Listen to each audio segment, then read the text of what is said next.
But then I forgot to actually click the button. So here we go.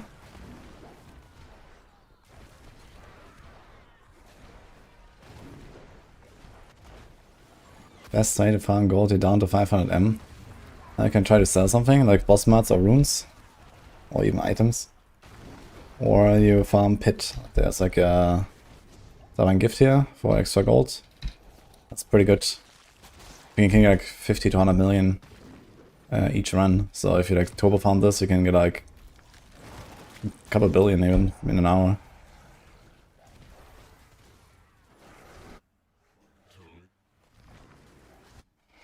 I might try this actually for like a day, just like send all my gold into Radiance tributes.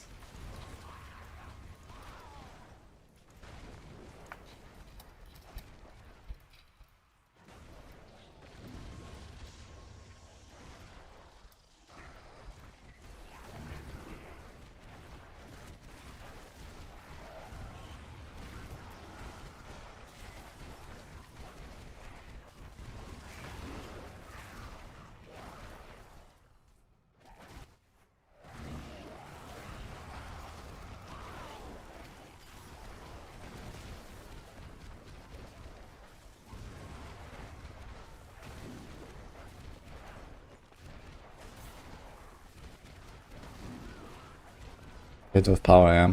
Get a lot of gold there. I guess you can like go on one pit, one Radiance tribute, one pit, one Radiance tribute. Something like that is actually pretty good, and then you might get lots of amulets.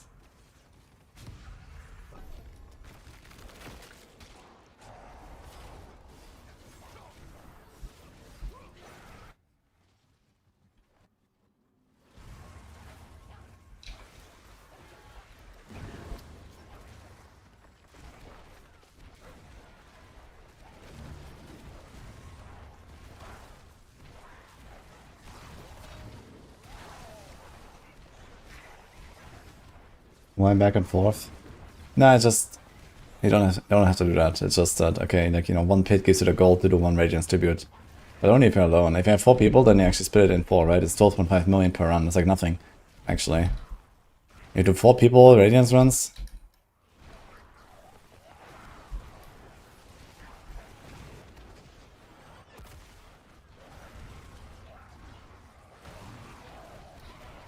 Questions? Anyone here wants to join for Radiance tributes with the amulet mod, with the passive mod?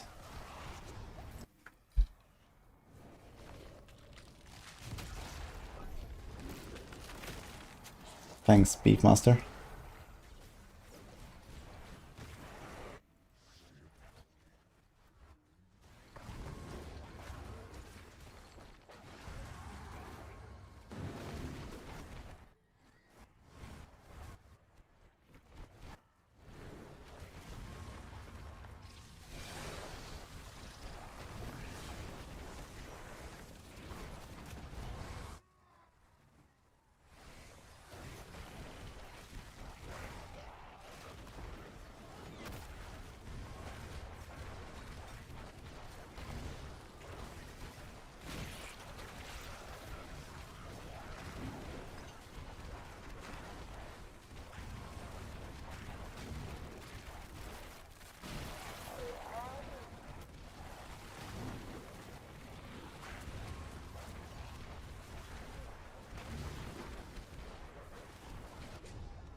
It's not a bad neck. 750. Max on life. Oof.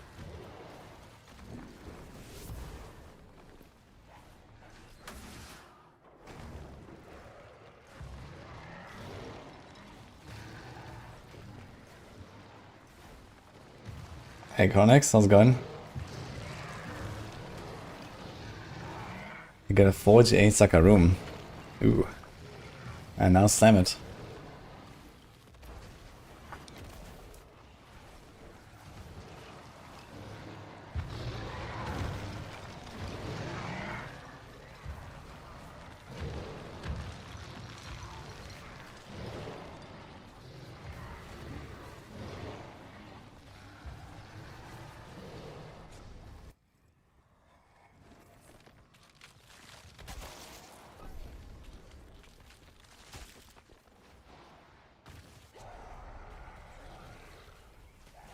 Ooh.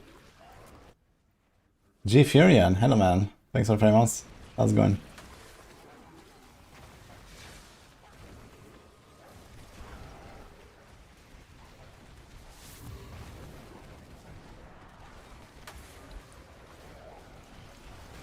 Alright. 4 more waves.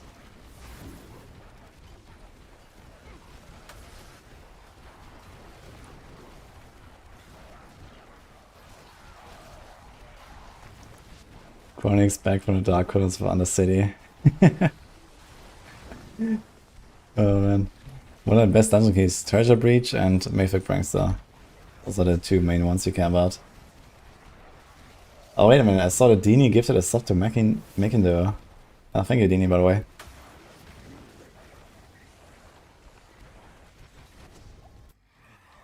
Oof.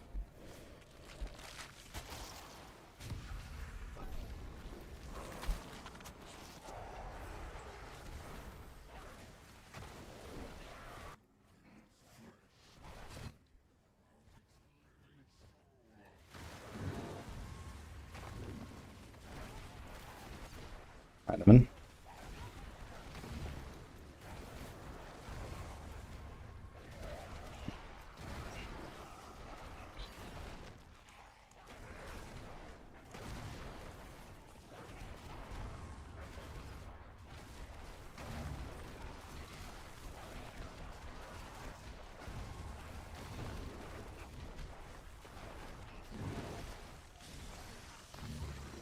It's weird how Ancestor is secondary importance of sanctification in the game.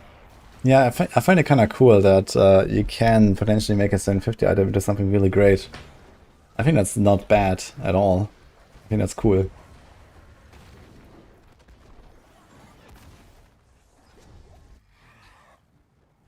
And for like high-end stuff, you still usually want to go for the Ancestrals. Because the stats roll higher and you get the GA Temperers and so on. Oof. Zenith login.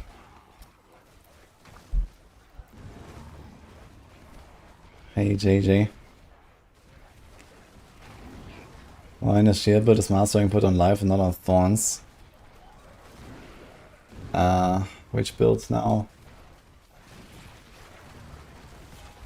I mean, thorns is also useful.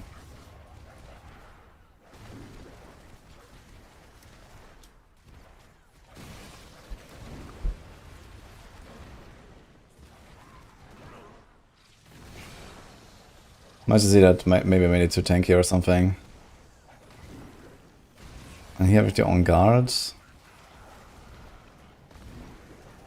And here's the Thorns and Thistles. What do you mean exactly?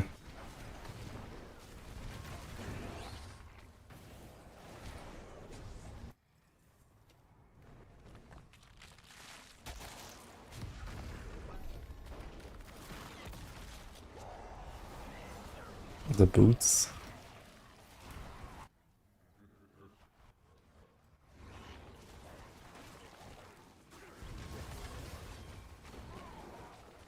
Yeah, so I updated this, and this is what the boots look like now. So there's Strength, Masterwork, GA. I mean, you can also do this, right? So it doesn't really matter. I usually just like distribute it like 1-in-1 most of the time when there's like nothing else really that matters. You can also do this.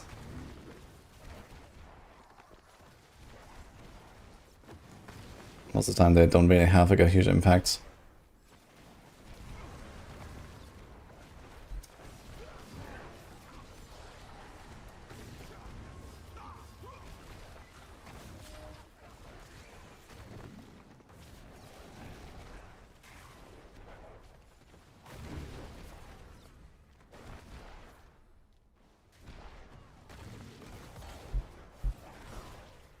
Expectation we get a patch notes.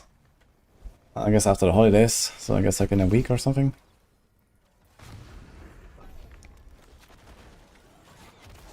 Yeah, I actually did some updates on the guide just before the stream. So there's like a bunch of changes, and also the push version is very different. I also added a sanctified push setup now in the planner and in the guide, so you can see that. And there's like some new explanations.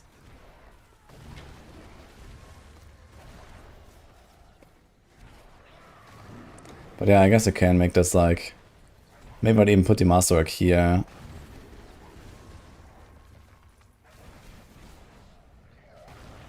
Maybe. But it probably doesn't really matter. And we can also do a strength maybe.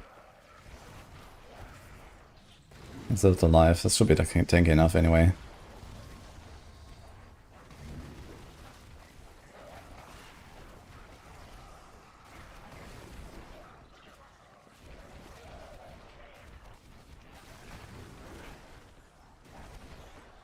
So it's like the same basically, that's what it is.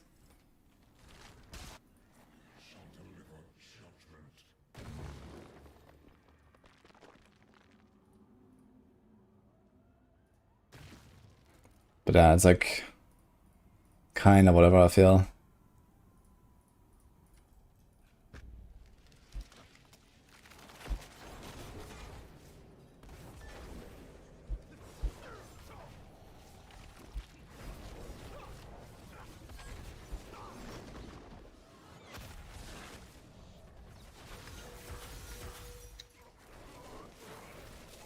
Let's trade farm Emerald for Heartseeker.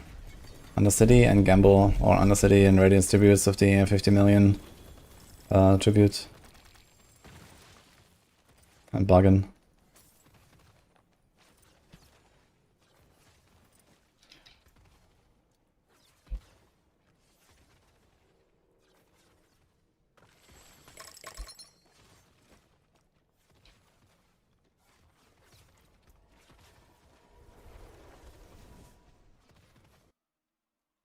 What's the Paladin build that will manage the highest pit? Yeah, right now that's Judgement.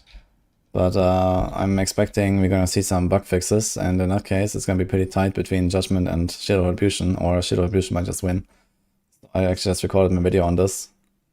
So it's gonna be either Judgement or Shield of Retribution. With no changes, Judgement wins, but if they change anything at all, then it's likely that Shield of Retribution wins.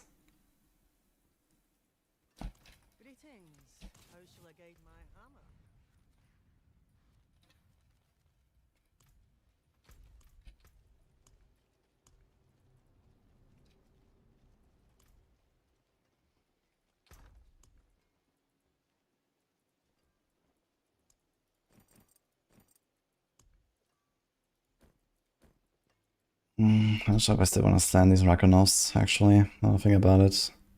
Maybe I'll stop with Rakonov. Flicker. It's fine, but temerities.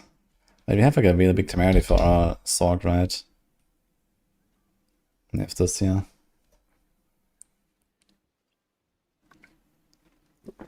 So I should probably stop with that too.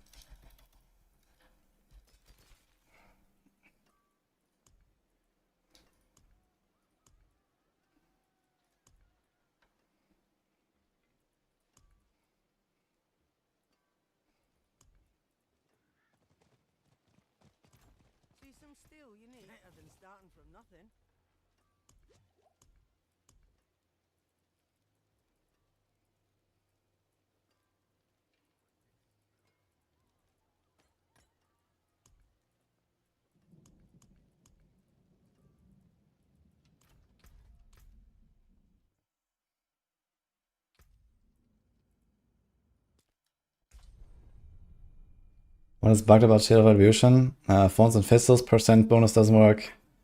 Defiance Aura, Rite of Thorns, percent Thorns bonus doesn't work. And then there's also like another smaller bug with the Wall of the Right Dove stacks can fall off depending on the timing of when you refresh them. So all in all, this build is like roughly 7 pit tiers weaker than it should be. And right now, like I can do like, I don't know, 122, 123 with not really like much fishing and stuff. Maybe 125 if I really try with pre-sanctification. So like plus, let's say 7 tiers of fixes, 132. Plus sanctification, easy 6, 7 tiers plus. So yeah, we're pretty close to 140 in that case. And that's on hardcore. So we haven't seen anything anywhere close to that on hardcore so far.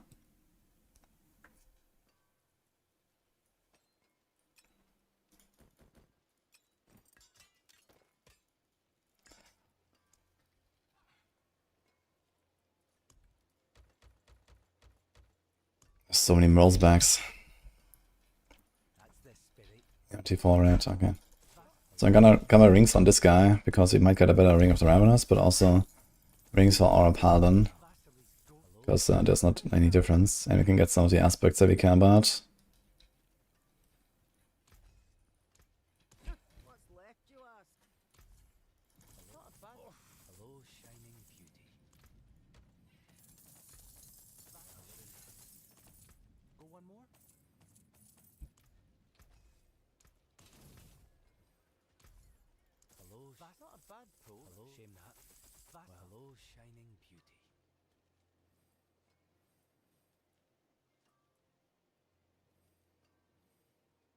Damn it.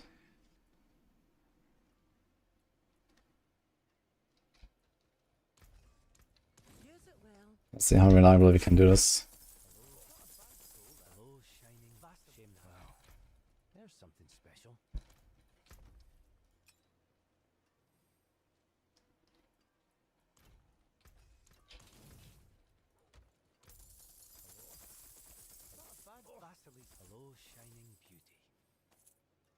Anybody uses Doombringer? Support Barb. Enforce Barb, actually.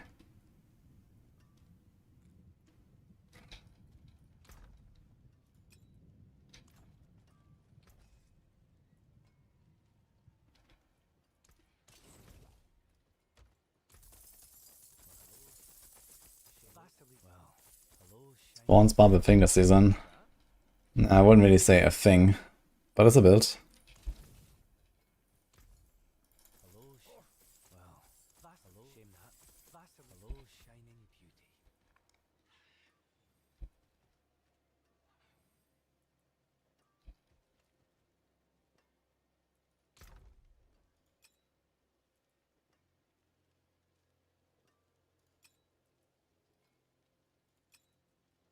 Greetings. How shall I guide my hammer?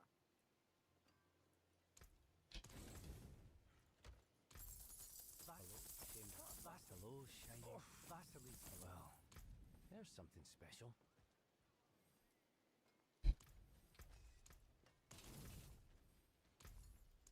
Not a bad pull. Not a bad pull, that. I forge more than horseshoes and nails. What do you need?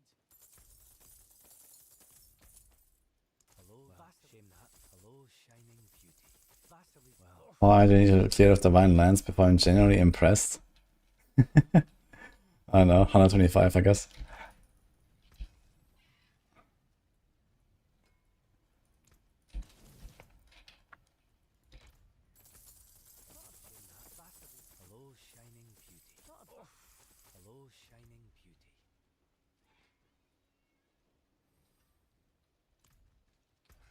Big earthquake aspects.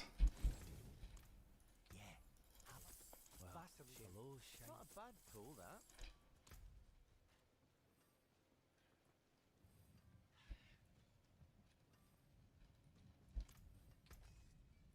What's still got some good in it? It is tough to get these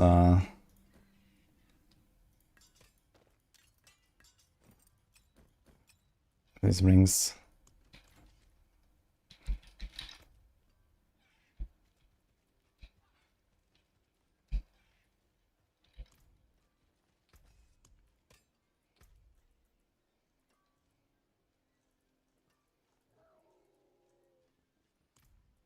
I still only have the rare recipe after all this time on this barb. What the fuck? All these glyphs level to 70 something. 46 here. I do even have like the other tempers here. Wrath cooldown. This is also rare. What the fuck? Wait.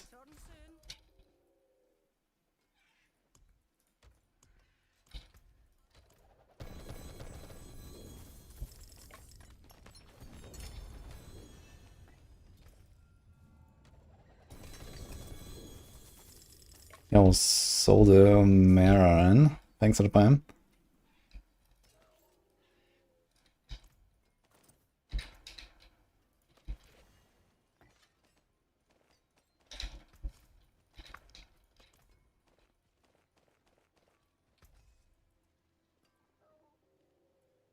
+5 to Hammer of the Ancients.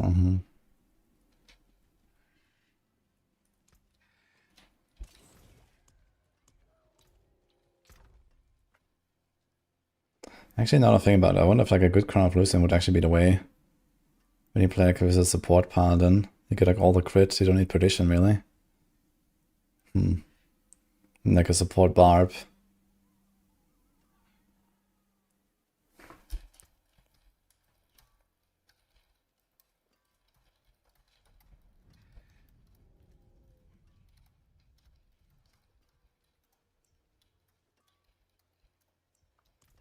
I think for group play, Crown of Lucian is actually kind of the way.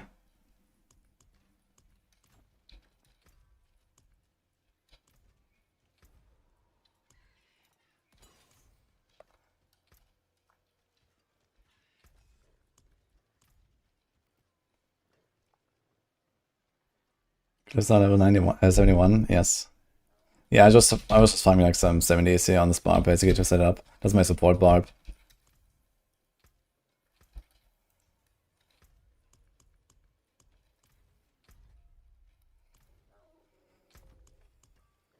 I have many rings.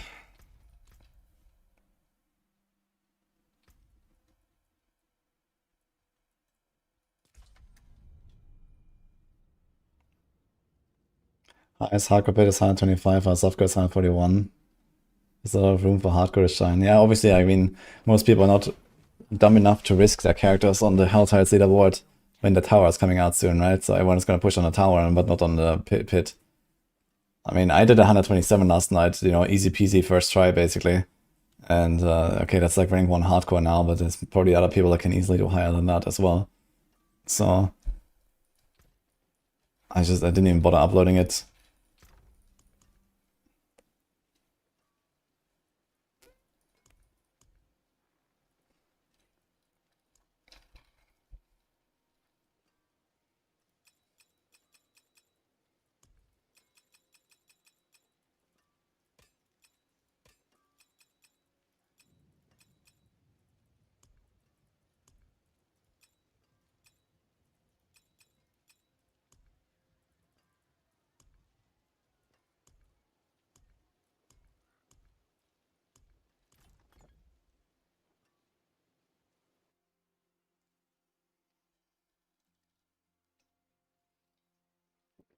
Yeah, thanks, Flexible. The supports don't really need like very high glyphs. I get like a little bit of more, like on a druid actually, there's like one glyph that gives me a bit more life. And on a barb it literally doesn't matter, so it's fine. Why don't just upload the best 100 split gears? I mean, who cares about pit 100, man?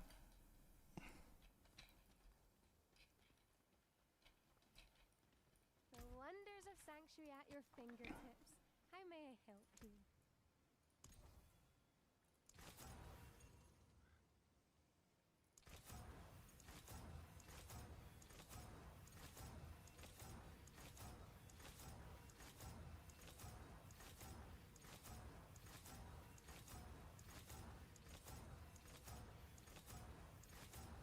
People do that. Yeah, okay.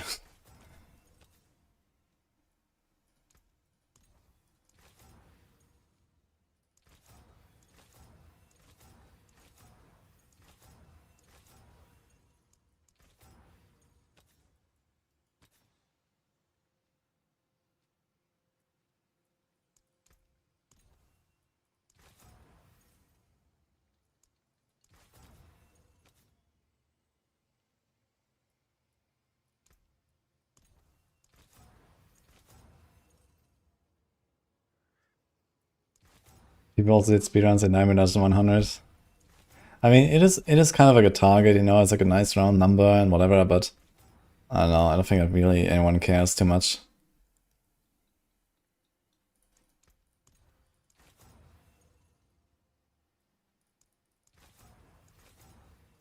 At least you can kind of argue for pit 100, okay, you can level your glyphs at pit 100, but you can also level your glyphs in fucking pit 45 if you want, you know, so...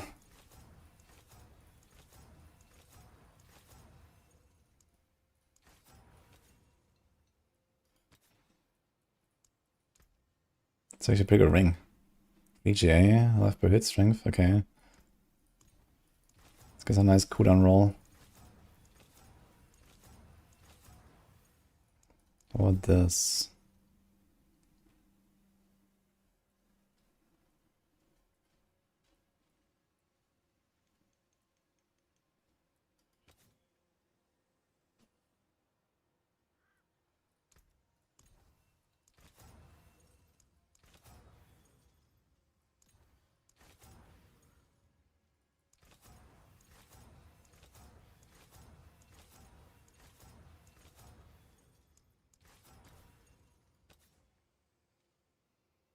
Bleh.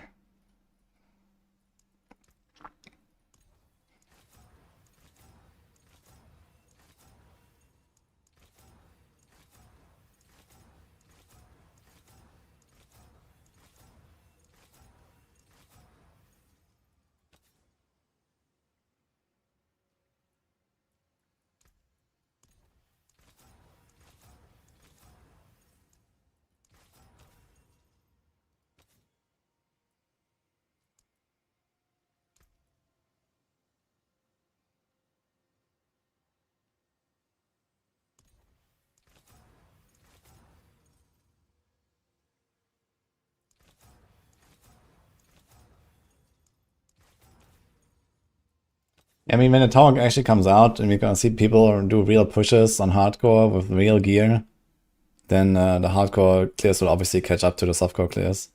And then in the future from there, depending on like, you know, what is the cadence of the leaderboard resets, there will always be an incentive to like push with your main character, with your main gear all the time in hardcore, right? So in general, the gap will like be kind of minimal, I guess, between softcore and hardcore very soon. It's just right now where, okay, you know, there's pit pushing and no one gives a fuck about pit pushing. So you don't risk a character for no reason.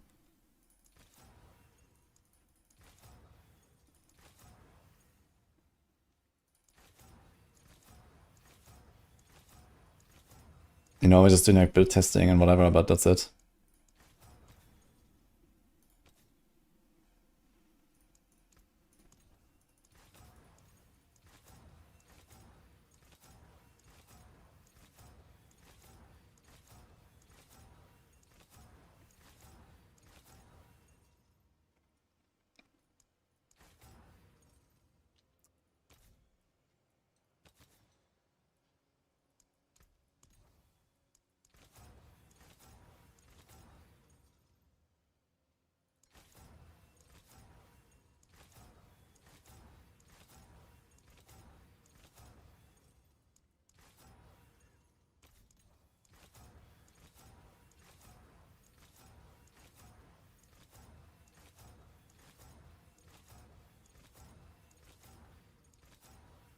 How many macros do I have?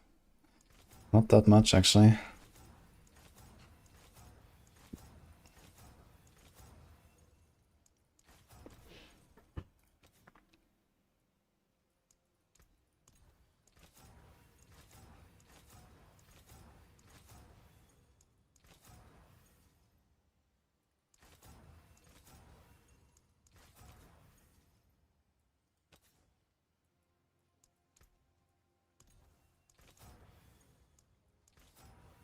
Mm-hmm.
Bank purification, I like that.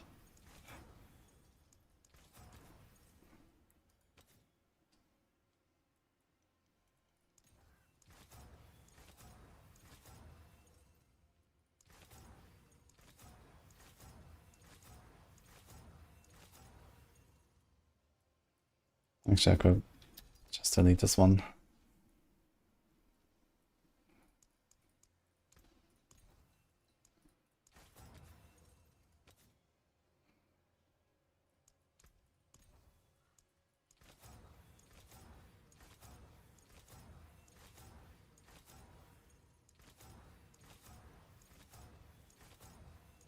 I guess technically I could master or crit the resource thing, so maybe I'll not delete this. Let's get attack speed or something.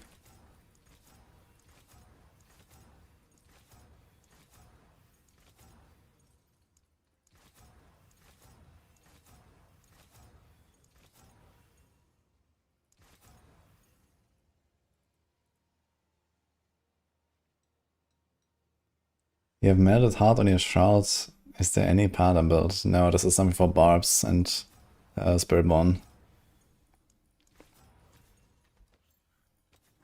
I mean, I don't know, maybe you can try Brandish with double Sedic, but I don't think it's gonna be better than just a normal build.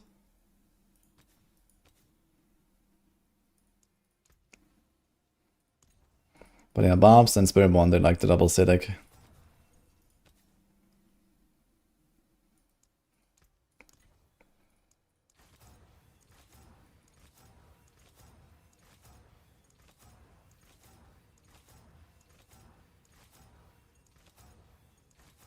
I think I might be running out of Forgotten Souls because I have to temper them all to GA.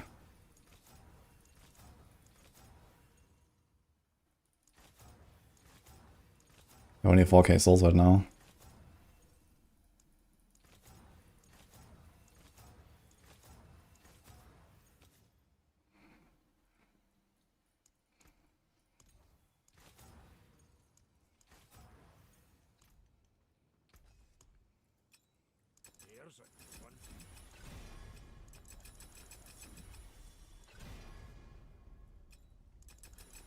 Unlucky boogie.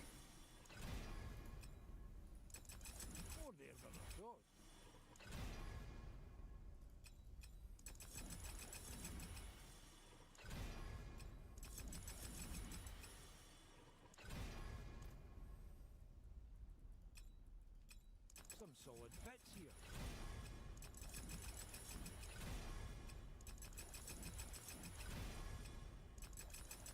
You guys see how playing hardcore isn't fun? Look how you're being careful with my characters. Because they want to die and lose everything. Yeah, man, I really hate to make decisions that matter for my characters.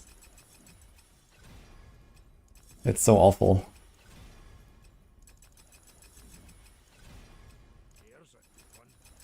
And playing the game where I don't just like full face roll all the time. Oh no. Some solid bits here.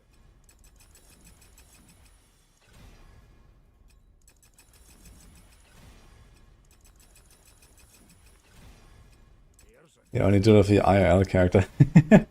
Which class did you choose?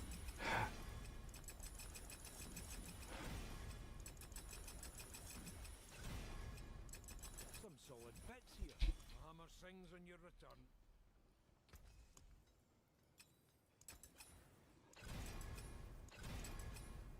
More there than I thought.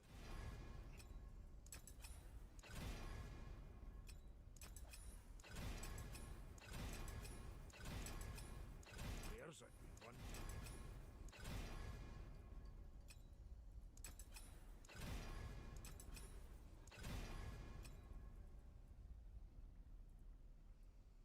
Let's just give the strength there, I guess. Swing doesn't even have cooldown. Some solid bits here.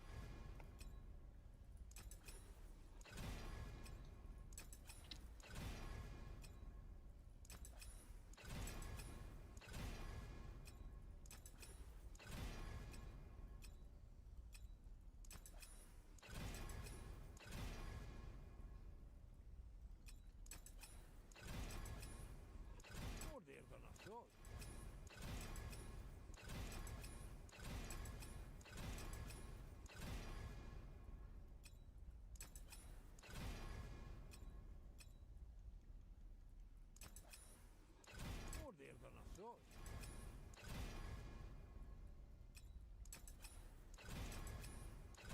So here we did the enchanting and the master organ first, so we don't hit the temper, so that saves a lot of Neve iron. Now we temper afterwards.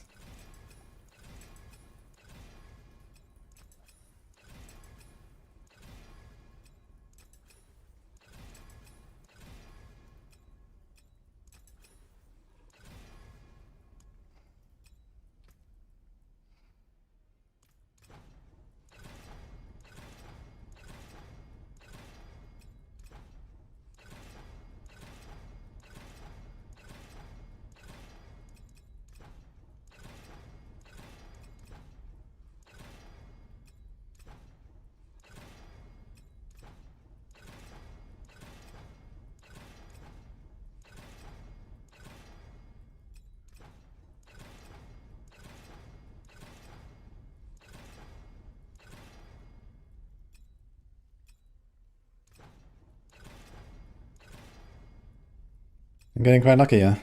Holy.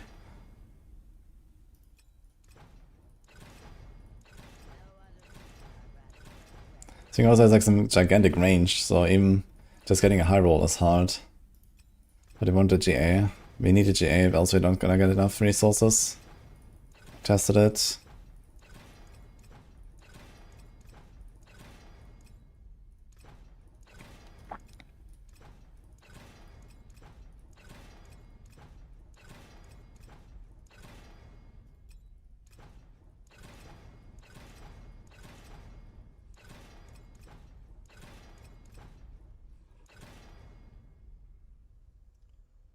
When was the last season I died in a season? I died 3 times this season, but before that, it's been a few seasons for sure, where I like really died from like a normal death. I mean, I had some lag death and stuff in like season 8 or some shit, but yeah, there were like 3-4 seasons with like no rips basically.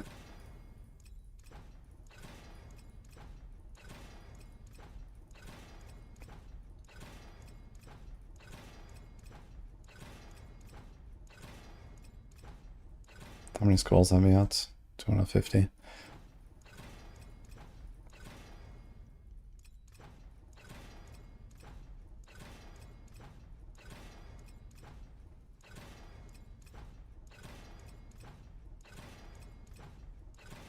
There's a stubborn ring here.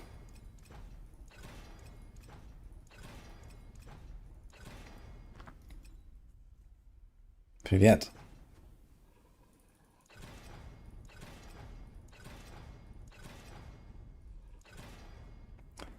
Is fire damage on Dawnfire a dot? Nope. It takes like once a second.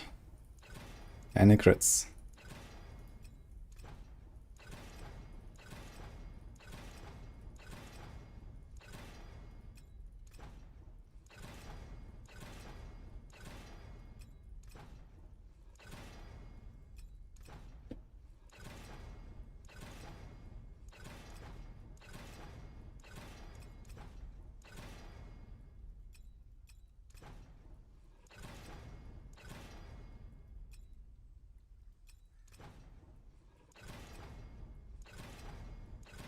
It's getting tight.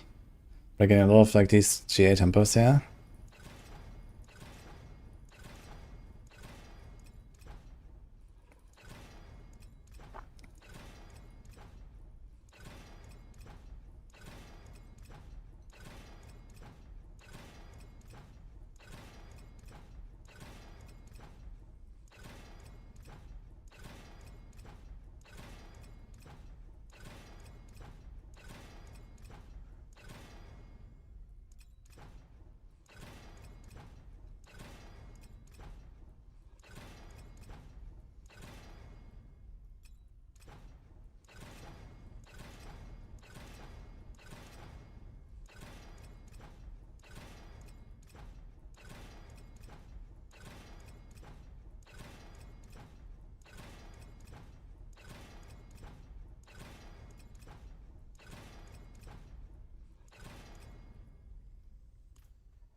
The triggers need to macro F to summon.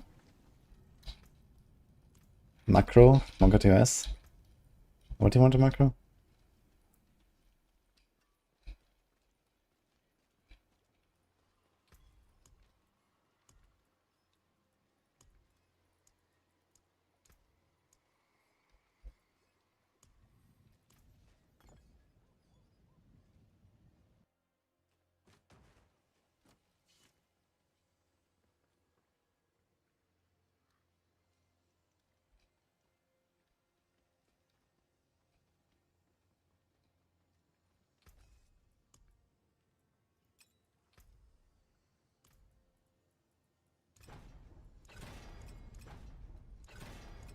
Yeah, these rings, they are devouring Forgotten Souls, man, holy.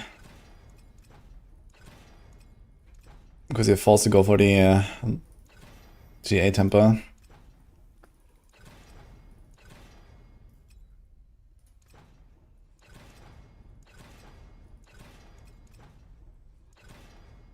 Oh, wait a minute, it's 750.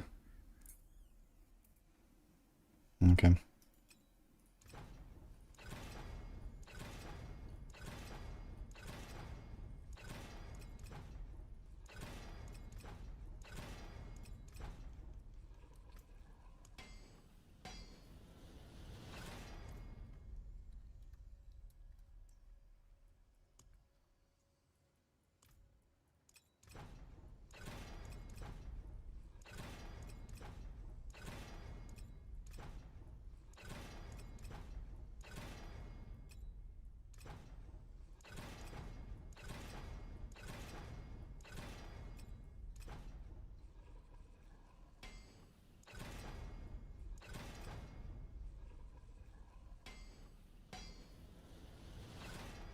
I think this season XP gains are actually pretty good.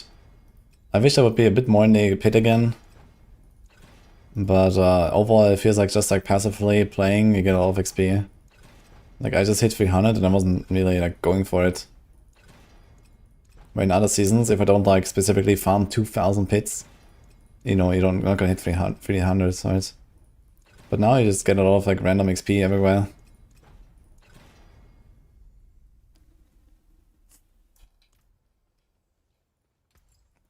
Yeah, I mean, people like to like finish the XP grind, right? People want like, you know, hitting 100 in PoE also doesn't matter. But people do it anyway, just, you know, because it's like completing your character and stuff.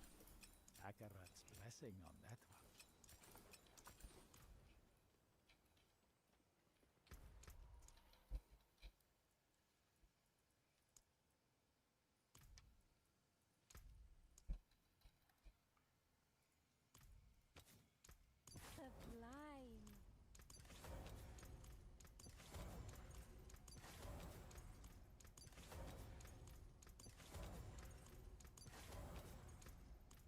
Impeccable.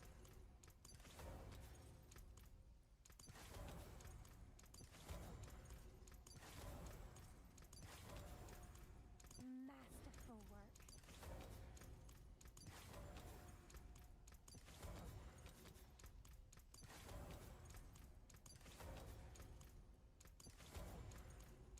Masterful work.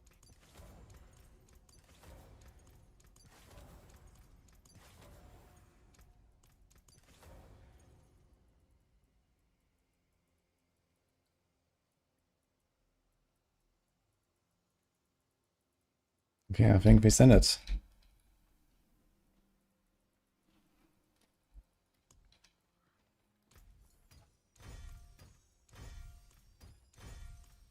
Let's see how many legendary powers. 1.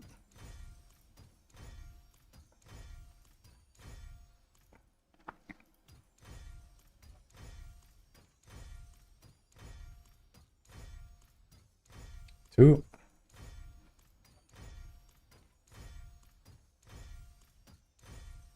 'Oh boy. This was a poor outcome. 2 legendary powers. Oh yes.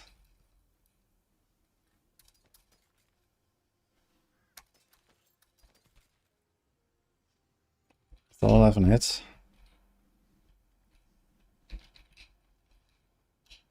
Hey, Monkas.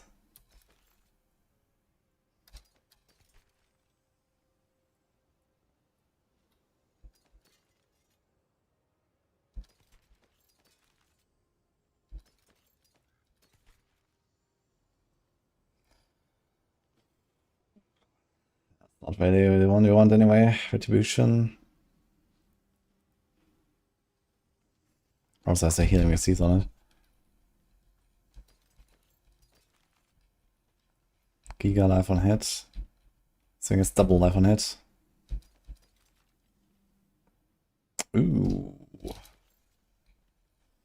That is something actually. 29 accelerating.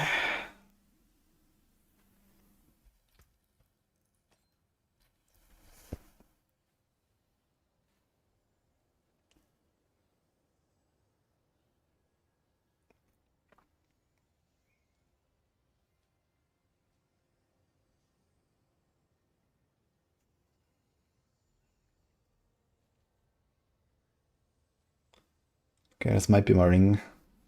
But that means I need to get a life on hit elsewhere.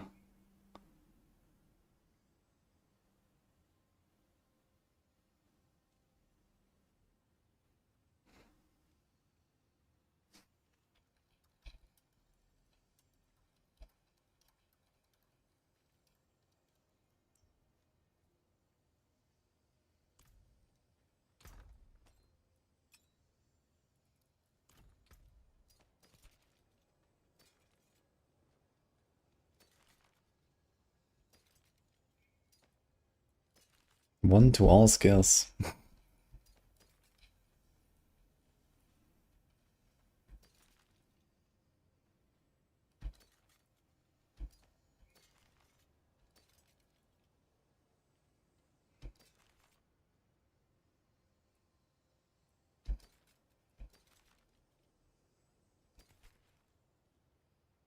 Okay, so I'll save this one to life on hit. And the other one of the accelerating. The thing is, if I use this, like this is a really good ring, man. This is insane. 3 GA. Okay, like the GA on the Woolen doesn't really matter. But GA strength is not bad. Has the attack speed, has a cooldown. And a 29 accelerating. It's kind of crazy. So this is definitely the best ring that I have, I think.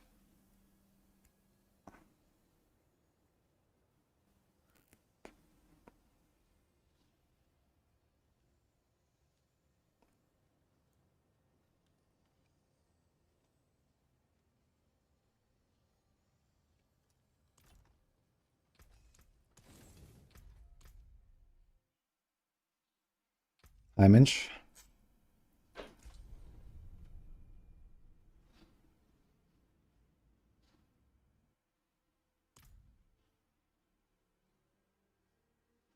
Shadow blasted clearly.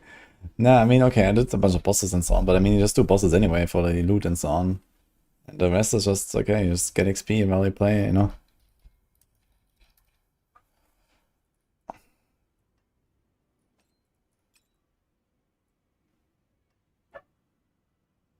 I think this whole stuff of like justice cooldown reduction is not happening. I think I can probably delete all of these.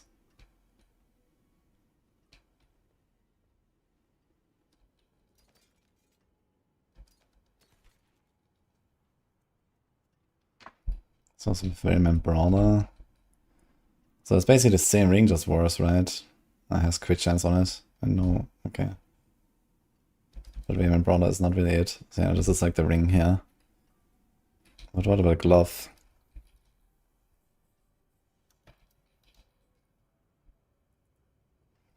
We need a glove that has knife and hit in that case. And no one proc. So there's Giga knife on hit. Double knife on hit actually. Maybe that's a bit too much.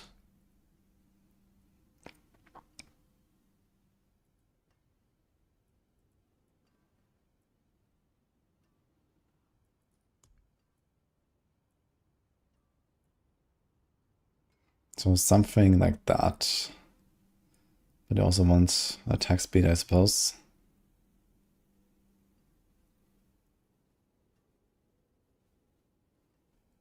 This one got the knockdown thing. But no crit. I probably want attack speed, cooldown, crit, life on hit. So that's probably like the glove we're looking for. Because I'm not gonna replace this ring. Like this is it. So... what the fuck is this? I'm not even going for Terra's jurisdiction anymore anyway.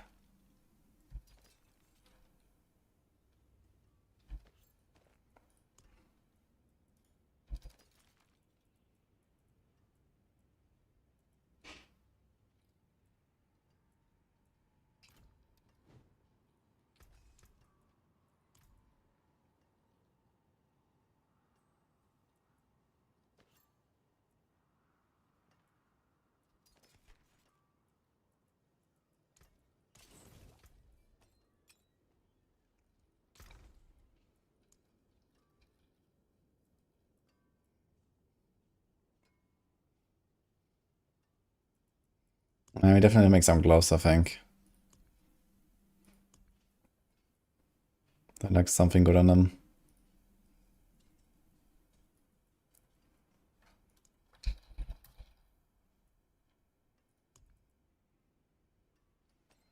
So here's a smiting.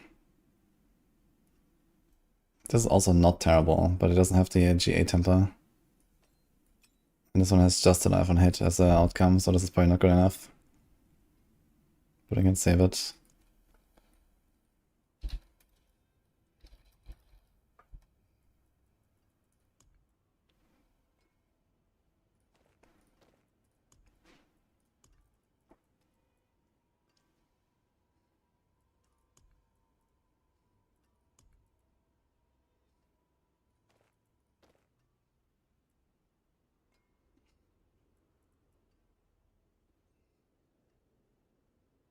Yeah, I don't think this is gonna be something here, but okay. The +4 core skills. I don't know, dude. I'm not very happy with those amulets so far.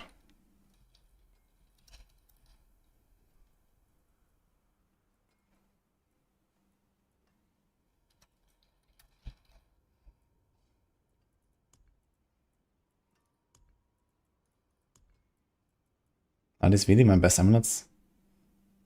What the fuck?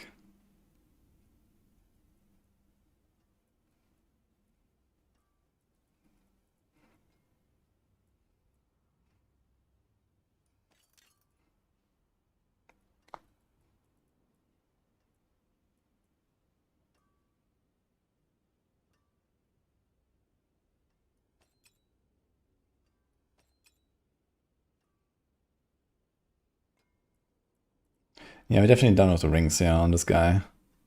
We have a lot of options now.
Oh, my shield has life on hit. Oh. That makes things a lot easier, actually. I totally forgot about this part. We have life on hit here. Okay, easy clap, I guess. Okay, so...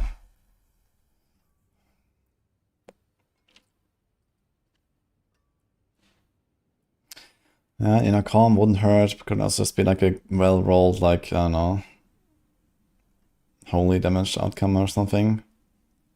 Here's inner calm, attack speed 1. We don't really want that.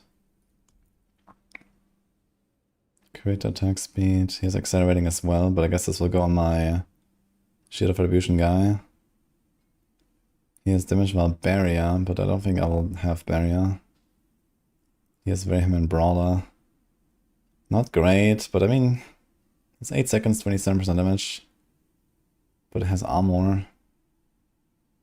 It has Vuln, accelerating. He has Holy, crit cooldown. So this would work. This doesn't have cooldown and also doesn't have anything actually. Just 5 GA.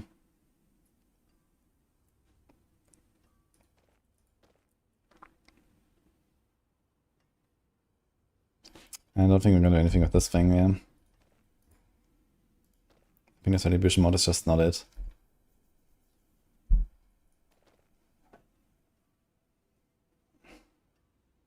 I think this is also not it, yeah.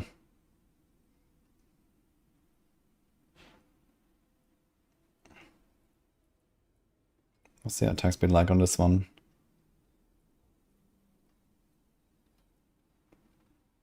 Just normal.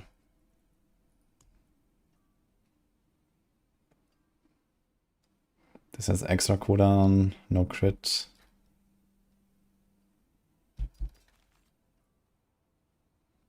Free to core skills. More attack speed. It just has GAs and nothing on it.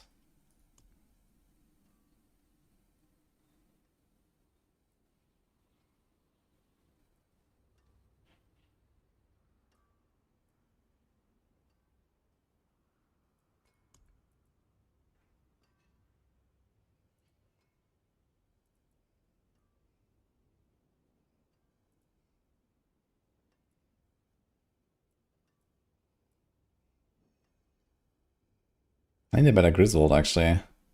The Grizzles are not great.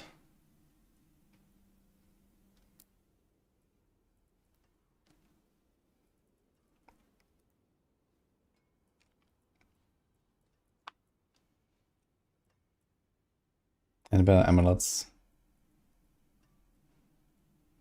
And then if you need cooldown, we take this one. If you don't need cooldown, we take this one. Also has more all stats. 2 GA on exactly the right stuff.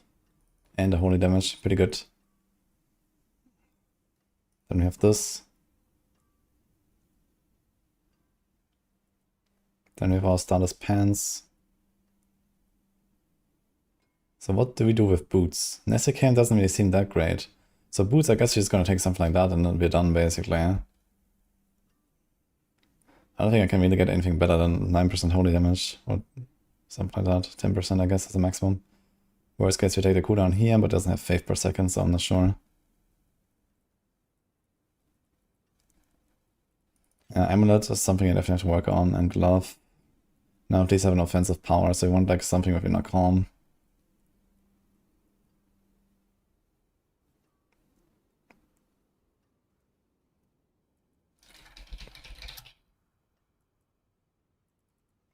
We have one here. But this one is crappy, man.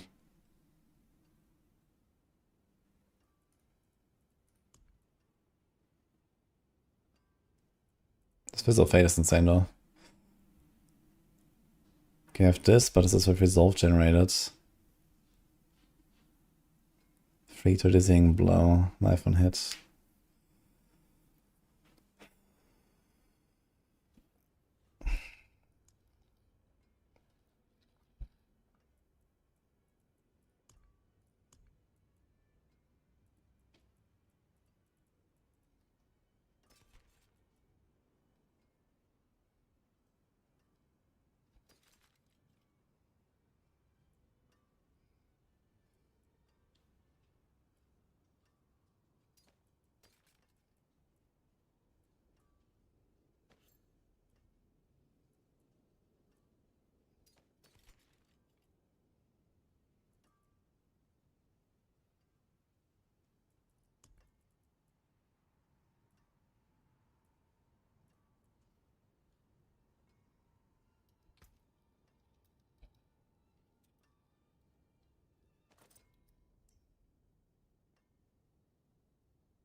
And the thing is, I could get away with a neck that has Resolve generated now, right? I mean, I have 5 to on guard on the pants.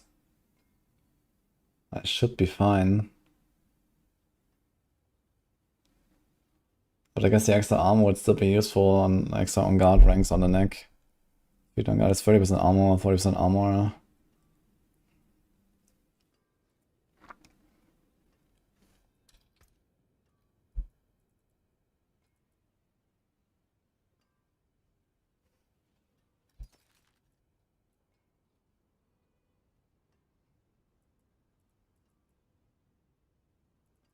Which is a Starless I want for this. I'm actually not running a Starless for this. Okay, never mind. We have a second Trumpet and a normal ring. Okay. I think Judicator is not happening, but I don't know, let's throw it there. Giga Resource and cooldown. Fire damage. There's no chance I'm gonna play a Fire build, right? There's two of them.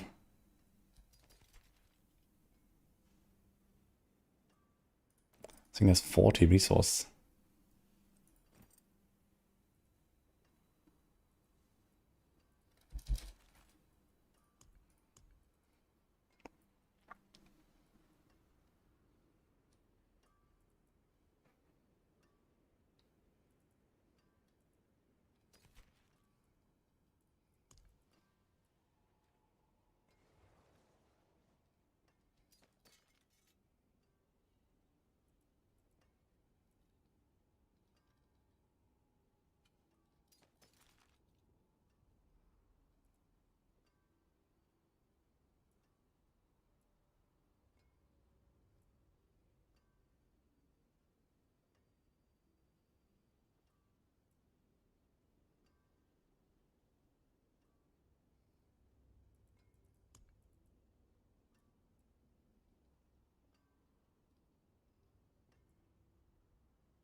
Here's on a Sork with all skills. 21 quality. Something like really particularly impressive to Starless.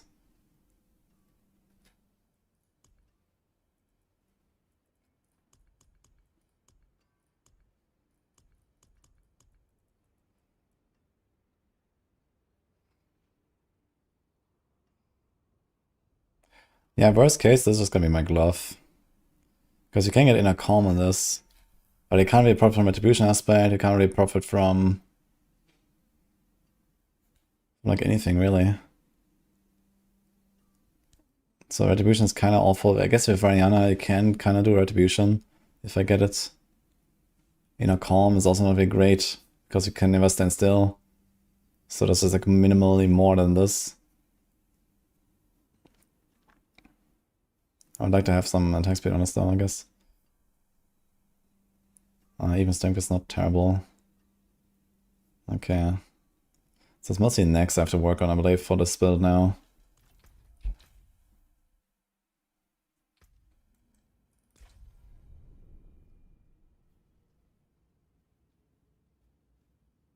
Will there ever be a music production stream? No. 100 streak, I see that. Hello. Pretty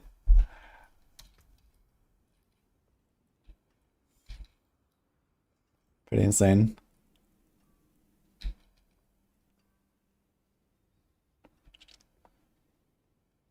I got a Doombringer on his neck.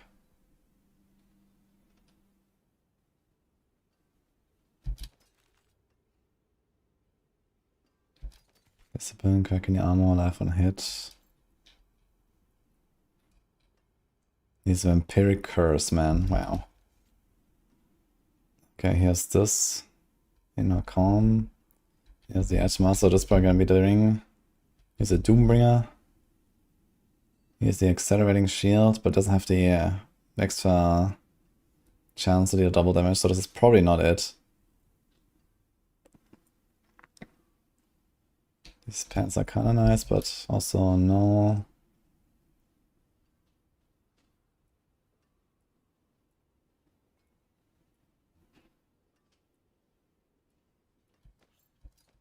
Okay, we're gonna use one of them. Crit chance.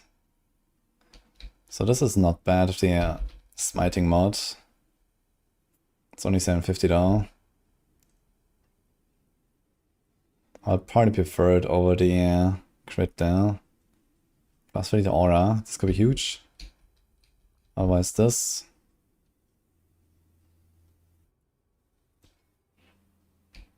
Big life on hit if I really need it. Fists of Fate. Yeah, I don't think I'll do this.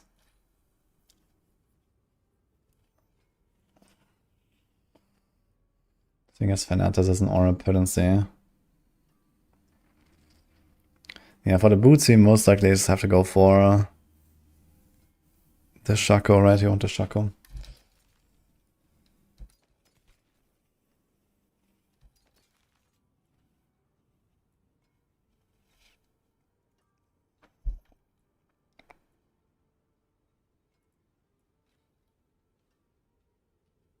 I think it's physical damage, GA.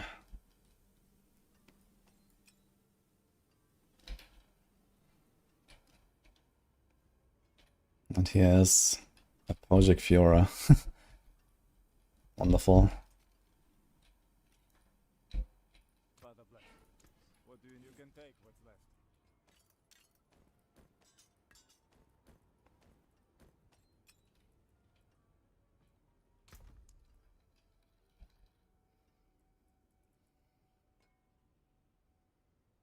So this Vuln cooldown.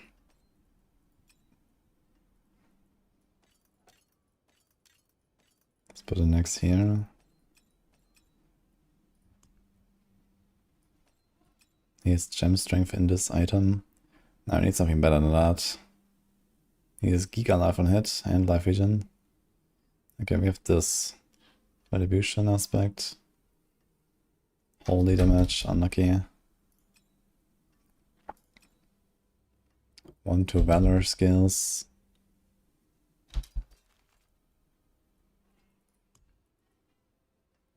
Okay, here accelerating, attack speed, Vuln, this is pretty good. This one has strength, Vuln, cooldown. Here's another accelerating, attack speed, Vuln. So which one do we do? They're basically the same ring. This one has a bit more on the accelerating, a bit less on the normal attack speed. A bit more arbiter cooldown. So this is probably gonna be one of those two actually. So this is not it. But both of them don't have like life on hit though.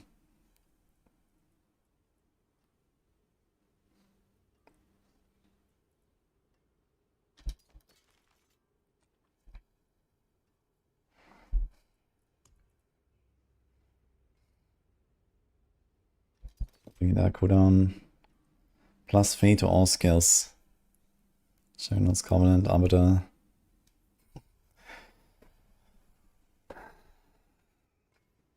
Yeah, too bad it's not an 800.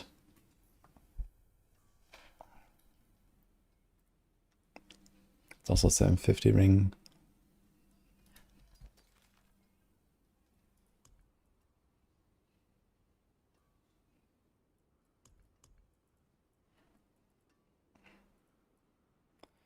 Okay, so I think I'm kind of happy with one of these rings, yeah.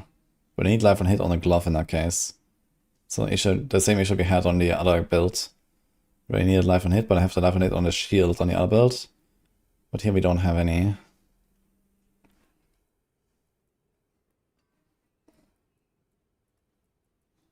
And we still need better necks. Although there was one, right? So let's strive. There's this here, dizzying blow, attack speed, crit, life on it. So this one has life on it. So this could be the neck in that case. And then we have 3 on the glove. Let's get rid of 1 ring that we'll most likely not use. Like this has no crit, no attack speed, just life on hit, gem strength, whatever. So let's do this.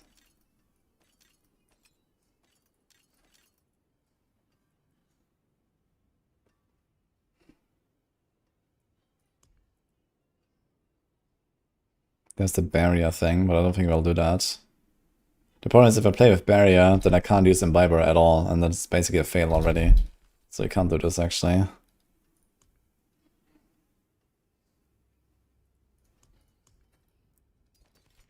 Whatever. I could check my brandish guy if he wants this.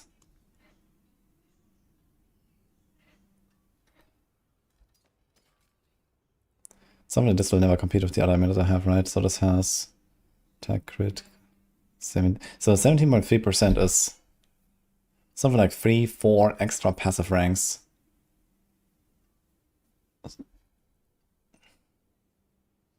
So I need like at least a double passive neck with like really good rolls to like even get close to beating this.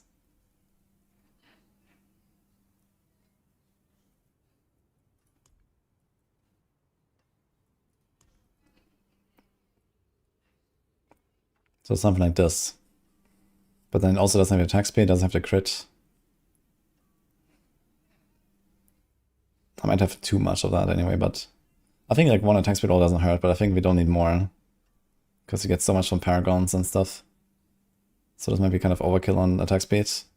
Worst case I can put like a 42 potion, I suppose. But yeah, this is like a really good one here with the Edge Masters on a Starless. The crit, I don't think we'll need a lot more.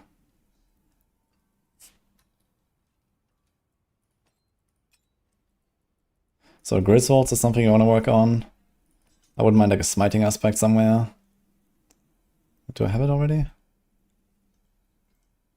Here I have a smiting actually, so this is okay. 100%. It's a 750. 4 and 5. I mean, you can get a lot more ranks, that's the thing. But it's usable. So what do we miss then? Just the boots with the Shaco, I guess. So we have to go ham on boots, and then what about gloves?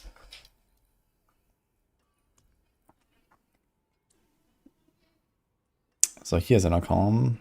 Also attack speed, I don't think we need that attack speed. I don't think we need crit, so we want like strength, life, cooldown maybe. And I don't know. It's just pretty simple gloves we actually want on this, I think. There's accelerating glove. Let's put them here, just in case. Here's the ultimate thing. The thing is, physical damage does not exist. And I don't need any stats. And I don't want barrier. So I think all this is gonna be kind of awful.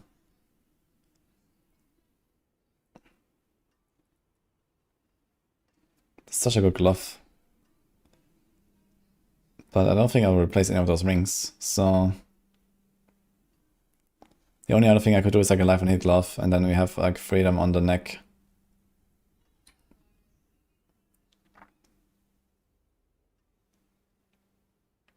It's just like gigantic stats.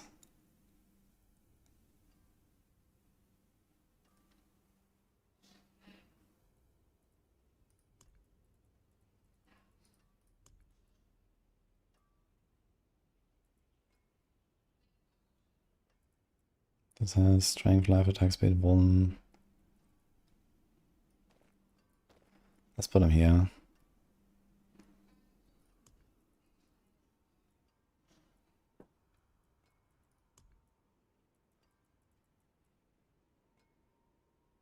This is a Giga cooldown. But not very much else going for it. But if I don't need a crit, then maybe.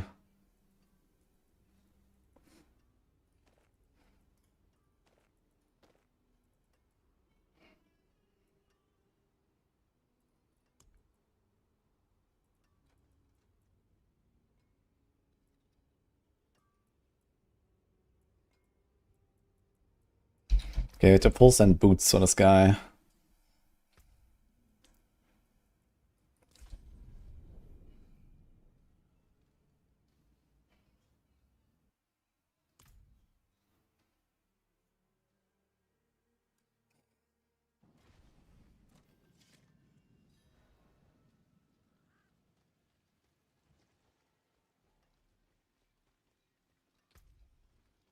I missed the bubbles. Oops.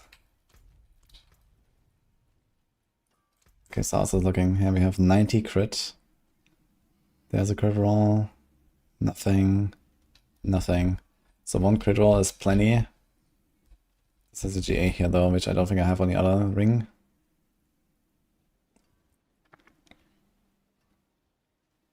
I think that's actually my best shield right now, so I need to swap this.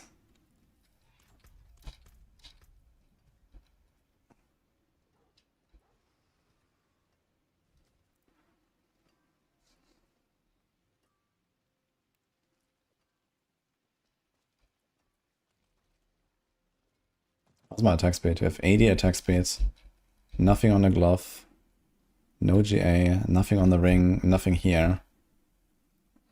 So we are basically just capping attack speed with like one roll or the potion. So one or the other.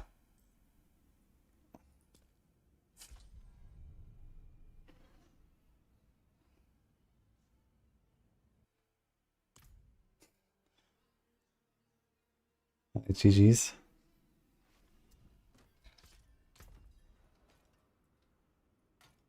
Okay, swap those two here.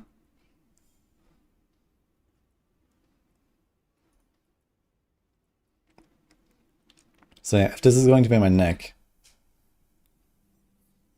then I really don't need any attack speed anywhere. So that all this is worthless. But if I have a different neck, like I could get Inner Calm here, for example, and then something on the neck, right? So, or just like more passes on the neck. Like this is not really great. And you also want one crit roll, which, so this neck has both. It actually has everything. It has life on hit, the attack speed, and the crit. So I need one of each. And have everything here. And I don't really want it here. I want it like here on the gloves. So I probably want to make a better neck at some point, but okay. Maybe it's fine. Then you can salvage this thing. Because you probably always want the Arbiter of Justice cooldown over any kind of additive temper.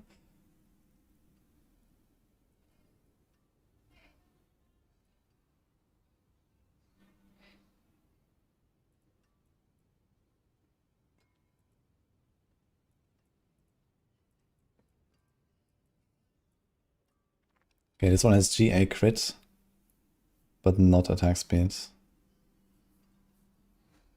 And here we have no crit and no attack speed. Okay, so basically I want to make a neck that has either Edge Masters or Inner Calm. That is better than this. That will be relatively tough because it's like a high roll on the Inner Calm. And we actually occasionally might even get the extra bonus, depending on what Paragon bot I will play with.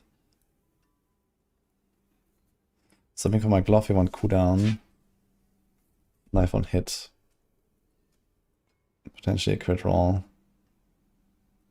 Like, that's mostly about it, actually.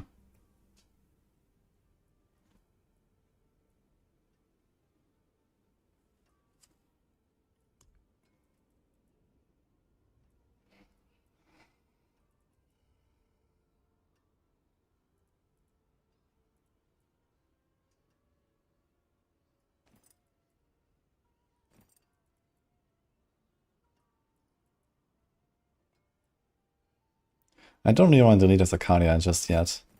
Who knows, maybe gonna cap castle.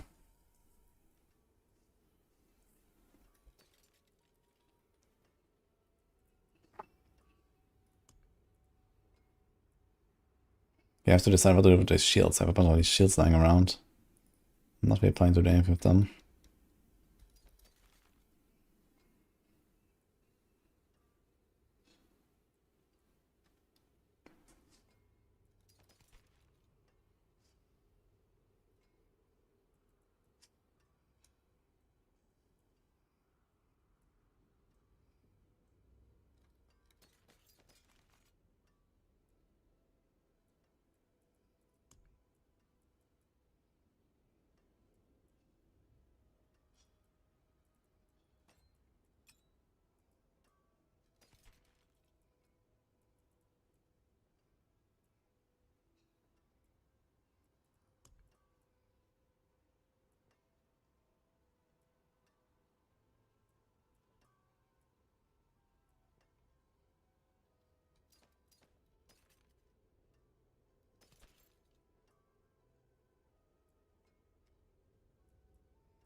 Shall I do with this thing?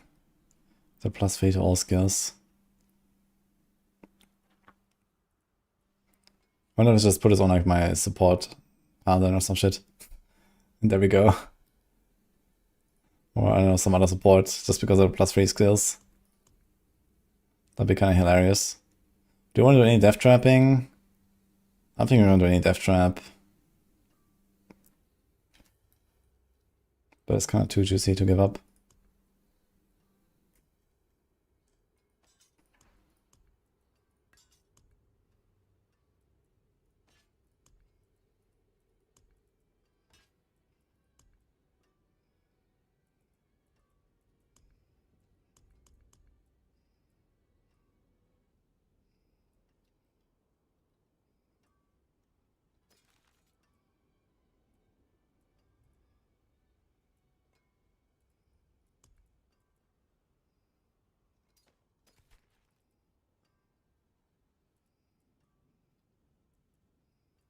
Not sure if I really want to try to make more pants, to be honest. We have like pretty insane pants.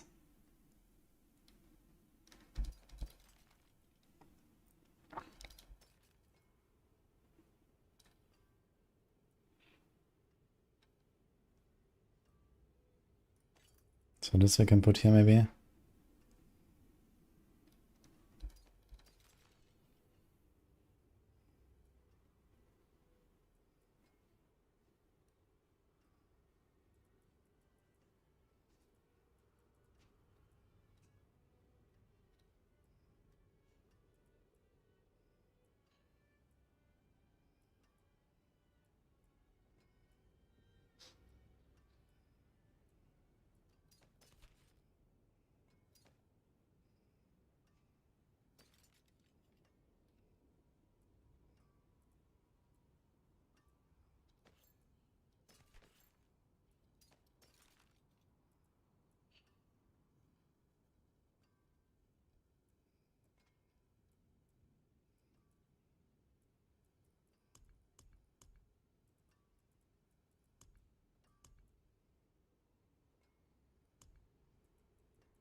Okay, crit cooldown glove for Shield of Retribution. And then some good neck maybe for Judgement.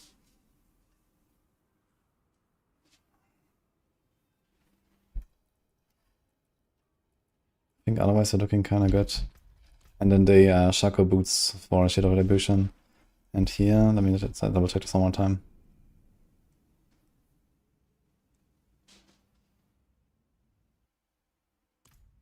Is Paladin going to be my main class going forward? I mean, I don't know. Paladin is very fun. I'd probably play it like often. I don't know, so it's gonna be main.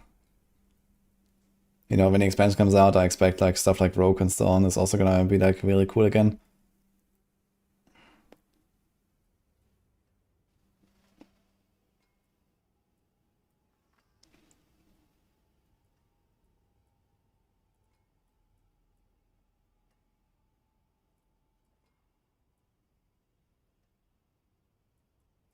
Yeah, I think I wanna make something like similar gloves actually for both builds.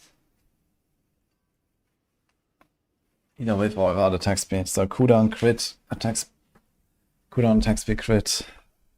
And then we'll see what happens, I guess.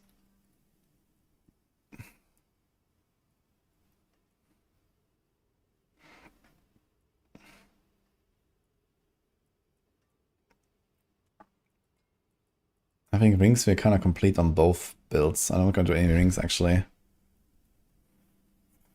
Yeah, kind of insane stuff there. So you have to turbo farm boots.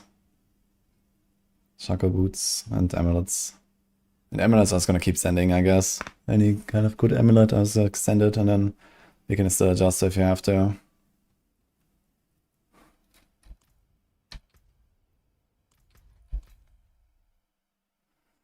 Oof. Alright. I'm not sure if I should do anything with pants, to be honest. There's this amulet mule, actually. Let's check this one.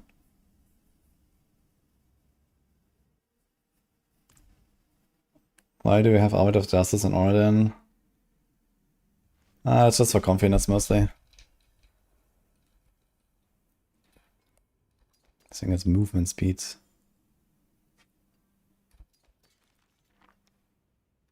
Poison wrist, oh my god.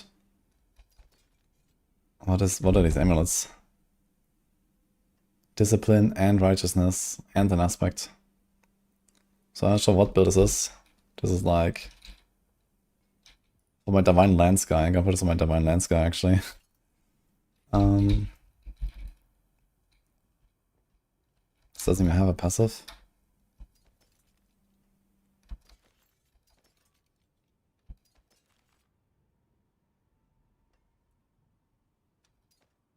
Just replaced as that. So here's one of the Giga accelerating, but then resource, poison risk, god. Here's like a Wing Strikes amulet if I want to do that.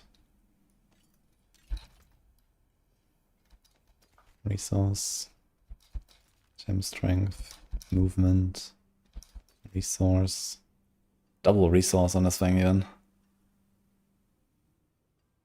Basic skills.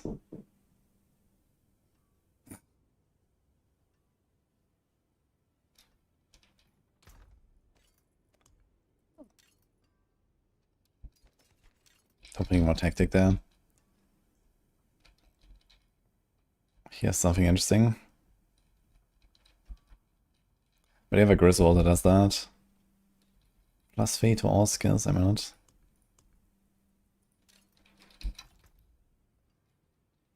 Discipline, heavyweight, on guard, 750.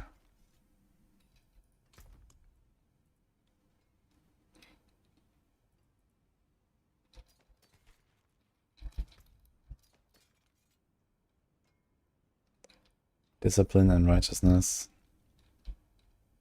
Wind striker, strength.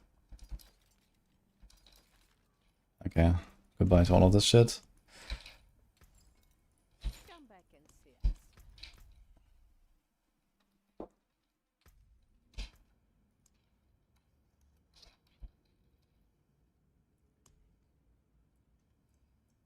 us. Okay, this is looking kind of good now, actually.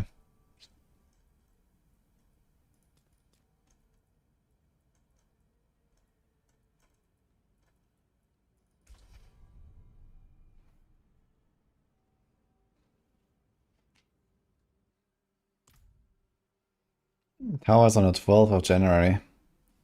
2 weeks. Okay, what do you have here right now? Life on hit, poison rest, repost. So that's quite a sizable upgrade here. Discipline, righteousness, iron sharp as iron, heavyweight, on guard.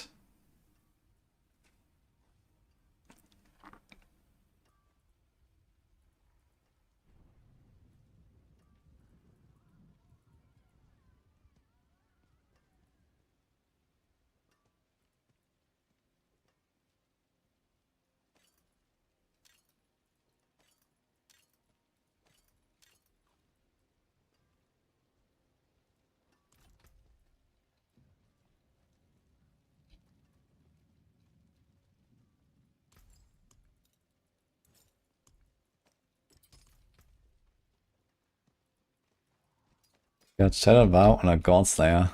Nice. Guide my hammer. What's still got some good in it?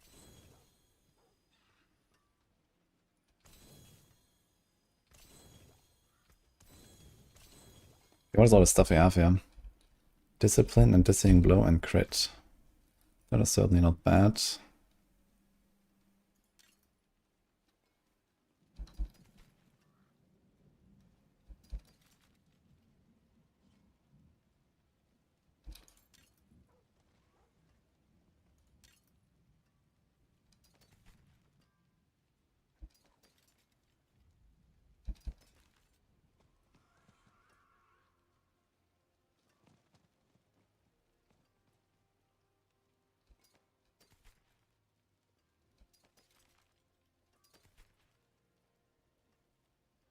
It was already tempered.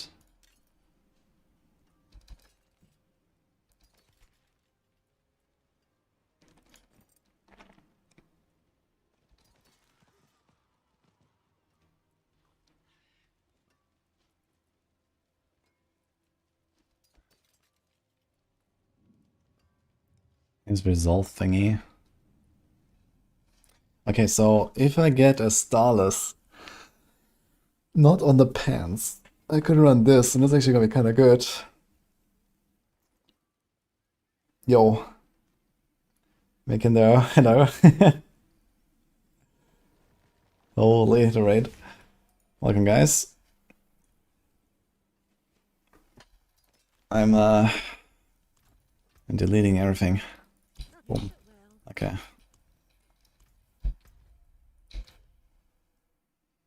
How was the stream? Hope you had a wonderful time.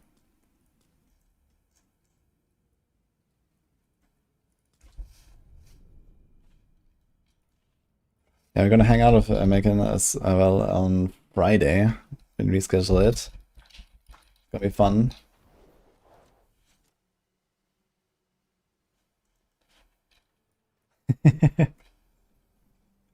Nice emotes, by the way. Yeah, I was just crafting a bit of gear and getting my push setups already and like seeing what I still need. Which is actually not that much. I need to send boots until we get a Shaco. And besides that, I want to improve my necks maybe, and I'm kinda okay. Let's free this stuff up here.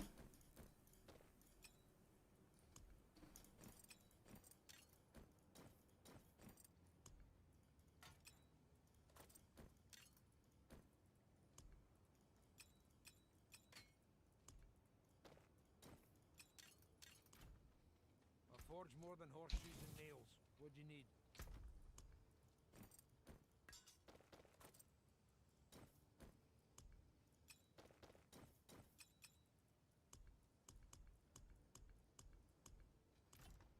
Okay. Here's what's left. Let's do that. And we have this here. Best trade website right now. I'm not sure if people really trade that much. There's Diablo trade, that is like the main site. But I think trade has been like relatively dead since last season. Where's my support guy? Still waiting for the 4Gs. Same.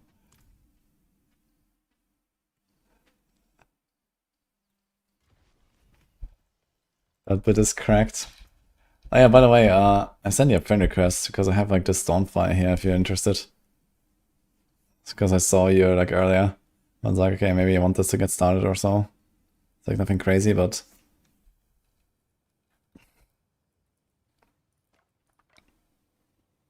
Okay, what do we have here? Live, resource. I guess this is...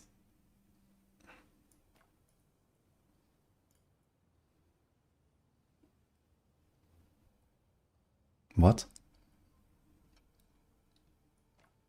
Because of the aspect or what's going on here?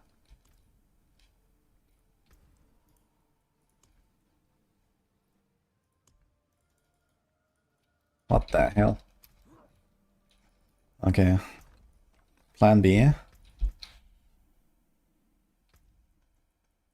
You go and crack Joe.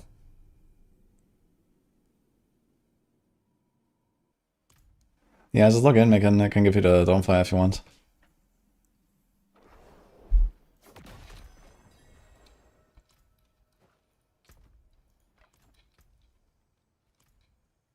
Magic is neither good nor evil. May your road be filled with It still says Sork only. I wanna see.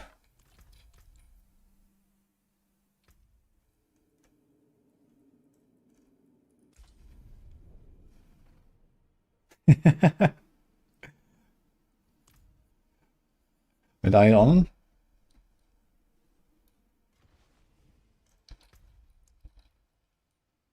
Yeah, just come on. I had this thing lying in my stash. I was gonna salvage it otherwise, so. This thing is still Sork only. I actually can't put it on my druid. Interesting. may your road be I wonder if I change the transmog if it'll work. Okay, anyway. Anything else that we want to put on any of our other guys?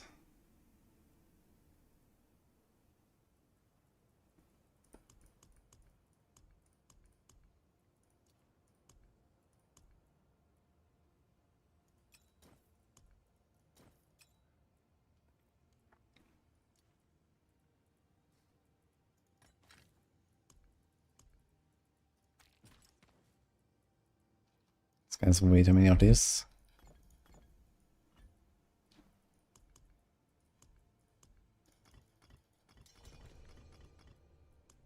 There he is. Nice name, by the way.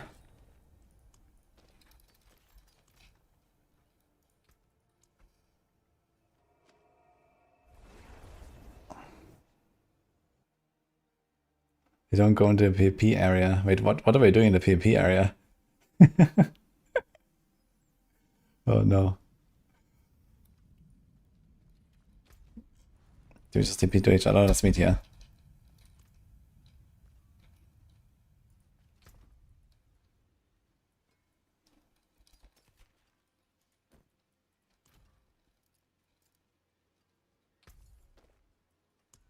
Okay, enjoy.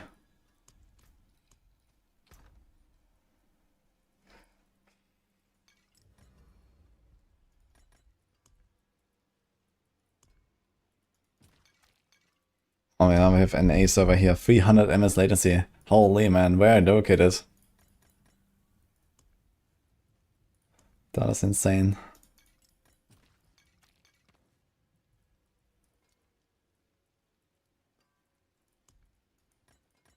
There are 2 pranksters here.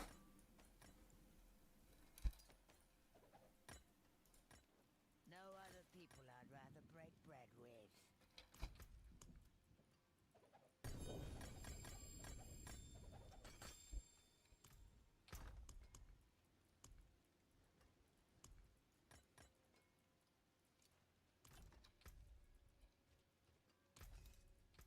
What? I'll keep my forge.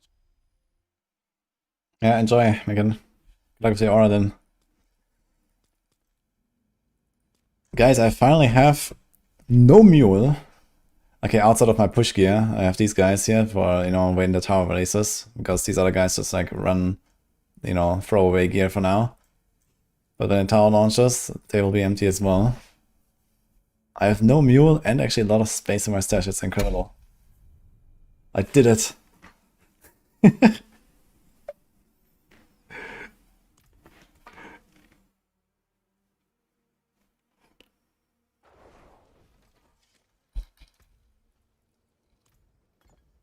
We've beaten the game.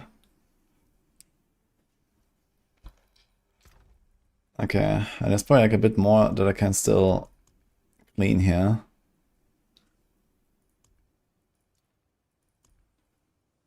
Okay, everything that's sanctified is just first into the other tabs there of the like ready to go gear basically, and this is the stump tabs.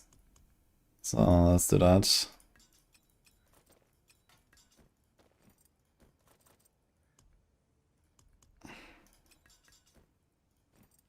Everything that's not sanctified can just stay somewhere.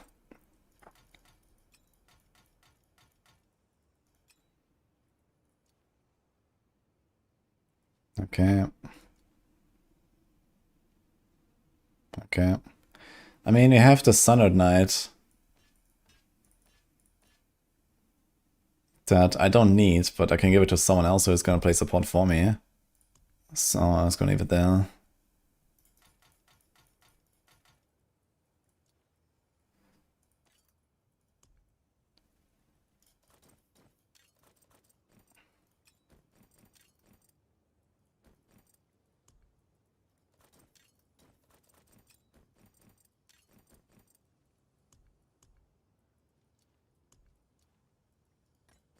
Random 64 Radiance Tributes. I have so many Radiance Tributes, man. 350. 350 Radiance Tributes. And 350 Ascendance Tributes as well, man. Log in. We have a session ahead of us at some point.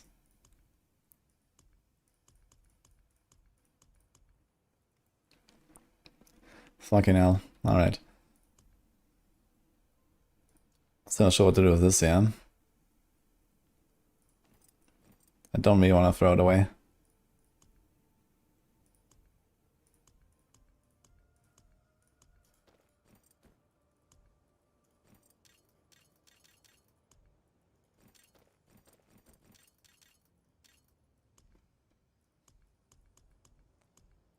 Alright. Look at that.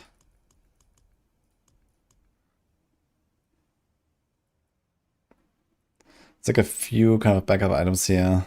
Like this tourist jurisdiction. With the grandfather. Oh man. Not sure how that happened. What's this thing doing here? Hammer sings on your return.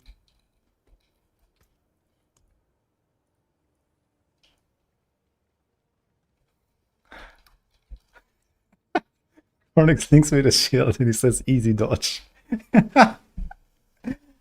Oh god. The free GA. 27 bless shield double damage. Nice.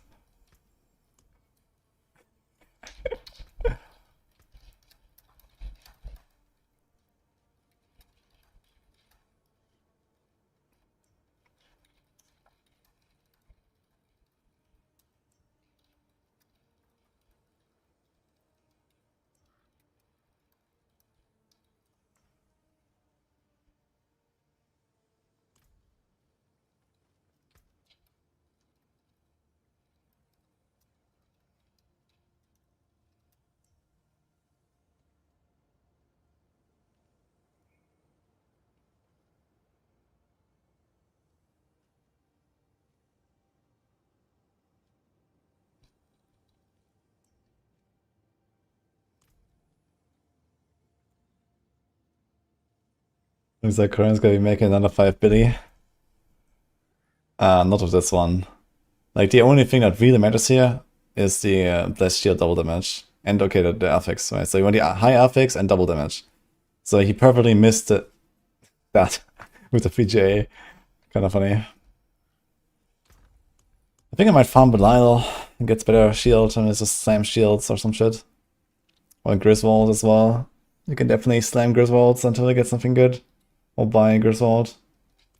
Like, even just having like a free GA Griswold with GA on both passives is kind of nice.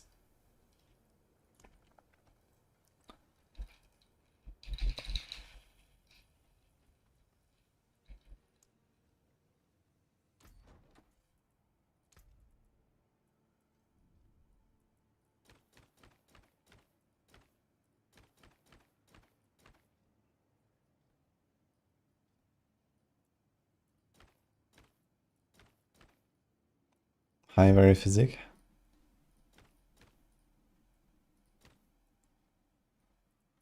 It actually depends on what to change. Which one do I have on my other guy? I want to have the same transmog.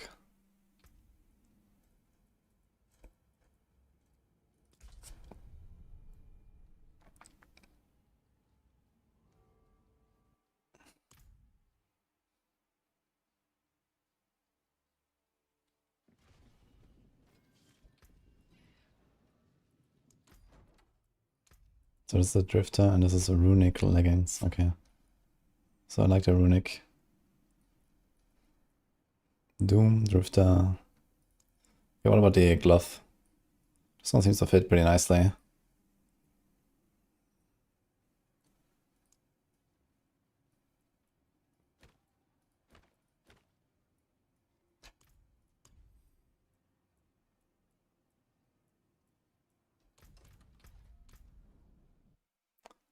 Yo.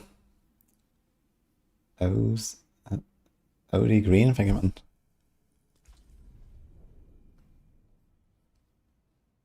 You like the all gray? Yeah, I really like this. I have this sort of Fawns guy. But I give them like different colors to like just distinguish them basically.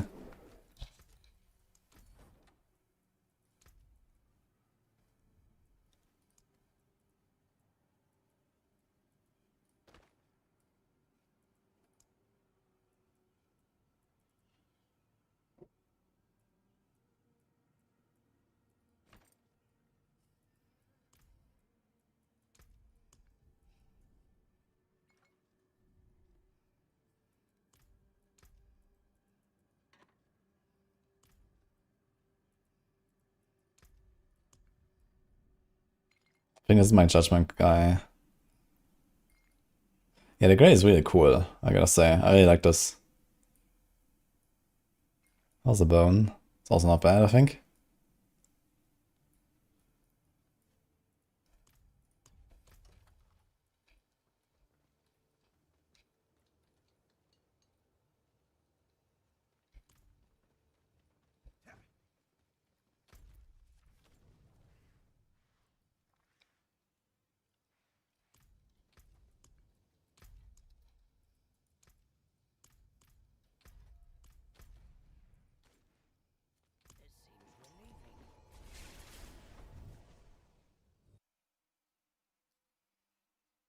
Gamble almost on one character instead, a lot higher chance of transmogs.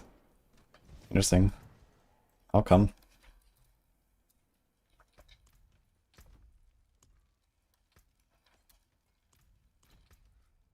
How many sparks do I have now? 27 sparks. Establish a lot of mythics.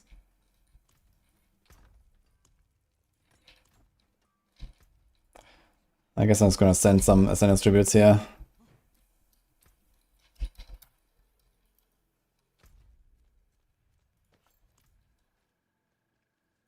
Is he in the run? Where the fuck is he? He's in an inaccessible area. I guess he's in the run, right?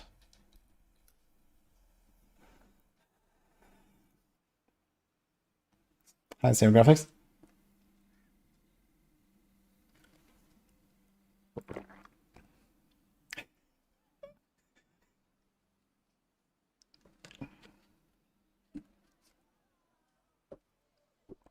We have Mythic Prank. I also have two, actually.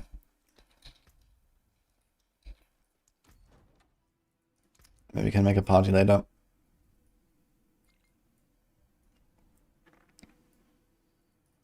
I don't really like this chest piece here. I like the chainmail and like the cloak with it. But I want like something similar that is looking better. But I always have like these big shoulders, and I don't really want the shoulder pads.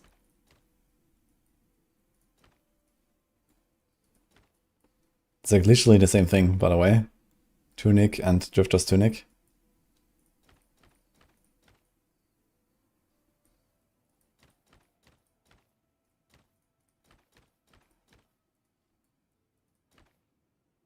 There's also a VFX test item. Okay. Oops. What the fuck is this?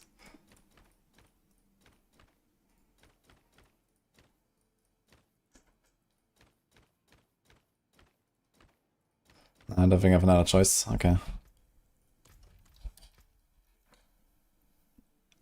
Yeah, well, Necrobe. Thanks, man.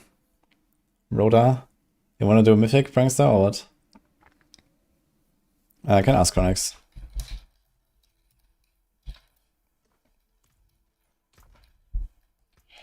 We have two here, I think. 1, 2.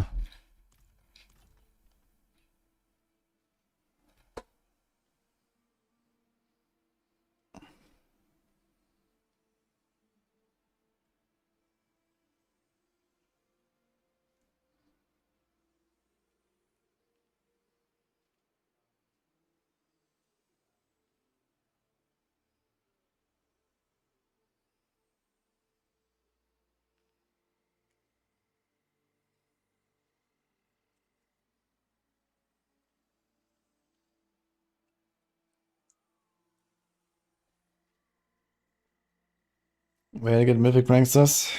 Yeah, it's like a 1 in 500 chance whenever I get a sigil, it seems. Hide on. But what is Chronix doing? Where is he? Where the fuck is Sanctum of Lies? Like, I'm just waiting here. Belial.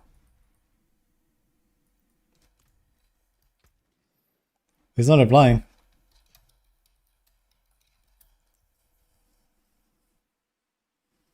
Is he dead?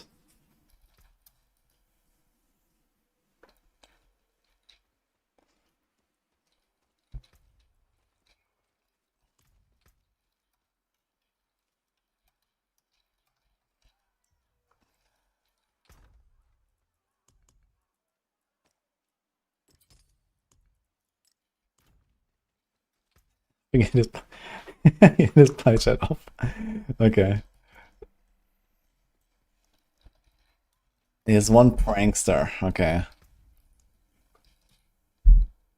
Do I have you on the list, Ryan? Just add me then.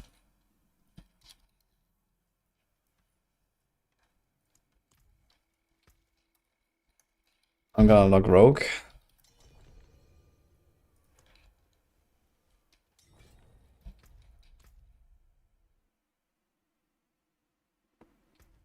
I think I'll need to get a scroll though from somewhere.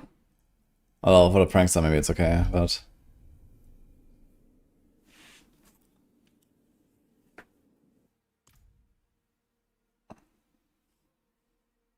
Serendipitous style demonification on the gear. That sounds funny. Maybe it's the wrong guy. It's a lot of shamans though.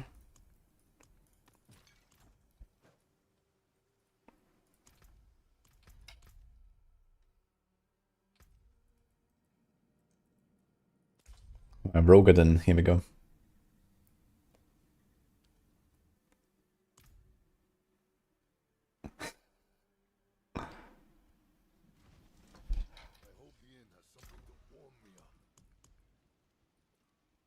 Okay, resource. Resource. Ding, ding. Shard.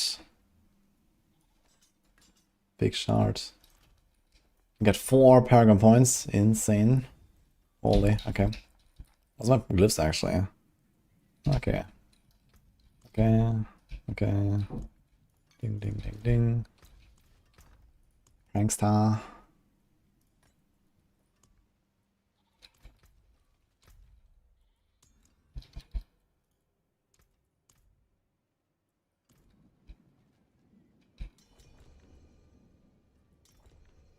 No, great. Let's try this.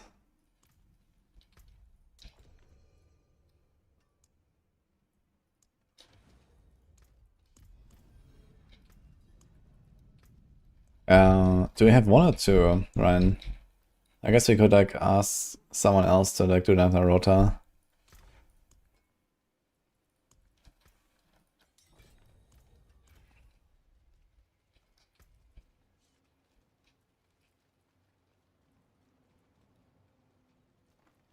Great boots I have here.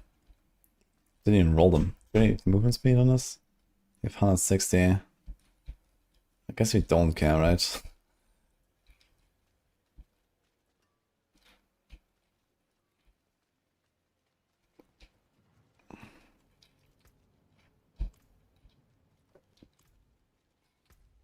I think we don't need Shared Misery when we have this wolf stuff going on.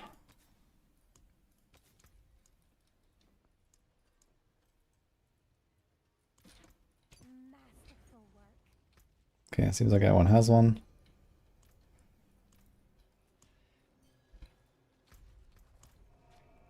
Mythic time. You have one, Grizz? Okay, Ryan has one and Chronix has one. Frax and me have 2, so we could do another.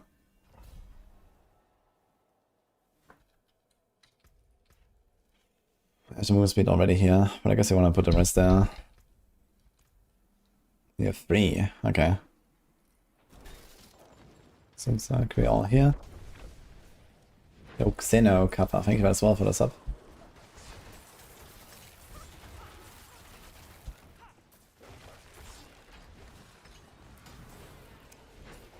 Dude, screw these Oradins, man. Look at this. What am I gonna do?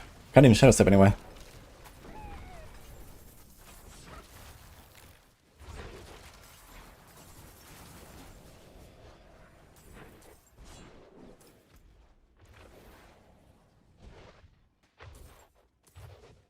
Yo, David.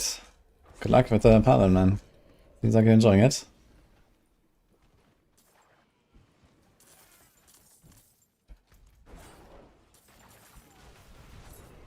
Yeah, playing Oradin is very fun. Playing with Oradins is not very fun. It's a struggle.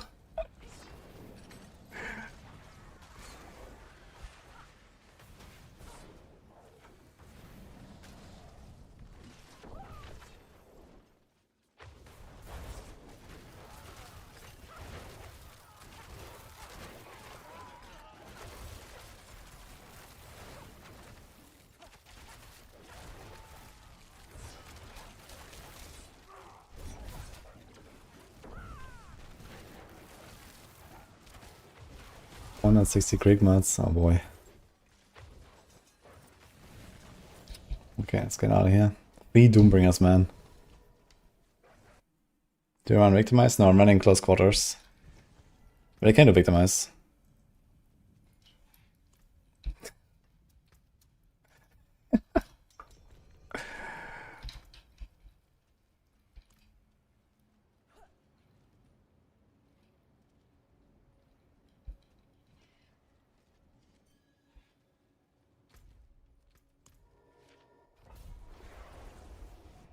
Or I didn't split pit 125, which is pretty good. Yeah, for sure.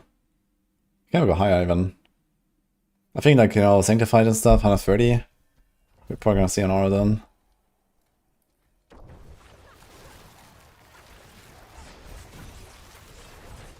He's here. It didn't take long.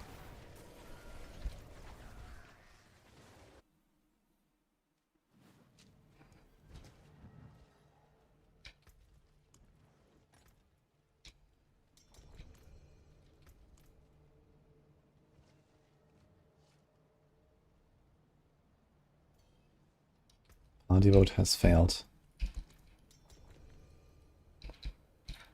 No, these are mythic prankster sigils. They have a special goblin that drops 5 mythics and a spark.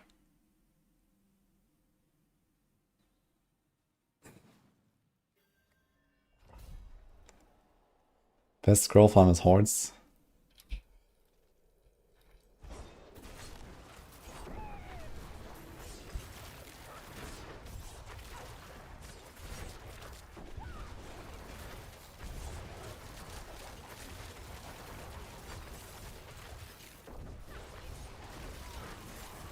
Ucha.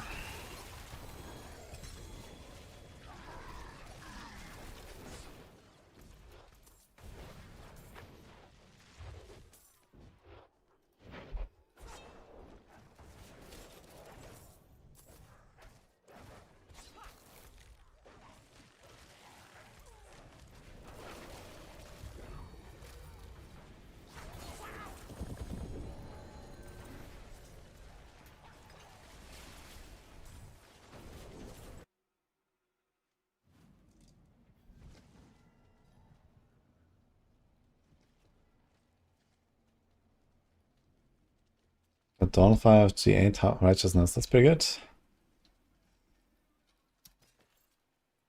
Okay, I want to save a Shaco that has a cooldown on it.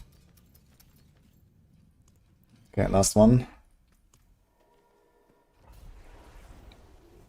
I haven't watched a new Froster video actually, I should watch it. There's actually like 2 or 3 I haven't watched. Maybe I have to catch up a bit.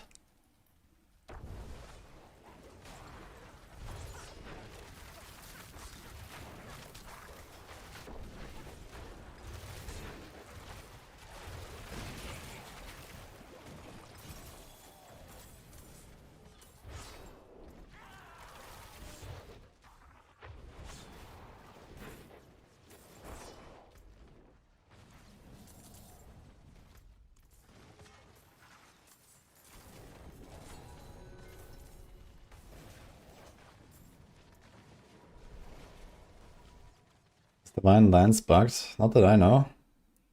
Why? I mentioned quite a bit in the year recap. Okay, interesting.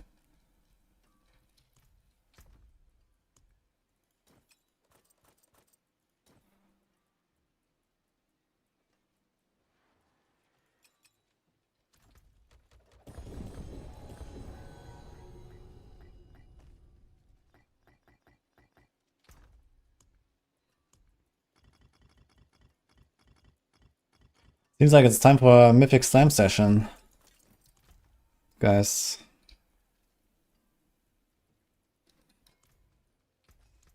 I'll keep my forge hot. Return Maybe gonna do the second rota first. Okay, so Grizz had one. Anyone else who has a Prankster on hardcore? Let's just do it.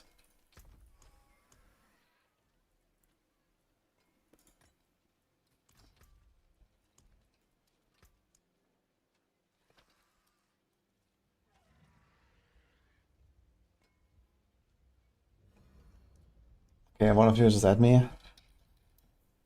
We only have one spot though. So Frax has one, Gris. Where's Gris?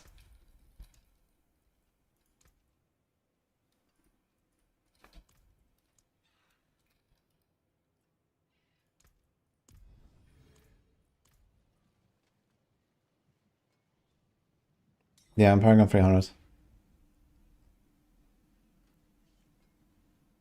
I got 2 from Andarius just by the Asmodon World event.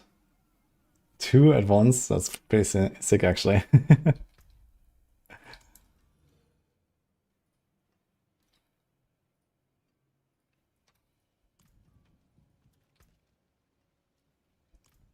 So who just added me?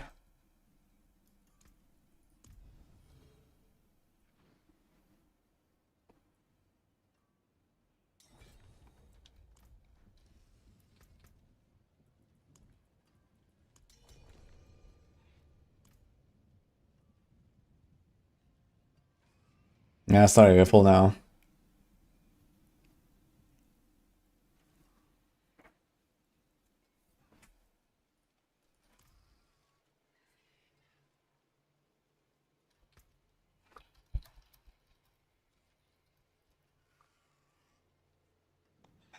Gorilla Kong.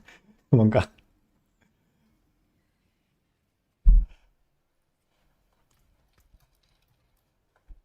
I'll start with mine, I guess. Wait, did we open already? This is the old one, right? Okay.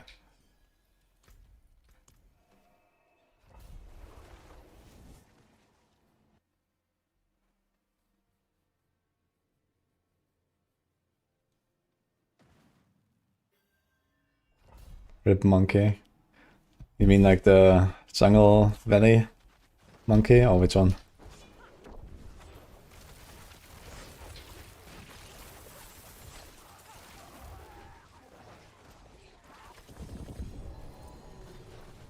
Two GA chest. Ooh. Every monkey got nerfed. True, actually.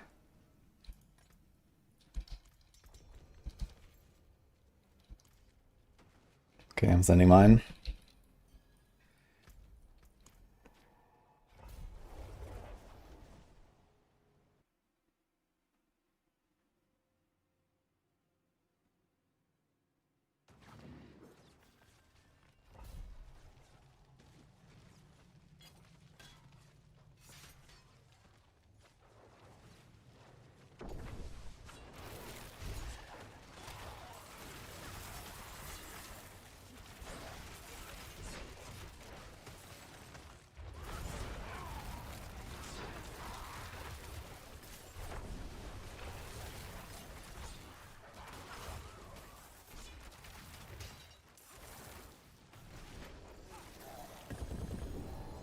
Dude, what's all these Doombringers?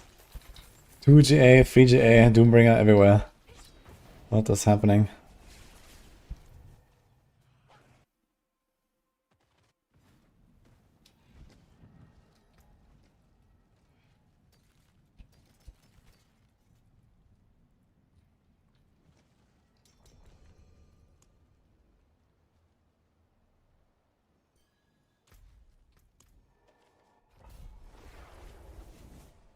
This is not a bug or a nerf. It's just RNG. Scar guy.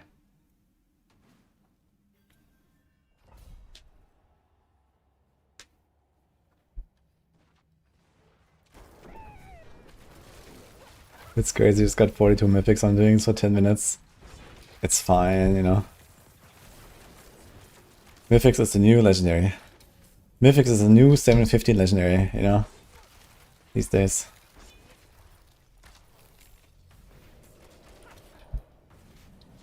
$25 quality, 177. That's a pretty good shield actually.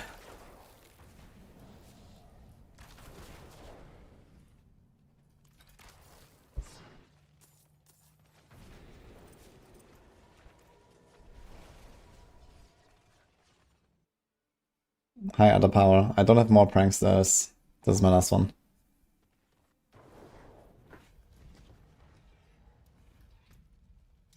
This guy got a 4 GA Doombringer.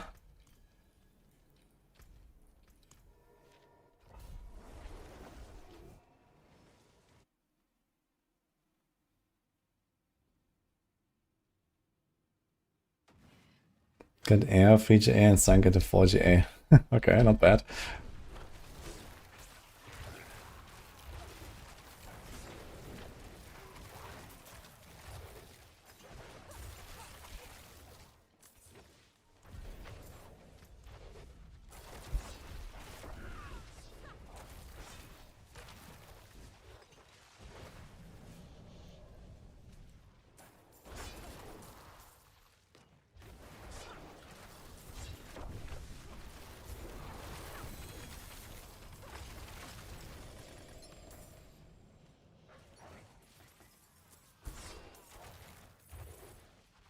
Merle?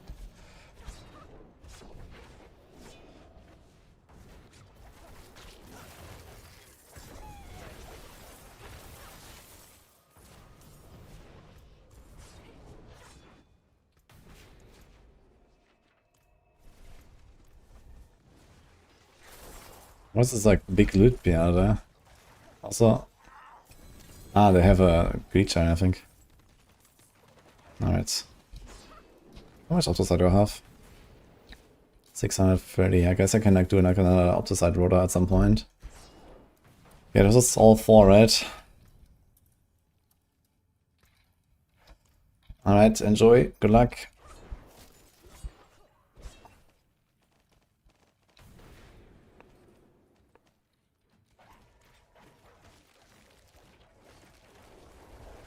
This rogue build is Heartseeker. I have a planner on the Discord. We also have a Maxroll guide for it from Darkside.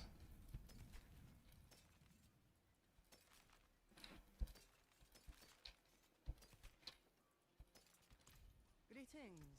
How shall I guide my hammer?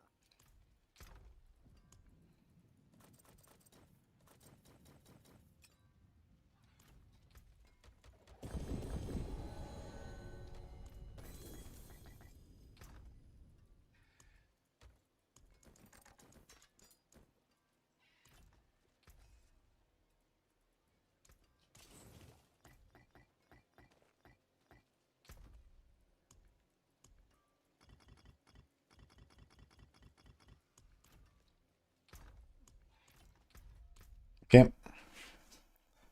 Let's try it.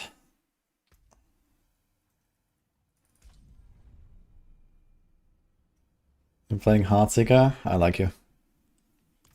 Good choice.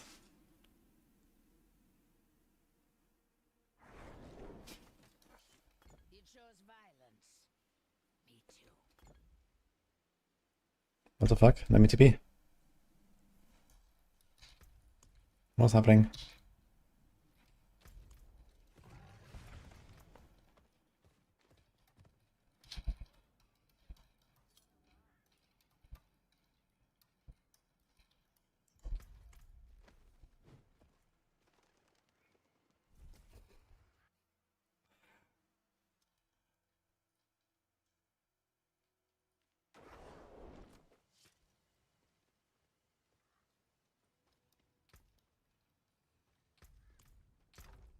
Oh, mate. How many sparks do we have? Oh boy. Okay. Oh boy. Alright.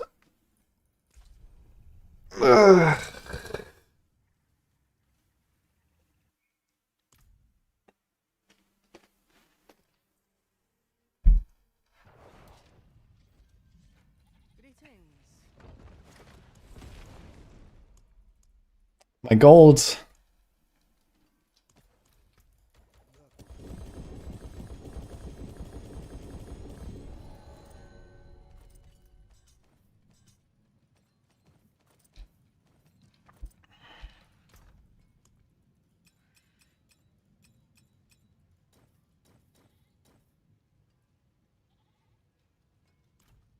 See some steel you need? What's still got some good in it?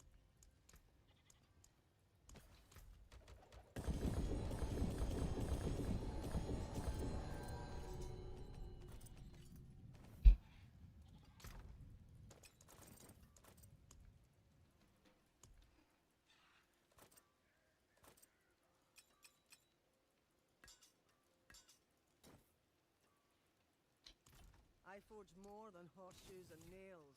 What do you need?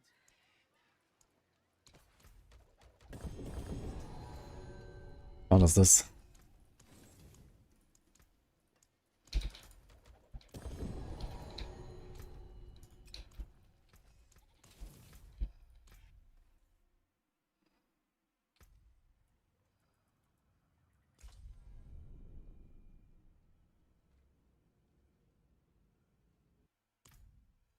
Is max life or damage reduction better on Doombringer? Max life is the stronger one.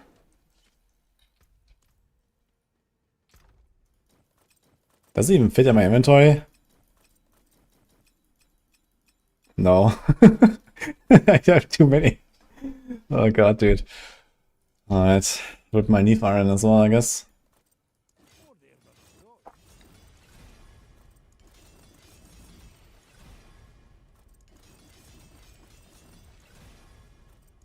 Some solid bits here.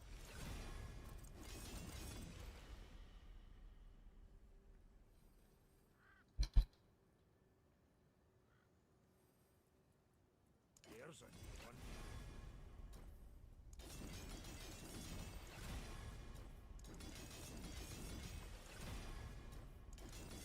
There's a new one.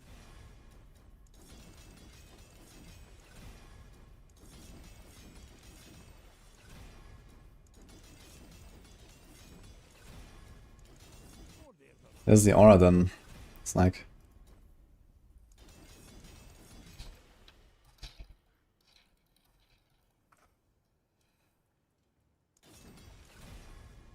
some solid bits here. How much Neath Iron do you have? 119. Actually, not that much, man. Gotta be kind of careful. But I have a lot of Belial mods, I guess. At some point I'm gonna do a Belial session. Some solid bits here.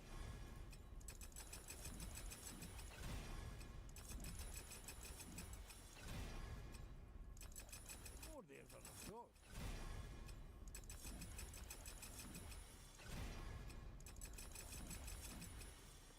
Just forge it in. There's a new one. Hello. Hi, Chronix. Hi, Woody. How's the day going? So far, so despaired. As expected. Yeah, especially when the only non-shadow blaster that you know sends you messages like, "Oh my god, my rings are perfect," or "I am done with my gear." That just doesn't make it better. Like, I'm not And exactly then done. meanwhile, I'm sitting here with like 208 Neath Iron that I'm like very exhaustingly, I don't know if that is even a worse word, farming and worrying about running out of scattered prisms and scrolls of restoration, trying to get a starless for my judgment and a Shaco for both. It is certainly a very tough time, a very tough spot that I'm mentally in right now, but I'm doing fine. Okay, well, good news. I'm not done with my gear. But I did clean up all of my mules. I have no mules besides the ones that have my push gear. With the gear, yeah. And my I have like almost 3 full empty stash tabs for like slamming. It's beautiful. Holy. Yeah, like I I actually have, don't like, need much 2. anymore. So Yeah. I That realize, makes my day much better. yeah, I'm gonna I'm gonna throw in like a lot of amulets now and a bunch of gloves I think I need and boots. It's just like a full boot session. Just like YOLO Gamba Addict because might just hit the jackpot, right? That makes total sense. Yeah, I mean I'm missing the chakra still for Shield of Retribution, so Mhm. I'm trying to do something there. Do you have a Shaco for Judgment? Yes, on my shield actually. Dispatch. Yeah, I have like an insane shield with Shaco on it. It also has a life on hit actually, so I don't need that on anywhere else. What? Yeah, it's kinda nuts. Yeah.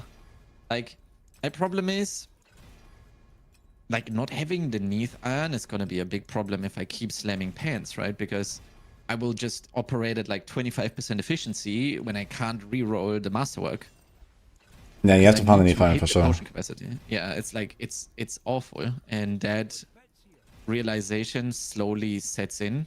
I'm like delaying the critical point of running out of stuff every day by a little bit, but yeah. Like it's like in 2-3 days I'm out of Neath Iron and Scattered Prisms and well, actually like I'm gonna run out of Scattered Prisms today. So what am I gonna do? I'm just completely I'm out of the race basically. If no miracle is gonna happen with that little bit of Scattered Prism that I have. You have to turbo farm Belial. Yeah, that's what I'm doing exactly. Like the Neath Iron is fine now. I have 215, which is kind of weird calling that fine, but yeah, Scattered Prisms running out is actually a problem if you keep slamming pants all day long, right? Like I'm able to slam 60 pants. Okay, some of them come with sockets, but in general, right? All hope lies in the Treasure Breach rotas, basically. We can do one later. Yeah, but it's looking grim. Like, if I wouldn't run out of mats, I would be. It's like nothing happened, right? It's totally okay because eventually I'm gonna get it in the next 2 weeks. It's no problem. But if I'm only able to slam like at most an inventory a day, because I run out of all the materials that I need to masterwork or like prepare for the sanctification, then 2 weeks is not that long, right?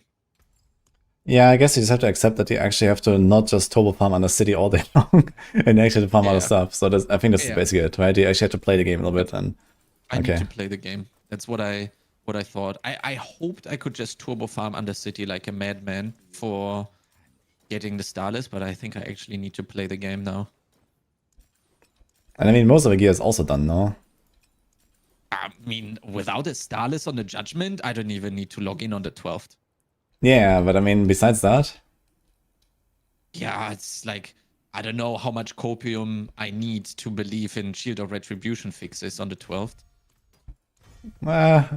It's a mild dose of copium, I'd say. Really? I don't know. I mean, they seem... Copium... They seem pretty eager to fix bugs, so if they fix it, then... I don't know. It's a pretty major bug, you know? So... Yeah. Yeah. Like, if it's Shield of Retribution, I'm okay. I don't have a Shaco, but I'm just not gonna die regardless. Should be fine. Or I'm not gonna need the 4 skill ranks. But if it's gonna be Judgment, yeah, GG. You know? Looking at it right now. Unless I get really lucky today and hit it, or playing the game is gonna be enough for like 2.5 weeks. Or how much longer I have.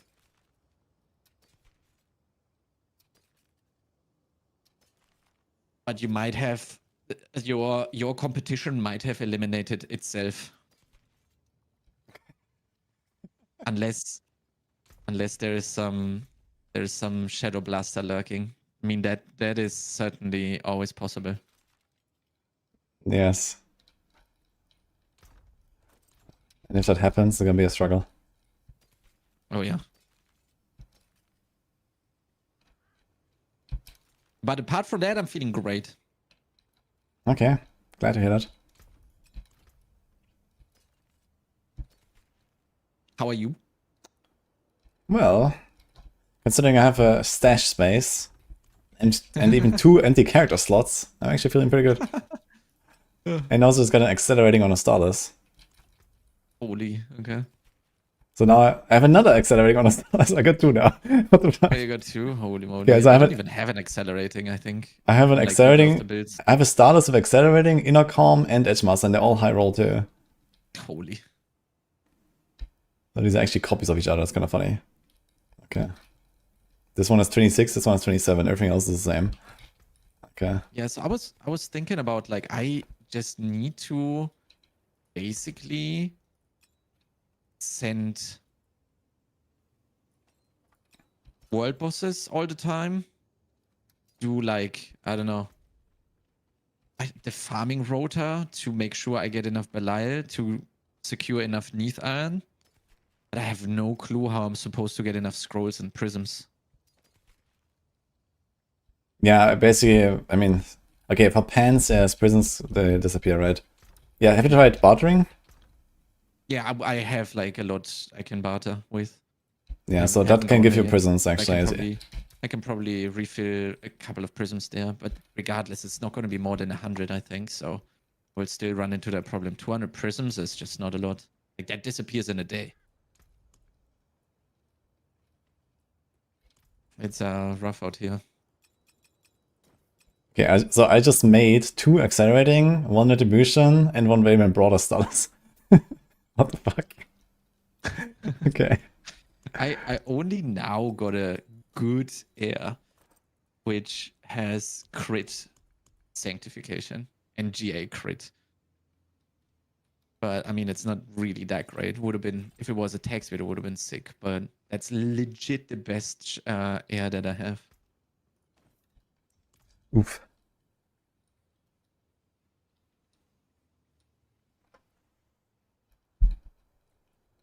Oof, that's a close one. Do you think they would fix it? I don't think they're gonna change this.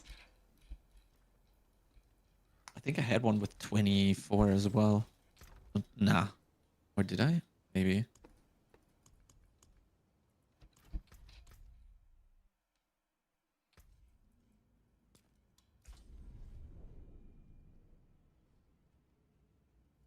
What's the goal for the tower? Rank 1. True. Alright, Elliot. How's it going? I think I'm just gonna clutch it out an hour before tower release anyway. Just like I did with AOZ. Guess that's just what it comes down to. Just get it.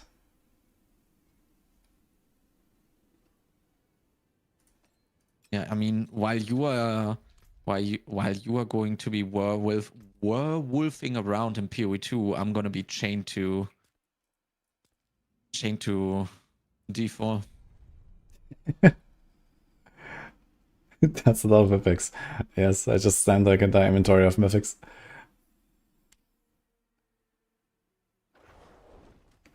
The outer block from Oath is not being changed by duration temper? That's untrue. It does go up with the temper.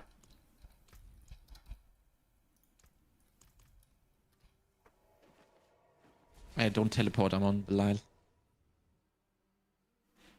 Oh. Yeah, wanna do Honor City? Just like spam my sentence. I also have like 300 radiance we can run. But I would like to do this with like a party where we go for the 50 million.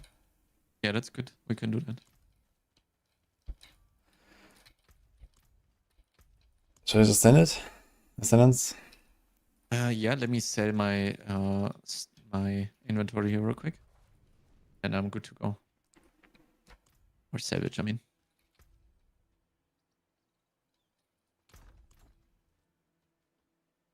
I'm sending Belials and targeting Varshans to get Dawnfires that I sell for a huge amount of gold. Then I keep buying Belials.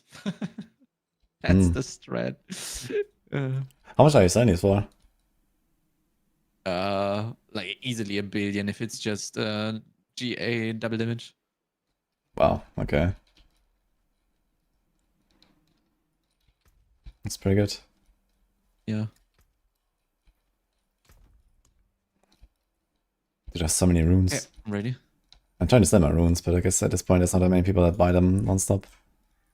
Mm-hmm. Did you say Ascendance or Radiance? I'm running on Ascendance now, but Radiance I would like to do... Yeah, I would like to do Radiance with full party. Yep. Kind of funny, huh? We don't care about doing Ascendance in a party, but we do the Radiance in a party. Yes. Kind of strange for sure. Yeah, I realized like I just raised my standards so much for amulets now. Like I'm not going without like at least 2 passives and like some good stats or something at this point. So yeah, I have quite a good amulet. I'm quite happy with it. I got one with Inner Calm on it and a high roll, so it's not terrible.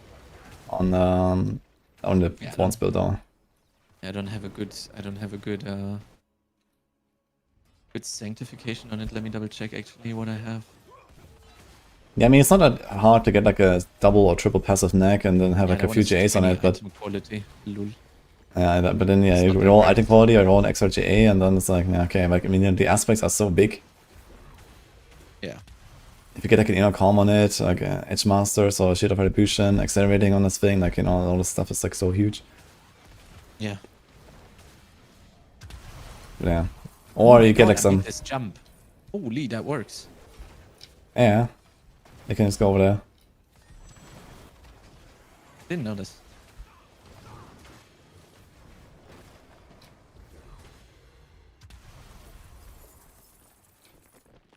Check Divine Gift. I don't really change this. Yeah, just making sure.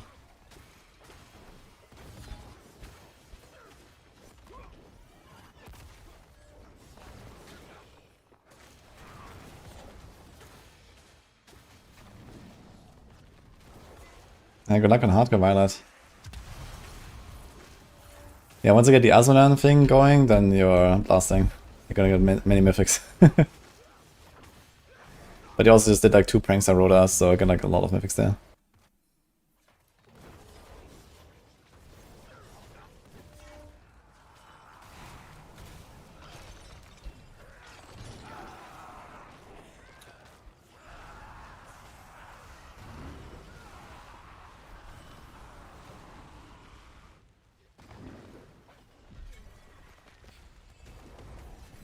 And it feels so good in this game to just like take half your stash and salvage it, I have to say. Must be great feeling actually having a lot of stash space now. I do have always 2 stash tabs that are Ooh, that's pretty free juicy for actually. sanctification. That is very nice for Shit of Attribution. Yo, Flexible links me Air of Perdition with the Resolve mod on it. That's pretty good. That's nice. Do you do 2 runs in Gamba or just like every run? We can do 2 runs, but I just gambled, so give me a sec to get rid of this shit here. Okay, so we're gonna do it then. Yeah, I think we can do 2 runs. Yeah. That's fine. Also stop slamming a lot of random shit now. No more temerities. And I wonder thicker. how you had so many... I mean... Yeah, on those uniques, you don't really use the scrolls and... You don't really use scrolls or scatter prisms, so I mean, that makes sense.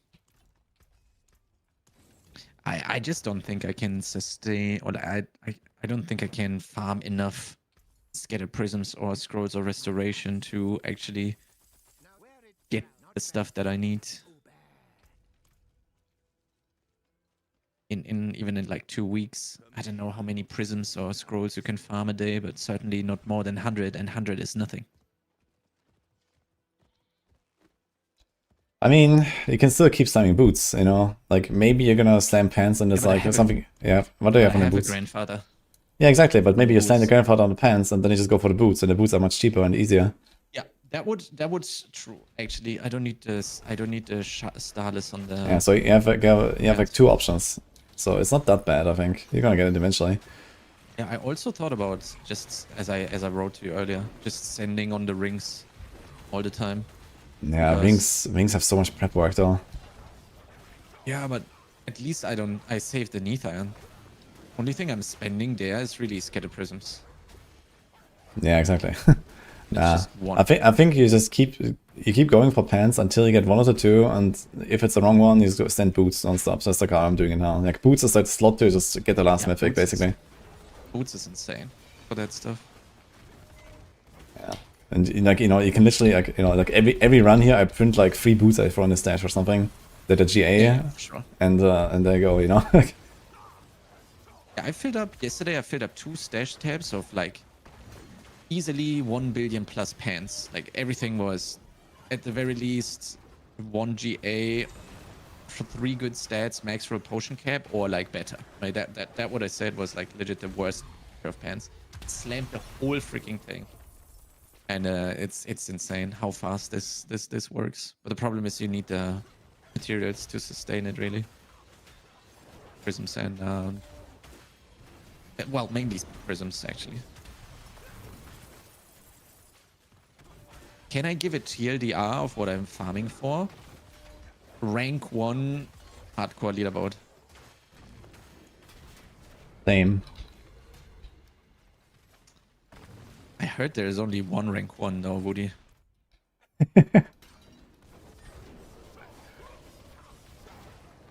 I'm not quite sure on the math there. I need to talk to Ava how this works.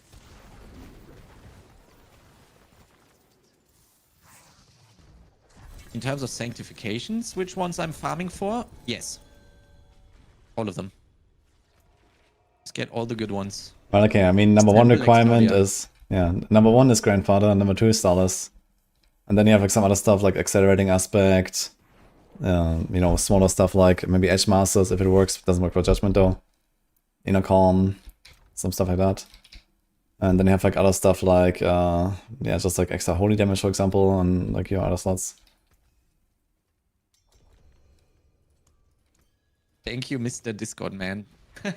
There's like, you know, these like extra stats like strength, crit, cooldown, attack speed, so some of them can help you to fill your gaps on like boots or something. But yeah, usually like you want to have like boots with a mythic, because boots is like the most easily spammable item slot, basically. You just spam boots non-stop until you get one mythic. And then get like, you know, the Starless or the Grandfather, like whatever it was, and that they don't have on the boots, you get it somewhere else at some point. And then you have the two big ones, basically. There's some smaller mythics as well, like an Chem, but it's not much better than just like another good roll or an aspect. Amulets is like, you know, big in demand because of all the passives. They can be really huge, so you want to get a really good neck. Is the tower gonna have rank 1 solo, or are you going for 2, 3, 4 man, or just all of the above? Again, yes. Yeah, I have a support Paladin, support Druid, and support Warp now set up. I am curious if there are Shadow Blasters out there that can outblast this. Yes. This degeneracy, by the way. Just king of the game? Exactly. That's the goal.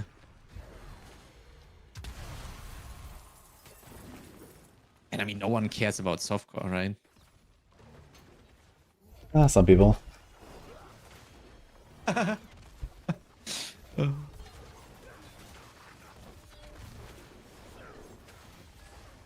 Hilfe, I'm stuck. I'm good.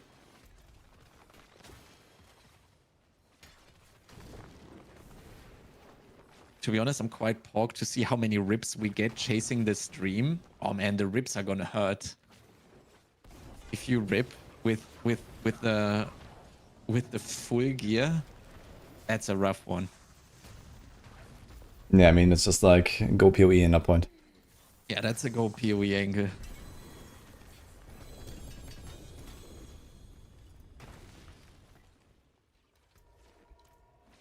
Pranksters can spawn in escalation. But it's like really rare, so you don't really like try. It's just like another sigil with like, Yeah, okay, one on one or about something. softcore because you play it, but I mean from like a competitive standpoint. No? I mean, I wouldn't like completely diminish the achievement of, you know, the softcore blasters getting rank 1. But I feel like hardcore is more interesting.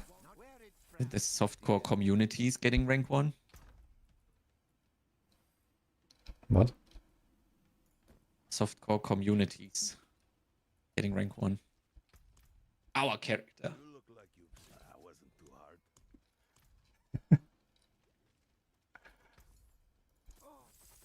Now that just won't do. Here, try it out. Come in, I don't. Damn.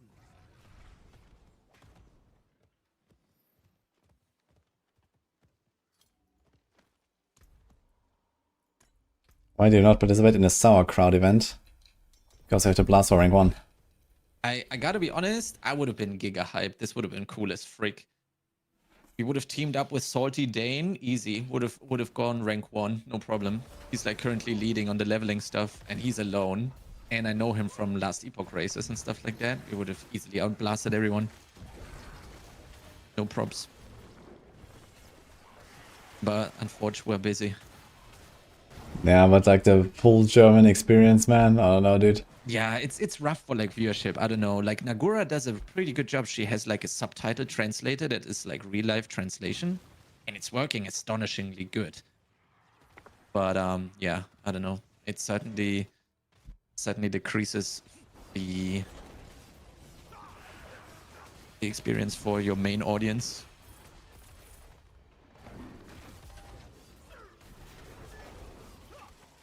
Didn't get obels here from the rank 1, what the fuck?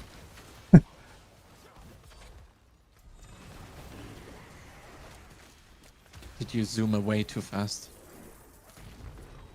Yeah, I mean, I didn't even hear the sound or anything.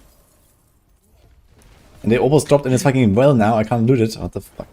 Yeah.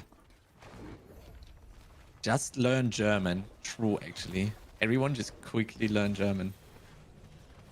No problem.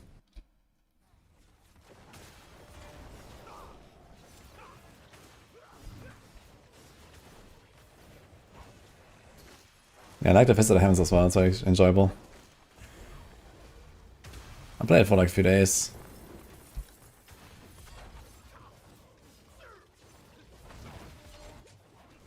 Get a lot of mythics here in these runs. Got like 3 already or something. Again, I got nothing yet.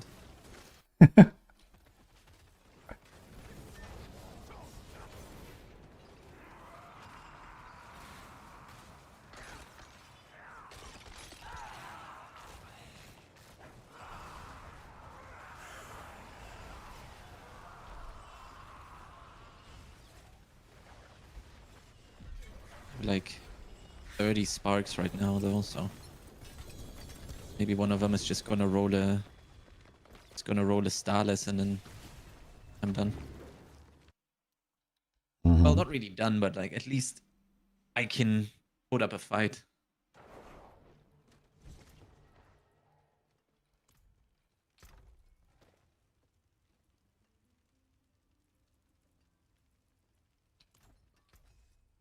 That wasn't too hard.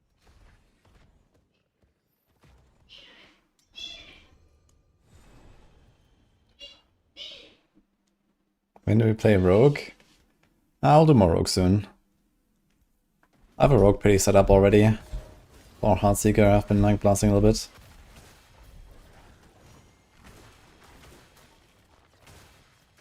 Which other builds do you still have like on the radar that you want to do when you're done with the gear?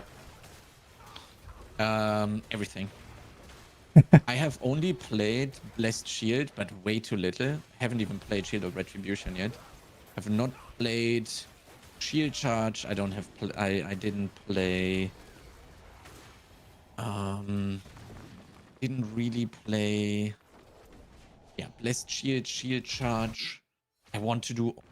Could we just zone while we got the Orn's Rip? Oops. And I want to play more Shield Bash as well. I want to play all the Zealot builds. I want to play... Maybe do some Condemn shenanigans or something. I want to play Fist of the Heavens. I want to play Walk with the Light. That's like... I have so much stuff to play still. It's actually insane. Okay. I want to play every build that we have on Maxroll, at least for a little bit. And then maybe cook a little bit more.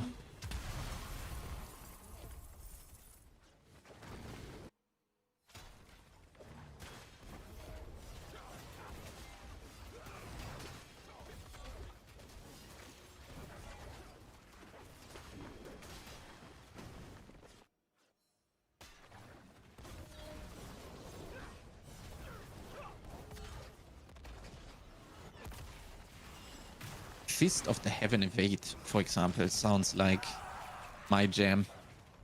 Yeah, it's very fun. I did that actually very early on. It's basically a similar setup to Blessed Hammer. Just with you do fists and... just swap out the stuff. Yeah, you do like Core Skill Glove and Fist of the Heaven's ranks on the boots. And otherwise like similar stuff and you just like, you know, evade around. It's very cool, yeah.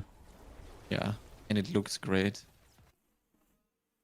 It's the best jam, says Euphemus. Yeah, that makes sense. Come in, I don't bite. Not like I used to anyway. Brandish. How could I forget Brandish? I haven't even played Brandish yet. Divine Lance. There's so much stuff I need to play. Dude, you need to try the ranged one. Yeah, I want to do the Javelin stuff for sure. get like Bone Spear vibes. Definitely feels a bit like an old Bone Spear, I'd say. It feels like some mix of like Bone Spear and Shot. Nice. It's very enjoyable. I have a guy set up for lines for Javelin just to play it sometimes. I'm gonna go with it in the tower when it comes out, just like, you know, to get the first experiences.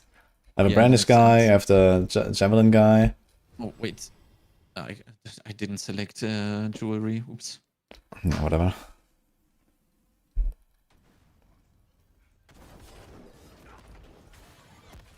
We'll see what other builds I'll take into the tower actually on launch day. Yeah, it's gonna be interesting. I mean, I could do like a full backup, you know, Shield of Retribution and Judgment thing, but I don't think I will. Yeah. I mean, I have the gear, but I do that. I still want to keep like one of my get guys used to around. Maybe it makes sense to like, you know, do the push with like the test gear and then do like the real push with the and real at gear. some point you're like, okay, like I know how this game works now. I get the big boy.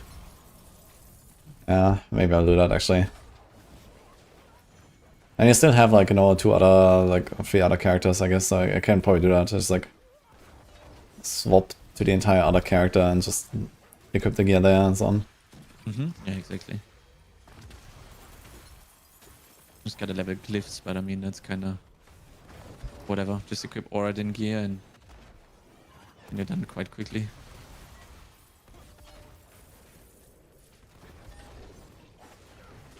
I think I should probably not do this event here. I think that we have too much. Like in general, just like rush through this and go with it for free and do the small ones maybe. Yeah, and clear the rest on the way. Yeah, that could make sense. Let's try that.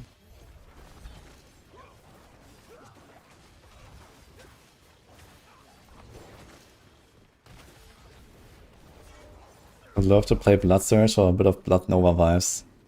But like, can I even scroll so far down? Yeah, so Blood Surge and Blood Lance are among the bottom 5 builds we have listed on Maxroll, and they both have an arrow up.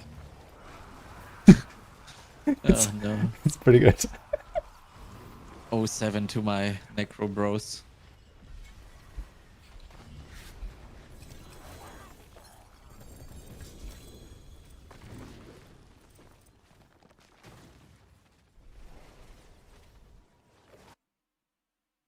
Talking of Spear of the Heavens. Yeah, Superiority is in order, yes, Marv. The rest is dope. It's not good. Rip. What do you got?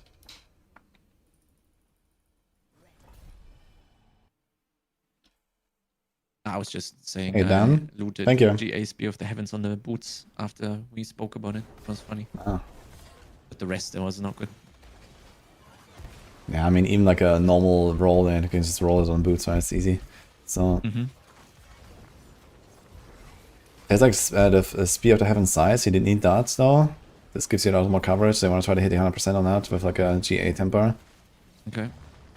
Yeah, and then the rest is like Arbiter, Argent, Veil stuff. Do you have a link to your Divine Javelin? Yes. You actually have to list it somewhere, I think, even on Maxroll. Oh, okay. So can I just go Maxroll planners and then Woody and then it's there? Should be there. I have it as public. Yeah. And I think we So put it you on do- tier list. So oh, it's even on the tier list? Yeah, there you go. I think Snail wanted to put it there. I haven't checked actually if he did.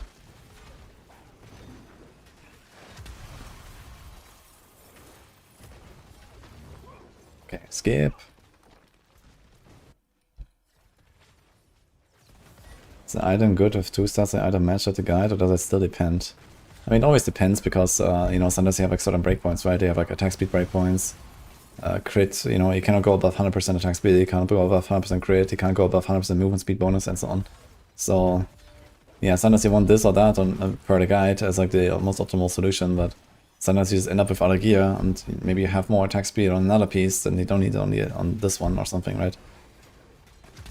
Or sometimes, you know, one specific roll is like very crucial, like for example, one life bait roll somewhere, you know, can be on the shield, it can be on the ring, can be on the glove.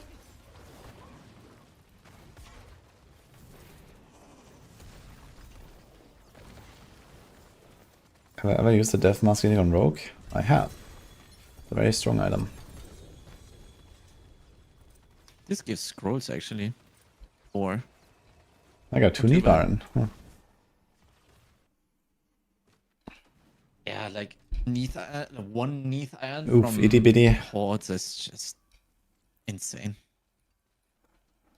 Then you can try to get another one with like I don't know. I the could Mythic see farm. them fix it with 252, and then I mean I would still have a week of farming, right?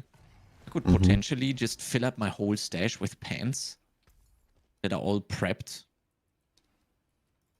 Wait for what? and then farm the stuff, and then still try and slam. Wait, what are Whatever gonna I fix? Maybe like hordes or whatever, Neath Iron income or. I mean, there's a scrolls chance they're or gonna like get up a this a little bit, I prisms or guess, something, right? because people are complaining. So maybe. Yeah, I mean, I wouldn't completely disregard that possibility. It might be possible that they're gonna do that. Up it a bit, and then. I mean, if you have my empty, full stash is full with pans, why not? You know, but I Yeah. can't do more than that, right? Like I'm totally okay with if I don't get a Starless, right? If I don't get a Starless, it's okay for me. But it's only okay for me if I have done literally everything that I can do. If it still doesn't happen, then that's fine, right? I just lost the RNG stuff, or what can I do about it? But if at least if I've prepared to the absolute maximum and I did everything that I could and still didn't get it, that's totally okay for me. Yeah, good luck, itty bitty. That's why I'm thinking about like what even are the possibilities that I have.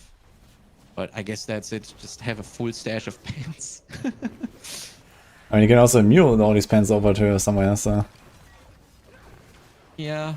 but the thing is, you probably don't want Save to some go time, overboard, I right? would- Because you also need like all the Yeah. Forgotten Souls to roll them and whatever. So, Yeah. having Yeah, the pens I would ready, just I guess, full is prep fine. Them, right? I would full prep them. Just no sockets, basically.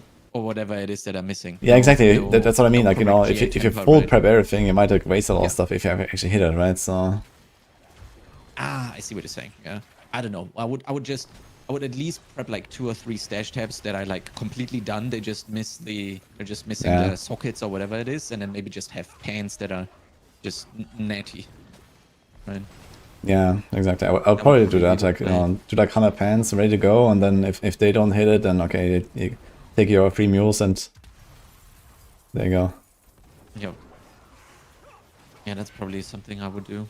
And worst case, back to Undercity. Worst case. Yeah, I don't know. Like I would still need to farm the scattered prisms somehow, right? Or the scrolls or the Neath Iron. Wait, how long is this Goblin event lasting, by the way? 6th of January. Yeah, I'm hopeful for the treasure breaches. I learned that the oh fuck, I'm sorry, I spaced out. I was clearing. Like for Neath Iron, it's not that good. I think it's like 2 or 3 on average per treasure breach, so that's not a lot. But for scattered prisms and scrolls, I think it's actually better than for Neath Iron. And Neath Iron is not that much of a problem if I can just keep buying husks, right? Whereas scrolls and scattered prisms, I can't really do anything about them.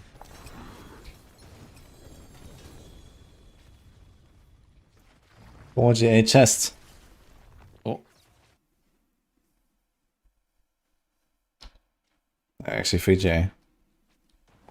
yeah, like for example, this Dawnfire is easy 1 billion. No questions asked. Maybe even easily more because of the 2 GA. Oh, World Boss in 5. Mm-hmm.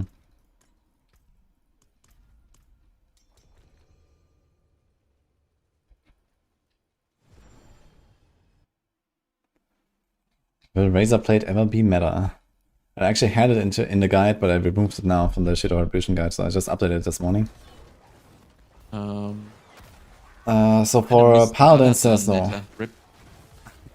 Yeah, for Paladins, Razor Blade is not gonna happen since Mantle of the Grey exists. But yeah, Spirit Bonds, Barbs, there's some builds.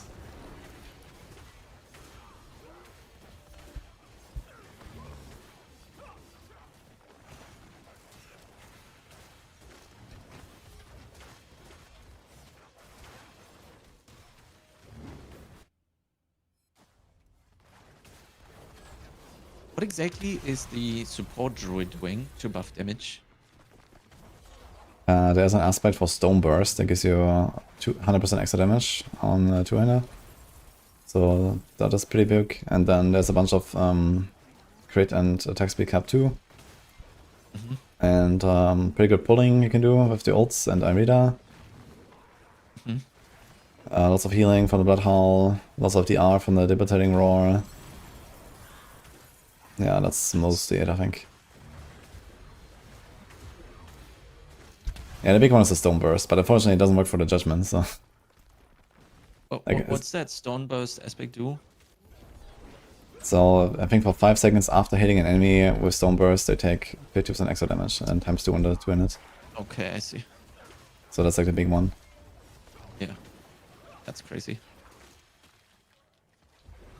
I mean, that alone already makes support druid better than another DPS. It's kind of insane. And then you have pulling as well on top.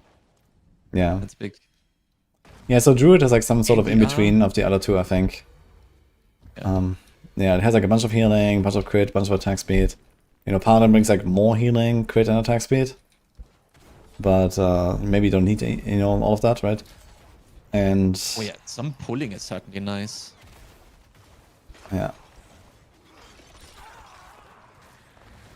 Yeah, a bit of pulling. Like, you know, I think in a 4-man, the support Paladin is just gonna sit on the DPS all the time. And Barb's gonna do most of the heavy lifting.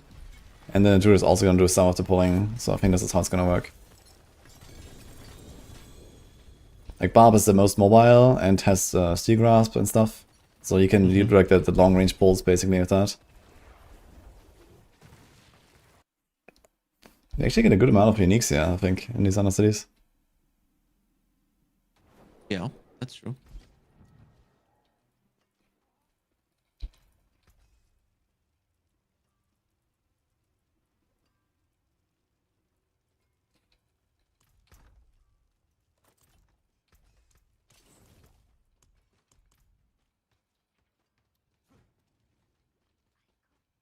I do so enjoy custom. Now you won't find.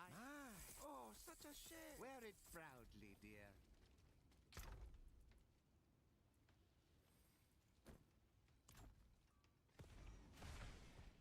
You look like you've seen bad. Damn this old knee. I do so. That's just too bad. Wear it. Not Well, boss. Alert!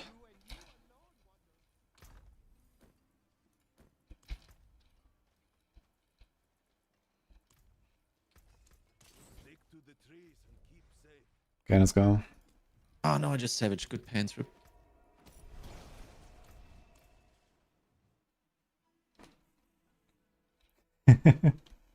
Evacuate the town, boss imminent.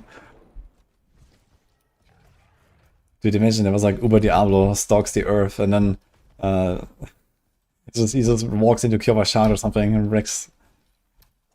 That would be cool. I remember with stuff like that, I always remember the hunters that were dragging either Azorigos into Stormwind or Lord what was the name? Kazakh? Yeah, Lord Kazakh into Orgrimmar.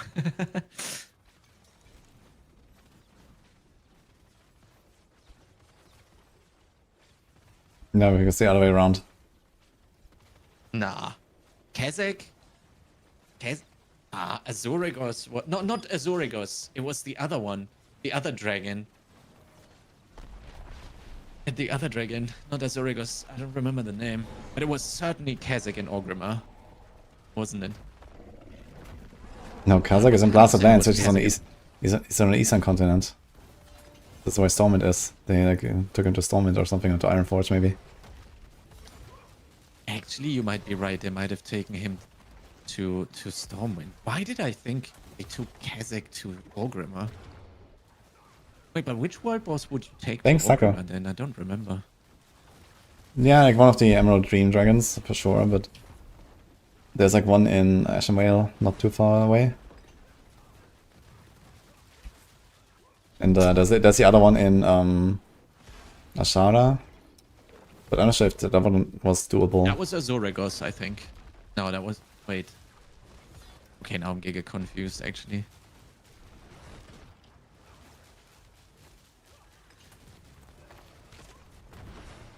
I was sure it was Kazakh into Orgrimmar and the dragon into Stormwind. Well, I mean, there's for sure one dragon very close to Stormwind. I don't know the name. It's not a Zoragos though.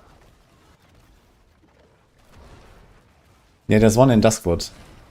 There's a portal too. Duskwood was the name, exactly. That was scary. I was like level 28 warrior leveling. And then I went into that area and suddenly there's a big freaking dragon with like question mark like level. Like, good job. That was insane. I was super scared going there. Mm-hmm. That was cool.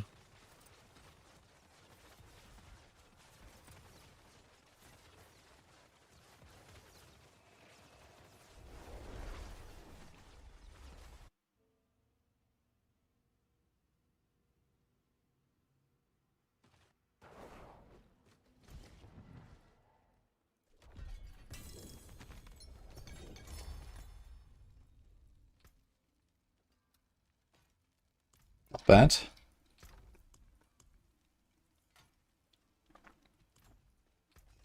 Good materials here.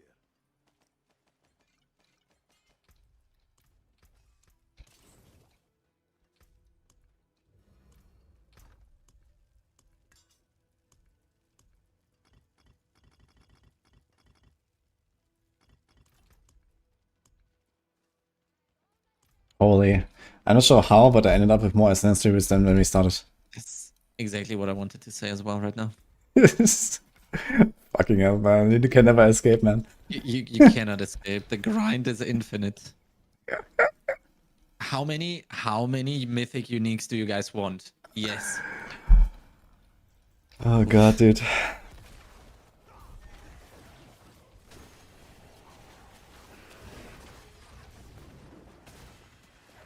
Like, I took a stack from my stash, and now I have 101. And the next world boss is in 1 hour 45. No. Oh, there goes our obos. Oh, no, never mind. Okay. That's just that brazier.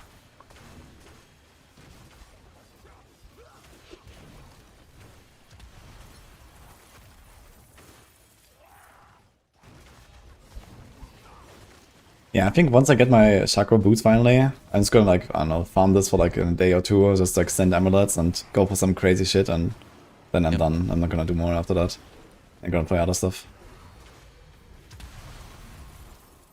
I think I'll be chained to this for a little bit longer. Yeah.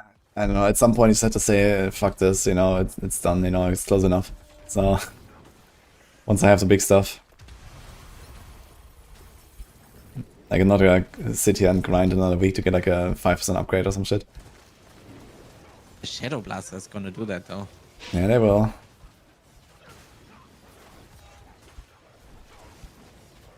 I guess making up for 5% damage is possible. Can outskill that. No, we're not at Like, 4 by the that is way, not that easy. much. Oh, what the? Okay, nice. I'm not sure if it matters for SNS actually, if you go to 1 and then rush to the boss. All bones.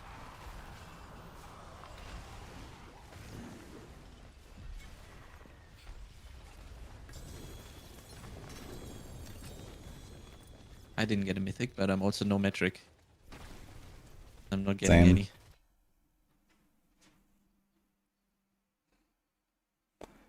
You'll grind for a 5% upgrade if it means beating someone else being rank 1. Motivation is key. Okay, if you're at that point where, you know, like, I don't know, like, Chronix, me, and Shadow Blaster 1 are all pushing hit 139, and, you know, there's like a 20-second difference, yeah, maybe I'm gonna grind that 5% upgrade. Maybe I have the Starless and the Shaco already, and I'm just Psyops. psyopsing. Like, how do you say? Getting you into a false sense of security, and then BAM! Mm-hmm. Striking from the shadows. It's not about a false sense of security, yeah. But yeah, at some point it's... What? Shots fired? No, that's not what I mean. It's just like, Okay. you know, at some point, like, my character is pretty close to the max that I would expect, and You know, like... You know, like basically there's a fall off of efficiency, right? So, you know, the closer you get to perfection, the longer it takes to improve anything. So... Yeah, but that's the thing though, like I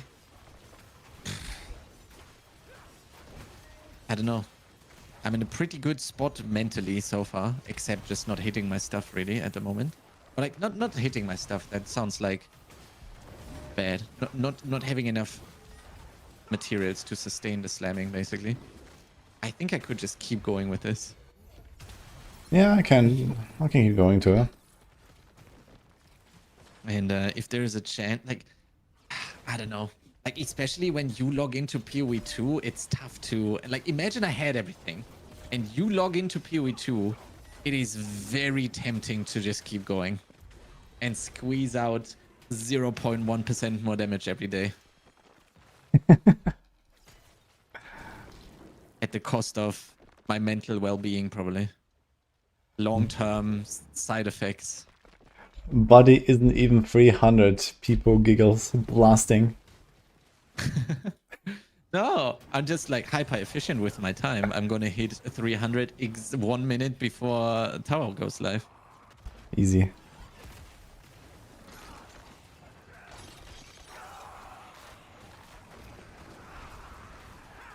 Why would I want to waste 2 full weeks of experience gain?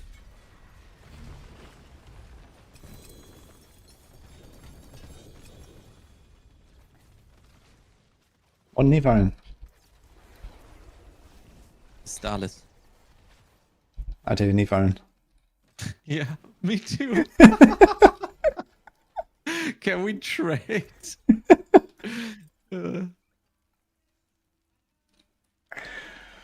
Oof. What a season. Want to trade 10 mythics for 1 Neath Iron? I do so enjoy customer. No, I do absolutely. Now that just wear it proudly, dear. Crit is always better than percent damage. Okay, so what is that? Get 100% more crit and 100% damage. The crit chance is 100. Is it the same thing? If you're talking about like these additive stats on like a weapon, then yes, that's the same. So as long as you have the condition met of these stats, it will be the same as any other additive stat. But you have to understand what is additive and what is multiplicative. I'm not only checking the pants for good stats, but I'm checking them for sockets as well. And the more sockets they have, the better they are. God, you're gonna sort them in your stash then before you actually start crafting. Yes, I'm gonna do by the number ones, of sockets.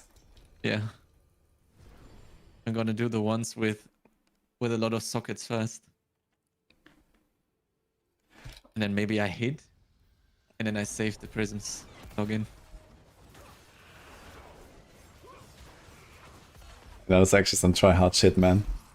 Yeah, what can I do? If that's what I'm saying.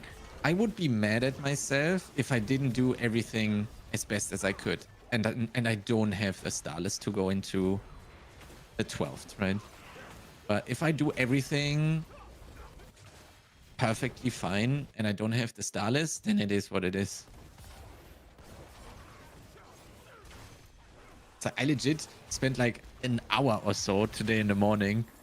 I just AFK'd Helltide and was thinking about the correct approach to do all of this now, after realizing that I'm running out of those normal resources. Yep. Skipping.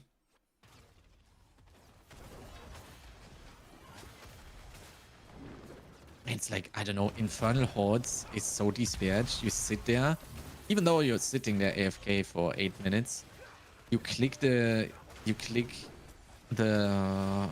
chest and out pops 1 Neath Iron. That's insane. And 50 off the side. Yeah.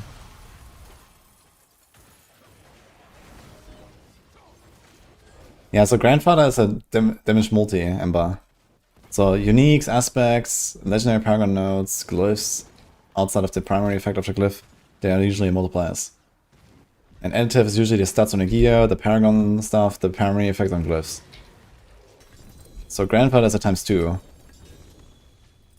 But like 100 crit damage on your weapon, it's just 100 crit damage. It's in the additive category. That's like nothing.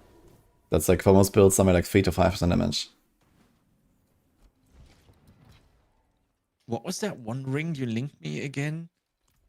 It was GA. GA Lucky Wall, GA Restore? Strength, Yeah, exactly. I think GA attack speed and accelerating and cooldown. That is insane. Yeah, it's a pretty good ring. Yeah, actually both my rings turned out really good on both builds. So.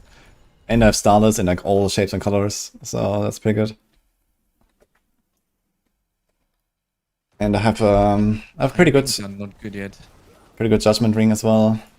I think it's like a 240 with 4GA or something I have. So So you wouldn't do the Nezukim at all? You would much rather... I mean, if you have it, it's nice, but it's not crazy.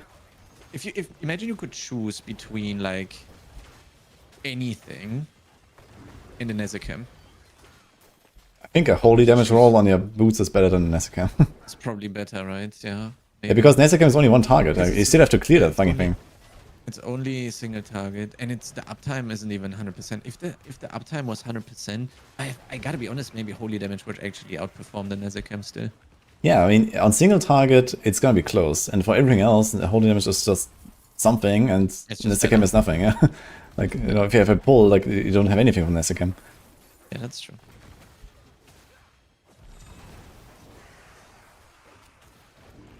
I mean, is there going to be any changes to HP scaling from what we saw in the PTR for the bosses or whatever?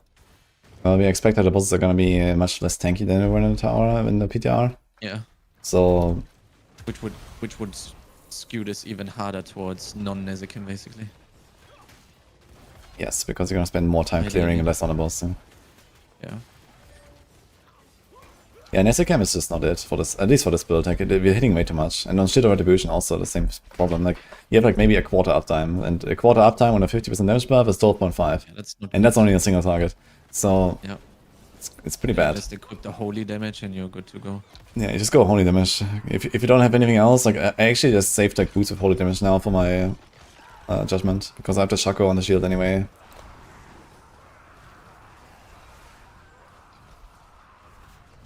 But I can just about go Shaco boots, I guess, and you know, something else on the shield, and there you go.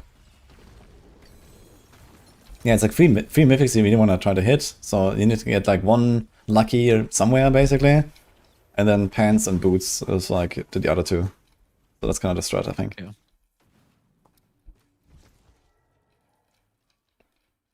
Would have been nice if I would have thought this through from the get-go, actually. Just spent way too much time on the mythics at the beginning. And amulets, actually. Yeah, okay, but I mean, we didn't really know like the chances and, you know, what even is in the pool and whatever, right? So we were just like discovering. And now we know, so... It's really good learning curve, though. Like, Season 12 is going to be so much better. And if that was still a thing, right? If Season 12 had the sanctification in whatever way, it would be so much better. Yeah, Season 12 is going to be repeat of Season 11, but Treasure Preachers give 200 up the side and not 20,000. What do you think about that? Yeah. Yeah, that's going to be a gameplay shift for sure.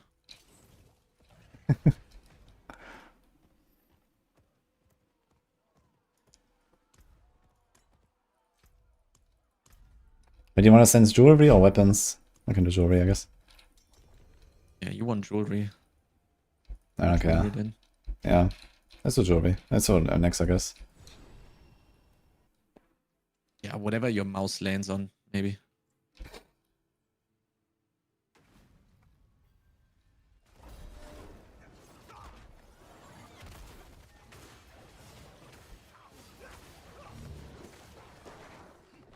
Cooldown is 15, duration is 15.4 and has 4 seconds after it expires. Yeah, so I think the Fortress cooldown does not go down while you have the immunity phase at the start. But it does go down in the background after that. So I think that's how it works. But he can do Aura with his pendants and then instantly reset the Fortress.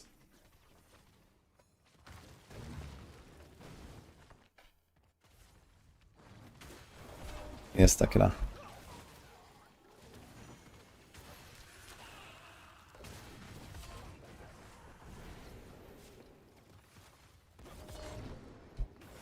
fucking stuck here, man. What's going on? There's like this one shadow that spawned and followed you, and it kept me like stuck and chained in this fucking circle there. What the hell?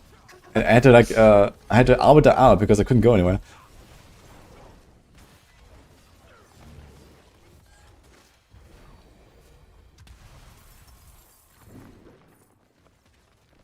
It could be much worse, Jirai, I guess. Got a shroud after being damaged for 20% of your Maxroll knife to become immune. Is that good? I mean, it's better than nothing, I guess. It's kinda nice when you stand in explosions and stuff.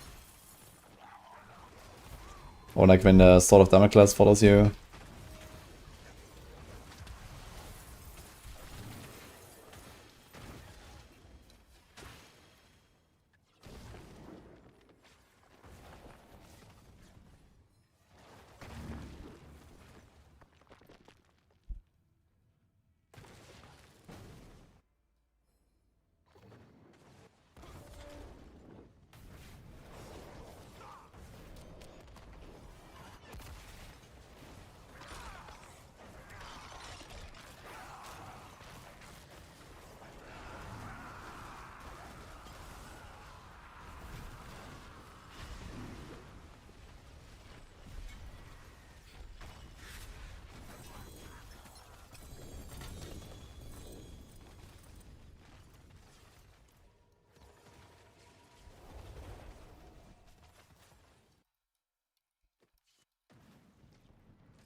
You have to leave dungeon and not TP. Oof. It's so long to go over there. Yeah, I don't like Kuras at all. The gambling and salvage is all so far apart. So still content to do. Well, we're still grinding the gear for the tower push. Thanks, Nakana. What's up?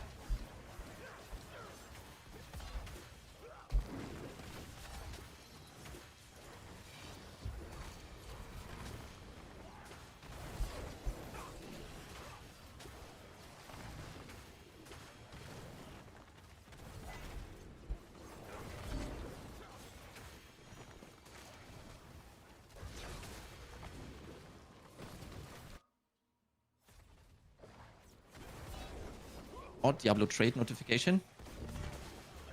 Whoop. Oh, someone is buying my 5 bill Dawnfire. Let's go! Damn. Belial. 5 billies is a lot, actually. Yep.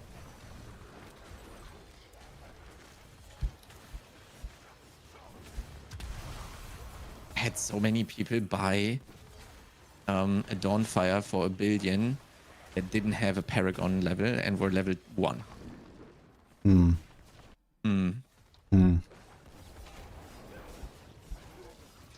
Chad told me probably they have friends that just gave them the gold. And I was like, yeah. Asian friends, I wanna guess. believe that reality. Asian friends.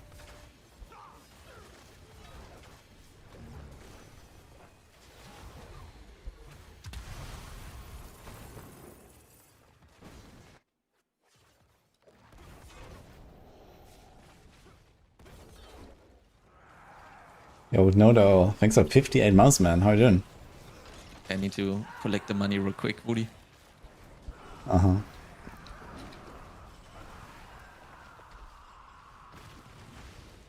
It was an inheritance. From like another dead hardcore player. Yeah.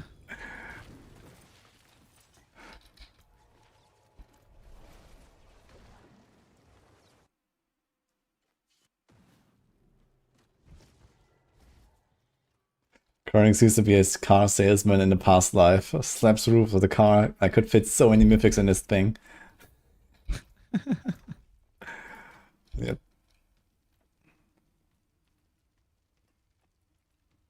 And let me find the Giga Dawnfire here. There it is.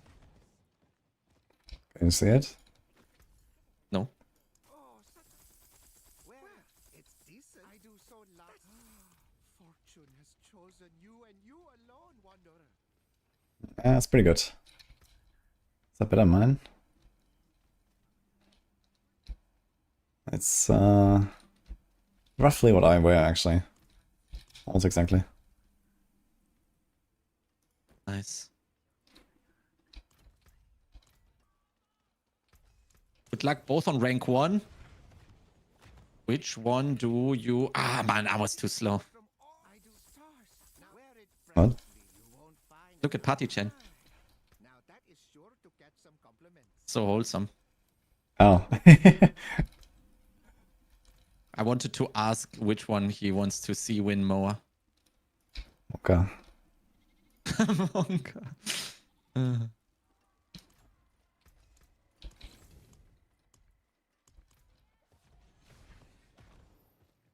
I'm curious. Imagine we log in and it's going to be like, yeah, we're only going to lock the leaderboards at the end of the season. Log out. Log out. Log out. Just delete the character, man. Legit. Instantly. Boop. Gone. I don't care. Bye. No, I mean, okay, I'll guess it's gonna be close enough, you know, and it's hardcore, so, you know, people might die. The whole season? I'm not playing this game for so long. No, you don't have to, right? You just go try hard, get like a really good run done, and at some point it's like, okay, fuck it. And then... And then you log in when you get beaten or what? Yeah, or you just don't get beaten. Hmm. But what I mean, about of the course, you know, Shadow like, Blasters, though? you obviously have a massive disadvantage being the first guy to do it, because then people have their target, right? So it's obviously very easy to try to beat a certain target than just like pushing into the unknown and, you know, you don't know what other people will do, right, at the start. And, yeah, of course, you know, Shadow Blaster can come in last minute and snatch it. Well, that's what it is. I love the Shadow Blaster meme. It's so good.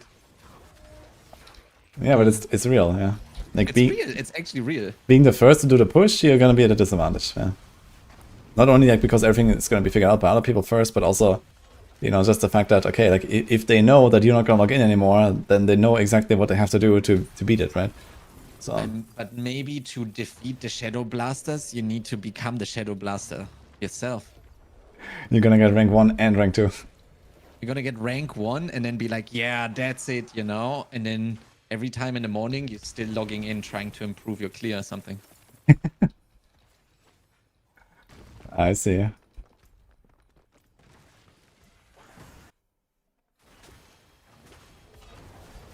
Mars says copium. If you can't beat them, join them. No.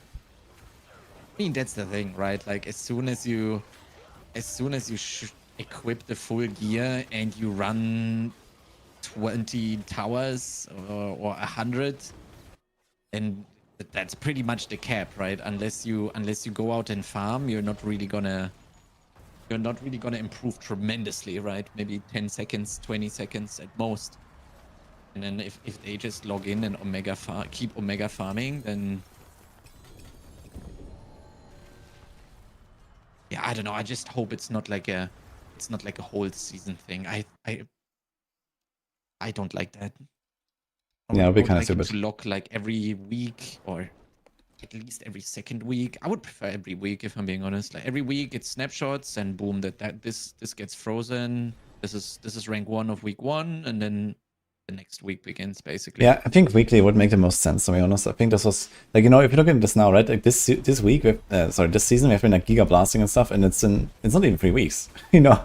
And I feel like, you know, I've blasted so much, and realistically, you know, sanification is gonna, you know, not be a thing, or maybe a smaller thing in the future, right? So there's gonna be less blasting to do, basically. And, yeah, you know, having like a week 1 snapshot and then a week 2 and then like the week 3 is like kind of like the final, like, you know, optimization stuff or something. I think that would make sense. If it's like 2 weeks, then okay, at 2 weeks, like people was gonna like, go degen and like, you know, outpace everyone like really hard, basically. Yeah, I think. And you're gonna miss this like season start rush, I guess, a little bit, right? Where okay, 2 weeks in, you can literally like completely ignore it until last day, and then have like the giga gear. Where, yeah, it will be way more interesting, I think. I think the interesting part is the week 1 snapshot as well. I like it a lot. That's actually cool. Yeah.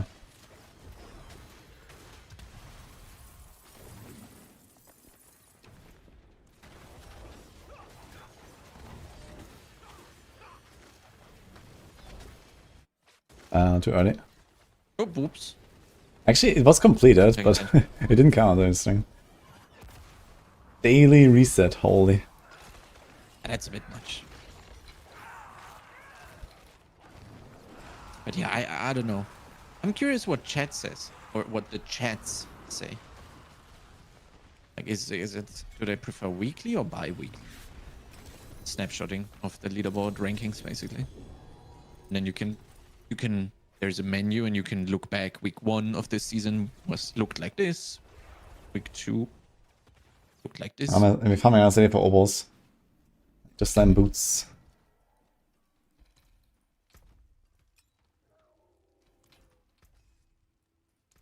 Good materials here.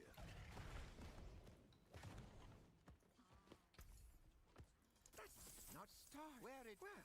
It's this. I do so love to see a customer satisfied.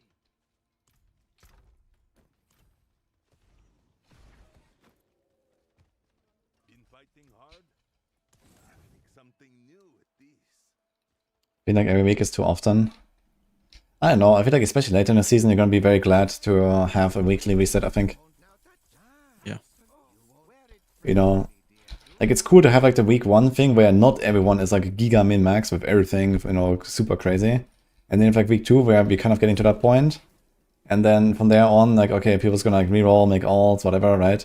And or just quit at some point. And then like the people that actually stick around and wanna do other stuff, they actually have something to look forward to weekly. And especially if they do something like, you know, what we discussed with like Mythic Plus style system, like every week there's other affixes or something like that. Then yeah, that'd be cool. Did you explain the concept a little bit already? I talked about it on stream. It's just like, you know, like how I would like this to work, right? So Yeah.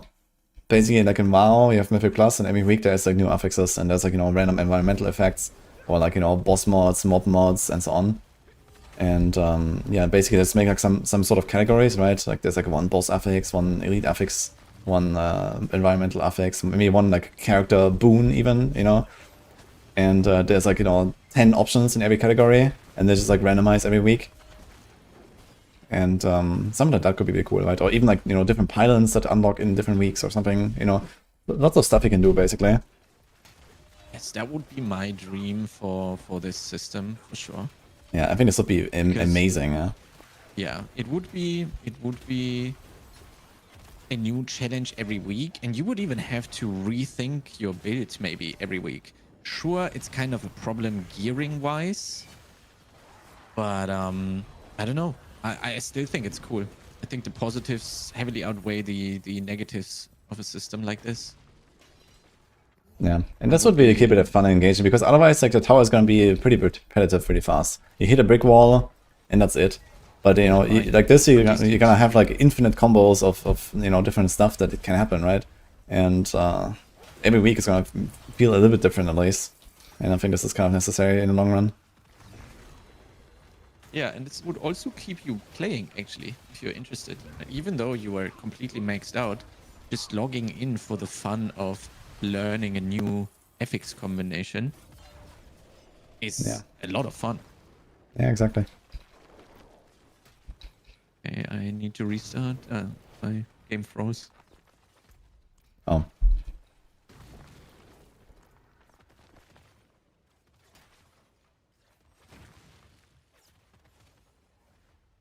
It would also be cool for the tower starting off with no gear in the tower. As you progress, you get gear. Yeah, so like a roguelike mode. I mean, that could be cool as like some sort of like mega dungeon, like a weekly mega dungeon kind of thing. That you like, you know, progress, and you can like, you know, it has like 20 wings or something. And then you like go, you know, at your own pace whenever you want. You can leave at some point and so on. That could be kind of cool.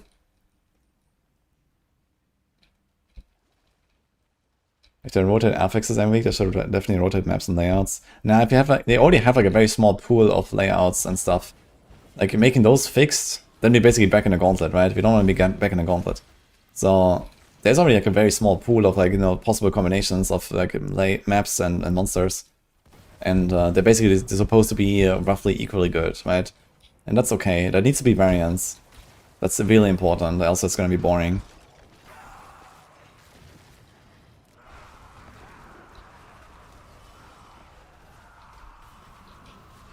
Yeah, I hope that is like what is it called, Echoing Hatred or whatever system is gonna be roguelike. That's good. So that'll be very cool too.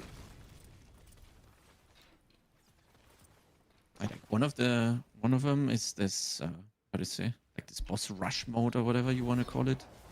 From what the name at least tells you, right? Boss I rush. don't know. Yeah. Like looks like you just have bosses, or like it's what's the name again exactly? Echoing Hatred.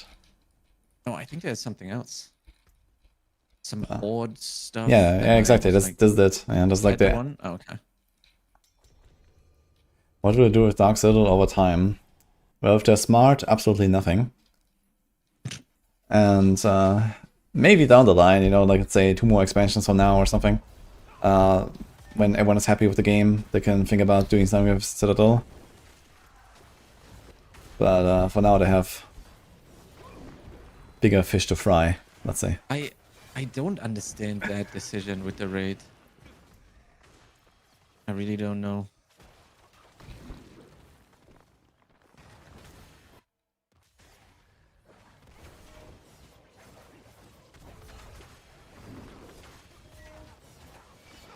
I think Blizzard is cooking something. Maybe. Well, hopefully.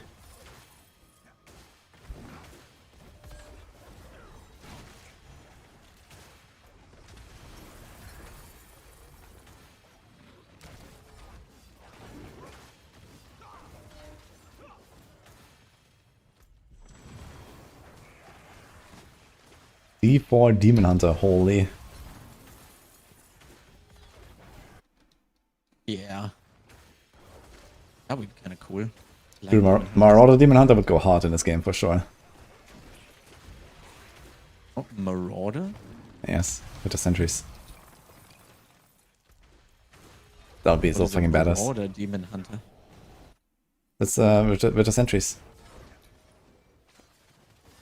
Huh? In D3. Oh, holy moly, that took me way too long. Yes. I was thinking of some race. I was like, huh, what's Marauder race? What is a Marauder race? It was this D3 set. Ah, okay. Yeah. I mean, that would be really badass, man. Completely on the wood path.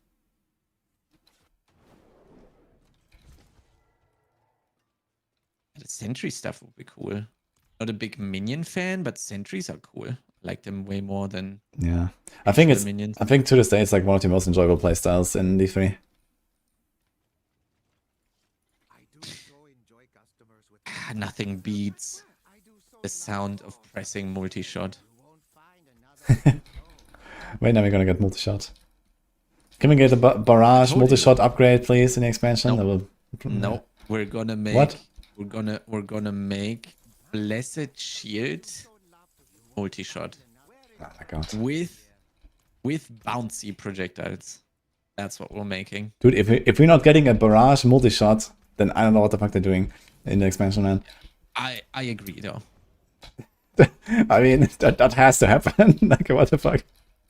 But I mean, I am unable to create I'm unable to create rogues, so. You can only make 16 paladins every season. Yes. Okay, but what in expansion 3 when you get 2 more character slots? Or 4 more, who knows? No. It's only paladin. 20 paladins. I'm pretty sure if I get multi-shot, you're gonna make a rogue. You know me too well.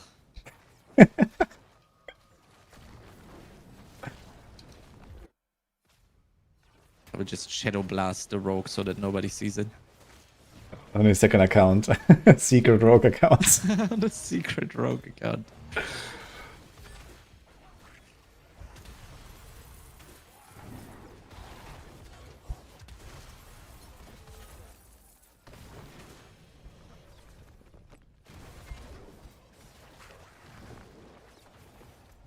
Account name is not Chronix, exactly. It's gonna be Shadow Blaster 2. Shadow Blaster 2.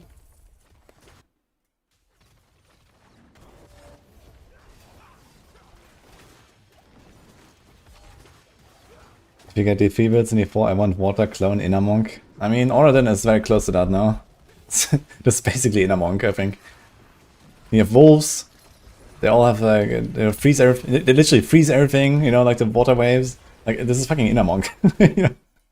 You just center. AFK. This is a better Inner Monk. Yeah.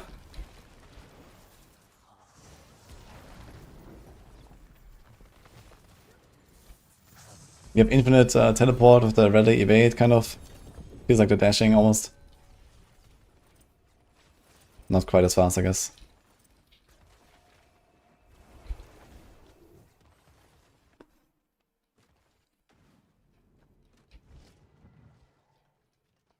Drinking game tomorrow, take a sip every time Chronix mentions Shadow Blaster. Uh-oh.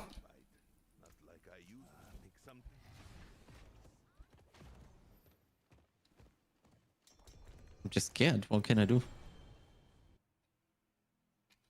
I miss Puncture Andy build. Oh man. My liver already needs hospital just thinking about it. Uh-oh. Don't do this to chat, Chronix. Well, who is playing? Who's playing that game? Chat. Give me the names. The whole chat? I'm Dean- gonna get you guys so drunk.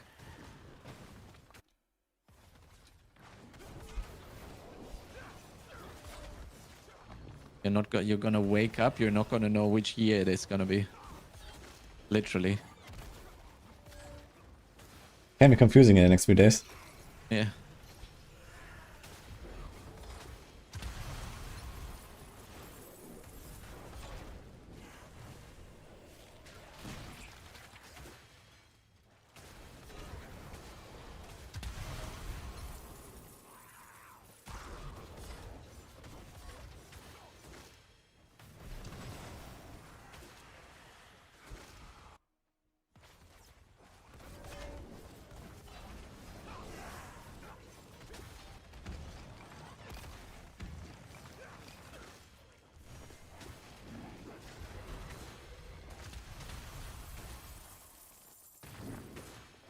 Lamau. All these noobs are prepping Judgement and Retribution. They don't realize I've been lurking in the shadows with my holy bolts Giga Chad build. Chad gotta take a sip now. Or a shot or whatever it is. Woody mentioned. No, I was The just word. reading what Flexible was. The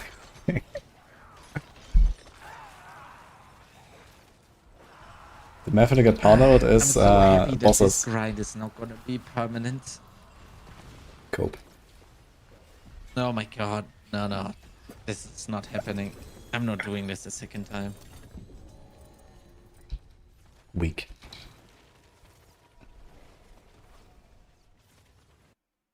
Yeah, this is See you, just not fun Windmaller. for me. Wait, are you not enjoying? I thought you were like enjoying this. What? What do you mean, what? No. I hate this. Really? I mean, the Undercity stuff is okay and whatnot, but like, just like farming the gear is easier than, or takes less time than slamming it. Yeah, okay. That's The just not quality of enjoyable. life is horrible. I agree with that. Yeah, they Yeah, should if have the improved. quality of life was good, I would be in a way better mental state right now, I think. Oh, such a not bad. But wear it proudly. It was marvelous seeing you.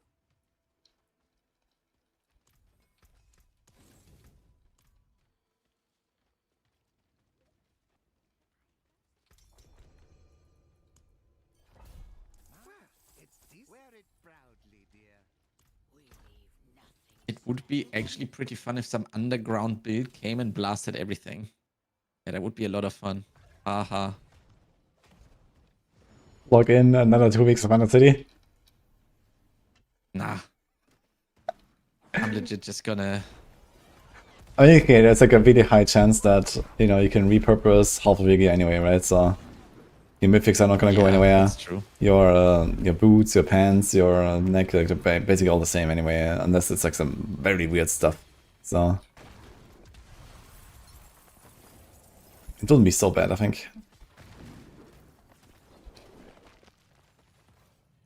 What quality of life do I want to see improved? The crafting is just like way too clunky. Especially when you do like entire inventories of like legendaries and then send it to the forge. Initially like half an hour to prepare it. Like, you know, enchanting, tempering, like, you know, everything's too slow, too many clicks. You have to like confirm everything all the time, you know, like they need to cut out all this bullshit. And just let me like, you know, spam that shit, you know? Like, I want an inventory of pants and then just like ding, ding, ding, ding, ding, imprint. And then temper, ding, ding, ding, ding, ding, you know? Like this. Like right now you need to right click, left click on the imprint, or choose the imprint, left click on the imprint, enter. And that's 33 times for just one inventory. And I have 2 freaking stash tabs every time I do this stuff. So that's just so much. And then just, that's only one of the things I have to do, right? Like imagine you could pick the aspect you want and now it's on your mouse and you just go left click, left click, left click, left click, boom, boom, boom, boom, boom, boom, boom. And it's all on the items you left clicked on, you know? Yeah, exactly. It would be you could have cut out so much of the... faster. Yeah, so many clicks, so much time. Like, we spent hours in that fucking forge, right? And, like, you can cut this back by, like, 80% or something, at least, if you want. Yeah. I timed it yesterday. Like, legit, one inventory of pants took me 28 minutes. Yeah. From the moment taking them out of my stash until I was ready to slam them. And I'm certainly not doing this slow.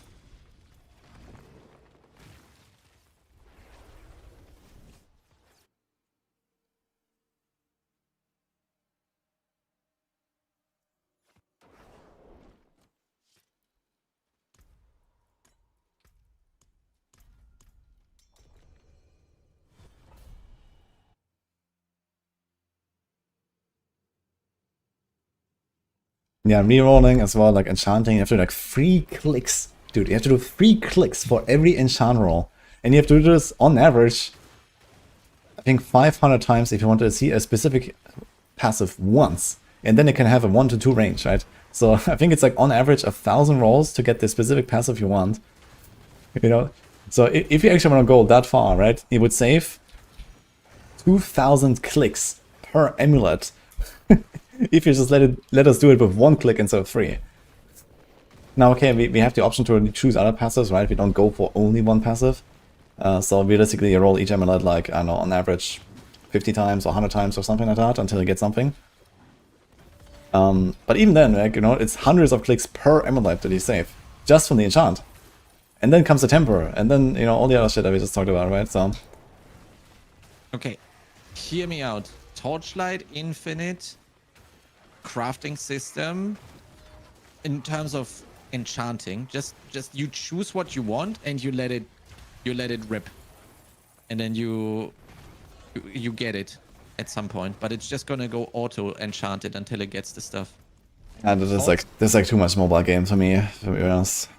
Yeah, I gotta be honest as well. It's kind of crazy. I wanted to hear chat's thoughts, and I probably need to explain it a bit more. Imagine you could just click on the amulet and you could just say, replace this affix with this one, and then it's just gonna do it over time, and you can see how it's doing it, and you just need to wait and pay up basically. But it's just doing it. It just goes through it, boop, boop, boop, boop, boop, boop, boop. And then at some point it's like, ding, you got it. I think this is like literally slot machine at this point, right? So it's like, I mean, at least here I feel like I'm doing something, but in that system it's like, you know, that's like pretty stupid. Like, just make a better crafting system. How about that? You know, like, can we do this instead? True.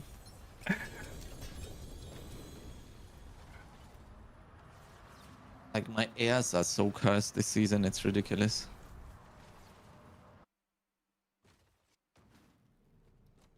To up your luck, you can buy these handy luck tokens. Oh boy. Oh my god.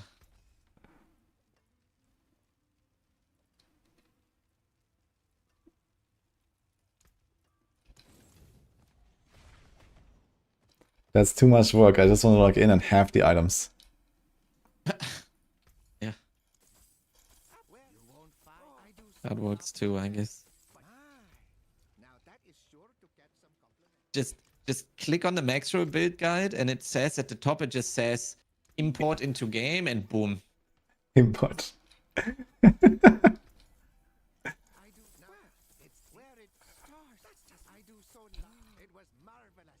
and we get a commission.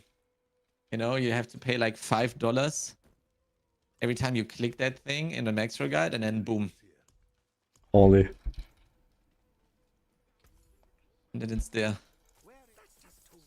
$5 for everyone that made an aura in the season? Dude, I'm gonna buy a new yacht. Holy.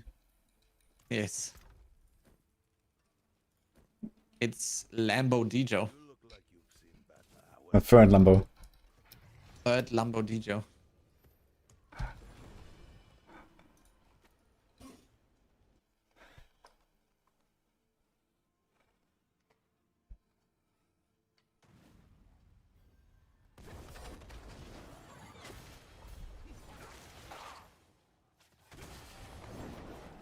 Wait, China's introducing safety standards and work-life balance? Is that for real?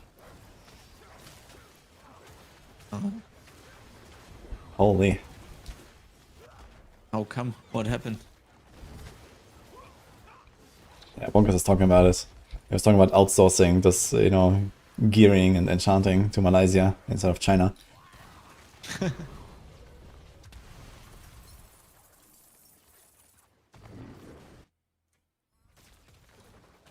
Just let me log in and blast. Holy, I've never seen it that way.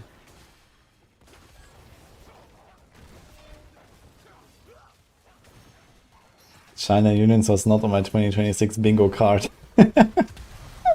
Okay, he said he's memeing, so maybe not then. Okay. I was shocked.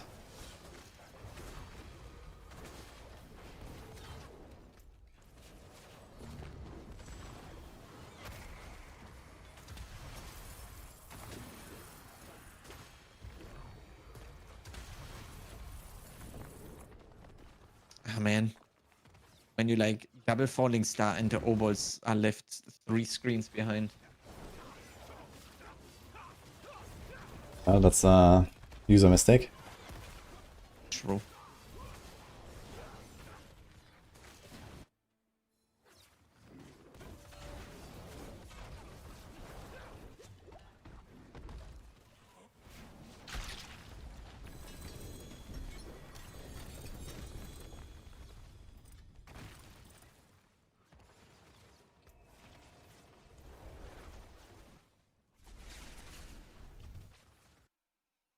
What about enchanting when you have a specific category you can pick and then you get a small pool of options?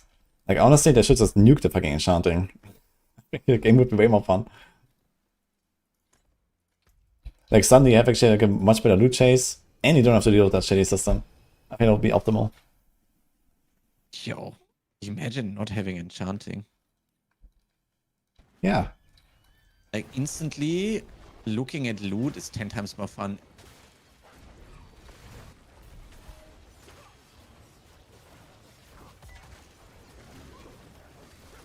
Just imprinting stats. Oh my god. Okay, just build your item.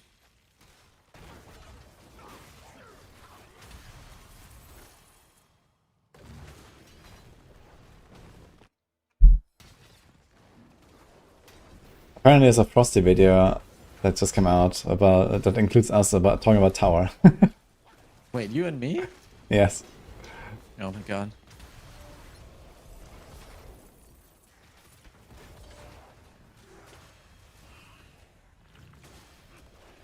Would I also nuke imprinting? Nah, I think imprinting is okay. I don't have an issue with imprinting really. But I think enchanting is just like a really stupid, boring system.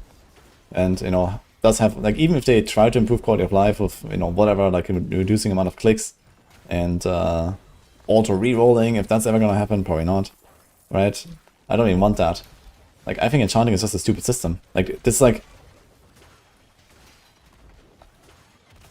when they introduced this in D4 and I saw this for the first time, I was like, man, what the fuck are you guys doing? Like, why are you bringing back the worst system possible of Diablo 3? You know? Like, it actually works exactly like Diablo 3. I'm being asked what I would like, what I would prefer more.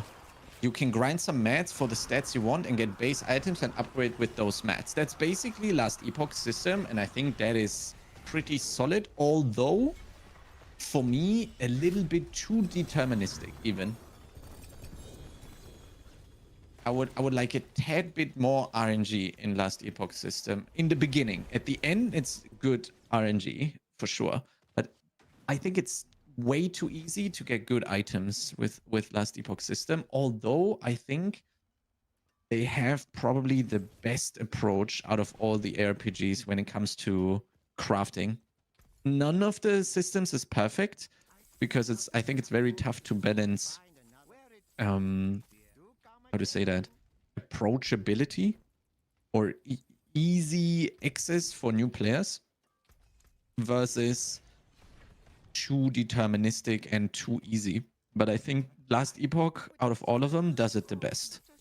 Not perfect. I would still try to change some stuff there, but I think they're the closest to crafting perfection in an RPG that I know of. Yeah, sounds about right.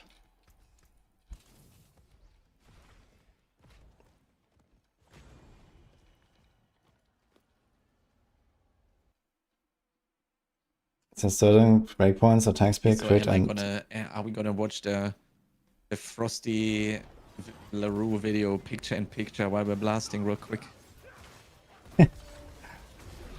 maybe. So you usually want to hit 100% attack Or speed, save it cap for 1, later, that also works. and close to 100% crit, like 90% crit or so on Orden.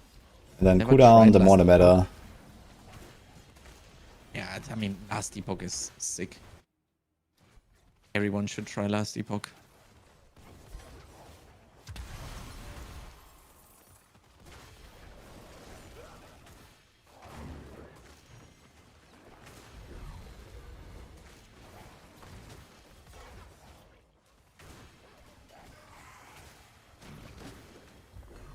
I mean, the thing is that if they introduce loot filters here, maybe we will see like a pretty big revamp of like, you know, what crafting we can do.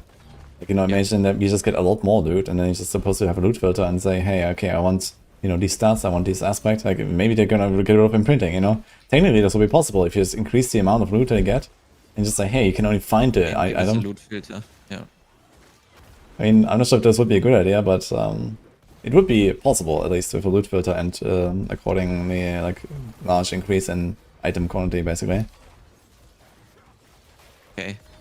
Are you ready for having to fix people's loot filters 24/7 because we don't get an import function? If they don't give us an import function, then this is like dead on arrival anyway. Like, Are you ready to... import are you function is ready to absolutely make a mandatory for filter this. For every Maxroll build guide you have? No. It's gonna be interesting.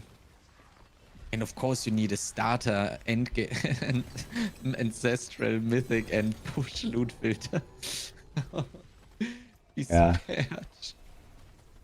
Yeah, I mean, you definitely have to find a solution that is like reasonable here. And if anything, making it like a slightly, you know, too lenient is probably the way, I guess. So you like set up some, you know, basic rules and then like a few specific items that are like giga highlighted, like this is for the build, you know, really good or something. And this is mostly about it, I guess.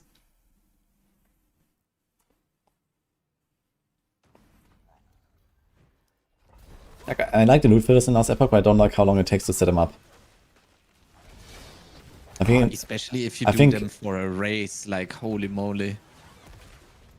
yeah, Like the loot filters for like the end game and although not the end game, but for like some crazy shenanigans that you stuff that you can set up there for like to like legit catch everything is insane. yeah, exactly. So I think this is too much. Like it takes like even for me, like I have made many loot filters in Last Epoch, and I would probably take like 20 minutes minimum to set up like, you know, the most basic things, and then like probably an hour to like min-max the filter or so. So that is too long, for sure. Too much loot is bad for casuals. I feel I was so overwhelmed in PoE when I tried that first time, had no idea what loot filter was. Yeah, like whoever introduced you to PoE did an oopsie there. That's not the game's fault. Maybe they weren't introduced.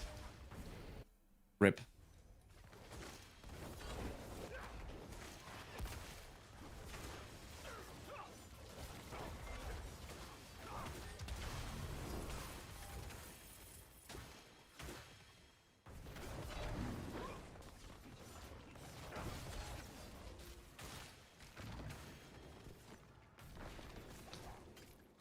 Ava, know, KW. Too much loot can't be a problem, else we wouldn't have D4. It is a problem. I mean, you see this right now. Like, people are upset. Yeah, but I mean, they should have been upset since like season 2. Yeah, but I mean, now it's like actually like, you know, really problematic, you know. It was like annoying, but it was not like, you know, a problem, let's say, in that sense. But now it's actually a problem. You have too much loot. So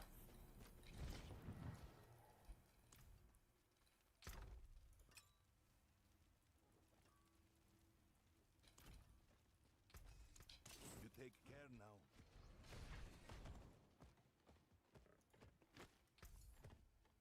Now where it's you won't. I do so love. Oh, such a shame. Not bad. Now that is sure to get some. Look, there's the Shadow Blaster right here, Woody. Look at the blacksmith. oh. Hmm. Been fighting hard? Wasn't too hard. Drink. Drink.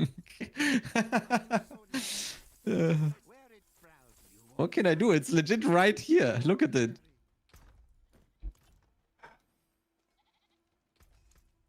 Make something new with these. What can I do about it? I'm gonna buff him with incense. Enjoy.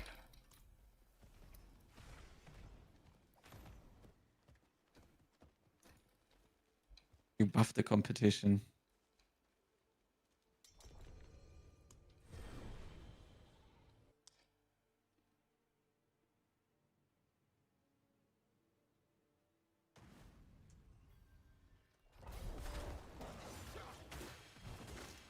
Yeah, I mean, like, whatever they do with Diablo 4 loot, right? They need to make sure that loot filters are optional up to a point, at least. And that point needs to be relatively far. So, you know, like, you need to be able to, like, play this game casually and not care about loot filters and just, you know, deal with the fact that, okay, there's too much stuff dropping at some point, right? So this is the way to go. But yeah, like, especially like when you want to like add, you know, more chase, more torments, more stuff to do, more endgame and so on, then at some point, okay, you have to reward people with something, right? And people looking for like very specific upgrades, like, you know, GG rolls and whatever, right? And at that point, you definitely need loot filters to like actually, you know, sort for all this shit, because you literally like, gonna print like hundreds of items. If you want like real crafting in the game, then you certainly need to care about bases at some point as well, right? So Yeah, exactly. We need like white item just being bases and able whatever. to, yeah, just take an item onto a journey means you need to have white items met, or like, how do you say, like no FX items actually matter, and then you need to be able to filter those out. And then I don't know, I would like bases to matter more, but I guess that just goes with it anyway. Yeah, I know. This might be like something for like the next expansion or something where they actually like make like, you know, different chests and different gloves, different weapons and so on, right? That actually matter. Holy, we're actually becoming an ARPG then. Yeah. That would be very cool. And would be like a very cool upgrade to like the whole like item progression and also like build variety and stuff. Yeah.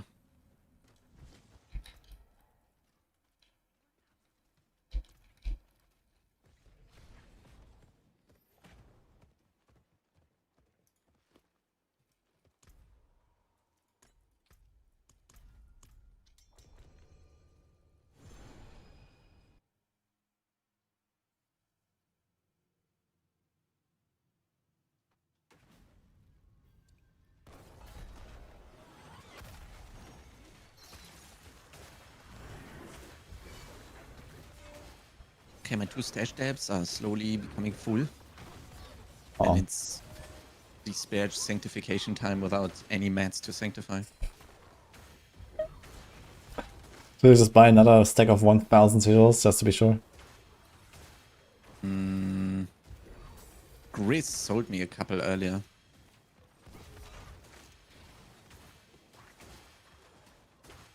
Kinda wanna see how many scattered prisms I get per treasure breach at some point as well.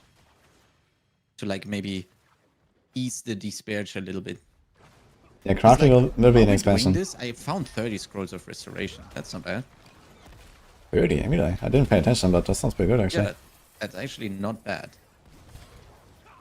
Okay. I mean, if you have to go for the GA temple, like I did the rings earlier, and like, you know, every ring had to be GA temple, so like, oof. But, I mean, okay, I got kind of lucky, I guess I got something good. Yeah. I don't know. The problem is do you remember like the good gloves? Wait, what is it? It's my character here on the side, yeah. What is it? Cooldown, strength, GA, max life, restore with temper crit and the Nezekam basically. It's actually pretty good. So I wouldn't want to change those.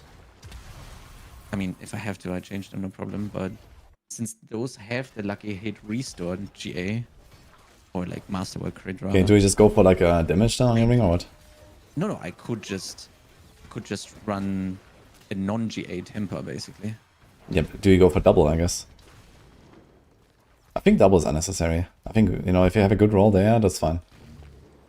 It's 18. Yeah, 18 is fine. The GA temper is 21 after masterwork. Yeah, it's 21, yeah. Yeah, so I think 18 is gonna be good. I would probably just go put damage on the ring. Could put attack speed there then, technically. I mean the temper. Oh wait, no, the temper. That's kind of. Yeah, digit only judicator damage comes. I mean the other option would be the justice You could do- cooldown. Yeah. So It's cooldown. justice. Yeah, you save a cooldown roll. When Yeah? you use, you get the. No. Justice skill cooldown reduction. Yeah. The like, your you mean, Spirit of Heavens okay. is a justice skill. So Yeah, this is actually what I did on actually some of my could rings. work. And it's basically like a full cooldown roll, so you can save this on your neck or something. I have double cooldown rolls as well. Like I will have to puzzle it together. It's gonna be interesting, but doesn't really make sense yet. Not like I used to anyway. Good material. Damn this. Okay, so how many more runs can you do before you're full here? Let me see. Now that China, it's decent, isn't it?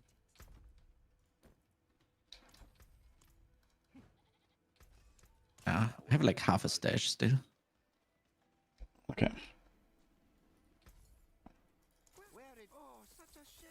You won't find it. I do so love to see a customer satisfied.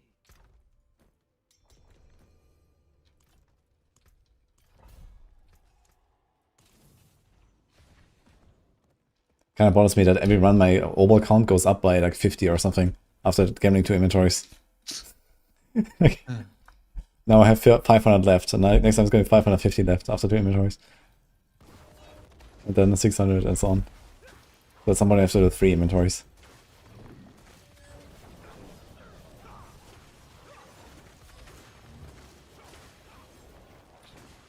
Yeah, next expansion is loot filter and crafting. We don't know really any details yet.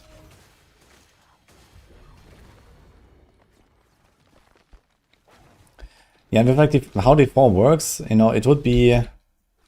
You could get away with like relatively simple filters right now, right? But with like introduction of crafting and, you know, I'm not sure how a crafting system would work that would not lean on a loot filter to, you know, get like the right items to like actually like start your crafting and so on, right? Like the item bases. And I mean, okay, we don't necessarily need to use white item bases. It could be that, you know, you start with a legendary item or whatever, right?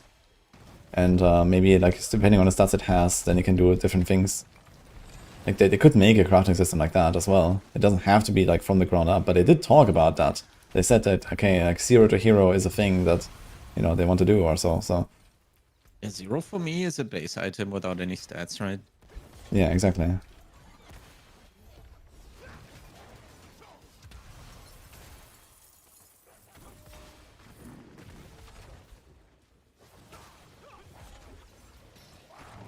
What is this wall? Here we go.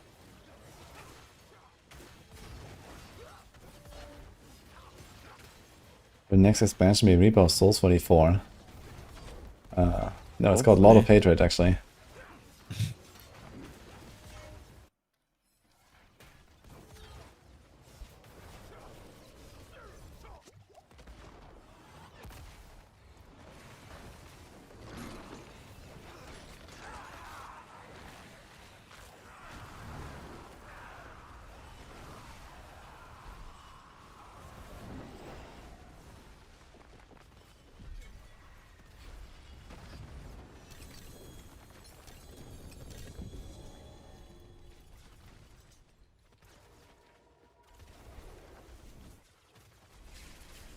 Will it be as important to D4 as Reaper of Souls was to D3? I mean, it's definitely going to be a big expansion, I think. So, it might be on Reaper of Souls level in terms of impact. I think the actual Reaper of Souls expansion was actually Vessel of Hatred, in terms of like what the expansion brought, you know? Like we had torment levels and like the whole game revamp with Vessel of Hatred and so on, right? So, that was basically kind of the Vessel of Hatred, the Reaper of Souls expansion, but in terms of like impact and, yeah, a success, let's say. Yeah, maybe this is gonna be the Reaper of Souls now. So what you're saying is it's gonna be even better Yes. than Reaper of Souls was for D3. Holy. We're out of early access, boys. Only 4 more months. Holy, actually, it's just 4 more months. Mm-hmm. That's kind of insane. Mm-hmm. You're gonna spend them all to grind Starless boots, or pants, or whatever. Grandfather pants? Grandfather pants is what you want, right? Starless. Starless, Or okay. Shaco, actually, and then I just make a Starless ring. Just make Starless ring. We get the Shaco on the pants, but the problem is I already had Shaco on the pants. It's just the pants were just bad, unfortunately. They would only be okay if Imbiber was not a thing, basically. It's like the potion cap is really low. So Paladin and Class X will be OP and broken forever, like Necro in D3? No. In 4 months, everyone is gonna be like a Paladin.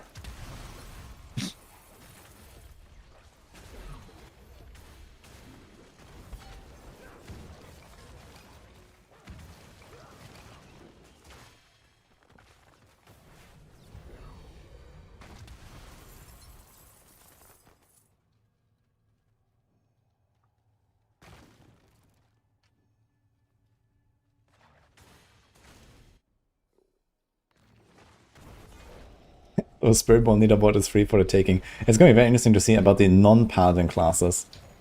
How There's it's going to look. literally gonna be no one. Yeah, I think I mean, it's going to be like some, like, you know, enjoyers, I guess, that actually try harder the entire season and also have some gear, and there's going to be like some ridiculous gap, you know, it's going to be like rank 1, like 7 tiers above rank 2, and that guy's like 4 more tiers above rank 3 or something. Like, it's going to be very funny. I think that's exactly what it's going to look like, man. At least for like hardcore. Yeah, for sure. For hardcore, yeah. I need to gamble 2 inventories here. Or more, actually.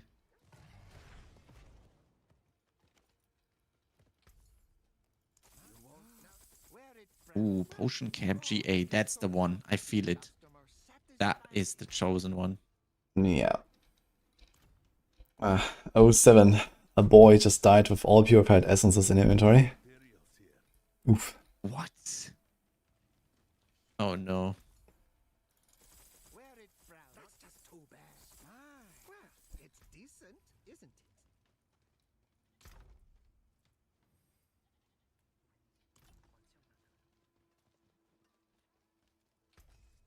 Can I explain the Judgement tech with hammers quickly? Spear. Judgement, Hammer, Boom, Kapow. Okay, well done.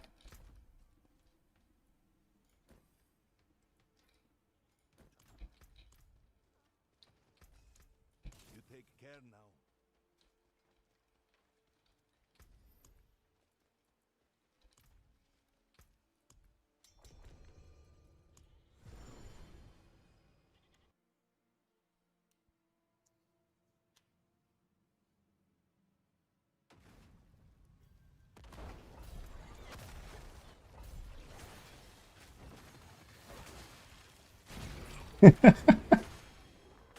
That about clears it up. Okay, perfect. Yeah, so the hammers explode the Judgment on the spear, so you want to sometimes cast them. And you get Starless. When you have it slammed.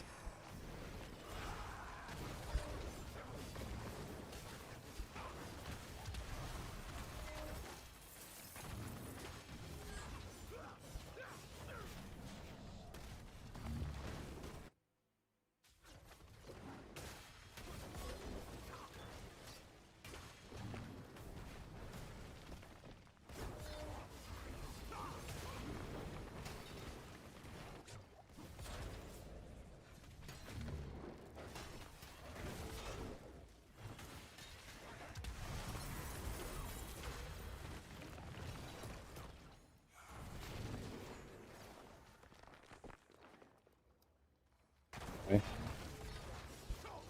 All good. Going to Spirit about the World Boss timers. I'm gonna try to bring them back, but it's not easy. Uh-huh.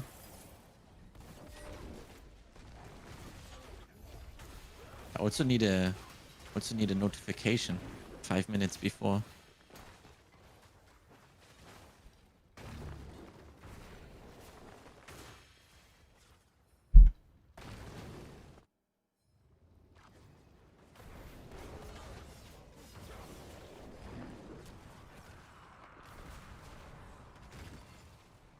Start is mandatory. No, it's not.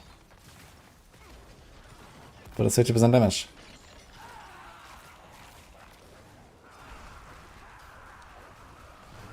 Hi, Hoodie. How much of a power boost is it from 280 to 300 paragons?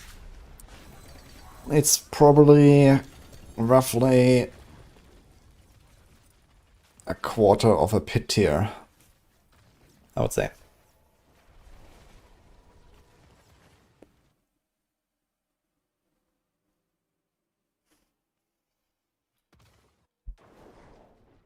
You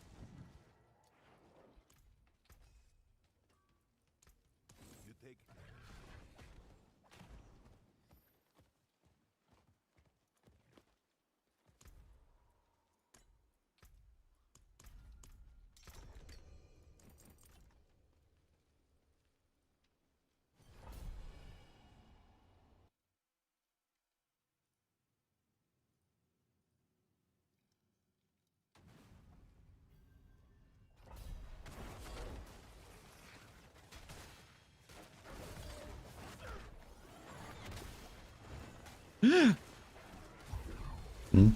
There is an Avengers Doomsday trailer. I need to stop what I'm doing right now. Wait a minute. Didn't you already search the world like 3 times? Oh, it looks like another universe is at risk. Oh.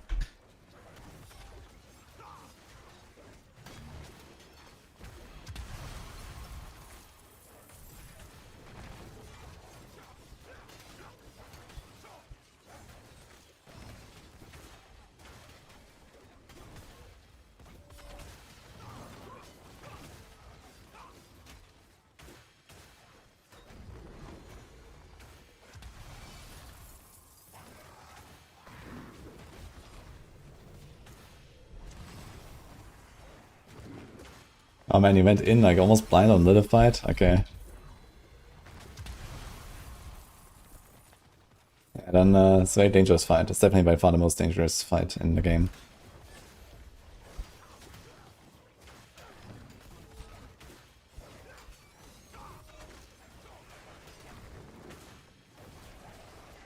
Sir? So,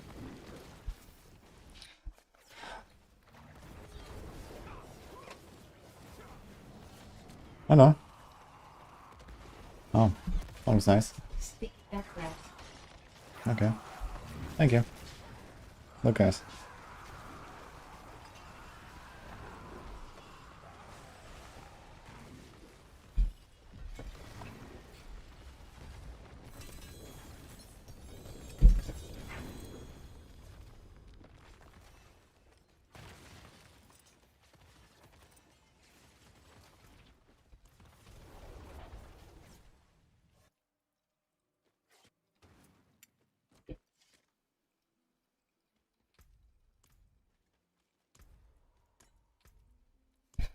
Bonkers. wait, I need to watch the trailer. You can get 25 block chance on Shield Bearer aboard. There's 2 nodes there. Maybe you're missing stats to get a bonus.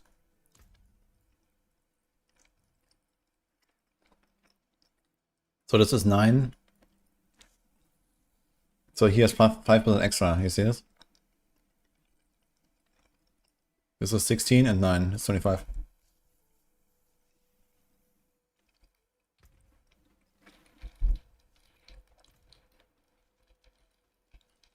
The best speed farm build for Paladin, Paladin.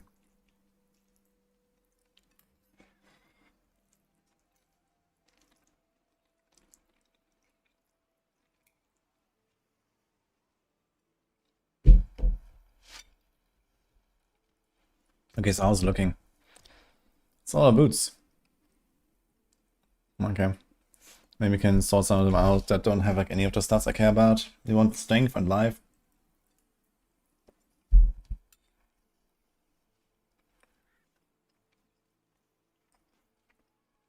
Okay, that was absolutely anticlimactic. Holy shit.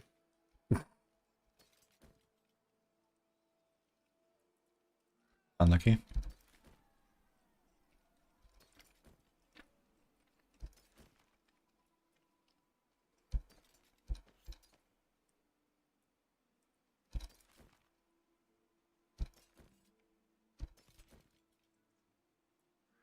Where are you? I'm chilling here. On teleport.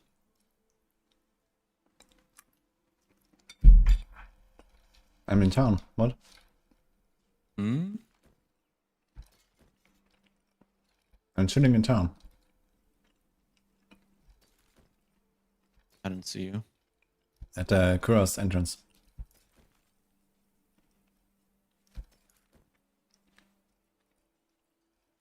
Ah, there you go, holy. Couldn't teleport to you, that was weird. Did you empty What, empty? your inventory? Yeah, yeah. Okay, I'll do it real quick.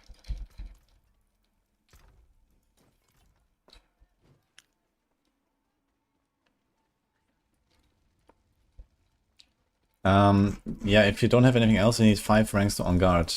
Build seat off. So you have to get the GA on the pants for on guard and then master workout.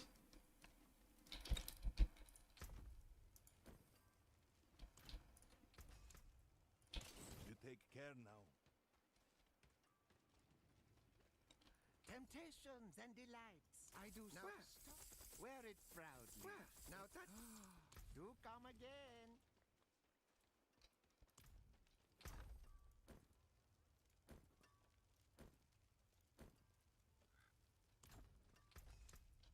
Make something new with these.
Wait, since when does she spawn on the left side?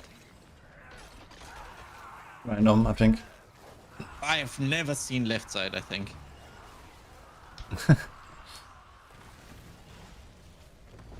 Maybe left side is easier, and she knew because you walked in alone.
mean I don't bite. You take care now.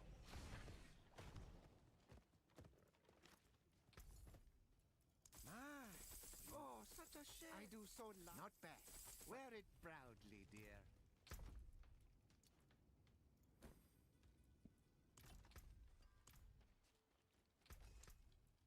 Stick to the trees and keep safe.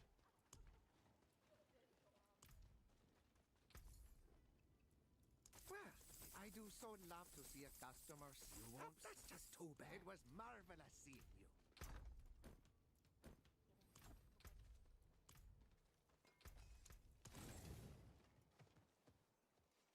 Hey, Prohibs.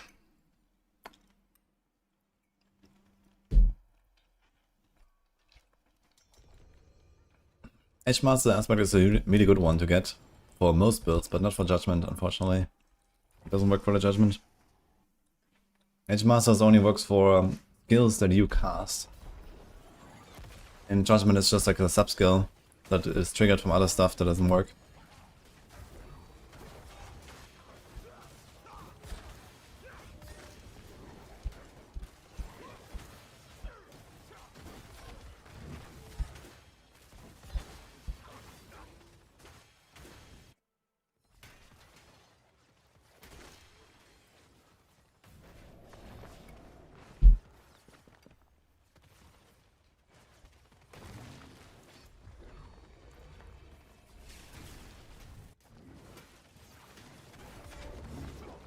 When I'm looking at the list of aspects that you can sanctify that Sora has put together now.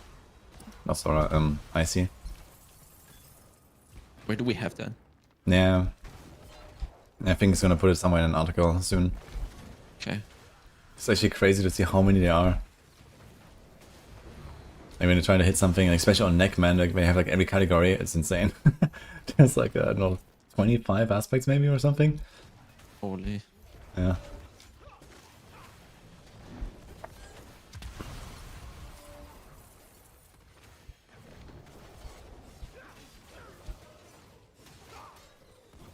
And Necro has hardened bones and an inexorable reaper. Kinda interesting. Okay. Hardened bones is really powerful. Wait.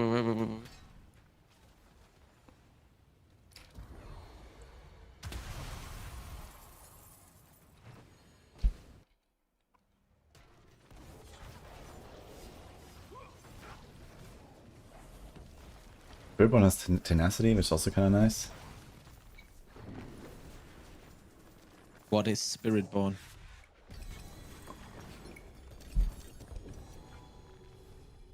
I know I heard you're writing the guides for that class, no? I only know Paladin.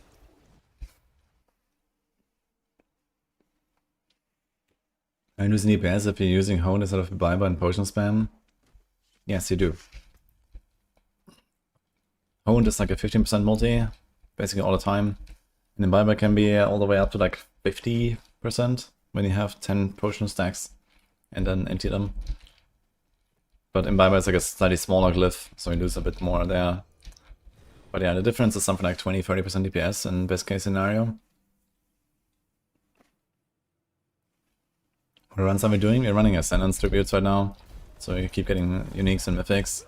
That's mostly here for the obels.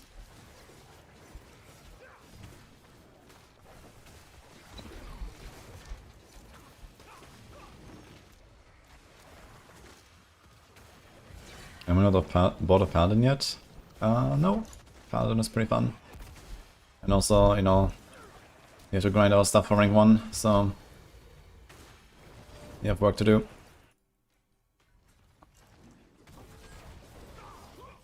But I did play a bunch of like Druid, Rogue and Barb like the last 2 or 3 days. So like I was setting up my support builds actually for group play. Hey, thanks for the sub, Snowtint.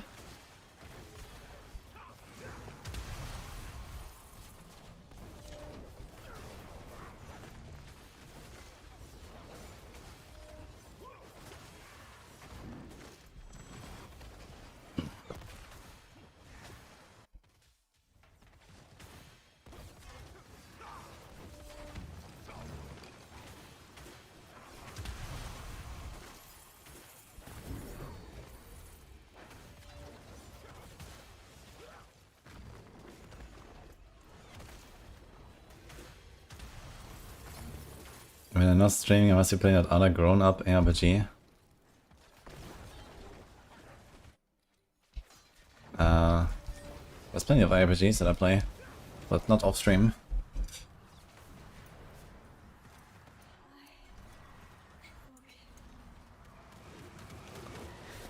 Unless we're talking about shadow blasting. After I said I've gotten a lot of scrolls, I have never gotten scrolls again. Checked earlier, I had 200 and I still have 200, so yeah, I think it's a cap.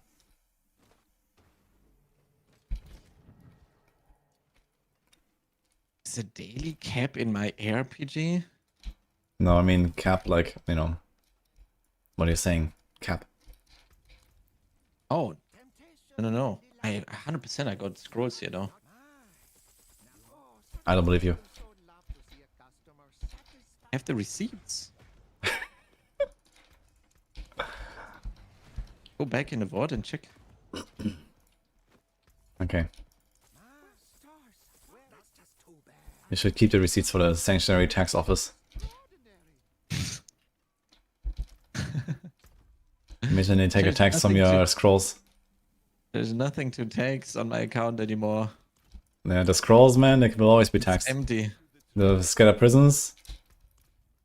You Everything better, is empty. you better give them the share. No, I'm gonna go bankrupt so that they Oh. get nothing.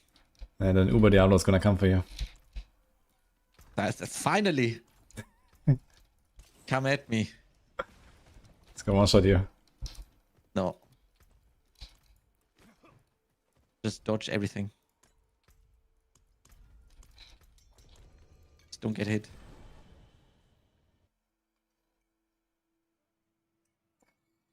No, good luck, Funk. Certainly we won't need 3 trillion toughness to survive his chip damage, do we? He's gonna be the aura then, you know? Oh my god. And then he summons minions and all of them also have the aura. How do you like that? That's gonna be rough to dodge. Yeah, I think so too. We need a divine javelin or a blessed shield multi-shot chaining projectiles. Just like eagle horn pen shot against the wall around the corner.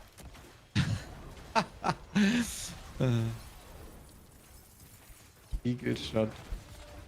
Pain. A pen shot. Eagle horn pain shot. God, I can't speak. Eagle horn pen shot around the corner. That'd be funny. If you Dude. would have to do something like that. I mean, if we had to do something like that, then Dark Soul would be the only one to kill him, so easy.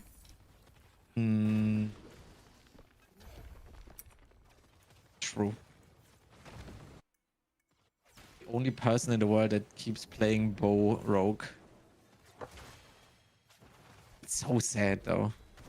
Mirage could have been great.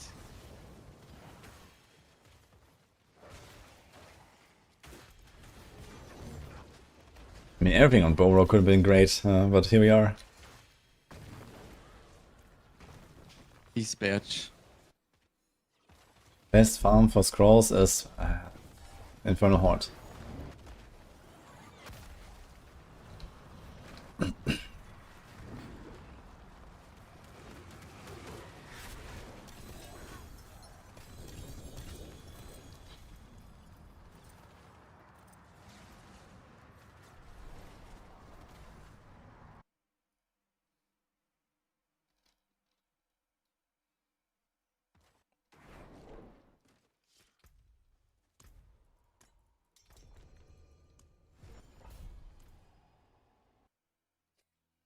The prisons, you can get them from bartering, and goblins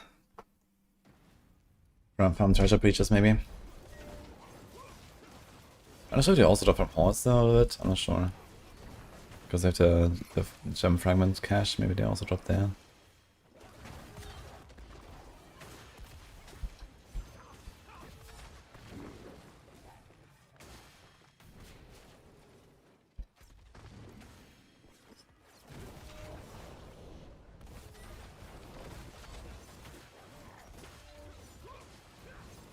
kind of weird how like, when you click one of these braziers, I can't click the other one. And this one like was like just like active until I cleared it somehow. Sometimes it doesn't seem to clear what? properly. Yeah, so when one of them is active, you can't click the next one until the other one is completed. There was another one next to it, I couldn't click it. But that's not always the case, though. Maybe if it's close at least? Maybe it's like, you know, this was really close. I 100% I did 2 at the same time that were very close to each other. No, this one I couldn't click.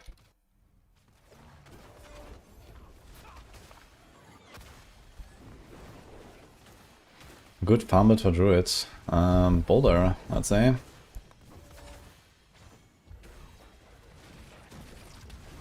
Cataclysm is probably pretty decent too.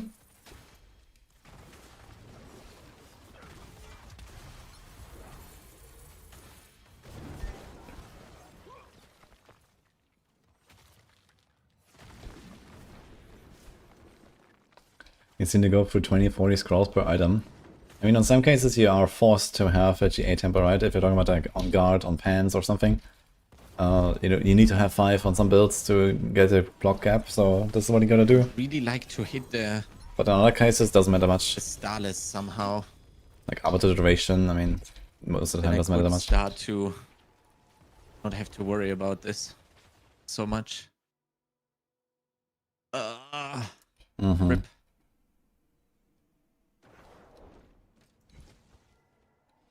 World boss an 8, we can refill our ascendance tributes. I got a BRB real quick.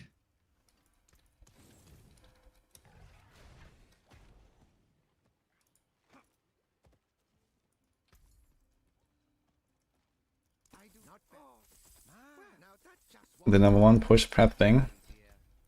Well, in general, that's get a grandfather, get a Starless, get a Shaco somewhere. And for me, that's just a Shaco now. On boots. I want Shaco on boots. Now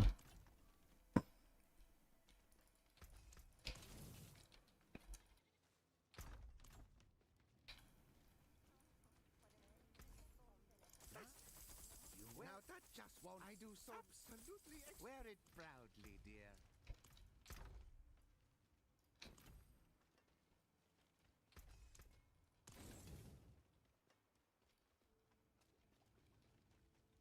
I have antiquities from all ends of earth. I do that's so just too bad. I do so don't be gone long now.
Maybe a quick slam sash before Chronix is back. I'm not sure how long he's AFK.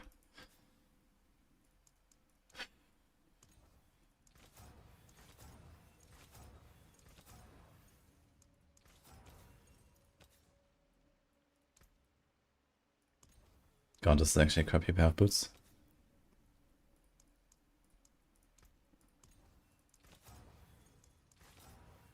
But I think it's only need 3 stats. We want Strength, Life, and Faith is potentially even optional.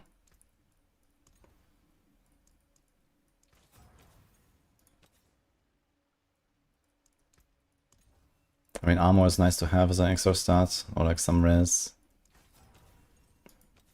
But doesn't matter too much.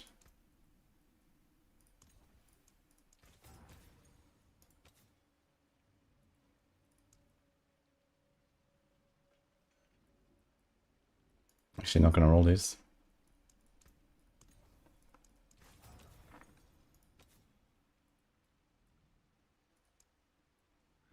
And the thing is that I kind of want 2 different boots, right? I don't need Arbiter Sapphire on Judgement because they have so much cooldown, I don't care. But you want Arbiter Sapphire on Shield of Retribution because they have kind of low cooldown there. But you also don't need a Faith per second really on that. Because they don't run quacks and so on. But I could also potentially get something like a Grandfather boots. And if they're like kind of universal, then certainly not bad. Yo. Yo. How is it with New Year's in Greece? Do they do firecrackers and stuff? Yeah, it's a thing. But I'm not sure really like if it's like more than in other places or something. Okay.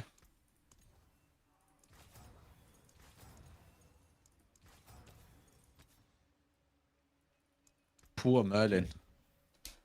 I think last time was barking. The evil, like fireworks. Yeah.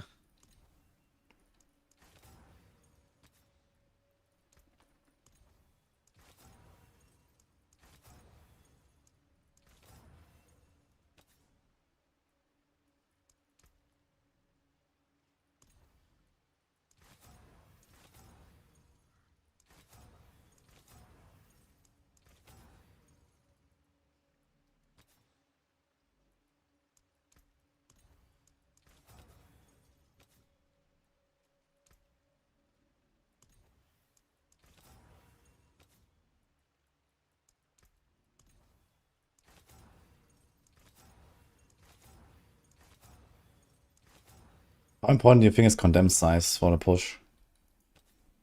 Maybe not so much, actually.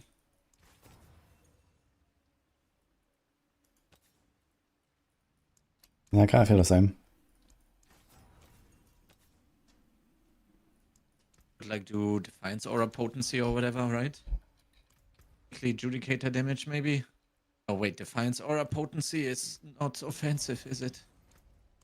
For Shield of Retribution, yeah, you can do Fanaticism Aura as well.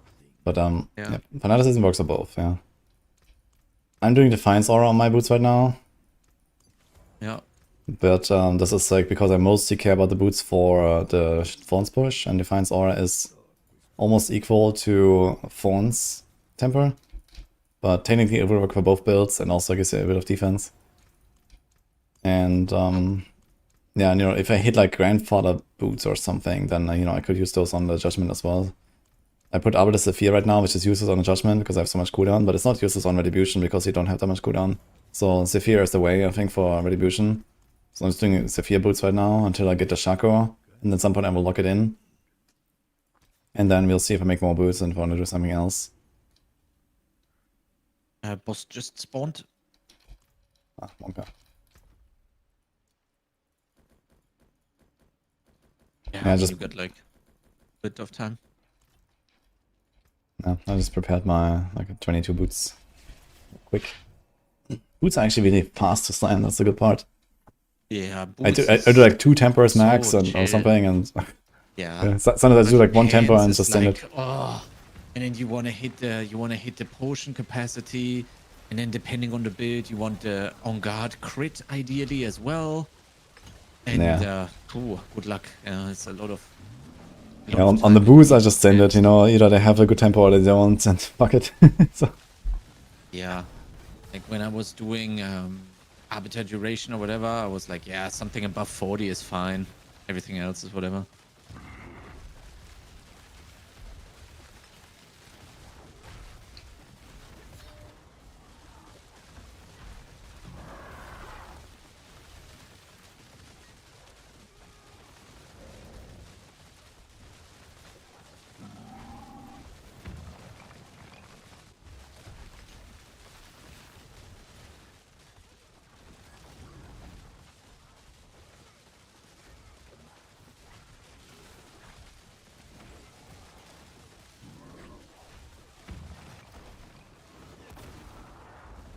yeah, the +2 passive shroud is not real, guys.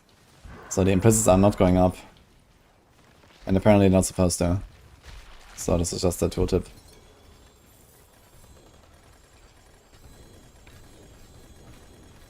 I can already see like the rage posts on the forums, man, when the patch goes live and they fix the implicit stuff.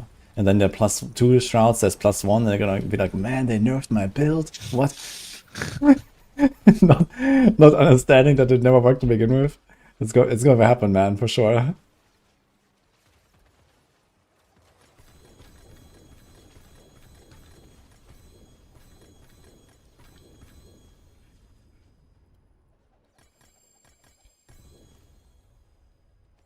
I'm just gonna chill here a little bit, and you get rid of the sigils, and then I'll do the same. You don't have to chill. Like, I just like mule my stuff, yeah, it's fine.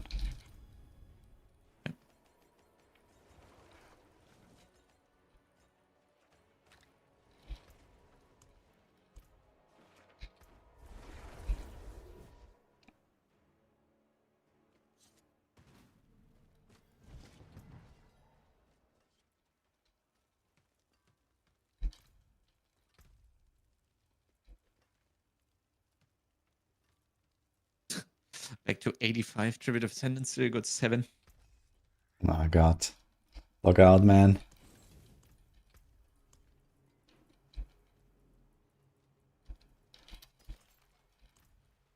I'm not sure what I'm gonna do with the like 30 treasure breaches I have lying around. Yeah, donate to a good cause. Me.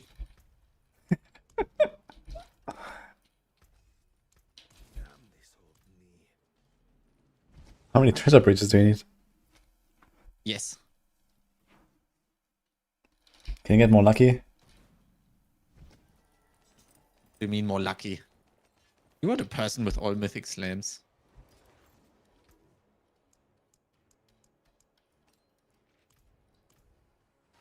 Yeah, exactly. Get more lucky, man. So I don't have to deal with this. I'm trying. I'm trying to force my luck right now. What can I do? How do you have your aspects? You have to find the higher rolls. They appear on Ancestrals. Oh, money! Oh. 500 million for a Dawnfire, rip. It's something. Double damage, 966.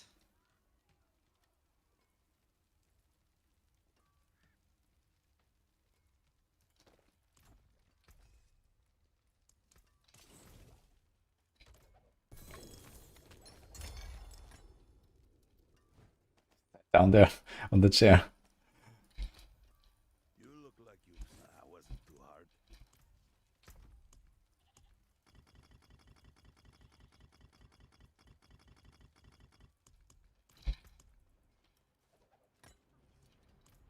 I'll be right back.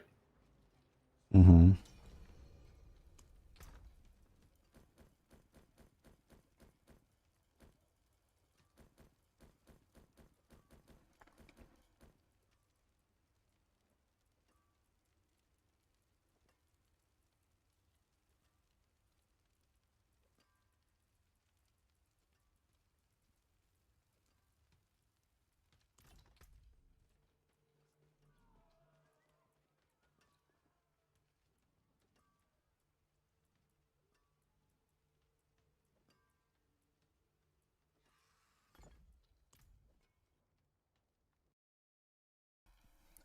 We're farming for grandfather. Sorry, not grandfather. Shaco boots right now.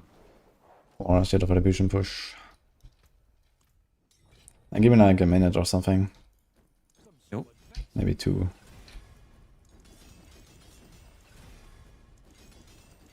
I'm here to absorb your sanctification luck. Okay. Give it all to me.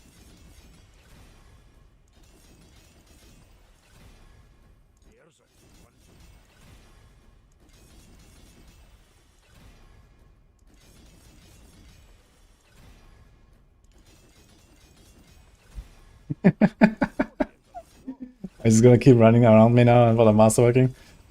Yes. I'm Okay. absorbing all of the luck. Let's see.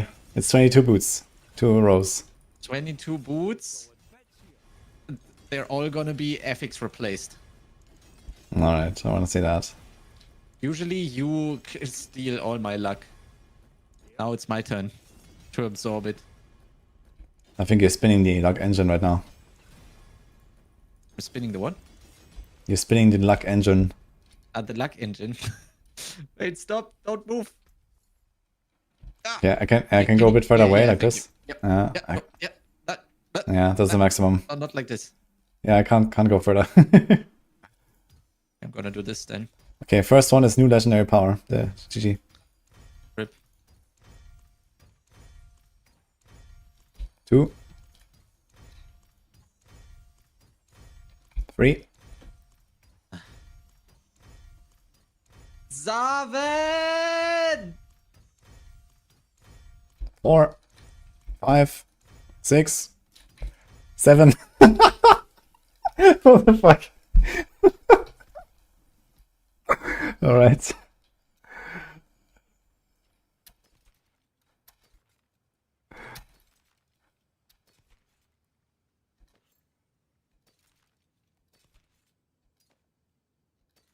Why do you start on the right side?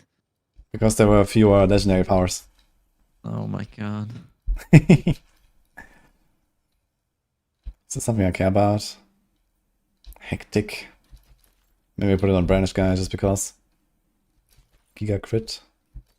I don't think I need crit though. Wind Striker. Holy damage. Not sure if that's better than the other one. Giga cooldown. When the chronics wake up, I need you to charge the Gambinator for my slams. Okay, so we have reinforcement cooldown, we have Ghostwalker. No, what is this? Eluding. We have, here's Ghostwalker. And here's the daze thing. Oh, fuck. Okay, so unlucky. Yes! Fully absorbed. But you got 7 in 22 boots, actually wild. Yeah, but like I absorbed all the good outcomes though. We go again. Yeah, I can do this a while. Actually, do I Do you need... want to slam a little bit? You can do a slam session. And then continue? Okay. I don't need long though. I only have a bunch of boots here, so it's will be like 5 minutes. I know, for me it's gonna take a while. I have 2 stash tabs of pants.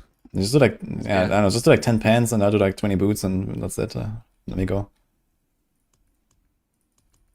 How about that? See some steel you need?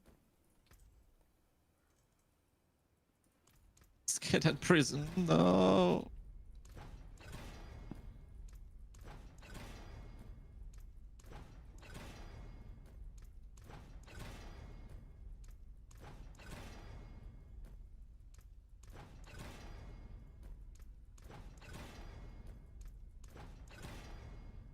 Nice.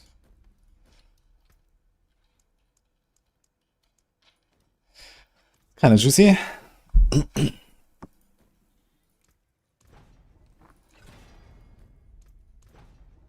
Maybe here we'll also try GA actually, just a double. On the good ones I should definitely roll a bit, just in case.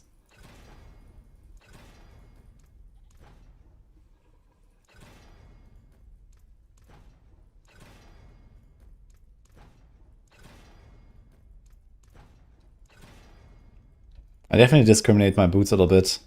by how well they rolled. Like if they actually have some good stuff, I'm actually gonna reroll a bunch. Sometimes a lot actually.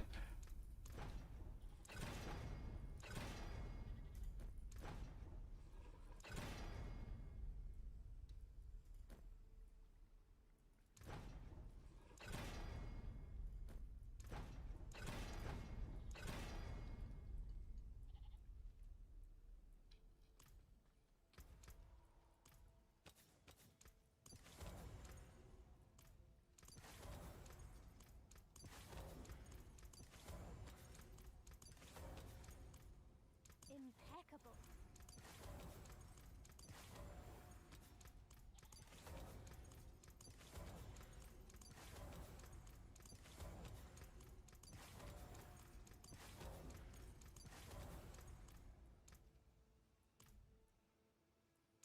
Masterful work.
Man, some of these boosts are so shit. I really don't want to understand them actually. I don't. Fuck them. Yeah, I mean we get so many of these. At least I should have Yeah. like life and strength or something. Yeah, for sure. I don't know, dude.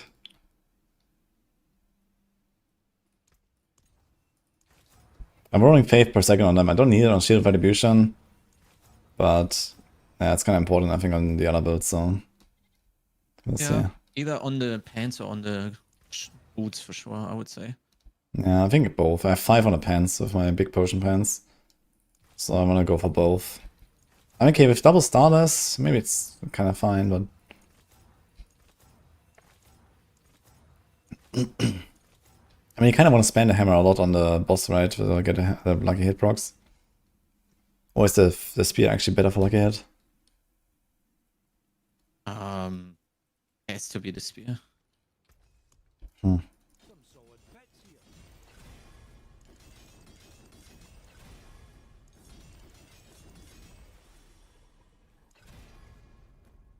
No rest, so the Wicked Death going ballistic on Twitter. What is going on?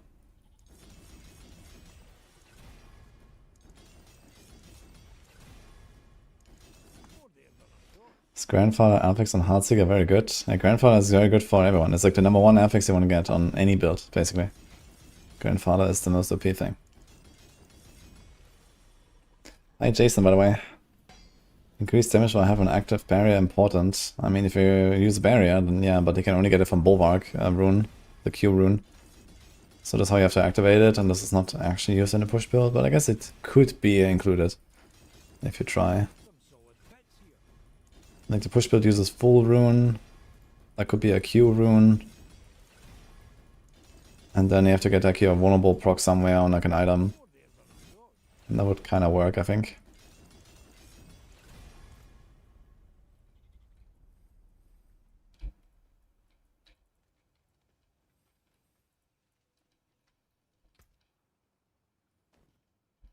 So those are the boots, man. Actually, I have two like that, almost. Two pretty big boots here. Let's see it. Holy. I'm slamming. The fire res is actually interesting. I have a couple of those as well, but they didn't turn out great. Yeah, having an extra fire res is definitely gonna be comfy, I think. It's like half a gem. It's like 10% or something in the roll like this. Imagine you get like, I don't know, crazy ring and then whatever gem strength on this item, and it's like, at least it's not like Giga Break maybe. But yeah, would still keep rolling. Yeah, ring is like too important, I think. Can somehow at least make something out of it. It's not Giga Brick. I got 5 quality honors boots. F. Yeah, that's rough. Reinforcement cooldown.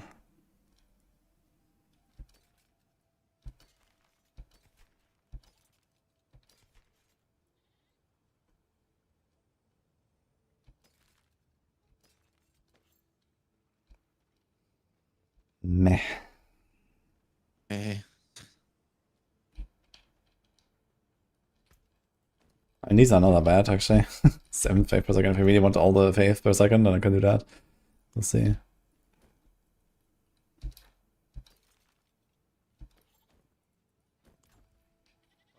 Okay, I'm ready to continue if you want. Yeah, I'm just tempering and then sending them. Okay, I have some uniques. I'm gonna send those. Crown of Lucian. The thing is, I kind of need like a 14 or 15 Crown of Lucian to even be worth it. Yeah, for sure.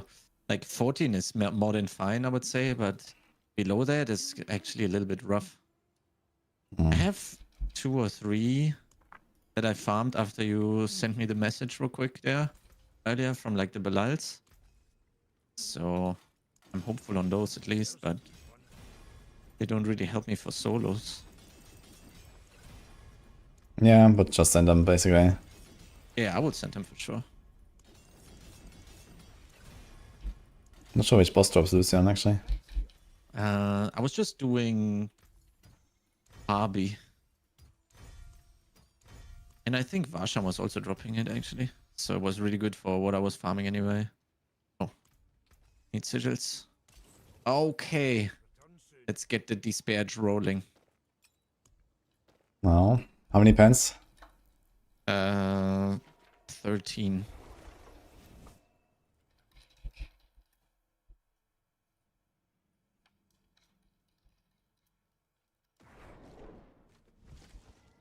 Yeah, Duriel and Harvey have Lucian. Might be worth, you know, Harvey is for Griswold anyway, right? Yep.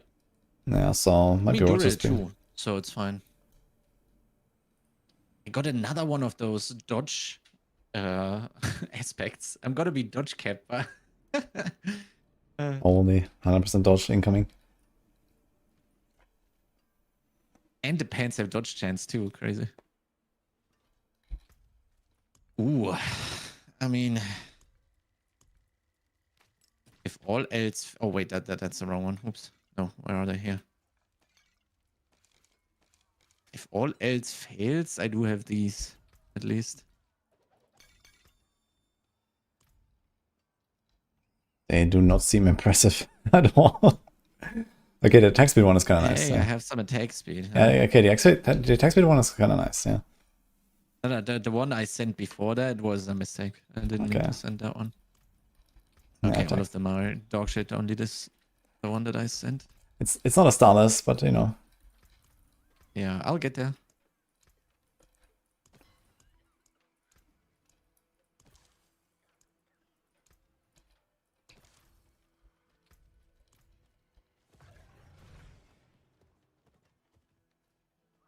Why do you have Tyrios, Jury, Aspect, and Gloss for Judgment? This is for speed farming only.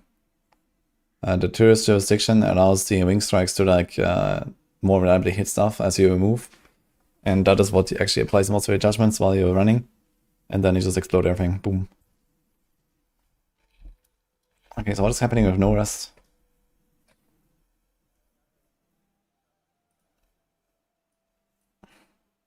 Thomas Mahler. You know what? I think I'm just deleting tab 1 and 2 completely. Fuck it, I don't care. Just let me salvage everything here.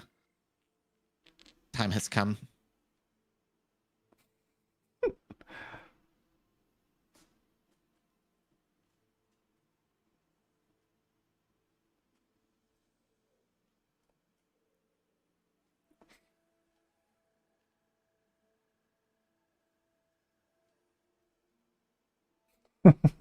What the fuck is going on with this guy? Holy.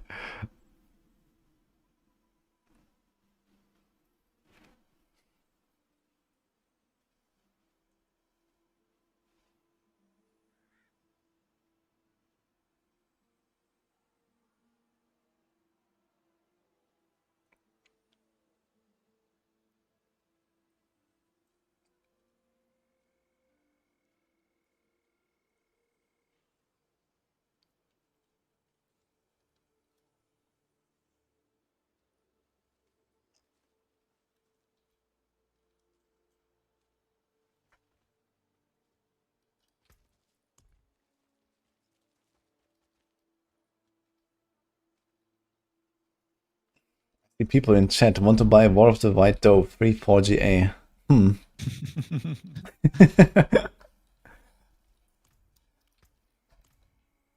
Maybe I should have bought all these before updating the guide. Fuck.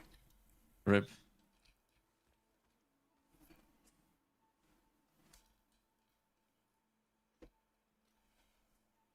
What's that, Wonkas?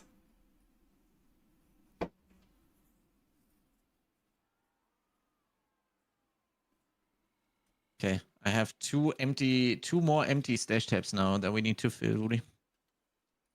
I'm ready. How does my scattered prism economy look like? I'm at 106 gig ID spare. Okay, I have 121. I mean, 106 is not bad. You can work with that for a while. Yeah, but then... I mean, I don't know. How much do you need? after Like, the on while is average, over- you need like 1 prison per pants, maybe, or something? So that's a lot of pants. Out of pants. What guide are we talking about? I updated the Shield of Retribution guide earlier this morning before the stream. And also recorded the video.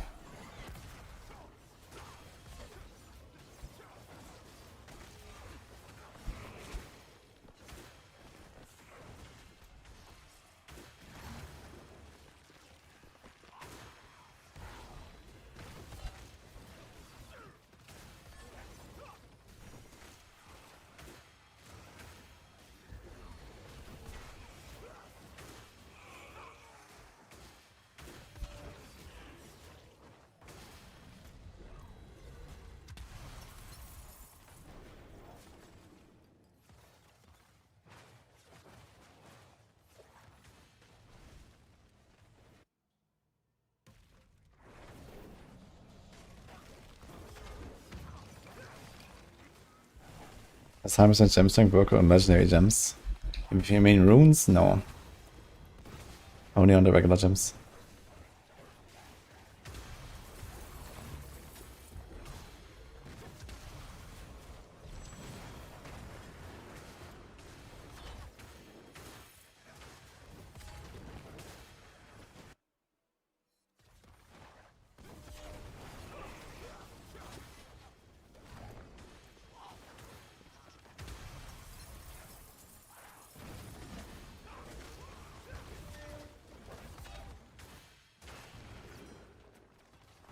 Did you raise the Paragon cap in the near future? Ah, fuck no. I mean, it might rebalance, like, in general XP or something, right? Make us gain slower XP, for example, or these kind of things, but I don't think they're gonna really change the Paragon system in a big way.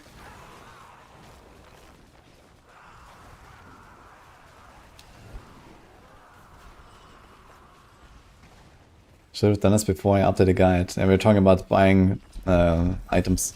So someone here is trying to buy Wall of the White Dove in chat. So I should have bought them all and then update the guide, you know? That's how you do it. And then retire. Selling everything for times 10 the price. Hi, Shockrubs.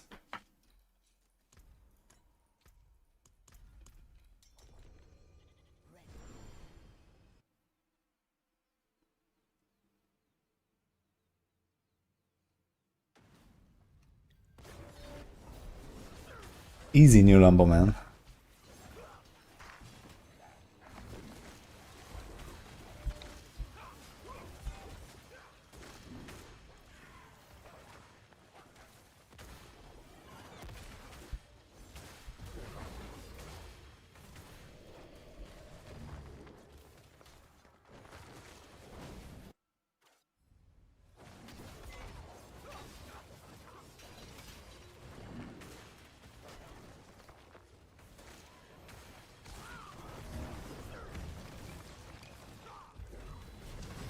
If you think this build is boring, and if you enjoy not pressing any buttons, it's very fun. If you enjoy pressing buttons, then yeah, it can be conceived as boring. Perceived. And I don't want to play it forever.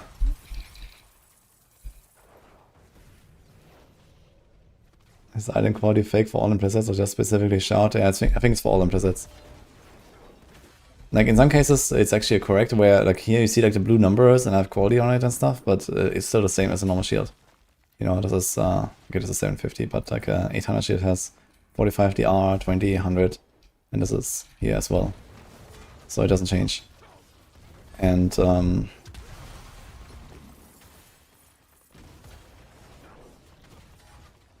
yeah, in that case nothing happens.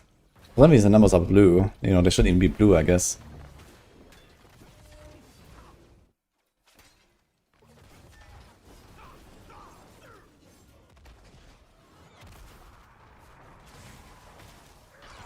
On the FK farm also while disconnecting, you can use numlock trick. You can assign one of your skills to numlock or to like a numpad number, and then you can do that number and num, and then it will autocast that skill. So that's the one way to do it.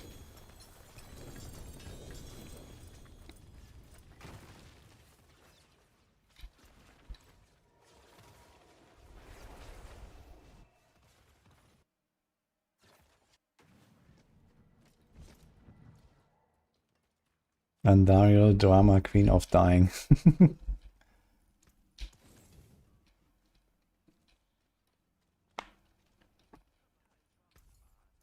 where it? Well, I do so love to see you. That's just too bad.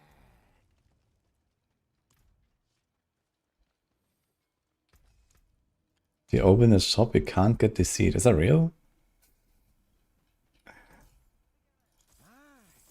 Now that. Oh, such a shame. Try again. Come in, I don't. Damn this.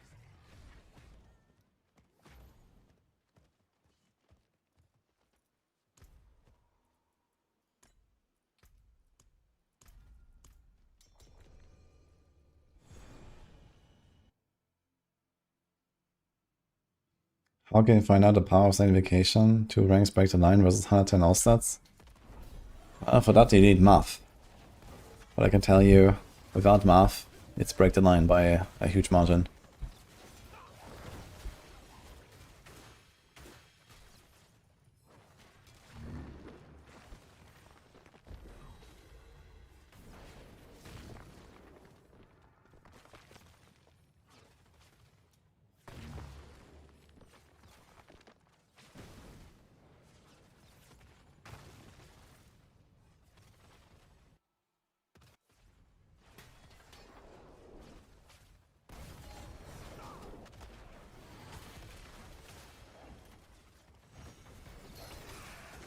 Today another blast cast. I wanted to go with backing though, but reschedule it for Friday now. So we also have Immortalized soon, and then Boiler. I want to ask Dioxide. We don't have anything for now, but maybe Dioxide is here later. I can ask him. I'm not sure when it's the streaming time, so it might be like really late for me.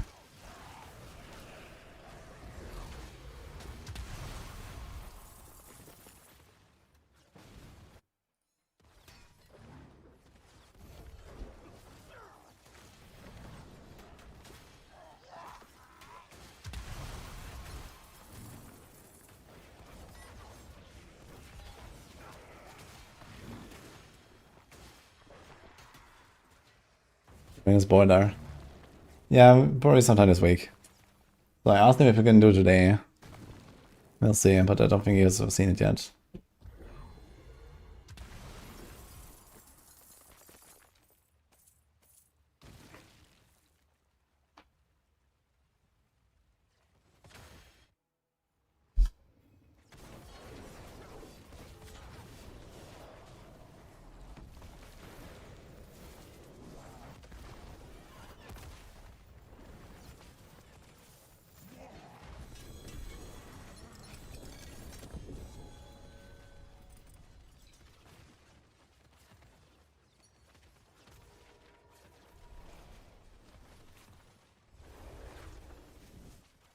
Is 10% more damage than Paragon the same as 10% more holy damage from Sanctify?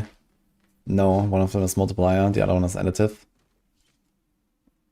So there's like this one big category of additive damage that includes most of the stats that you can get on gear and primary glyph effects, and also all the Paragon nodes besides the legendaries.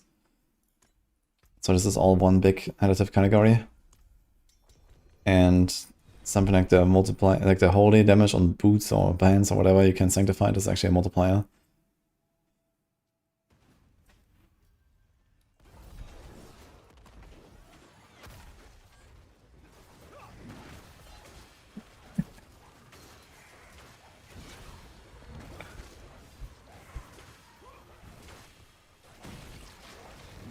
What percentage do you have to get a mythic drops in Ascendance? Yeah, I don't know, quarter maybe?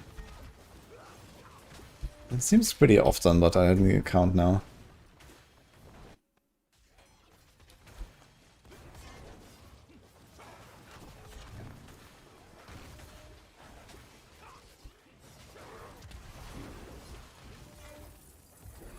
$14.55, what?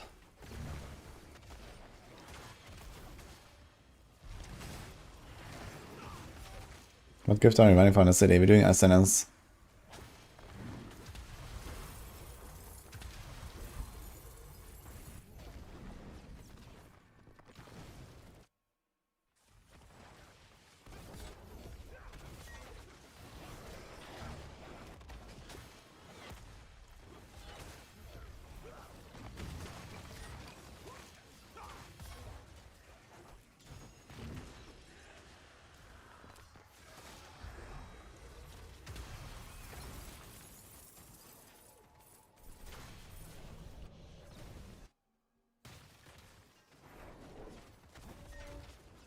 Ascendance is from the World Boss mostly, yeah. You can get a lot of that there. You can also get it from Whisper Caches. I'm not sure if you can like randomly drop. Maybe they can also randomly drop in like pits and stuff.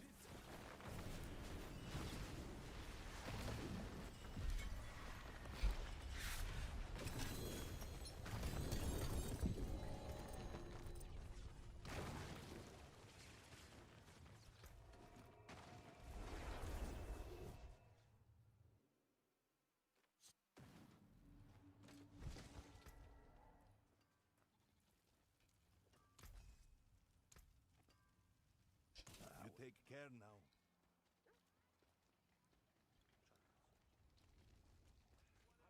Temptations and delights. Now, not bad. I do. Oh, such a shame. You won't find another one of those so easily.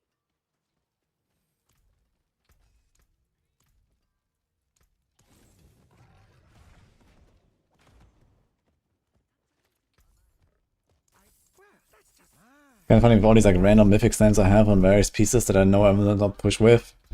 Like, I know I have like some random Starless Temerity now, I have like a random Starless Penitent Grease now, like a Grandfather here and there, like, I can actually throw this on my ults now at some point. Yeah. It's certainly gonna be interesting. Like, I think this is gonna be the first time where I'm gonna be taking a look at my stash on Eternal, emptying it out, and just putting the trophies there, you know?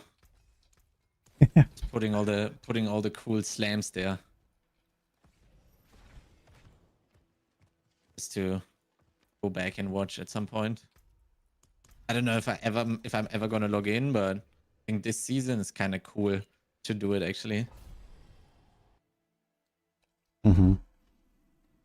What's the main damage type other than Holy or Fire? Probably Holy, I guess. It's more than the Fire. I don't know. I mean, for AoE it's Fire, and for single target it's Holy, so.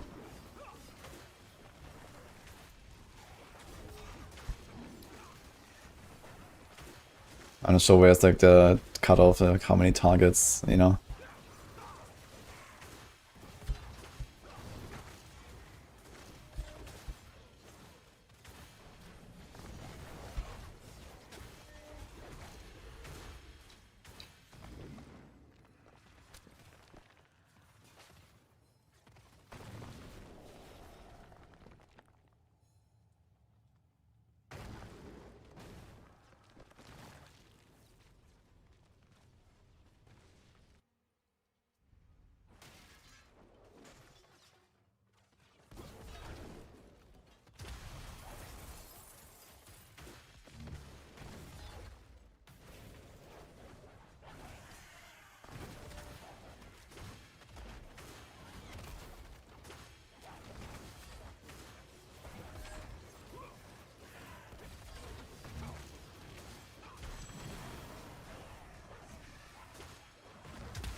Minor 2 with Andario only for seasonal realm? I guess so. Has to do with the divine gifts and stuff, so it should be only season.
I mean, I think it's kind of nerfed mythic chance, right? I think this is certainly not 50%.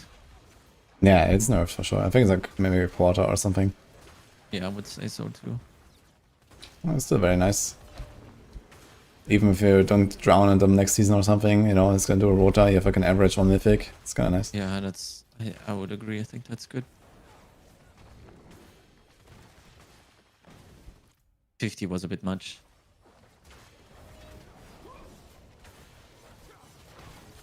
It kind of comes down to how often it drops anyway, but yeah.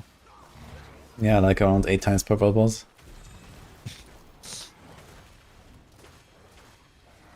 Every 1 hour 45.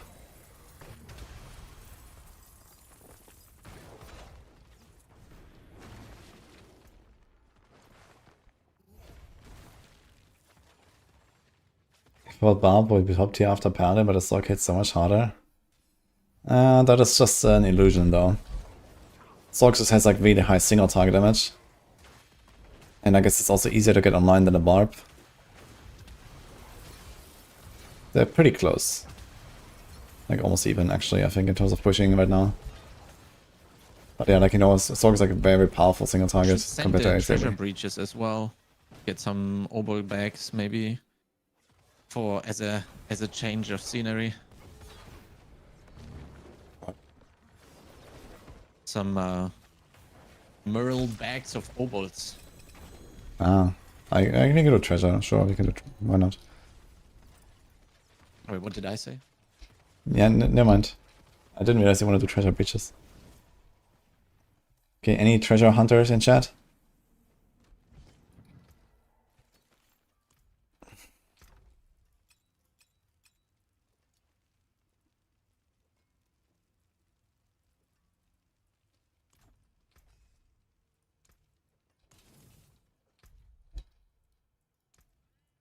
Flexible joins again. Giga Frax. Dude, where am I getting random potions in these runs? Are they actually dropping here potions? I do so love. Oh, such Yeah. you won't find. What is this, man?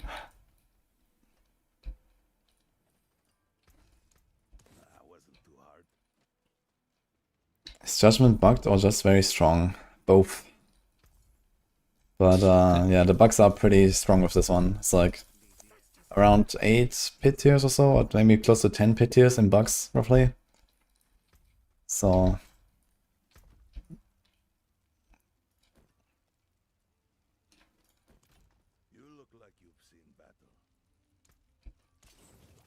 Like at times, how much is that? 8 or so, times 10?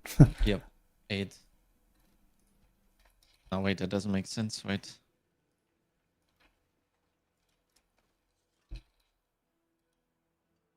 $8.67 actually.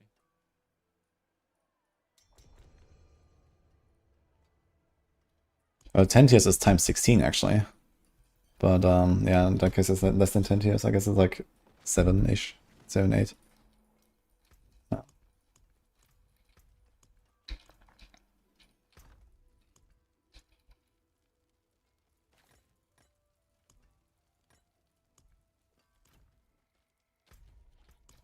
Okay, one spot for treasure. If anyone wants to join, just join.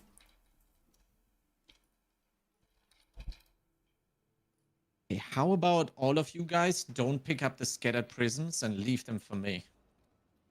Okay.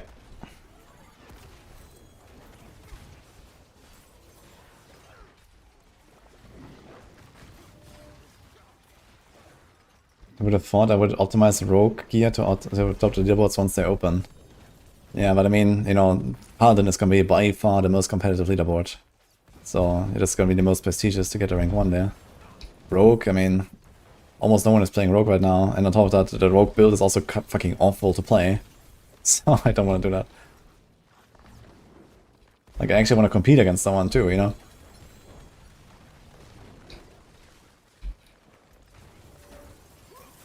He says and then absorbs all my luck.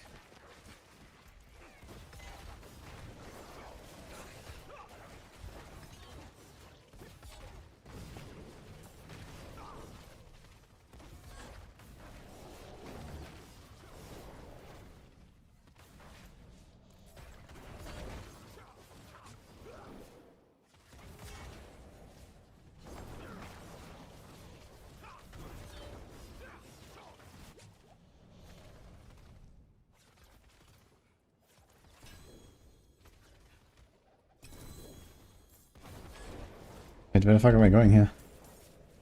Bottom right.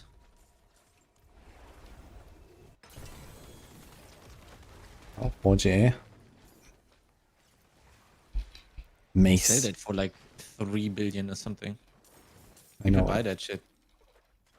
One-handed mace. There's no build actually. Once one hand. Does Hoda? No, I Rhoda. don't care. Hoda is If from Monotony. GA they buy. I can't do that, man. What? You can't just scam people like this. I am not scamming. They're buying the items fair and square. It's fucking scam, man. No one is telling them to buy that. Yeah, you're making them tempted, you know? You're tempting them with shit. Yeah, can't say anything against that. Oh my god, I'm getting so many scattered prisms. Let's go, boys.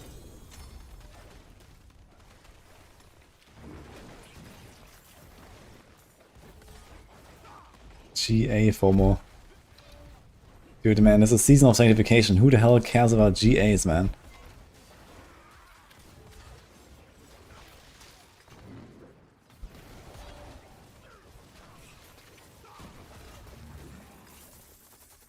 Dude, I had an entire mule that was for legendary one-handed weapons, man. And after 1 week, I realized the errors of my ways and just deleted the entire fucking thing. So, I don't know. There were like some free GA flails and whatever, man. Yeah, I had them also for quite some time. Yeah. And there was like, man, fuck all of this. Goodbye. Yeah. Just delete the character. Yeah, just don't even salvage, man. Just gone. Easy.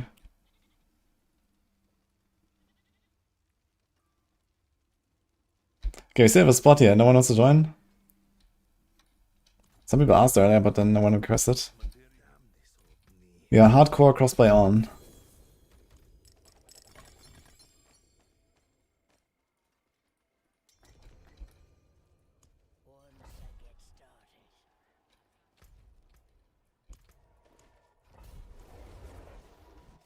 Leave iron from Belial.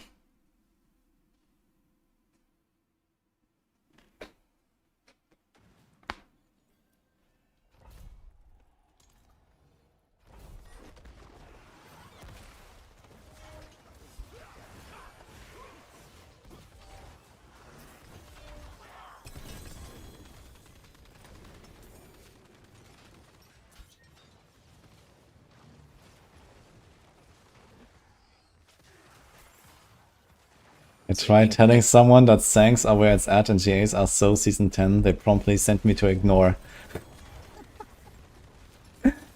Oh god, man.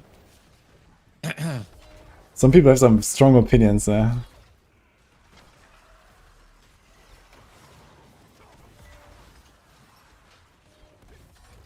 Some people don't want to see the light, you know? They like living in the shadows. Drink.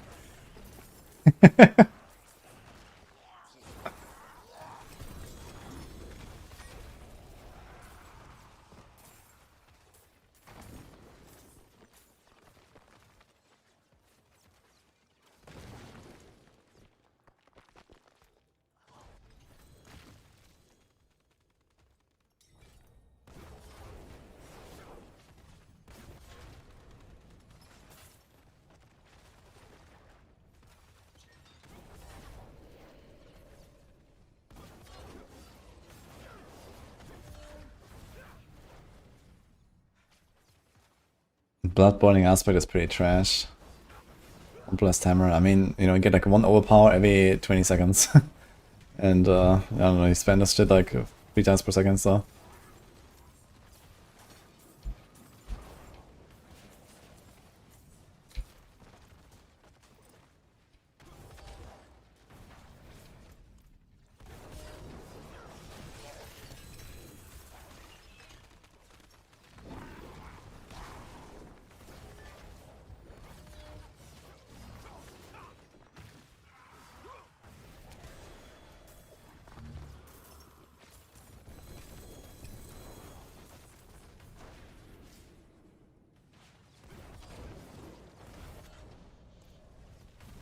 It's just TP. No way. Just TP. And then.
Scroll of Escape is Helltide.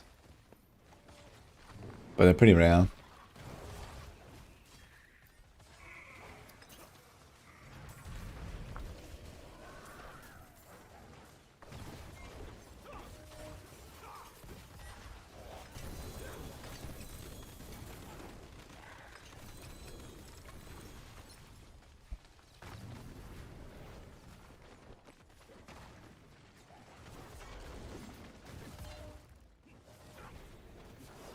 Unequipping the pet OP. Maybe I'll do it. I'm at 630k now. 630. Nah, you should be safe. Yeah, okay, but if we run like, 100 treasure breaches or something. Yeah, we can't do that at some ditch. Yeah, exactly. I can run a lot of people do, no? I can run them alone at this point, man. I have like 30 of them still lying around somewhere, so I don't care, man. There's so many fucking treasure breaches.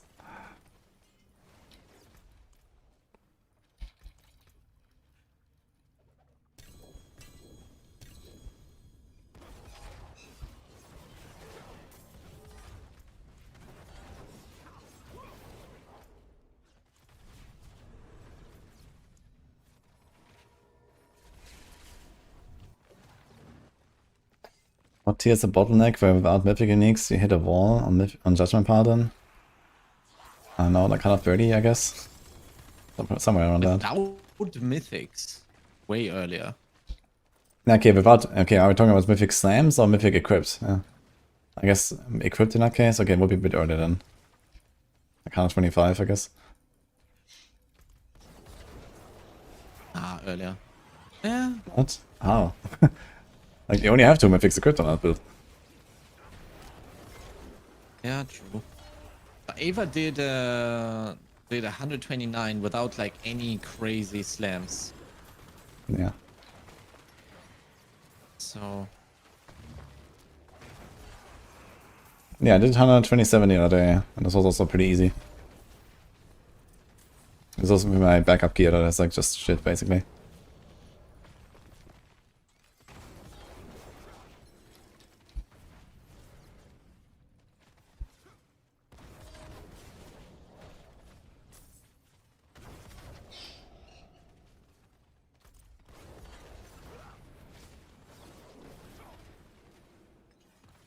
Yeah, I mean, the grandfather is like a little bit less than 3 tiers, I think. And the starters is like a bit more than 1 tier, so together they're like around 5 tiers. Grandfather and starters. And then, yeah, the rest is just like, okay, accelerating aspect and, good neck and stuff. So, like the whole sanctification thing is maybe like 7, 8 tiers or so on the high end. Somewhere in that range. Versus like non-season, basically.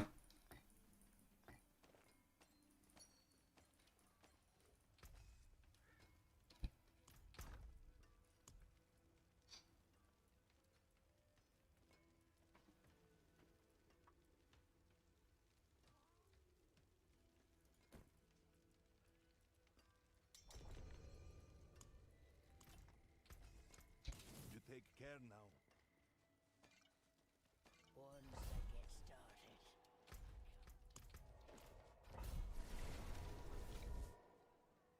How do you close the gap between 130 and 150? You don't. You're not supposed to go to 150. And in fact, no one will. Besides 4-man teams, maybe, or 3-man.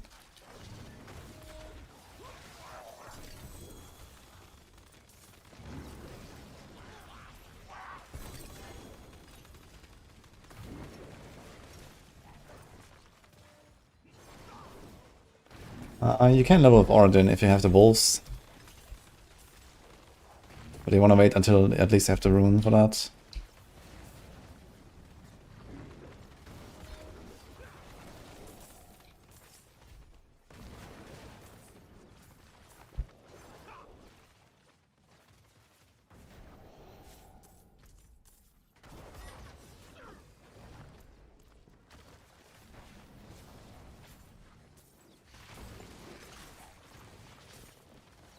Yeah, so 3 tiers is times 2.3. So grandfather's not even 3 tiers. It's like 2.5 tiers for grandfather. And that's the biggest one you can get by far. So your grandfather starts to get actually like 4 tiers. It's like times 3 basically, right? So this is 2, 3, 4. Yeah, so 4 tiers is a times 3. Starters and grandfather.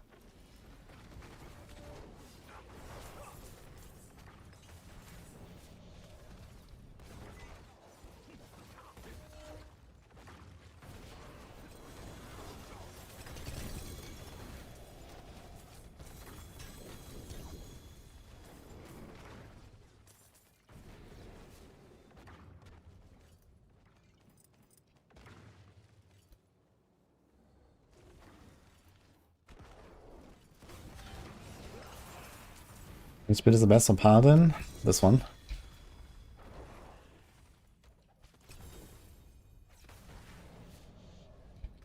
This is very full here.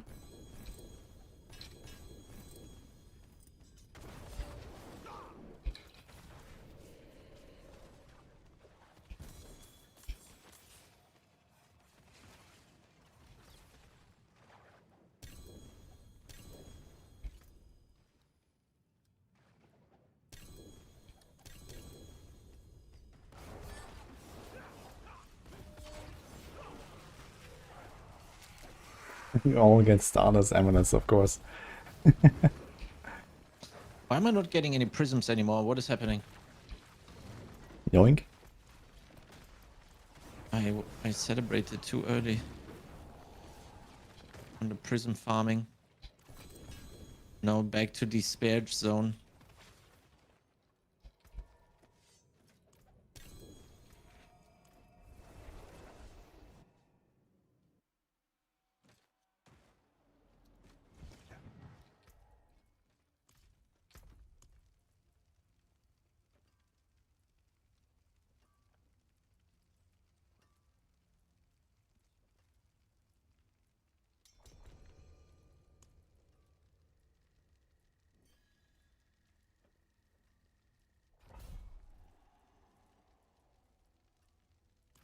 Come in, I don't bite.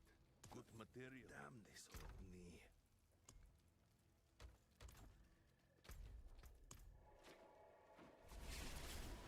Watch closely, Bozak brain.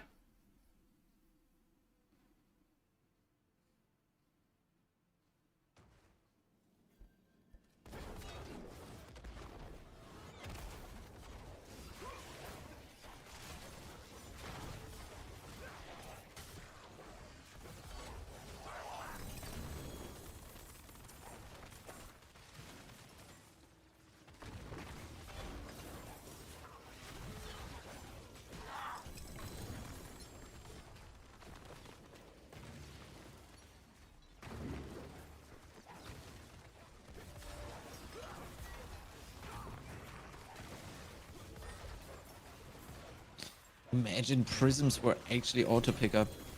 Oh wait, they are probably. Just don't have a pet. Rip. No, they're not. Rip. But they get sent to the stash, so... Unfortunately, there's another 2,000 items per run that get sent there, so...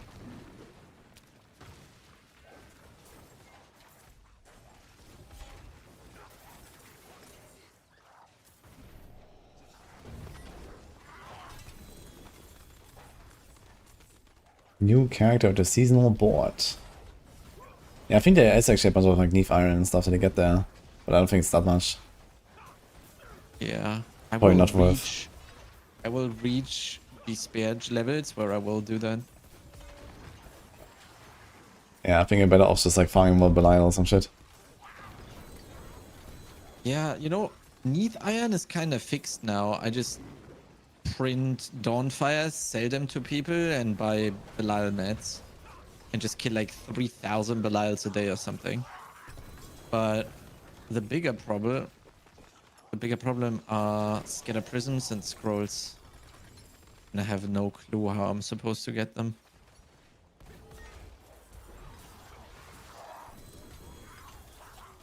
If King and Hordes all day long.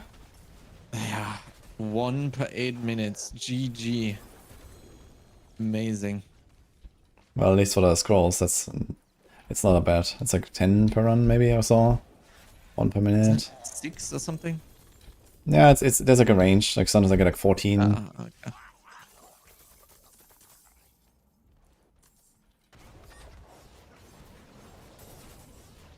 So I mean, when you're like AFK anyway, then just do a horde, you know, just pop it and click the right things. That's true. Or then you like I almost always end up with Bartok and the chests. So just chilling there in the middle. Dude, I have to do this every season now, I think. I have to do like some Oradin or some other like AFK horde build. Yeah. Especially in the seasons where a horde doesn't imagine like when completely they- suck. Yeah. Holy. Um, When yeah. they fix it, it's like you just giga AFK. I mean, this was very good on season start, man. I AFK'd so much in his hordes. Udi, yeah. why do you farm hordes? Yeah. Because I have to make loot filter for you guys. Yeah. Oof.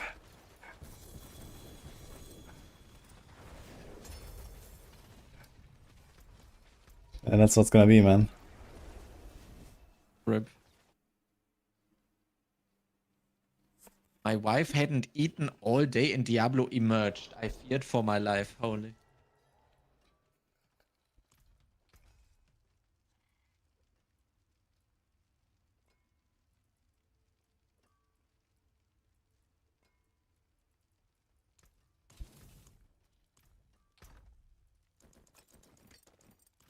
Yeah, Mogus, but I mean, this is mostly because I can't play the game, right? When I do planners and whatever. I gotta be honest, I need to stop. I'm at 878. It is absolute dispatch. I blasted 2, so you guys are in a plus. And I didn't really sleep that much today. I think I'm gonna call it a rather early today. What? Yeah. I didn't get anything Go to today. sleep and like You didn't can I accomplish do? anything. I'm gonna slam this stash here. And I'm gonna cry myself to sleep. I think. That is strat. Yeah. No, I legit slept like 5 hours. And I went to bed at like 3:30 or 4 or whatever it was. A bit late. And oopsie. The 3 greater than the 4 gameplay wise.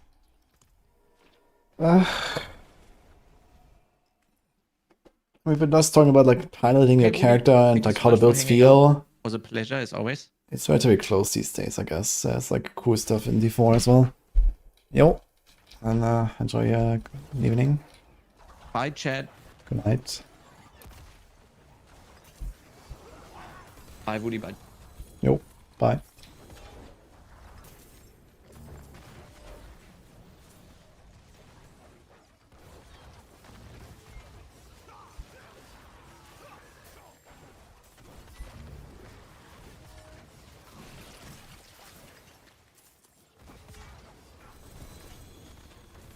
Roll Barb or Sork. Both pretty good. At least we played the good builds.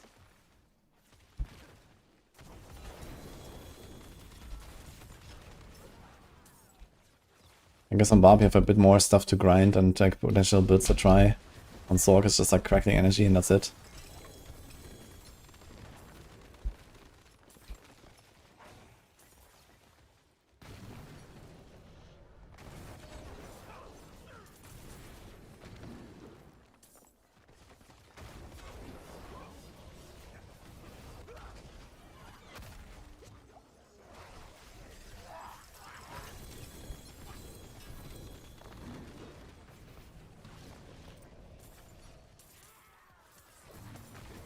The nose socket, Starless Shocker. Oh no. I mean, still, probably the best Starless is gonna get, so.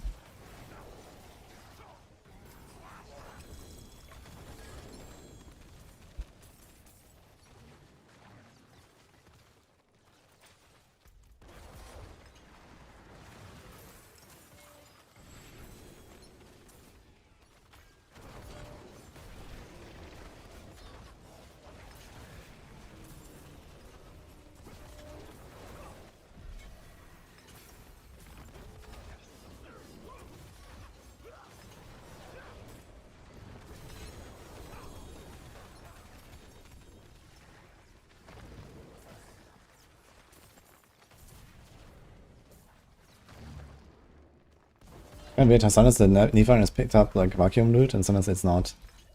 Not sure why. We have one spot by the way if anyone wants to join for the treasure. Do you have pet on? I think I have it on, yeah. Like I'm not that try hard about taking off the pet, I think. It should be okay. You take care now.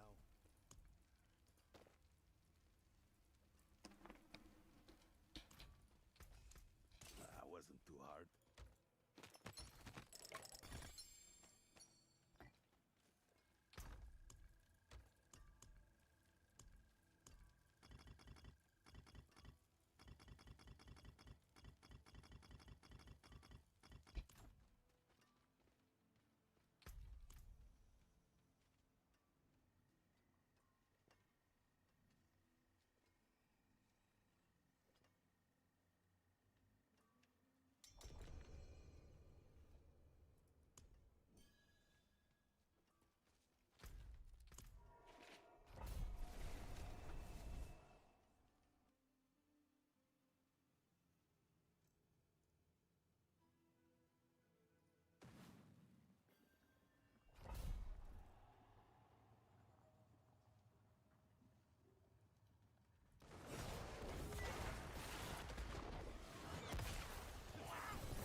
Dismiss your pet while I still can. That's so funny, man.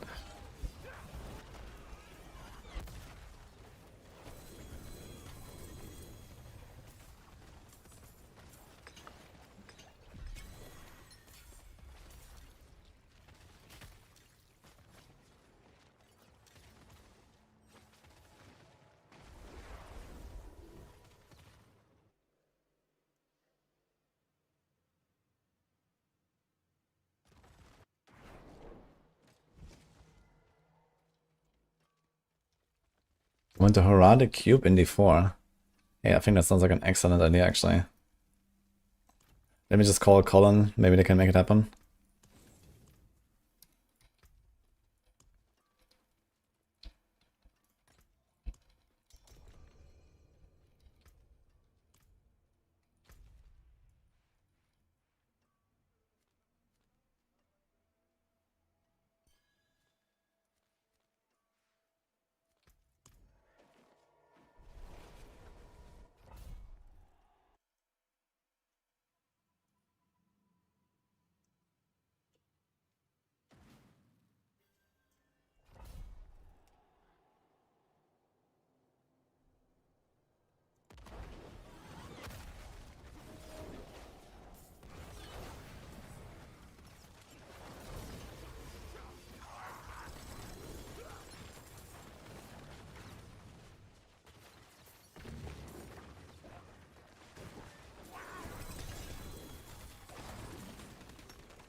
These wings are the Paladin transformation effect for Arbiter form. It's part of the skills.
Good luck, Sion.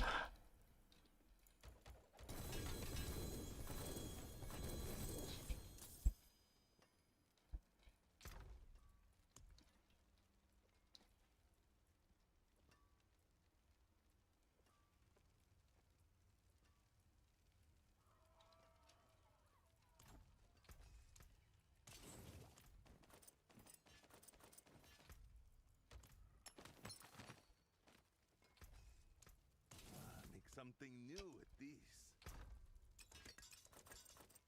Come in, I don't bite.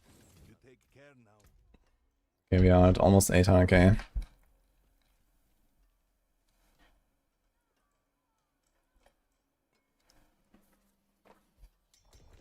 How the hell do I have 43 sparks again, man? Crazy. Just on the other city farm. And I have all this stuff here.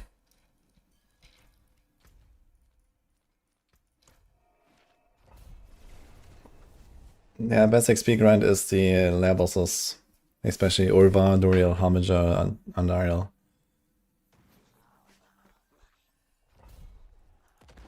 But yeah, XP happens pretty passively right now.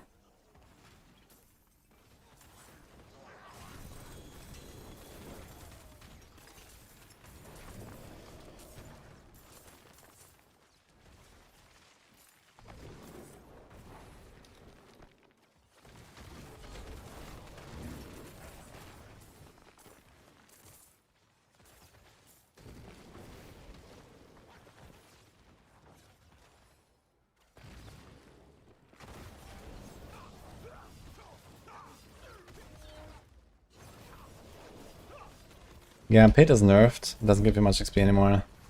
Their boss is like by far the most XP. But you also just like, you know, to get a lot of XP in everywhere now. Yeah, Pit used to be the best, but it's like maybe 50% nerfed now or something. And the bosses are like giga buffed. Yeah, you should get XP faster this season than it used to.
You don't have to finish this match, just go.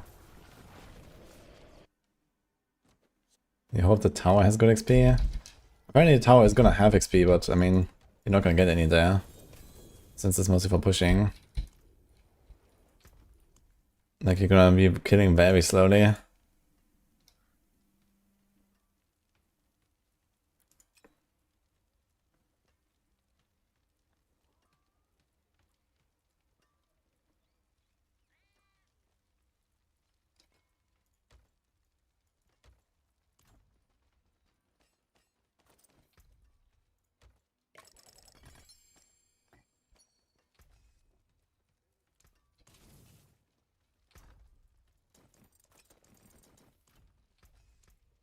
Wasn't too hard.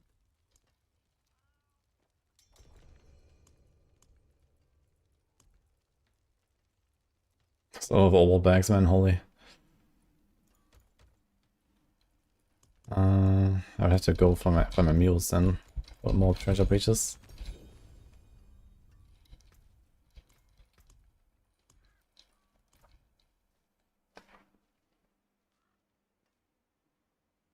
I think tower benefit, I have a leaderboard, the 3-star where you could filter ranking my builds. Yeah, obviously that would be cool. But it's very hard to do in Diablo 4 because, you know, we don't have sets like D3. We don't even have, like, you know, plenty of builds don't even do damage with skills, you know? Like, literally the best build in the game right now is not based on a skill. You know, it's based on Judgement, which is not a skill, right? You can't even filter for that with such a system. So, you would have to find a solution that includes, like, skills, sub-skills, item procs, even fucking tempers, you know? You can make an elemental search build if you want, right? So, how do you filter by that? So... not sure how this is supposed to work. I mean, ideally, this is what you're gonna get long run, but for now, yeah, that's not happening for sure.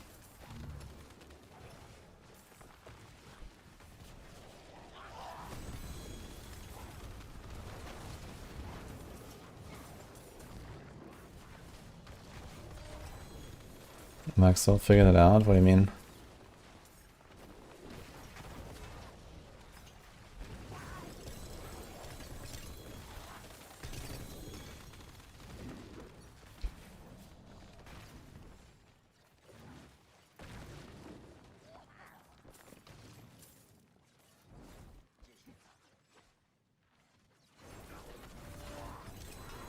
Guess no damage of block damage on Maxroll.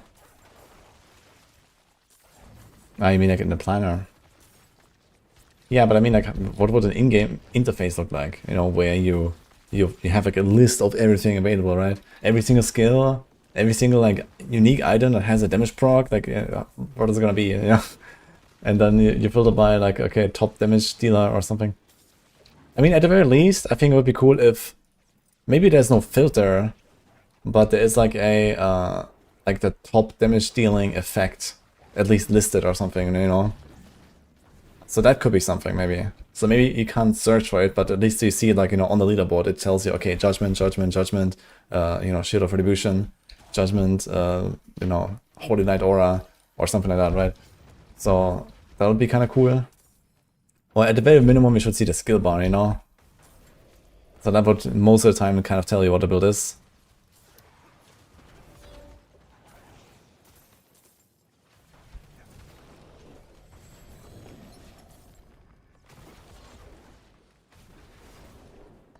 When do we think we see rogues in their prime again? In 3 months and 29 days.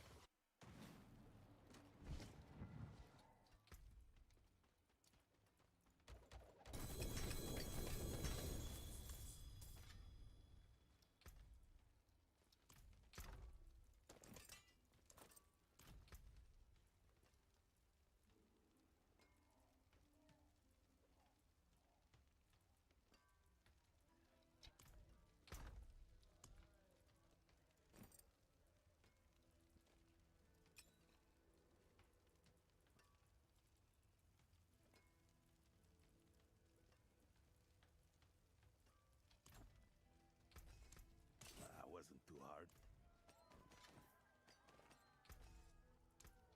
You take Where are we at?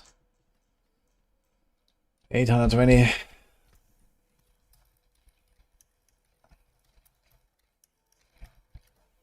think that's enough for me for now.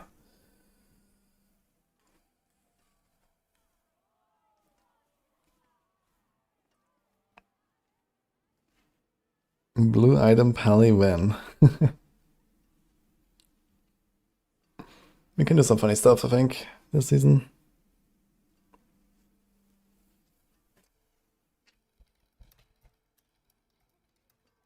Thanks for the runs, guys. I'm gonna check my mule. been fighting hard.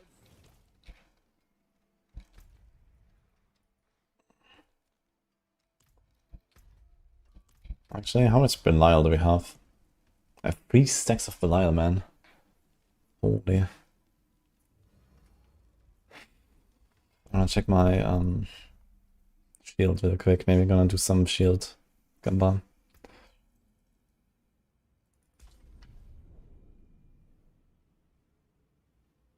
Can you boost a row for you? I guess you can just leech some bosses.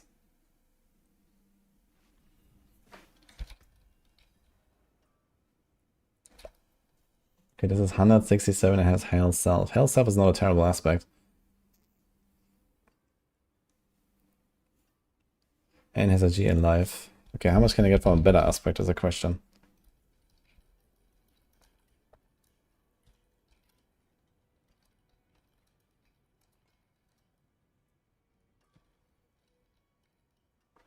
.6%.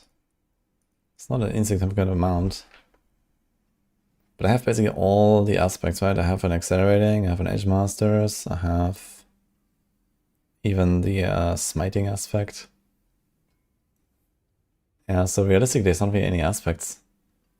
I have Inner Calm even on the neck.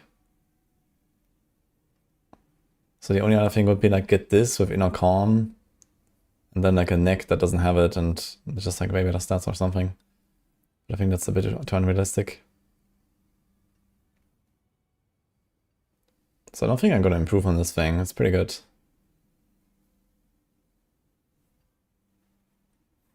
So I think I should maybe go for the Griswolds. Griswolds is also more sellable.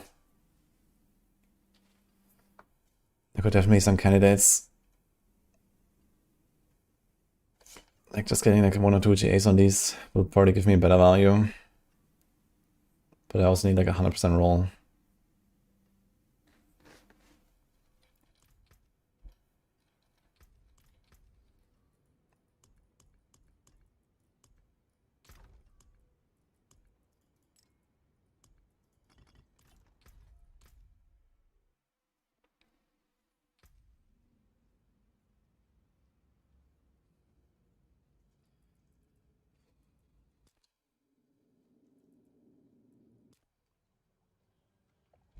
I think I'm gonna play a bit of Rogue. Let's just chill on the Rogue a little bit.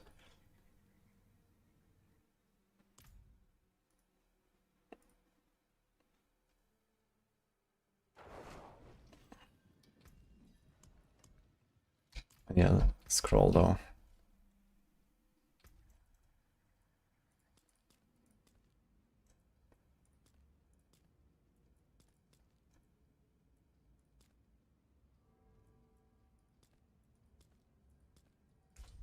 Maybe take from this guy.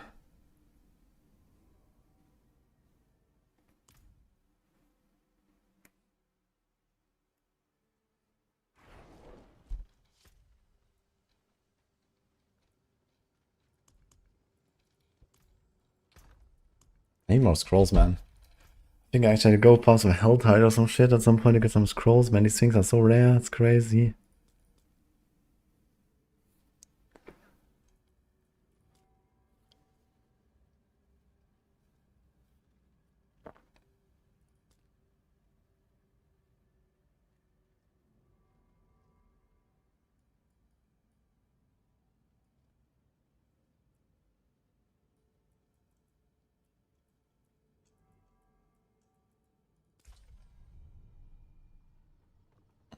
Hi, Necro 4545.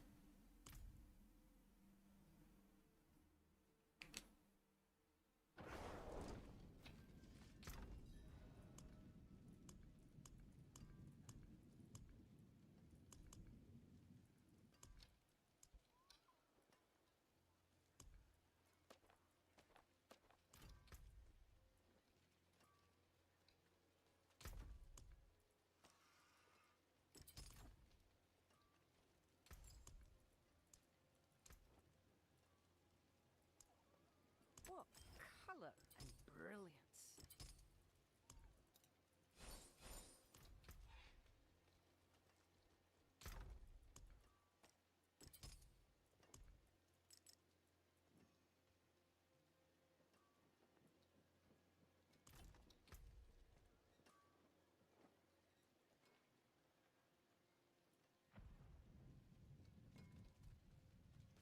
It's just sent us, right? Sending.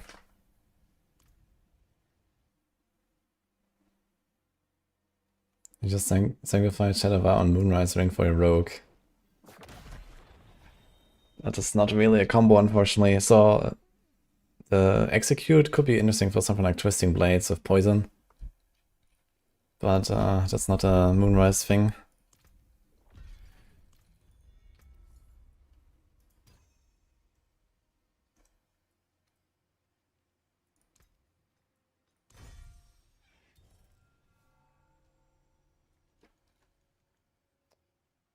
Oh, it's actually a pretty good upgrade, despite replacing.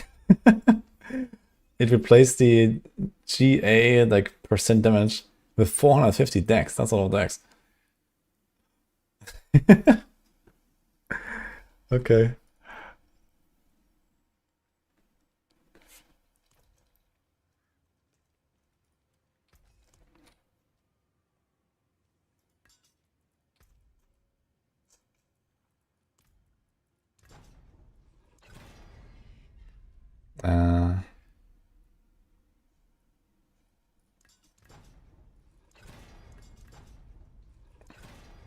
Here we go.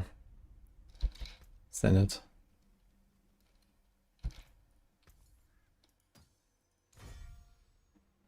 Six quality. Wow.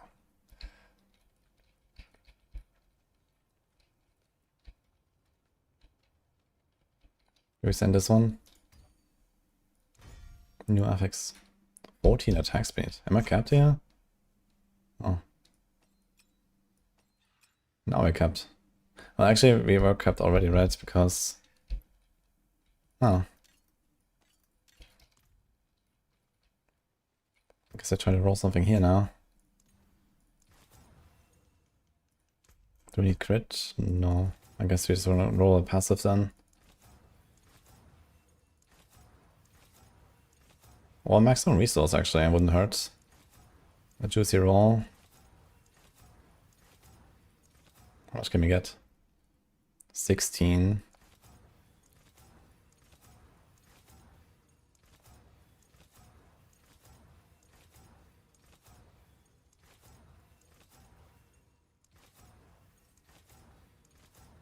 I mean, he rolled so many next this season, that's gonna roll this a bit. This is not terrible. Life cooldown, frigid.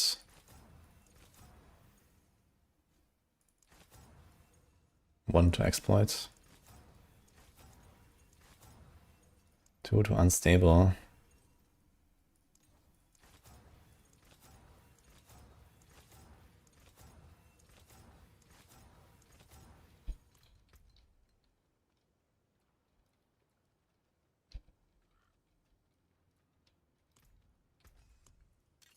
Some solid bits here. 4 to unstable. On your return.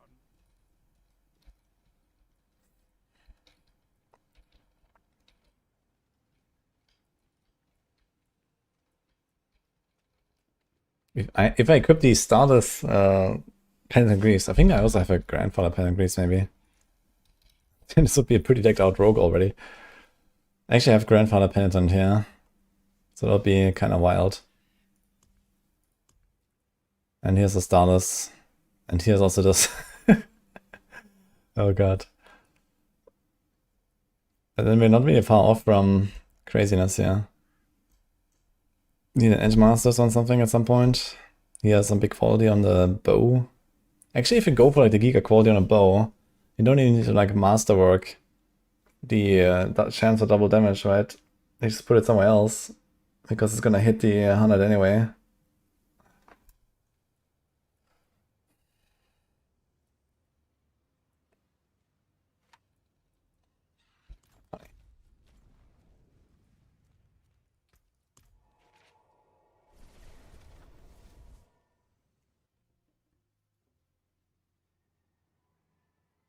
What is the second best build for pit pushing after Judgement? Kind of close between a bunch of builds. So there's like Auradin, Wing Strikes, Shield of Retribution.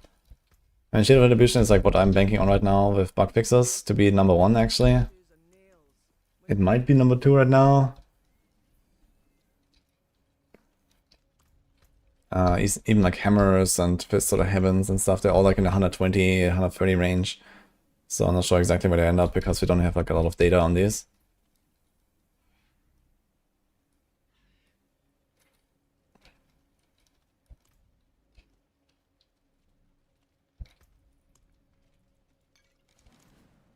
Not any free energy. Kind of big.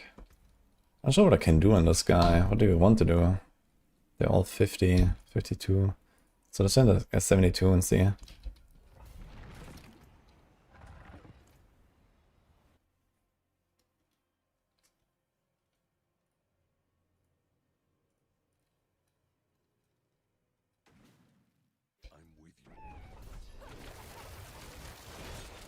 It appears that the dark shots are actually not calculated into their toughness. I guess it makes sense because they're only for hit damage and not for all damage.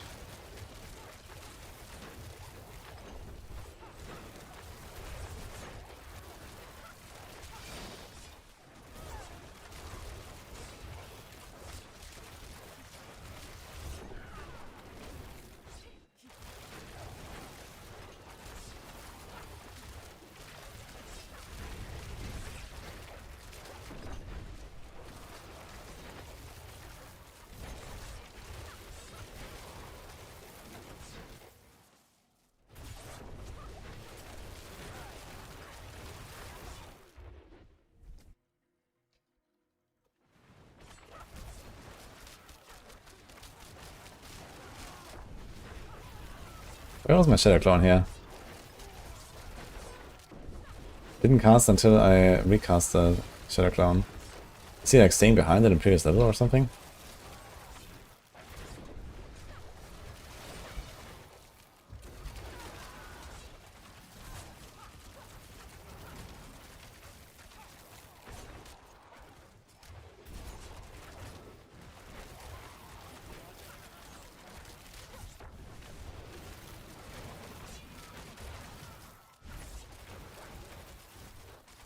Was the best Paladin build the Auradin? Yes.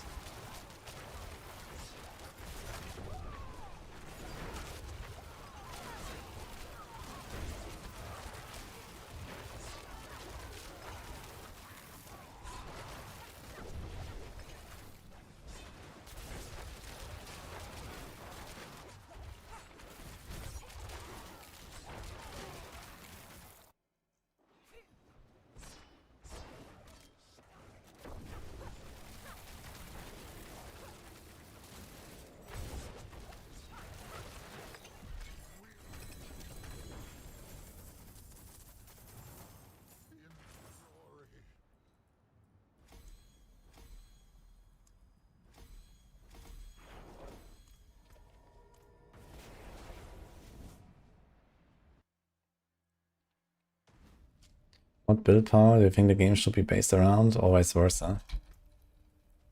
I think everyone should be like Bloodlands.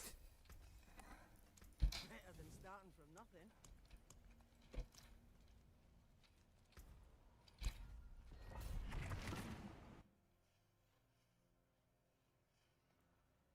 Do we go to the world boss? I guess we can go to the world boss.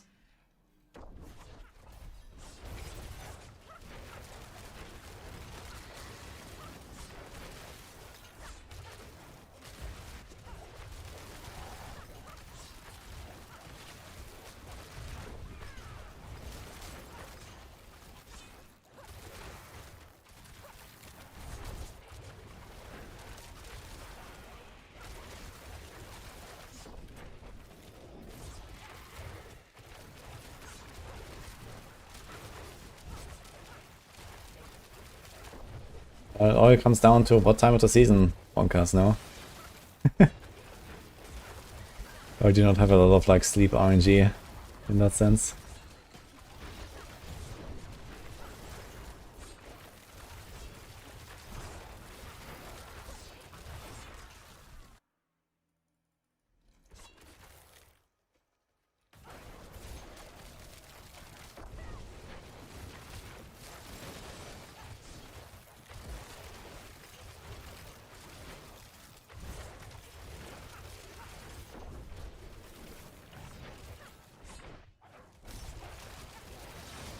You marked as I just whenever they drop with a wanted aspect. No, you can't like do anything like that. This is gonna be something that the root filter will probably do. But we don't have that yet, that's gonna be in 4 months.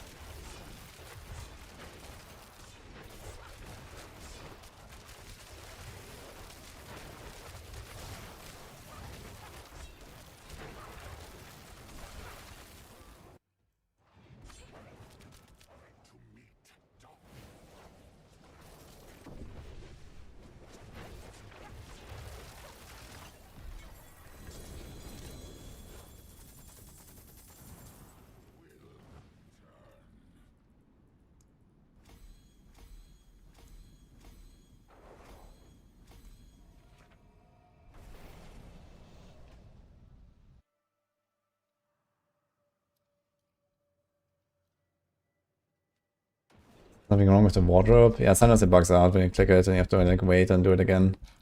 At some point it works. Okay, do 74.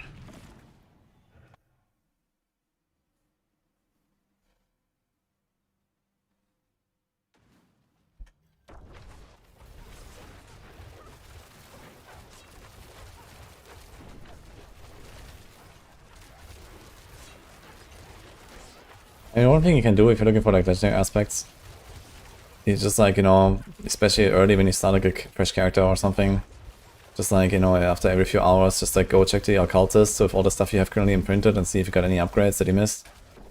So that happens to me pretty often, where it's just like, okay, hey, I can get like 3% more here, 5% more there.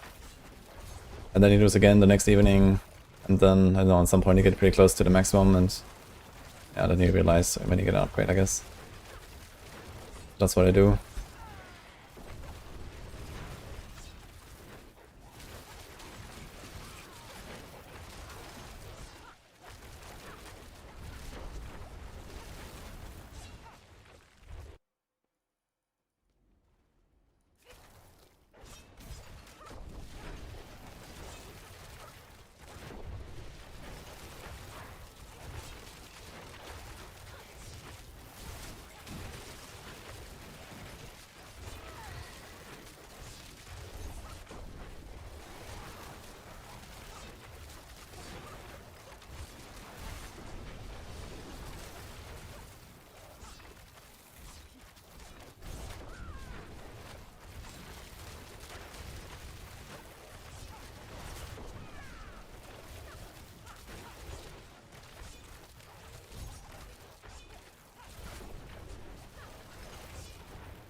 Do you get higher idle power and harder difficulty in the game?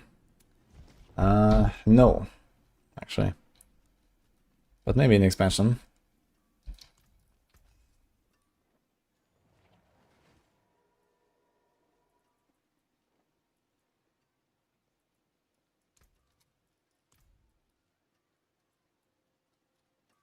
Do we care about the life one hit? Most of the time we will have no need for it, but it's gonna be kinda nice to have. Maybe we should slam this anyway.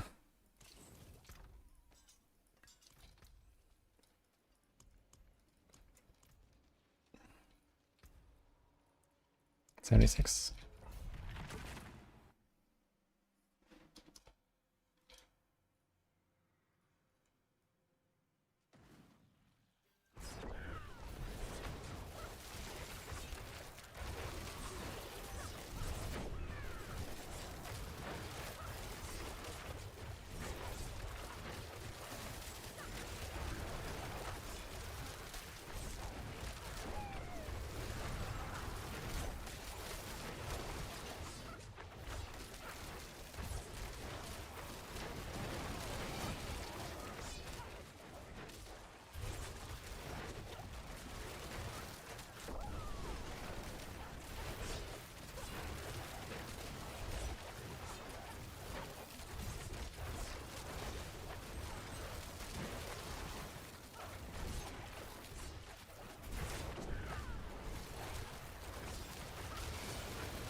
My force and perma evade now for Sorg.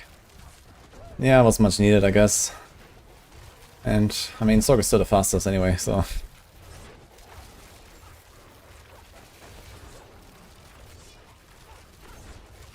For me, it doesn't really take away the fun of playing Sorg. I know for other people it's a bit more impactful, but... I blasted with Sorg on PTR and I had a good time, so... I expect that to be the case now when I play in live as well. I have a Sorg already made, so... You can see them.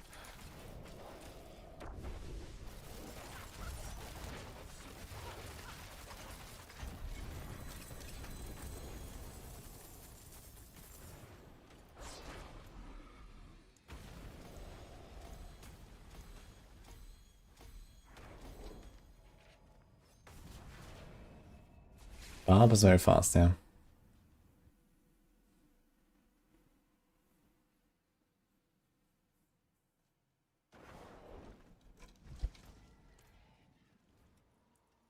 $78.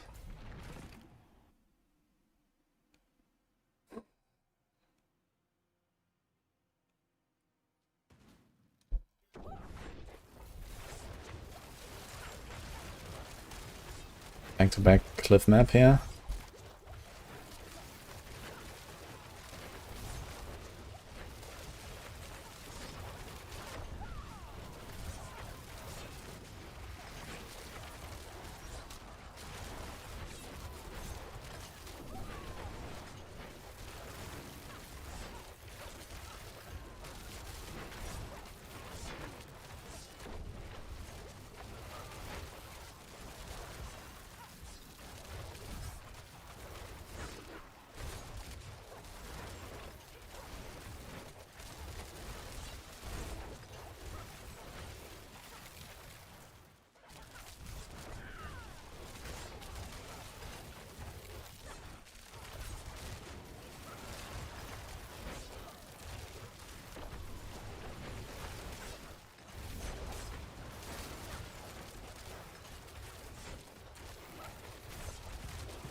Wait, what?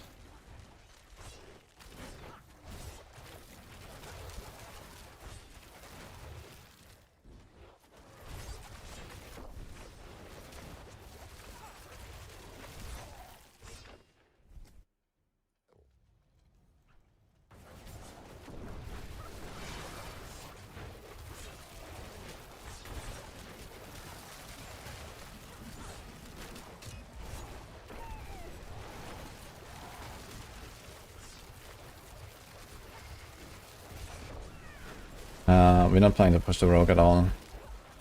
I don't want to play the Orphan-Maker build, it's kinda oof.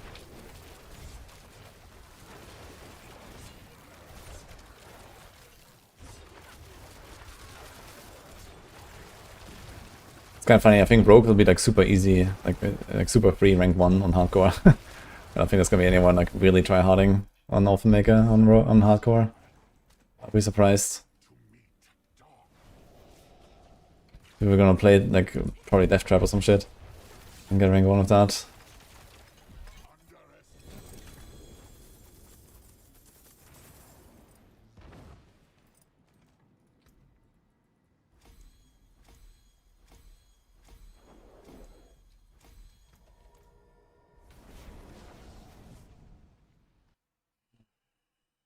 Was it by whom? What, William?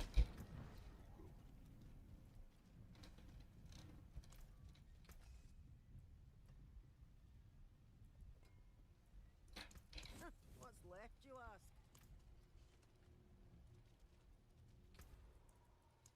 80.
Simon didn't go well today, but yesterday we had actually some nice ones on the rings. Micro rings are really good now on both builds. Yeah, I mean, it's fine. I'm not very worried right now about my boots. I'm trying to boots today and the next few days until I get the Shaco boots. So that's one thing we still want. And then we can try to go like for some optional stuff. And more amulets. I'm gonna at some point just like slam amulets until I get some pork stuff.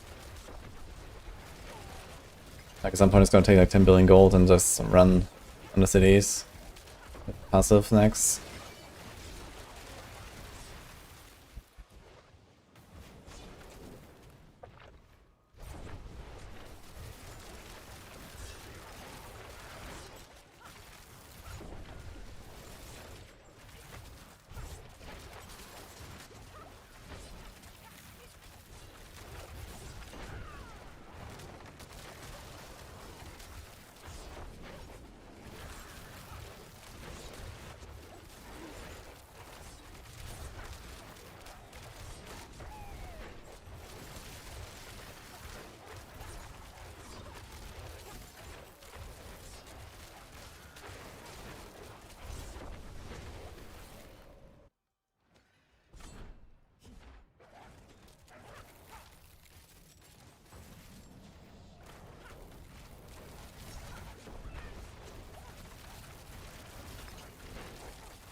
I found a use for infernal horde compasses, guys.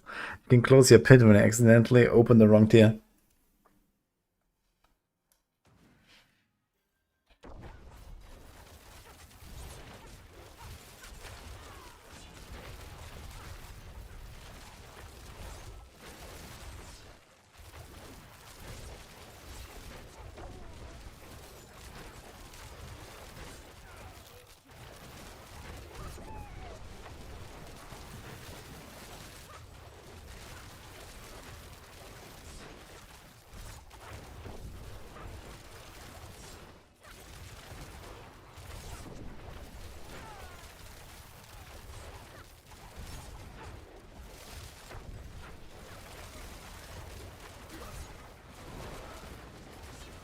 Let's see how much damage this does. Quite a lot. Probably 50% from one explosion. And I'm already decently tanky, man. I have Shaco. I've invested into Dark Shrouds. Kinda crazy that this thing hurts so much. Really? 700k toughness. Wait a minute. Maybe my barrier was out. I wanna check this actually. After the run.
Yo, thanks.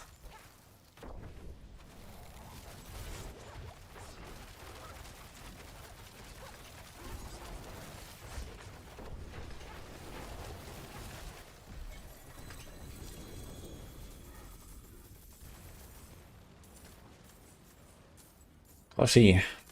Thank you, man.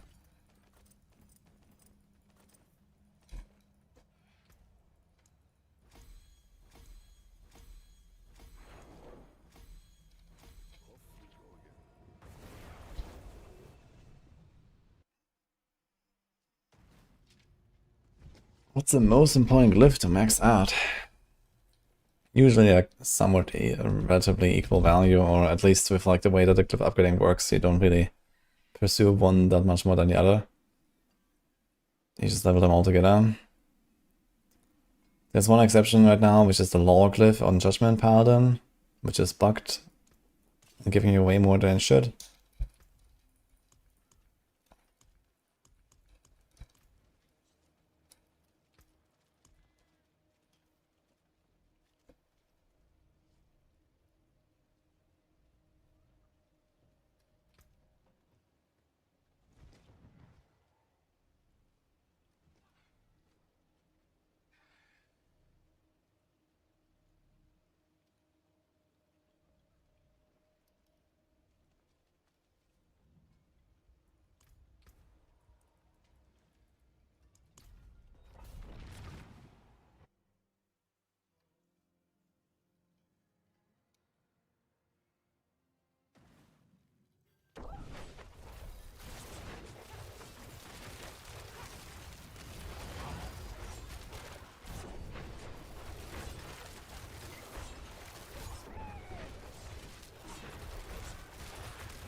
Infusion is, I mean, imbuement is automatic from Cold Clip.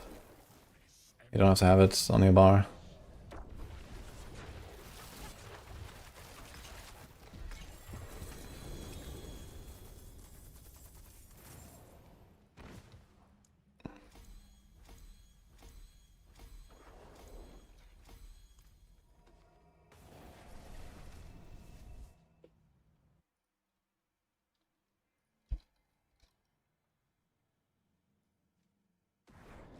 Kinda good. Yeah. We also have Heartseeker on Maxroll, if you wanna check it. By Dark Side.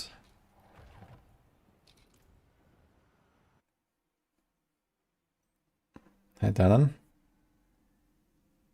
Is every build running Wolves now? A lot of builds actually. I mean, Wolves are just pretty universally good. Freeze and Vuln, just like that. And yeah, for Pain Gorgeous builds, for sure, because they spread the Pain Gorgeous.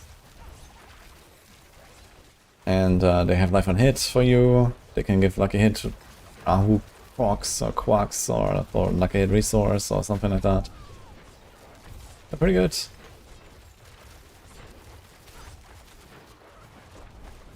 But yeah, like the basic builds, they basically always want this. To spread Pain Gorger.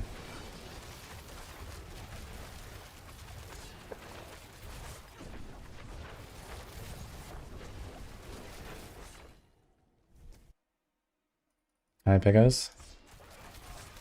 Is this the good version, not the OM one? Yeah, Openmaker is only the push stuff. So if you go to the Maxroll like Heartseeker guide, it also doesn't have Openmaker. To the like push version basically. So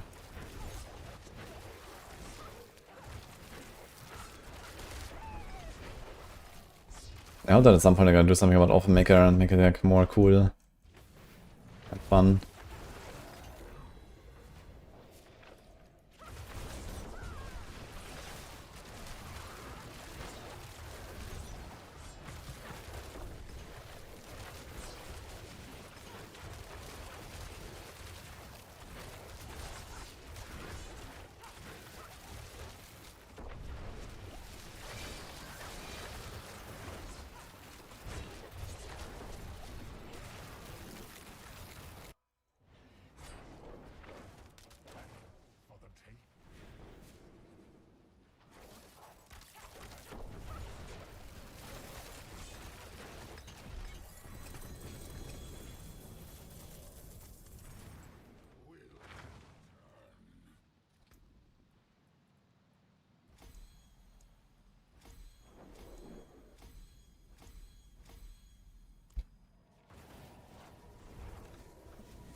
The new class with a bow.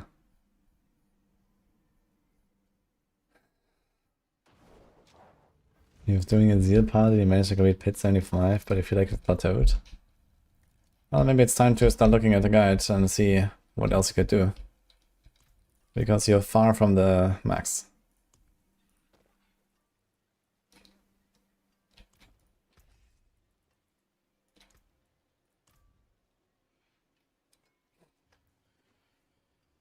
That's a big eagle horn, huh? Is there any chance I'm gonna do something like that? For this season, I think. I think for Pinshot, I'm actually gonna wait until like it's good, right? I don't wanna like play Pinshot and feel miserable. I wanna play some Pinshot again, man. Can you do that?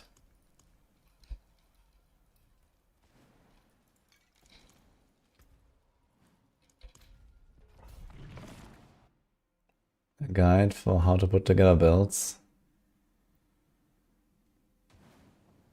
I mean, we have like a lot of resources about how to grind, what to grind, where to get certain things, you know, how everything works in the game, you know, how to most efficiently do this and that. We have like, you know, like how attack speed works, how damage works, how defenses work, it's all there.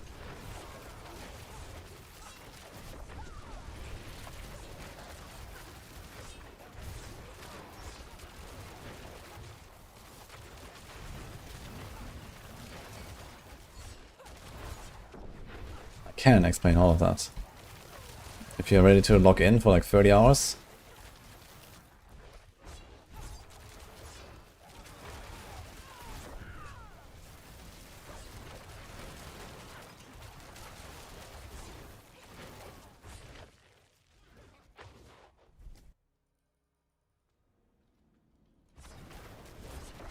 Wasn't supposed to be a season of Dog for Rogue? I wouldn't really say that. They made a new unique for Dog. But that doesn't mean it's a season of Dog. The new unique is pretty bad. Okay, technically it's not bad, it's just that this is not the way to play Dance of Knives, and that way of playing Dance of Knives is so far removed from the rest of the meta of a rogue that the pens weren't able to close the gap at all. But you can definitely go to like T4 plus with pure Dance of Knives now with the pants if you want. Which previously was not really much of a thing. But, you know, together with like all the pit nerfs and signification and, you know, other buffs to Rogue and the pants, you can definitely make like a pretty viable like T4 plus Dance of Knives guy now without poison trap shenanigans. Thanks, Bintu.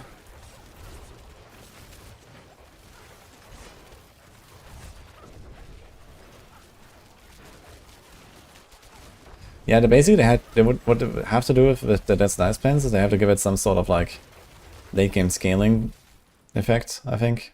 You know, Isadora's is a very good example. You know, like a Crackling Energy Sword kind of exists from pretty early on, and then you get Isadora at some point, then you have a kind of like the main thing. But then you can still scale it, right? You can still like, you know, invest into more ranks and Isadora becomes stronger and so on. So they needed to do something like that with Dance of Knives.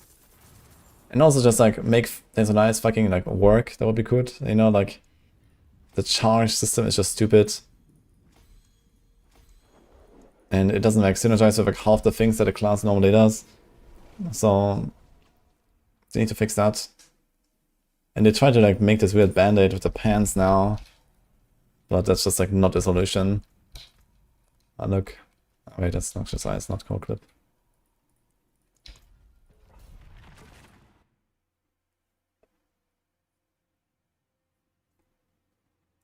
It's the last time I played D2R.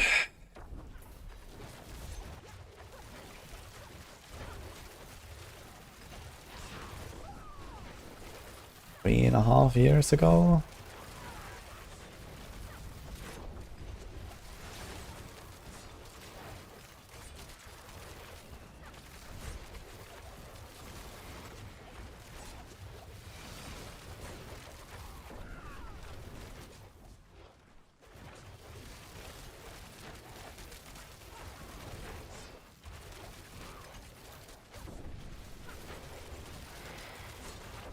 Anyway, I don't expect him to like completely redesign the pants for Dance of Knives. And I think it's not a terrible idea with like this whole, okay, you pick out these knives and then you get like a buff and so on, but you know, at least make it like smooth enough so that people can like brain AFK farm with it, because that's the purpose of this build. You know, that's why people play it. So it needs to be like brain AFK enough.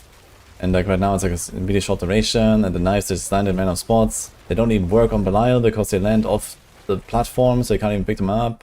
Like, you know, there's like random bullshit like this. Like, maybe don't make them spawn on enemies, but make them spawn somewhere near you, and then they just kind of like, you know, zigzag around a little bit to pick them, and there you go, or something. And then, you know, make some sort of like energy drain mechanic instead of charges.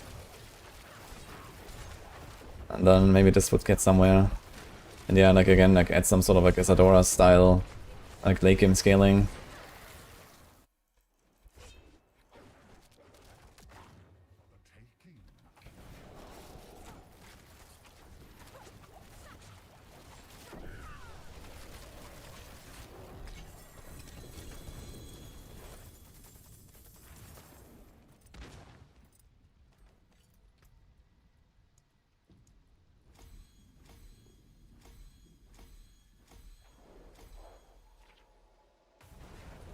Shaco versus Petition. I don't know what you're playing.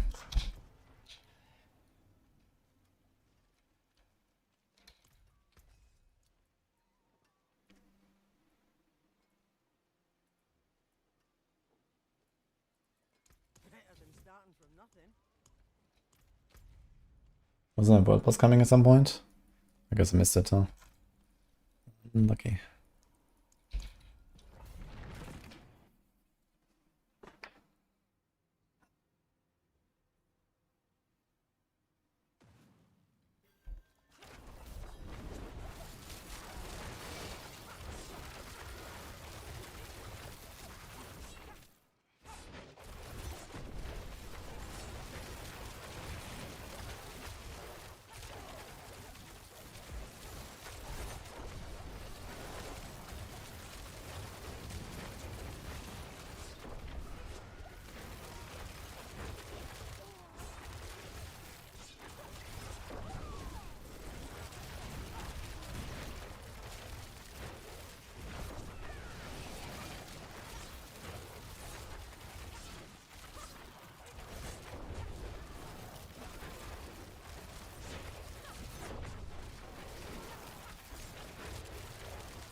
Yeah, on a Zeal.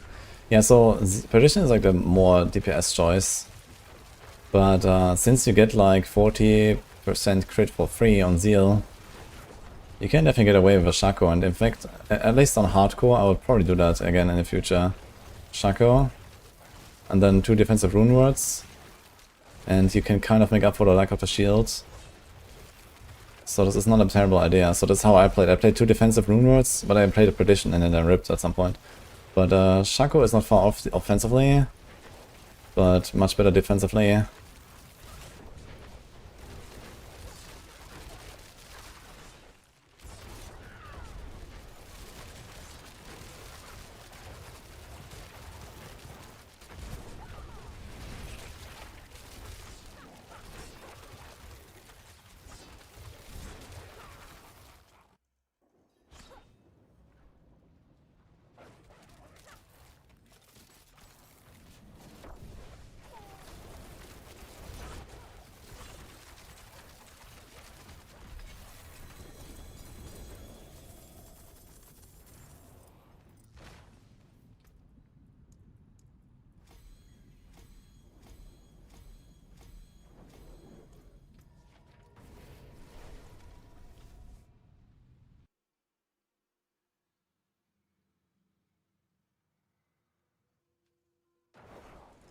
The way to farm max aspects.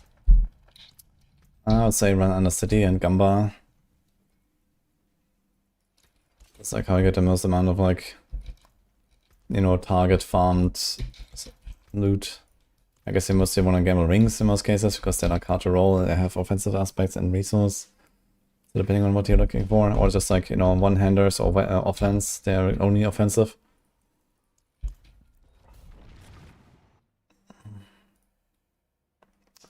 We have an entire guide for support Paladin. It's on Maxroll. Number 1 on the push tier list.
Something changed feels better than last seasons.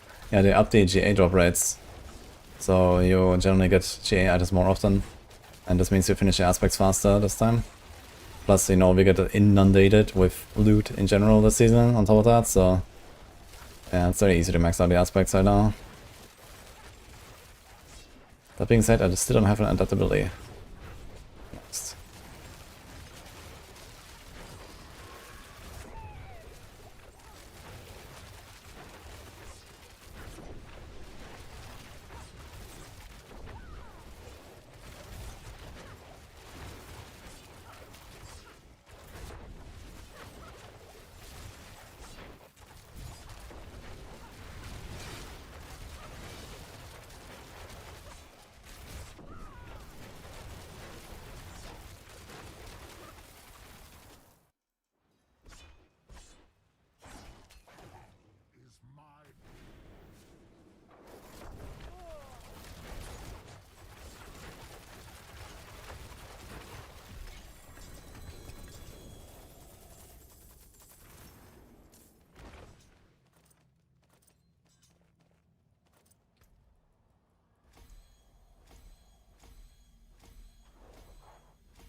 Consecrated ground stack if other players consecrated ground, like at world boss and such. I think in general it doesn't stack. I haven't really tested that. I mean, you have so much healing anyway. One on support party and stuff, so like one consecration is like plenty.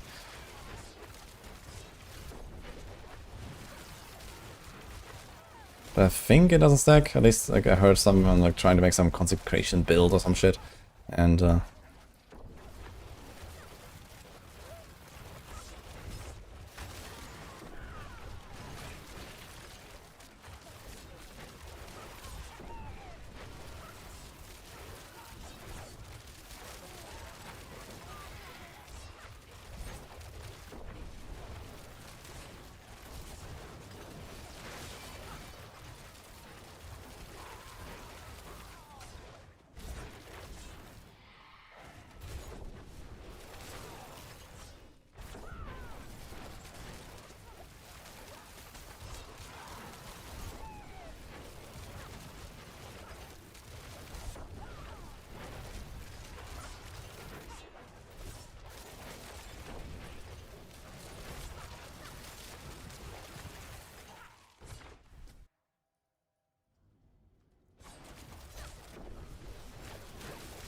Brand Bob had 8 million toughness at a world boss. That seems a little bit overkill.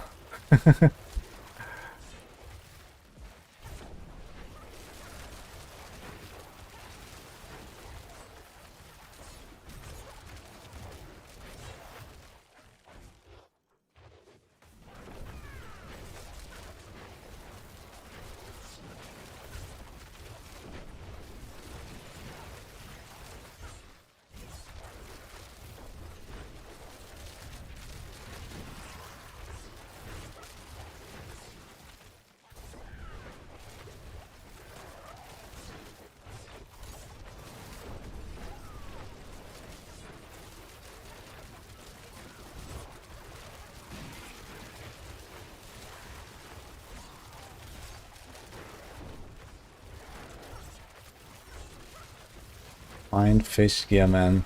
Yeah, that should not make magic find, but find fish gear, man, that sounds insane. Let's go.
Almost did it wrong. I have to do Shadow Clone on this thing.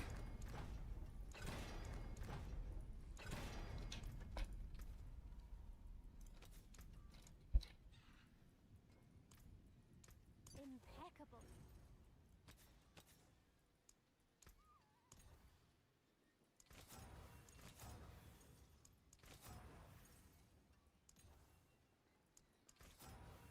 Bright aura. Brighter soul. There's a good one.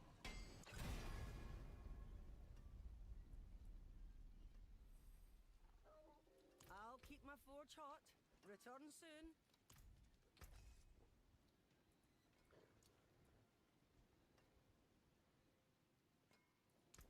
Better than starting from nothing. You start off D3, can you start D4 now after all this time? I think I should have started 2.5 years ago, but now is a good time too.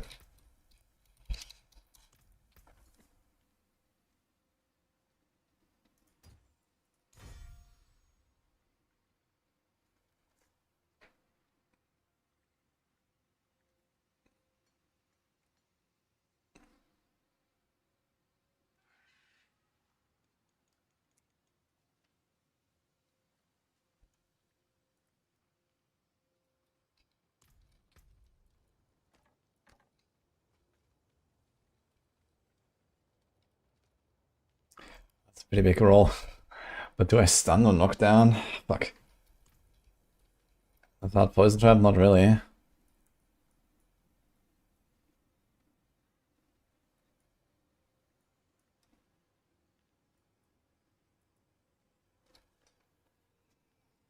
Disciplined dash. I mean, for the higher tiers I could do that.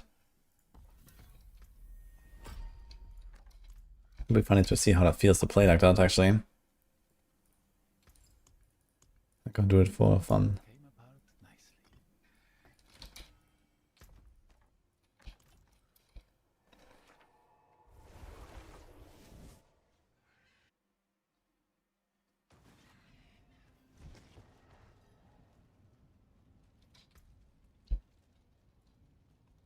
How about we send a Nectar?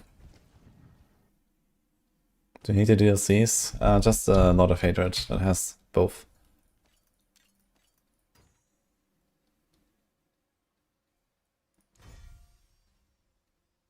Oh. Dude, this thing really wants me to use potions, man. Like, I rolled unstable, then it masterworked into this, then it G8 into this. Oh god, man. Okay, 5 to unstable. Okay, okay. I accept.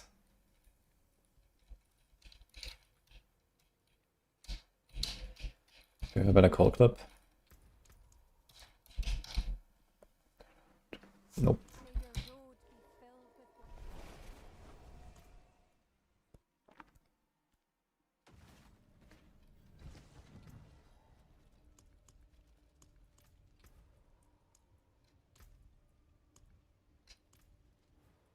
Let's try this dashing into packs to knock them down. Do you have any other way to do it? Otherwise, not really, right? I got like freeze and stuff. Okay.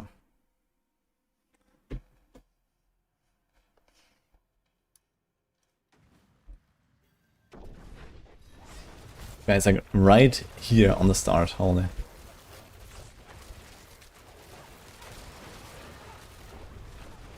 I think this dash knockdown could actually be kind of cool for like pushing, or like semi-pushing. If pushing was like faster paced, like let's say like 6-minute runs or something, then this would kind of perfectly work out. I guess like here, boom, you knock everything down, get this giga multiplier from the bow.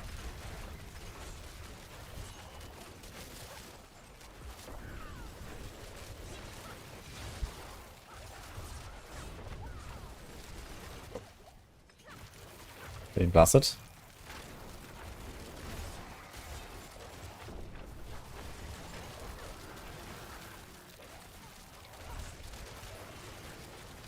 Sword's hurt, man.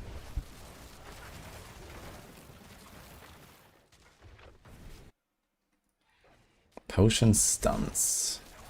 True, I keep forgetting that actually. So I don't have to do this dash thing necessarily. But instead of like shadow step in, I guess.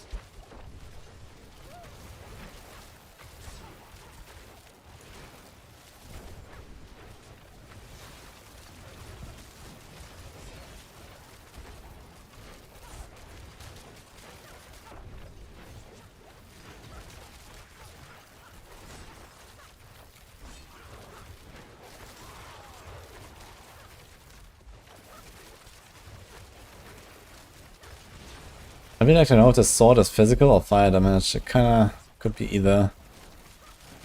Someone needs to test that at some point. This sort of Damocles thing.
I have no idea what he's saying. Cheese kid is, but hello.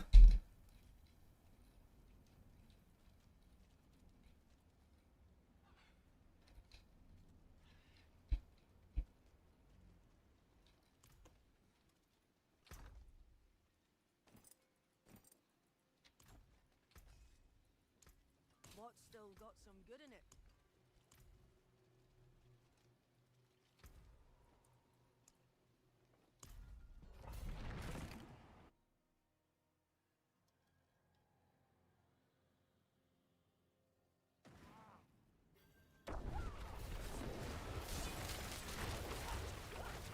How big is this stun radius of the potion? I need to try that.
The flying sword of doom. They do hurt, man.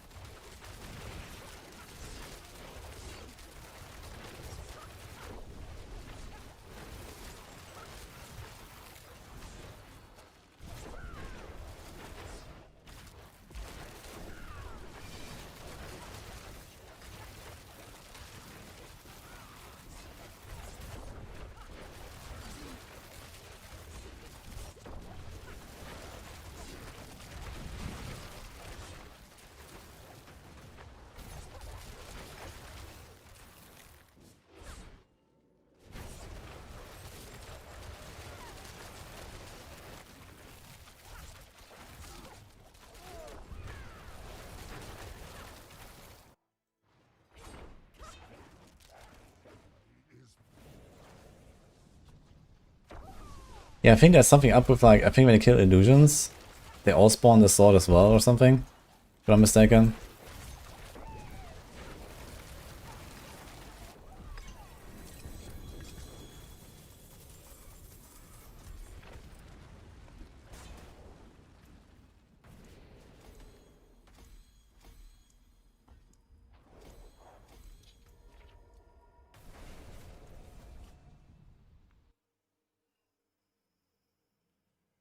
Strength, life, always brandish. Nice pair of pants.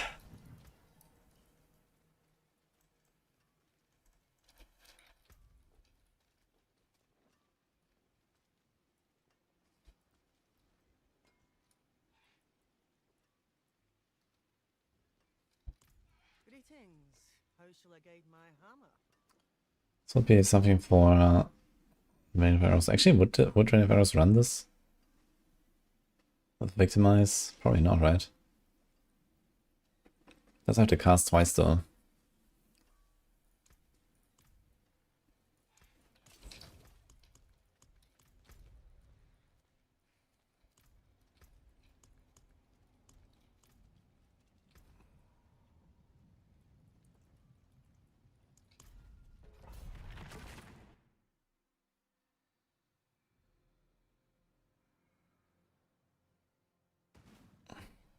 Yeah, I think you can probably sell these pants for a lot of gold, even to someone who's not playing Brandish, and they can just reroll the Brandish and have a good pair of pants anyway. But I mean, on the other hand, it's just like, you know, some random pants. People slam like hundreds of them, so I don't think that people would really pay a lot for something like that. But for a Brandish enjoyer, maybe they will pay quite a lot. So maybe find someone. I mean, Brandish is a pretty decent build.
What's the best build? Belial T4 on Rogue. And after a certain point, like many builds just basically one-tap him. So I guess progression-wise, a good single target is probably I don't know. I guess it might be Flurry or something, or TB. And Heartseeker, they're probably like okay once you're like not like as long as you're not fully decked out. But yeah, later like auto builds skill Belial instantly. Flurry is a pretty good build right now. He did lose quite a lot from last season with like the Giga season powers and stuff. But it's still pretty good.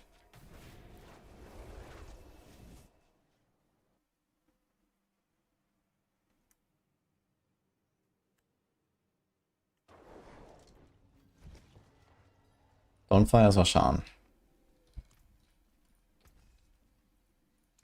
I'll keep my forge hot. Return soon.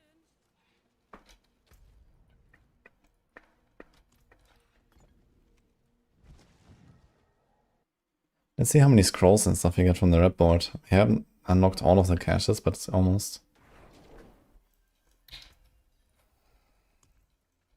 202 scrolls, 202, the same, and 160 Neve Iron.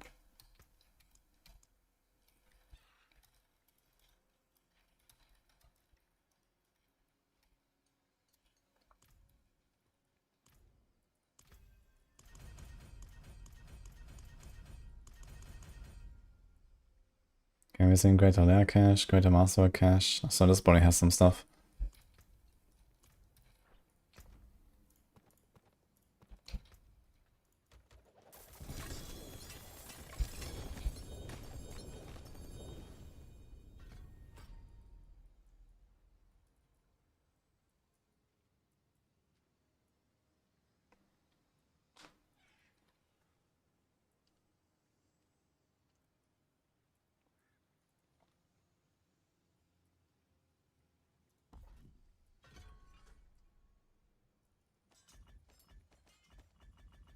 Okay, see 12 scrolls and 8 Neve Iron.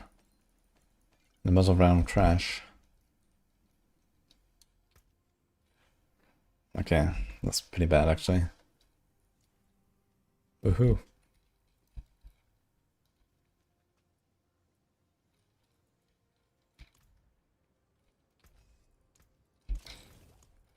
Report is actually really bad this season, I feel. which I think is good. I don't think this should be good.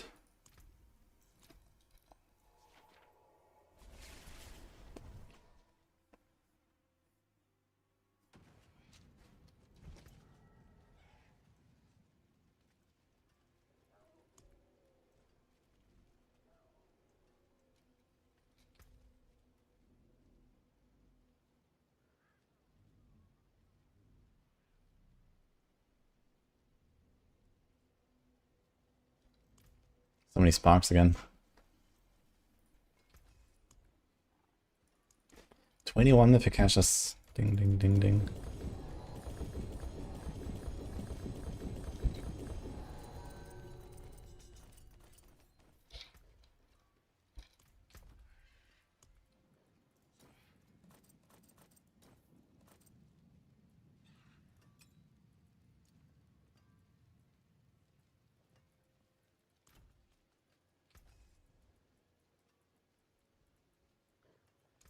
What's still got some good in it?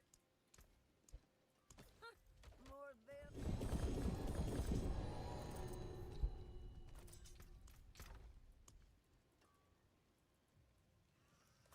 The 2J.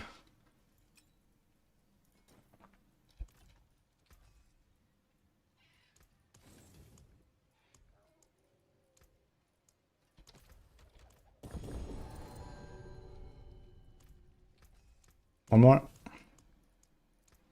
There, I'll keep my fortune. Still unique.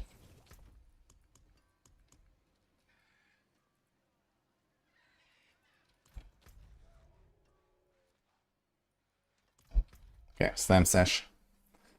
Let's do it.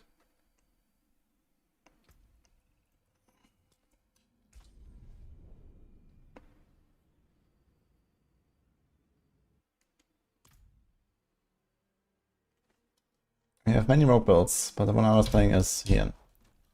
The rest you can find on Maxroll. Ready for a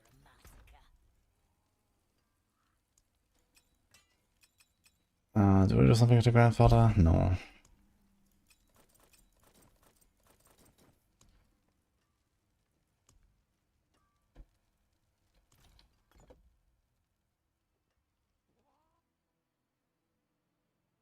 You went from 255 to 262 AFKing hordes. Nice. Greetings. For how long? Solid bits here.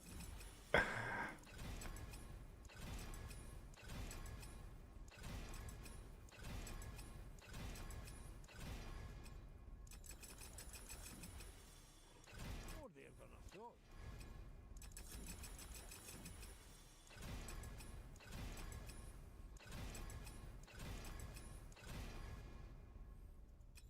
There's a good one. There's a good one.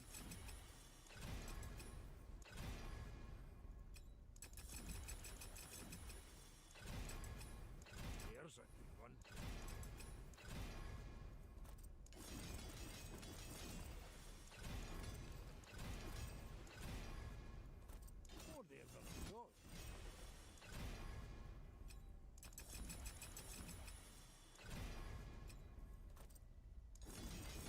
Some solid 8 hours. Holy.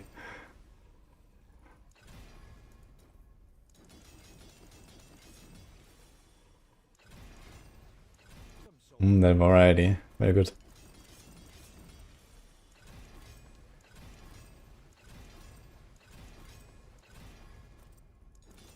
There's a good one.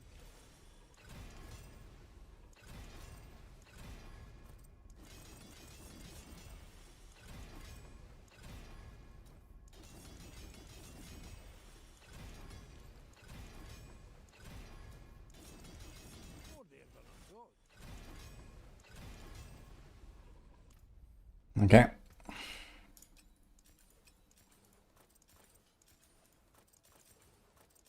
hope you appreciate that. Dude, there's like no sockets on any of these items. Holy. Rip prisms.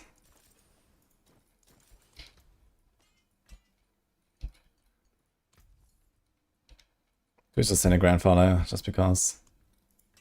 There's a good one. I'm the only merchant. hit. Okay.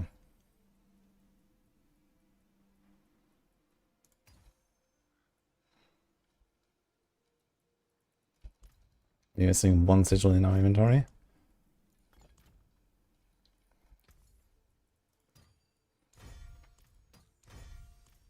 Item quality on a shroud.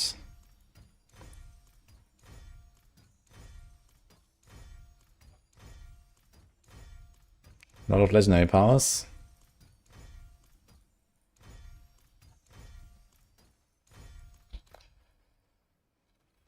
Holy damage. It's not enough though.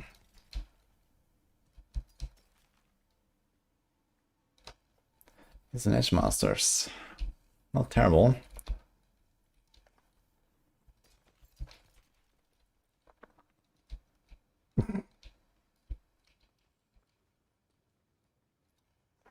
Kind of funny, you could actually like put this on a support guy with like 1 Thorns roll somewhere. This would actually be a lot of healing. Kinda hilarious. Here's a Bim and Brawler. I'm not sure what kind of styles I have on my rogue right now, but maybe it's gonna take this on my rogue, yeah. I know we have one of these already anyway. Oh. Heartseeker on the Air of Tradition. Now it's getting interesting.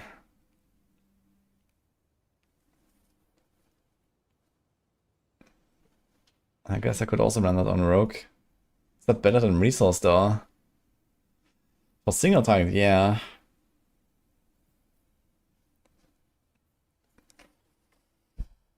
Hmm.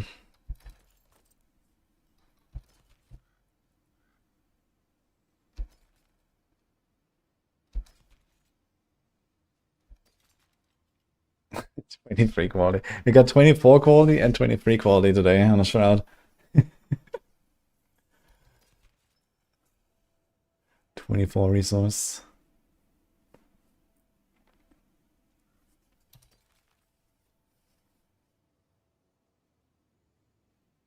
Your brandish guy already has something like that, I think.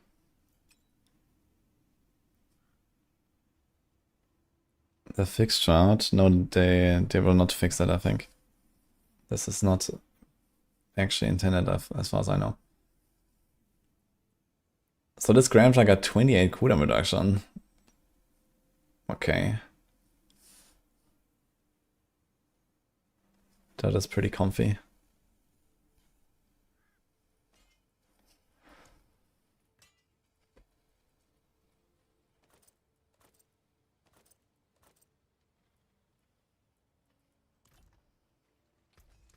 Here's what's left.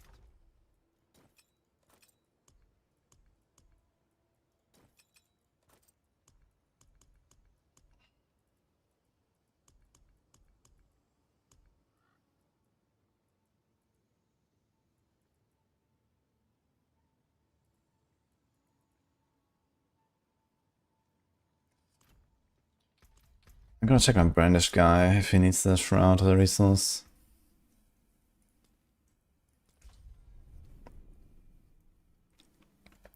Which build could actually really benefit from Heartseeker? Like something that doesn't hit too fast. I mean, the Heartseeker would probably work with Heartseeker. For bosses, that would be pretty good. So this guy already has, I think it's exactly the same shroud actually, but this has 24 and the other one is 23, I think.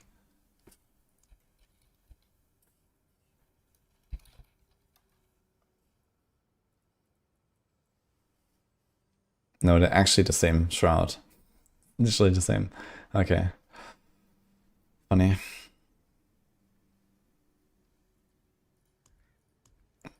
But they have like a random resistance thing, so we can probably put something else there. My crit is 93.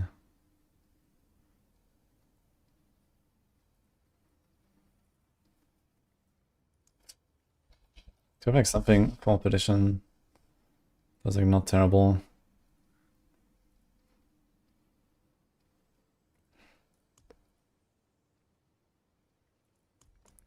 Not really.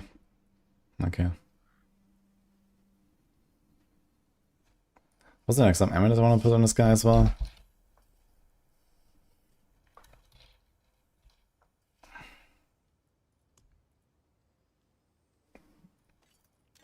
Crit cooldown, crack. What's my arbiter duration here? It says fortress. So arbiter duration is here. We have condemn size. And this is an aura potency, arbiter duration. Okay, so this is like kind of all over the place.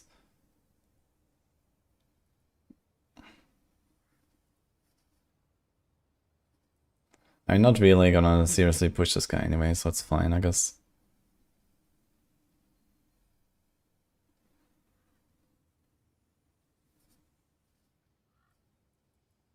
You'd have to redo the gloves and everything.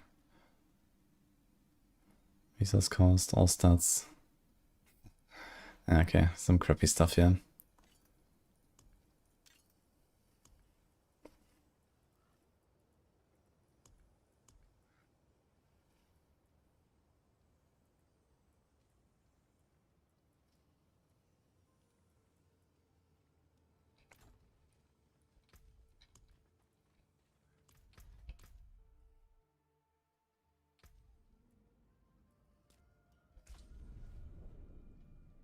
Griswolds drops from Harbinger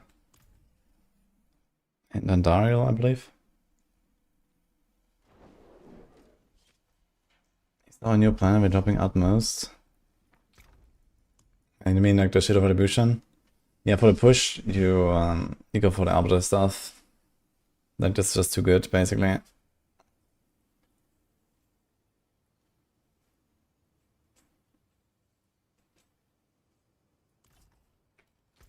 World boss in 40. Who is it?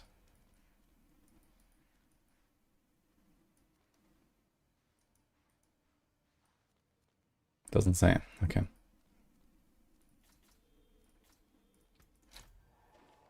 Hey, Macro. And that is true.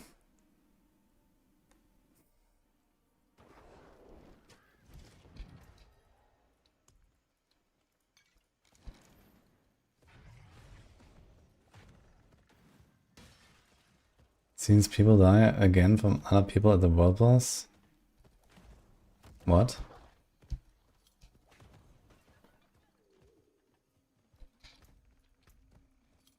Is that true, guys?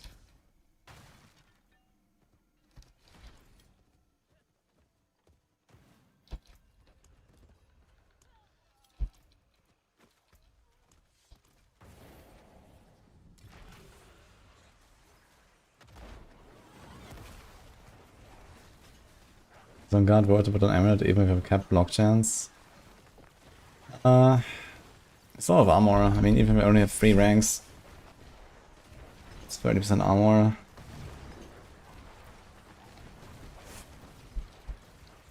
Let me check. 1362. 1126. I may have 5 to on guard here.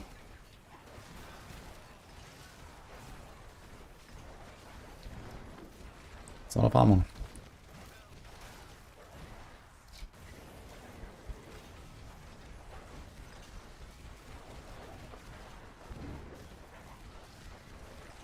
Yeah, I think I should definitely beat something else most of the time.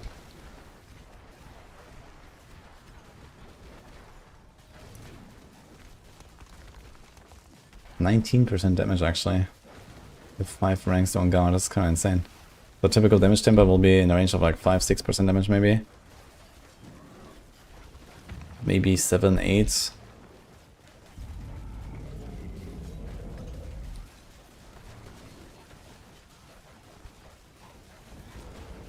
Check Discord.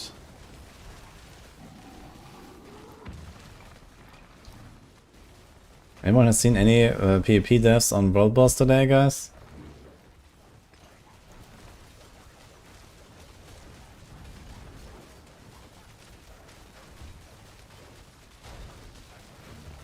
Okay, we see this here. It could be that this is just like this guy died and somehow the game thought it was another player.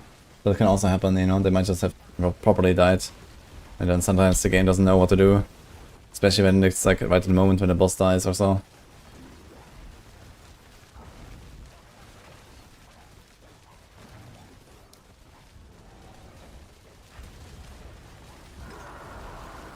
Have I updated speed variant? I've done like some updating on like the Shield of Retribution, like Mantle of the Grey is now included in all the variants.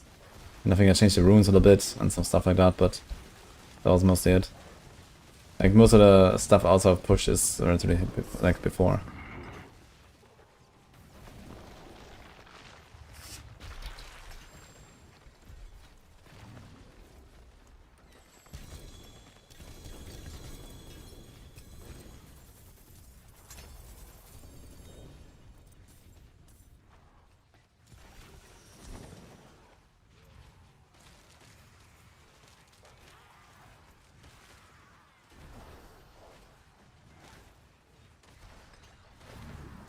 I'll be happy, guys.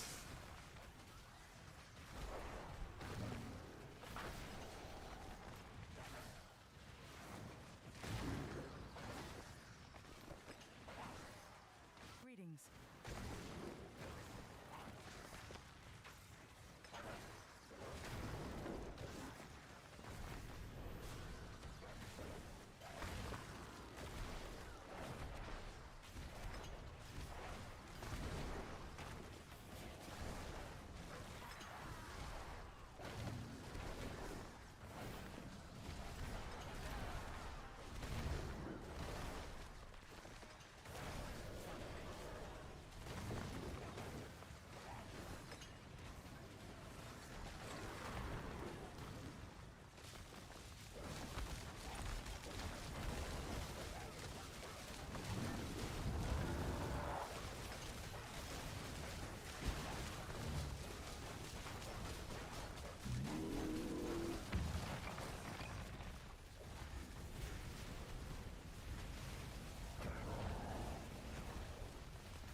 When you get the massacre, use the Lady Merc.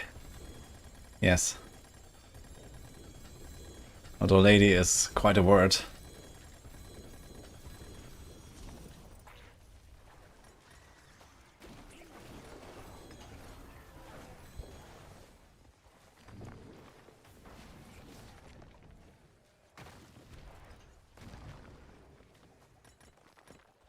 Yeah, that's what I can do at Cheesecaters, no problem.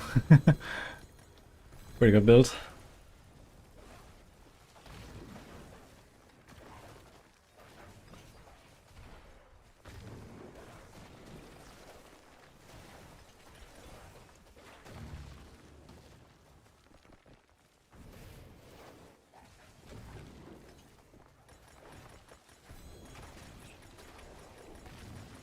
Man, I really dislike this Asphodel farm.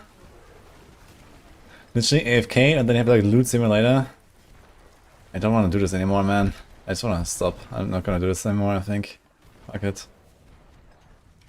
As good as it is.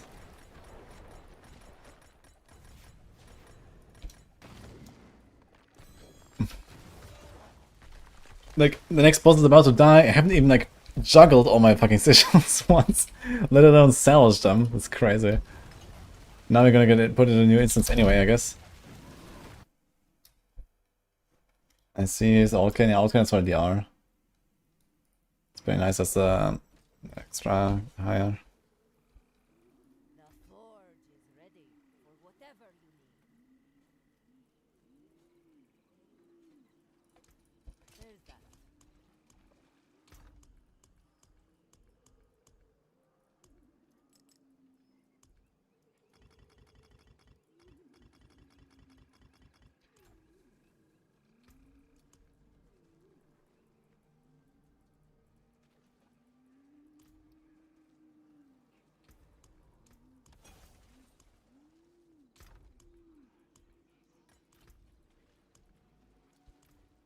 '89 Ascendance. I guess I can just send some solo Ascendance as well later.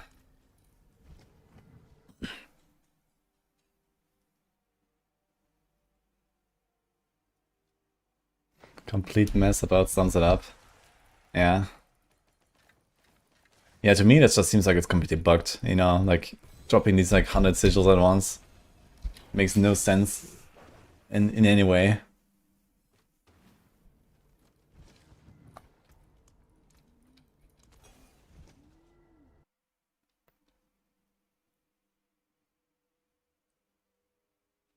I mean, most of the mercs don't really do anything for reinforcements, but yeah, 20% DR is pretty good from Alcan, so I just recommend it in basically all of my builds.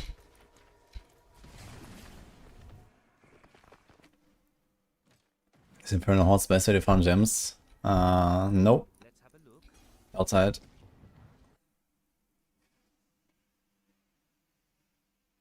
Payback at 128. That's pretty good, actually. And in solo it should be significantly worse than in party. Not just on the buffs.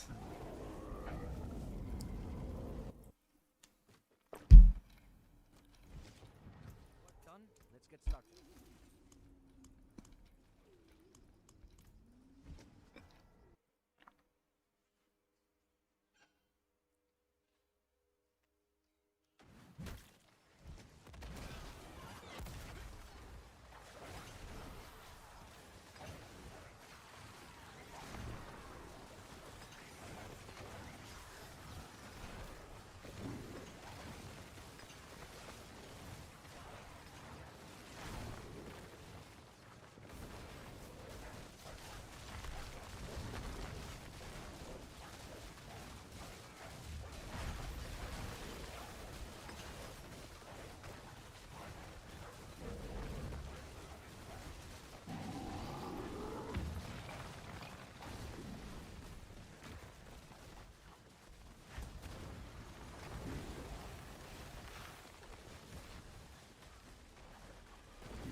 Aiming to level Essence of Anguish fast. You have to run out of the city for that. So first you do all this awesome run stuff, and then you get like infinite tributes, and you just run those, I guess. And then you're fine. And then you can get the ovals there. What's up? What are you gonna do now? You're still blasting? I made a chalupa. Chalupa? Mm-hmm. Good choice. I'm collecting colorful remnants all around. How do you like that? I don't know. I don't feel the power yet. In Soon. general, I don't feel any power. I send access in this game. Yeah. A Nini hand, yes. Hand of chalupa. Mm-hmm. Hi, chat. Hi, Nini. You look different today. You like my hair?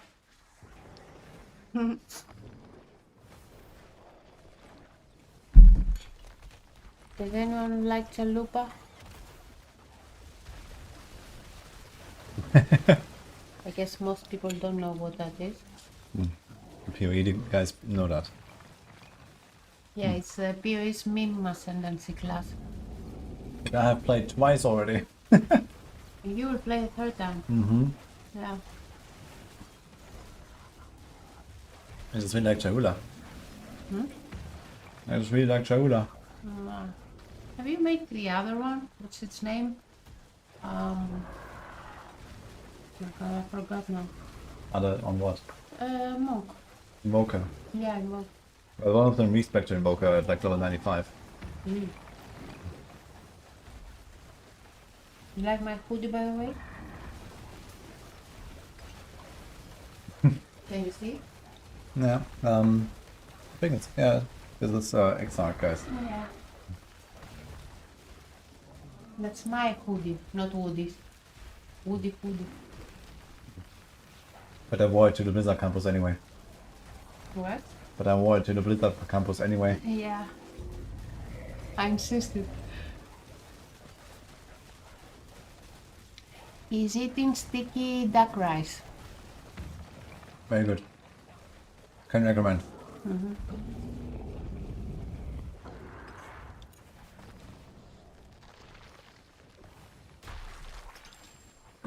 Stinky. Is it stinky too? No. No? Unless we leave it there for like 3 days.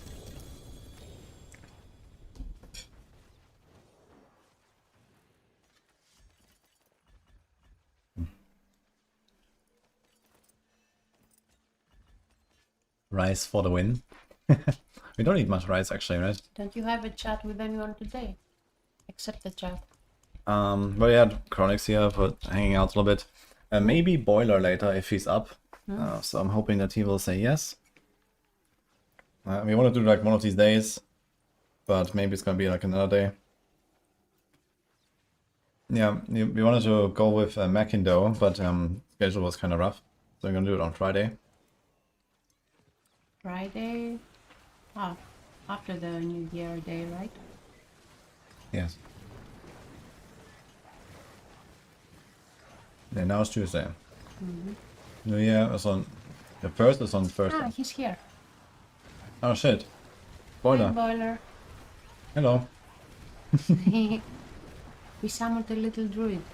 You want to join us on voice? Hello. Yeah. Chat yearns for their druid main. They're asking for Boiler all the time. Look at Merlin. He's very greedy today. I keep giving him treats and he's been spoiled and asked for more. So I'm sitting here with my leg crossed, like one over the other, like this, and eating. And Merlin is like sticking his nose through the, like under my leg, you know. Looks very funny. And now he's fighting to take your slipper. Because he can't have the food.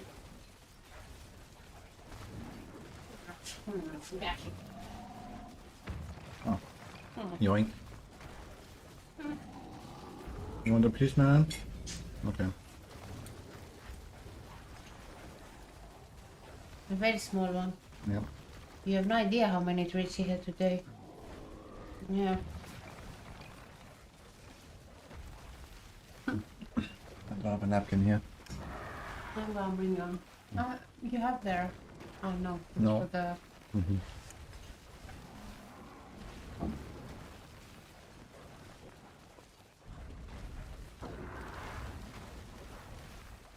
All pretty druids. Yeah, we got Boiler, we got Merlin. Wait, who's the third one? I don't know, not me. Unless you need them all.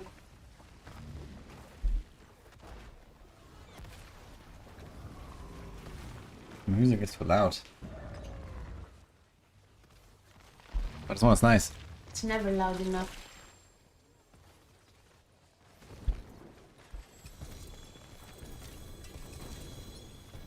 Why not want to play PoE 2? I do want to play PoE 2. When? Wanna level together? You play soccer, right? I Ah. don't play trade though. No, you will play trade with me though. Oof. Oof. Yeah. Why? No one forces you to trade, you know. SSF is a choice. Yes. A choice you can have even if you play trade, I mean. Okay, baby. But I mean, PoEs will be in a while, so... What? Not yet. PoE will be in a while. At least 2-3 weeks, I guess, until then. No, I don't mind. You don't wanna play with me? I didn't say that. You kind of did. I don't want to play with anyone. You never play anything with me. It's time to play something with your wife for a change. Okay. Chat, tell him. Tell him to play with me.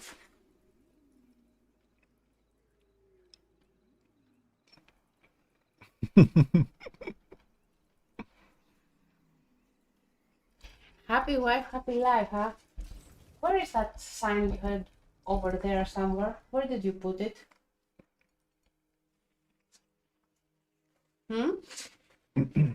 What's that, someone? Where? You have it hidden.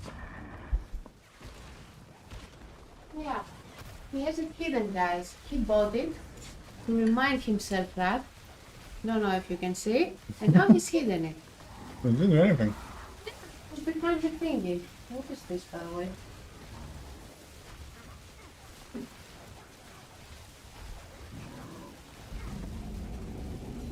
It's here. Now everyone is happy.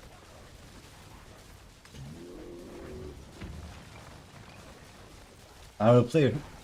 Nimpona says I will play with Nini good on one. He will play with both of us. I Oh. decree. Okay. What are you gonna play, Nimpy?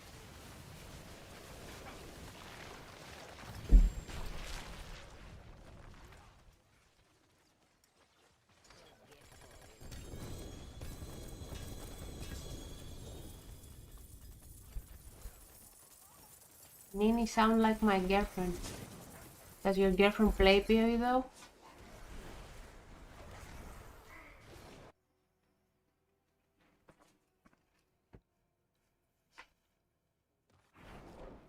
I don't think chat knows how good of a player I am. You should tell them. She's blasting, guys. Yeah, Especially in PoE 1. yeah.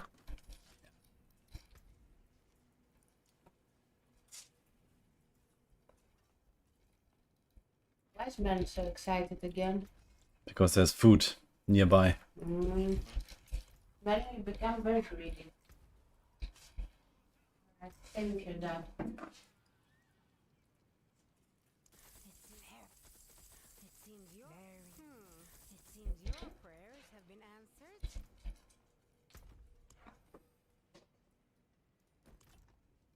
What will it be?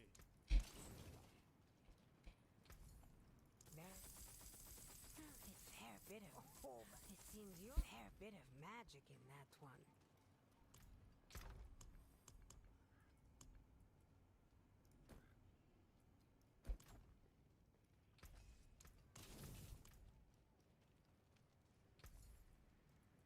It seems very bad. It seems fair bit. Not much, is it?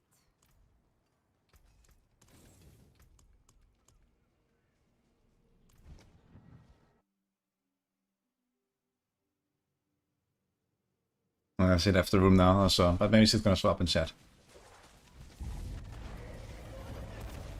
Okay.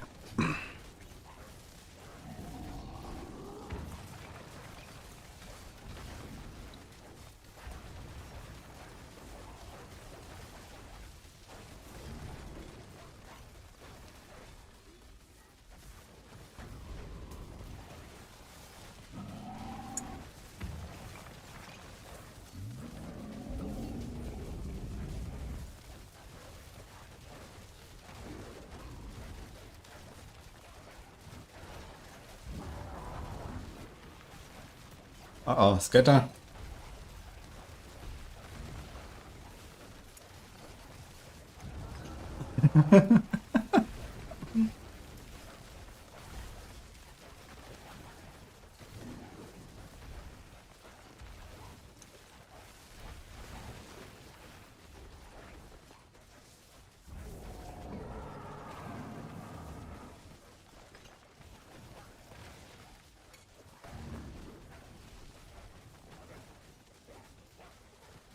World boss in 15. Alright.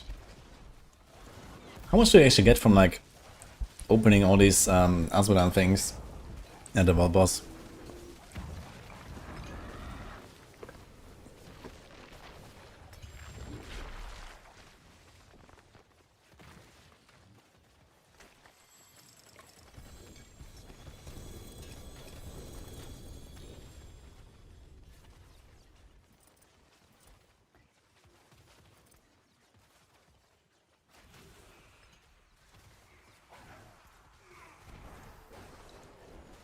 Got like nothing here. Okay. BRB again. Just a minute.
Yeah, we're back.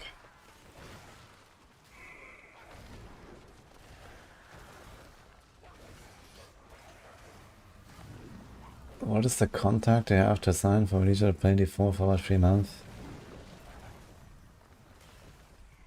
What? I don't understand.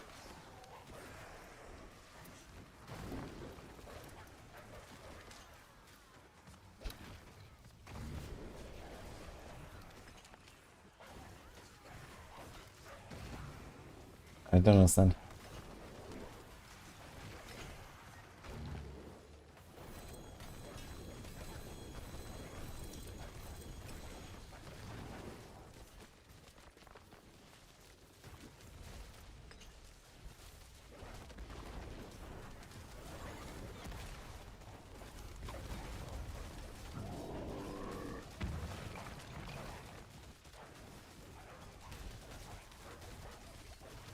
Yeah, so whenever I play PoE 2, yeah, probably 3 weeks or so from now. And sometime in January, mid-January.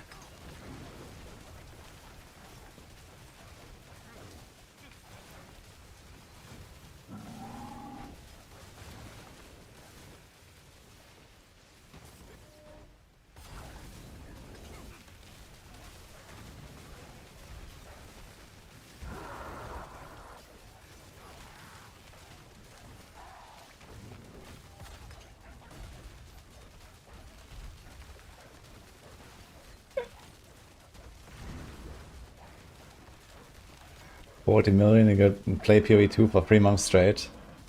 I would do that. Yeah, okay.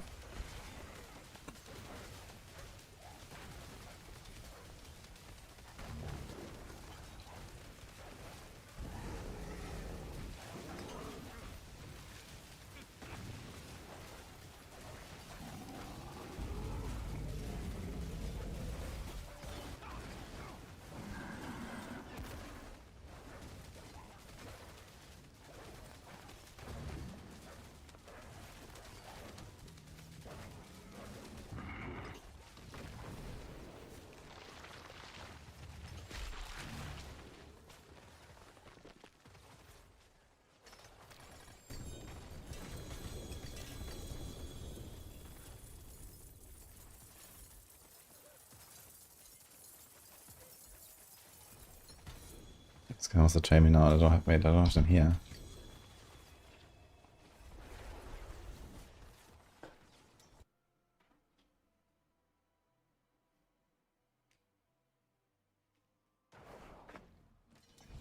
Play Candy Crush.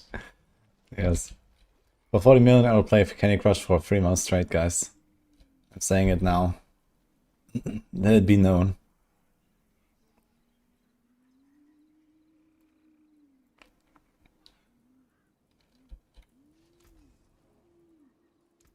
I can break that down.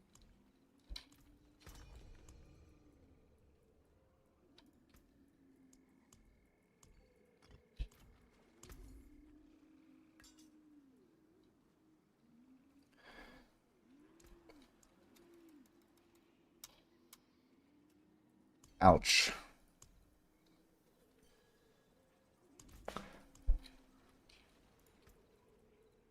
Thank you. Goodbye.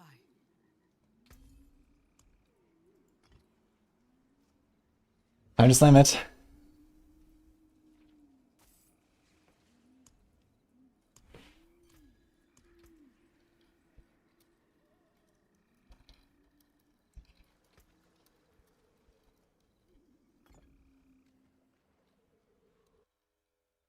In before 25 quality. That would be insane. More there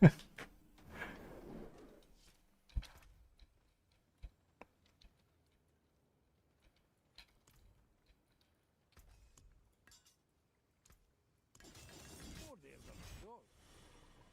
I'll keep my forge hot. Return soon.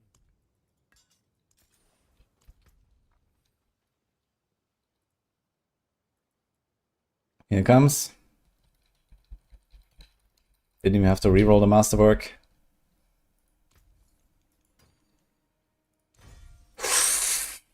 Oh!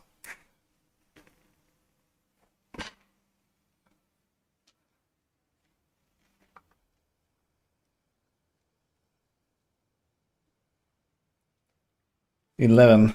Ah. Ah, so close, dude.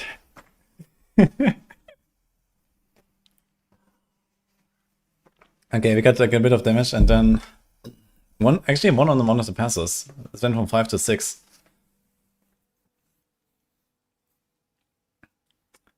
Yeah, I mean that's what it is, I guess. That's my sword now.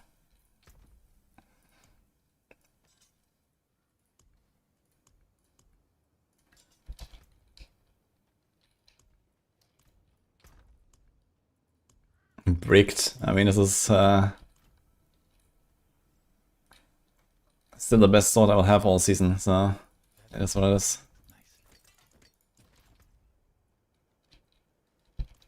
See some steel you need, use it well.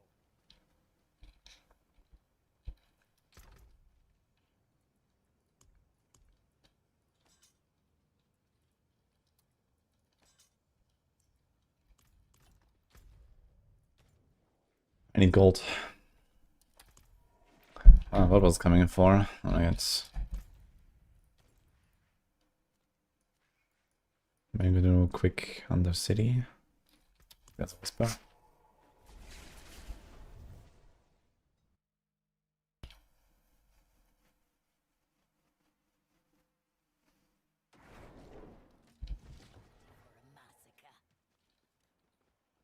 Do you want Stardust Skies Sank on Judgement? Yes. You don't equip the Stardust Dice, but you want to Sanctify.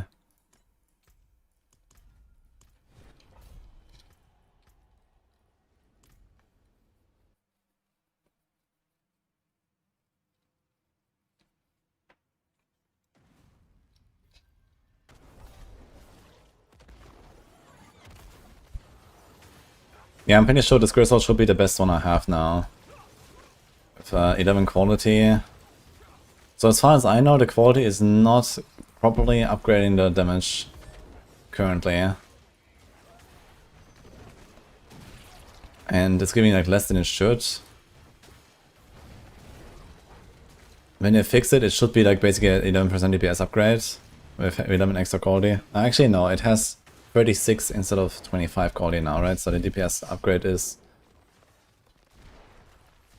8.8%. And with 50, that would be 20. And the difference between mine and the perfect one is 10.3%. Plus maybe a passive also. I guess like at 25 quality I would probably get one more passive rank on one of them or something. But yeah. Probably unbeatable for me though, for like how many results I'm gonna get. But I can YOLO some more results, I guess. I'm gonna do some Belial farm at some point.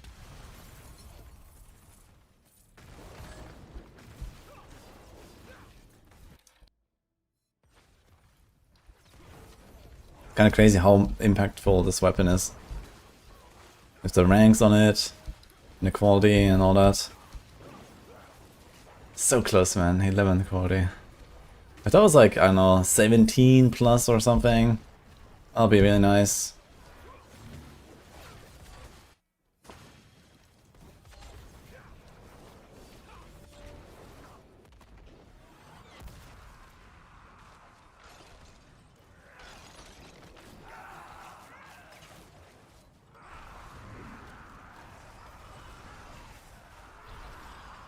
You got Adaris on your Starless. I think I had that too already.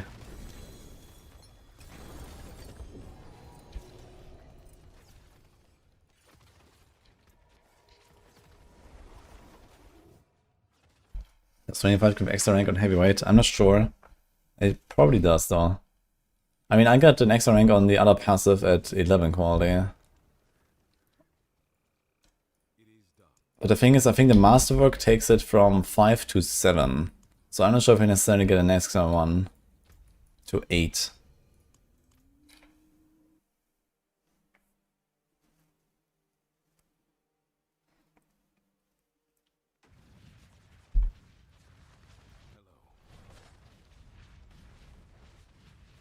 Can you use only 4 skills to get a wife? Asking for a friend? Yes, just getting one.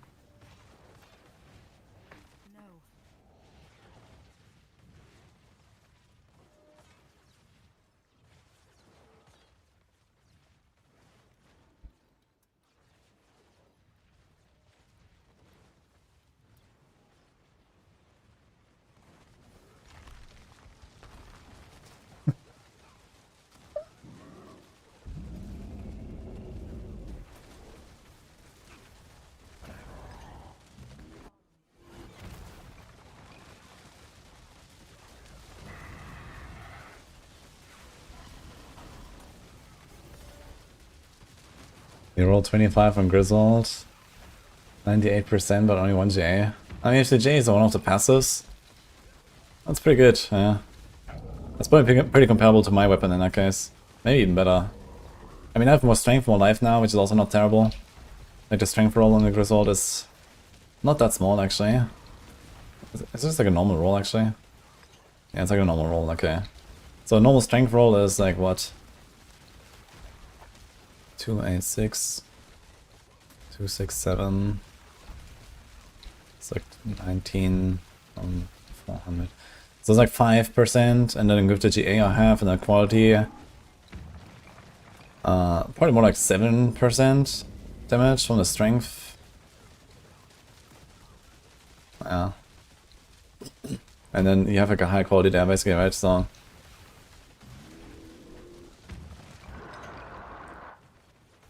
yeah.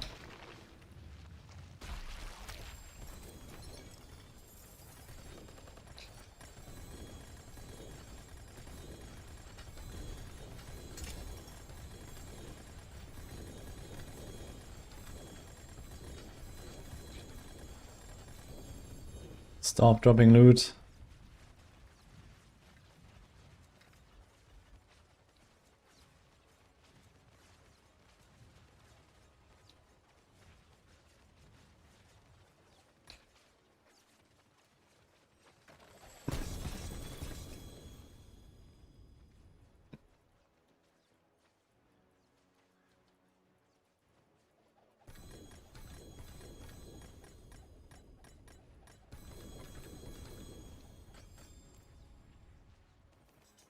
Is that on a chest? Does it also drop sigils actually, or does it just drop loot?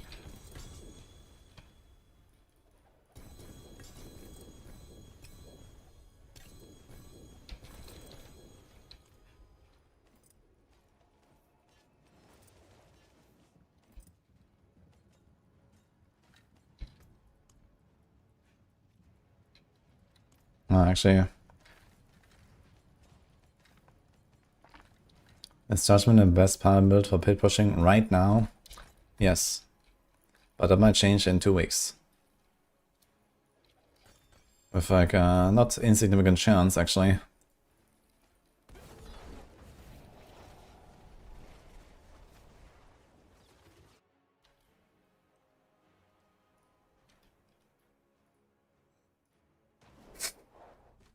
New emote unlocked, guys.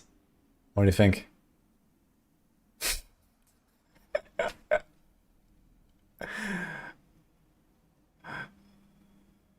Here's...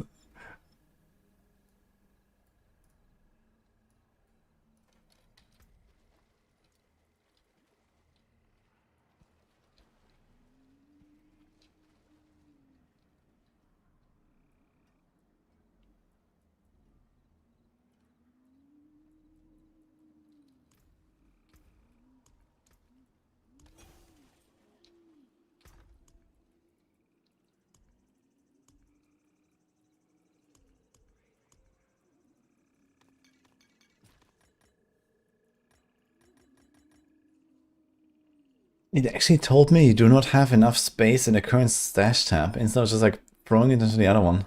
What? How does that happen?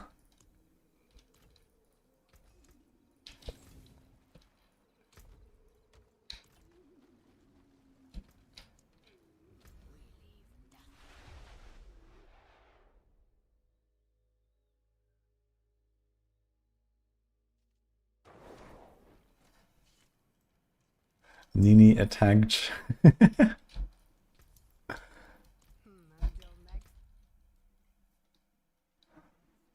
Dude, I should actually sell Mythic Prankster when I get my next one. I need fucking gold, dude. And I think that's a very good solution. I just give up a bunch of Mythics, but I mean, who cares? It's gonna sell like 3 slots for 9 billion and I have gold again. I think that's actually the strat. Take a chance, wanderer. Fair bit. It seems your It seems your prayers have been answered. A bunch of Black runes. I do have both. Mythic Stand is the best content. Yeah, I know, but I mean, I'm literally running out of... Like, if I keep crafting more Mythics, I'm just out of gold. Like, I need some gold.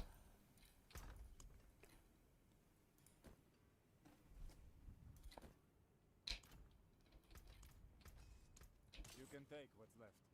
You just said Black and Armor runes. Yeah, I mean, I'm looking at trade chat and see whenever there's someone asking for runes. Sometimes I sell some. But there's plenty of other people that have way too many runes, so... What will it be?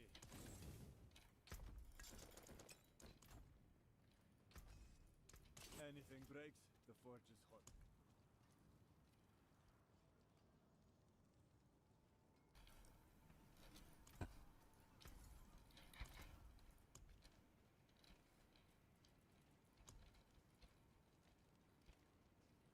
Let's see how many sigils we can do.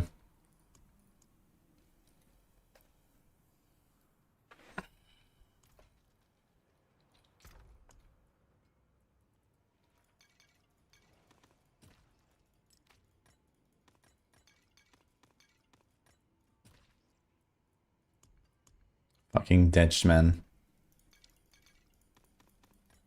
Why do you get so much shit of everything? It never ends.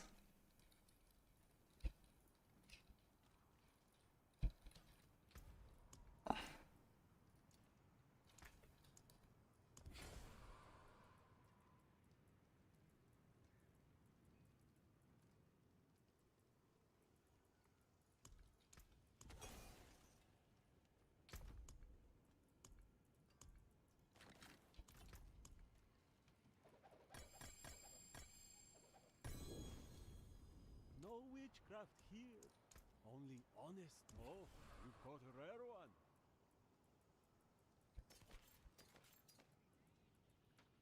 Until spring. Yeah, we have enough space, right? I can collect a few. They common, turn it special.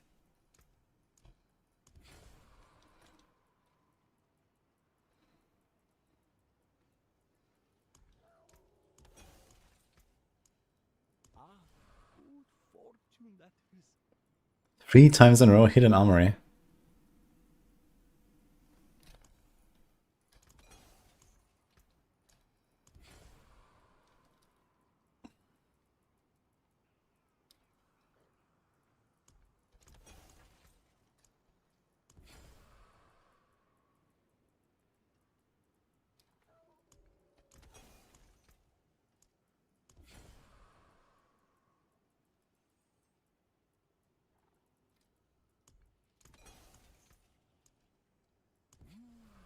That's a good omen.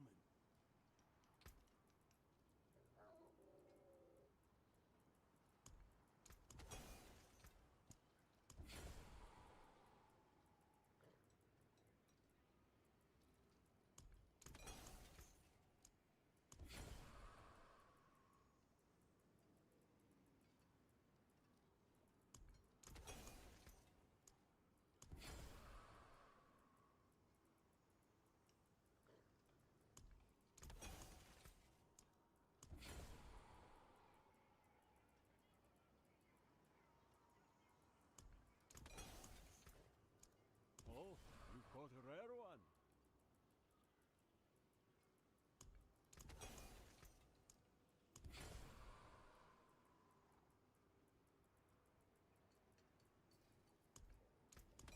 It just people vanish.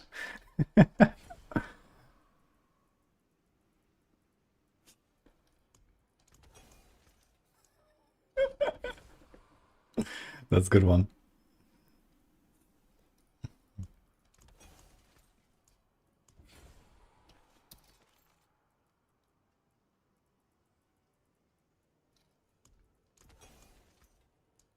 Okay, if I've ever felt despair in this season about Mythic Pranksters, I sure as hell am not making it better now, huh?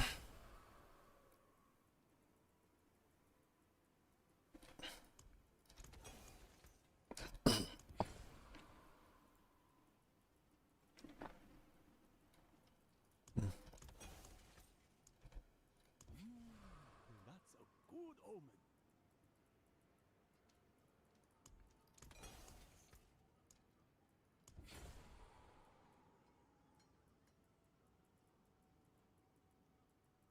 How much gold does it actually cost to craft this? 80,000, okay. Not too bad.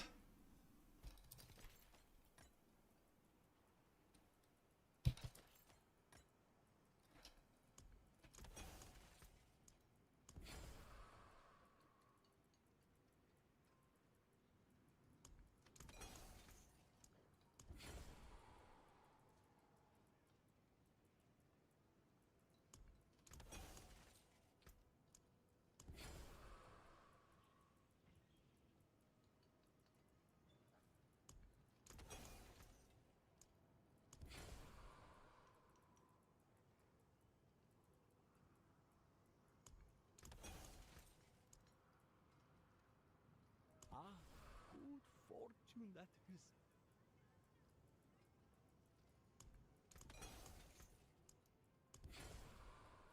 So that was roughly 600 something, like 650 sigils, I think. Ah, good fortune that That I just made.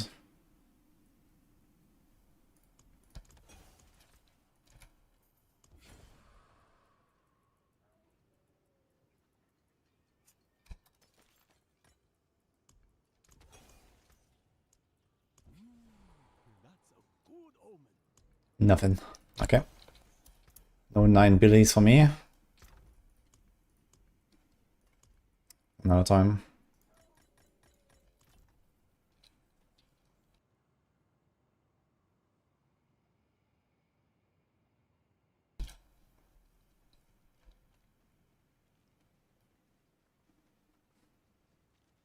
Yo, Retroizer.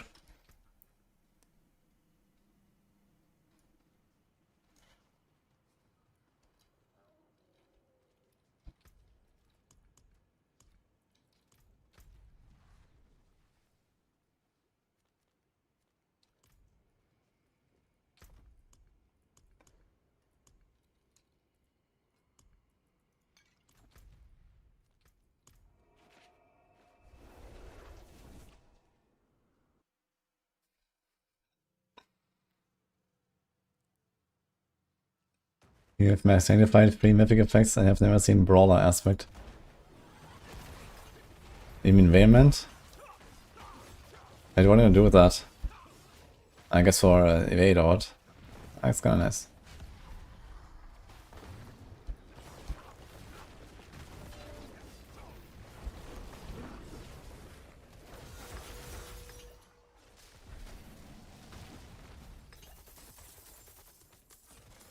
Have you tried the Blessed Shield Fawn's build? I mean the one that I made a guide for on Maxroll like 3 weeks ago? And then I just released a new video for today. And a guide update. Yeah, it's pretty good.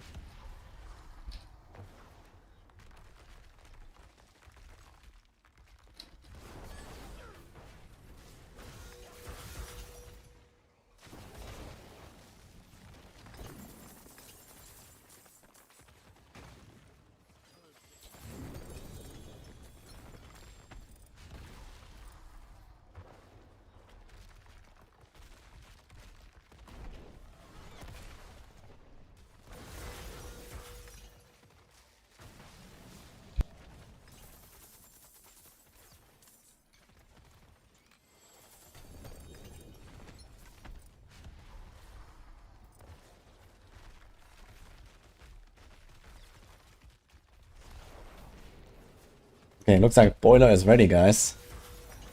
I'm gonna get in.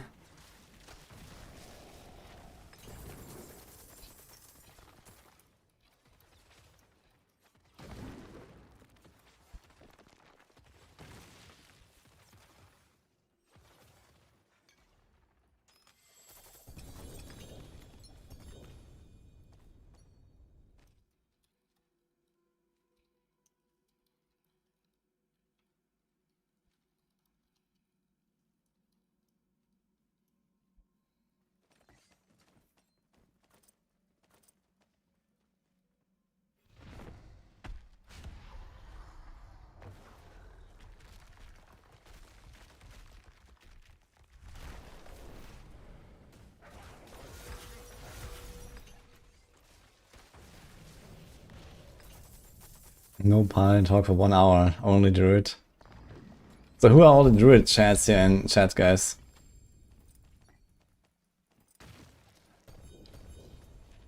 I think I might just send some Belial actually, while we're chilling with Boiler. How about that? Druid Nation.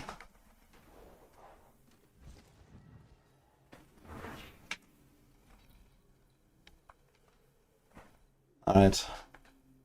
Boiler streaming?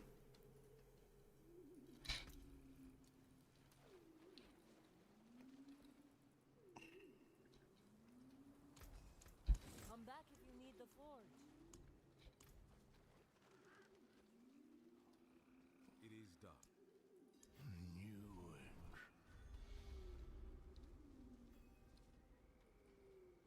Hello? Hello, Hi, Boiler.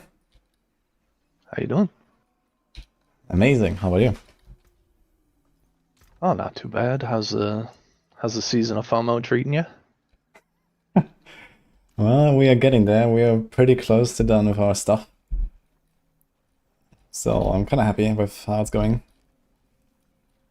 Just a question, are you streaming right now? Or are you planning to? I'm not. Load it up. I mean, I guess we could fire it up, sure. Hold on, let me shovel my 70 sigils into my stash and salvage them. Or pick up my 70 sigils. Okay, good luck with that. Yeah, so I usually do like just shared stream, shared chat. Have you done this before? I think you've done this, right? Not sure. Oh, I don't remember. Anyway, But, okay, I'll set it up and I'll send you a stream link together. as long as you're online. It's very simple. So it's basically just like to have both chats together, and we hang out. I guess you have been listening on some of the other like one-on-ones I've been doing, right? Oh yeah, for sure. Okay. So chat, this is Boiler. Druid lead on Maxroll, and also doing a lot of other stuff for Maxroll. Management and stuff.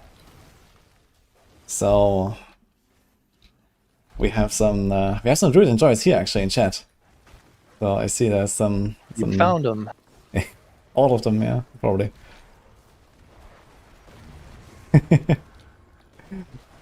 Yeah.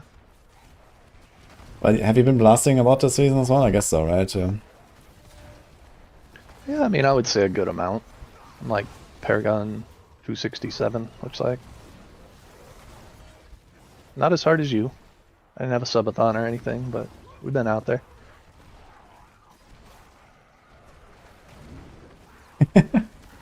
You saw 38 druids on leaderboard in total, someone says. Okay, Nick on life. Yeah, actually I wonder how it's gonna be. Like once the actual leaderboard is out, then we actually get a bit of a better idea, right? Of like people and the distribution in between the classes. Because I guess it's probably gonna make a relatively even share of people going for a tower at all, right? So just like, okay, some classes are like more or less populated, and then we'll see like how this will go. I suppose not that much on Druid this season. Nah, you can kind of get a sense of that too. Well, I mean, I look at our traffic numbers, but also you can see where people are chatting more or less, you know? Yeah. Paladin seems kind of popular. Uh-huh. From what I noticed. Have you tried it actually? Like, you've been playing it too, right? I actually haven't played it at all. I leveled one with bags, so I have a Paladin, but I haven't taken the plunge yet. Oh, yeah, you should. It's fun. I don't want to embarrass you guys, you know? Leave it up to you guys. Okay. Boiler's letting us have the top ranks this season, but next time he's not gonna be so lenient. Get a little stay of execution there. No, real talk though, I can't push anything. I got no mythic sanks. I spent about 80% of my mats yesterday. I still have no mythic sanks. Oof. It's doomed. I'm streaming now, by the way, if you wanna. Yeah, I just sent you an invite. So you can click this link, or like in your Twitch notifications, you should see it.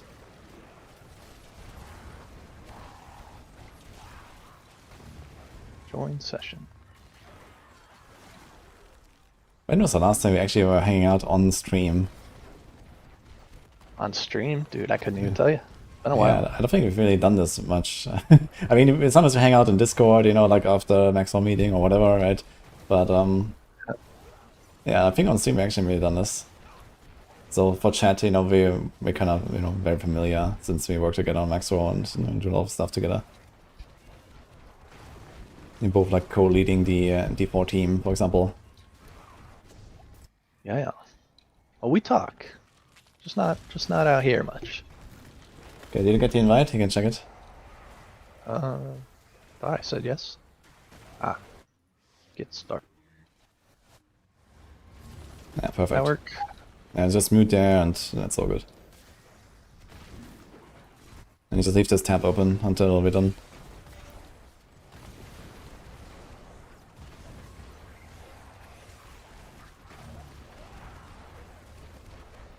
Okay. Muted the mic. Do I have to mute the audio too? I mean, I'm muted as well, so I guess one side is enough, but since we're here on Discord, you know, just mute there basically. Guys, give me some love. Boiler.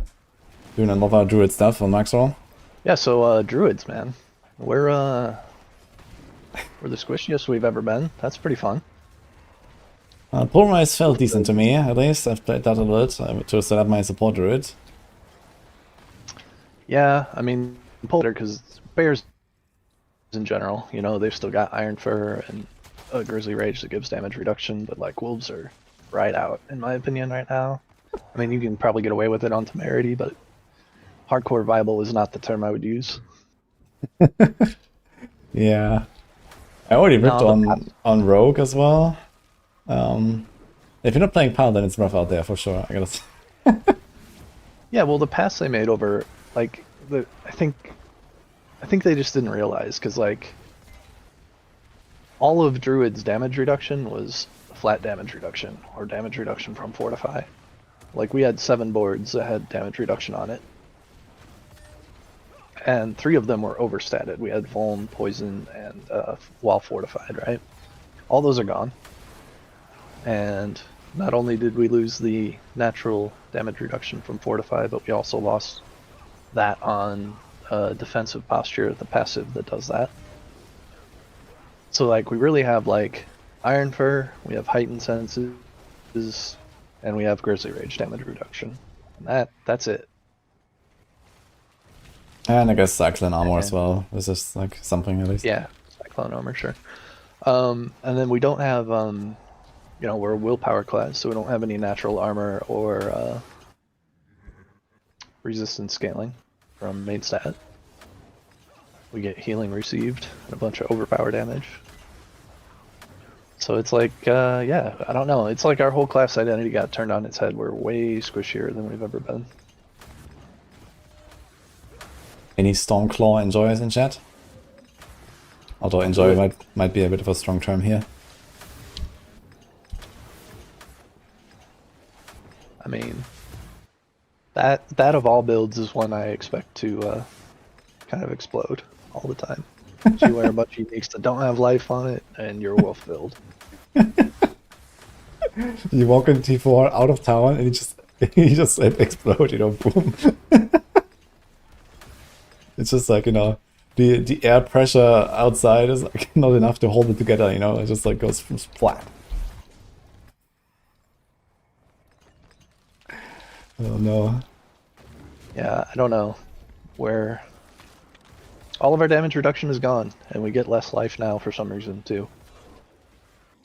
Yeah, I feel like, you know, they kind of tried to do something good with the toughness changes, but Druid was definitely hit the hardest, and they didn't really like balance it out properly, and they probably like, you know, they had like some rule like, okay, just, you know, convert all the DR into res and armor on the paragons and whatever, right? But it just affected the classes very unequally. And yeah, I tried to tell them. Yeah, now they have to fix it. But like just kind of leaving it through it like this, like the entire season is also kind of weird, I gotta say. I never thought I would put Temerity on the build, least of all Pulverize. Yeah, that's kind of interesting. Xanimus is asking, is it possible to stack dodge now? Holy. Honestly, I've been looking at it. Well, so I'm sanctifying a lot of 750 items, right? Dodge chance ain't so bad when you're doing that. But Yeah, I mean, know, it's like some EHP, but it doesn't help against like the big, you know, one shots, right? And but I mean, if you're Yeah, not I don't necessarily think getting one it's shot, its dodge dodge is pretty good. explosive. Yeah, explosive is like one of those candidates. Yeah, that you can't dodge it, you can't block it. Like Paladins also really feel that. This is why, like, you know, I'm pushing people like run like double ruby on Paladin on their jewelry. Just because of explosive affix, basically. It's like the only thing that's really threatening because you can't block it. Yeah, that affix is really the fire affixes in general are overtuned, but that one is kind of ridiculous. Just covers the whole floor, and you know, you can tank like one max.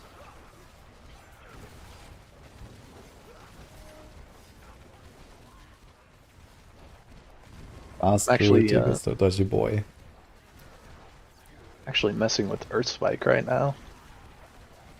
Mm-hmm. And my sanctifications have led me to a very jank setup. This is not how I drew it up on the guide, that's for sure. What did he get there that makes it so jank? Well,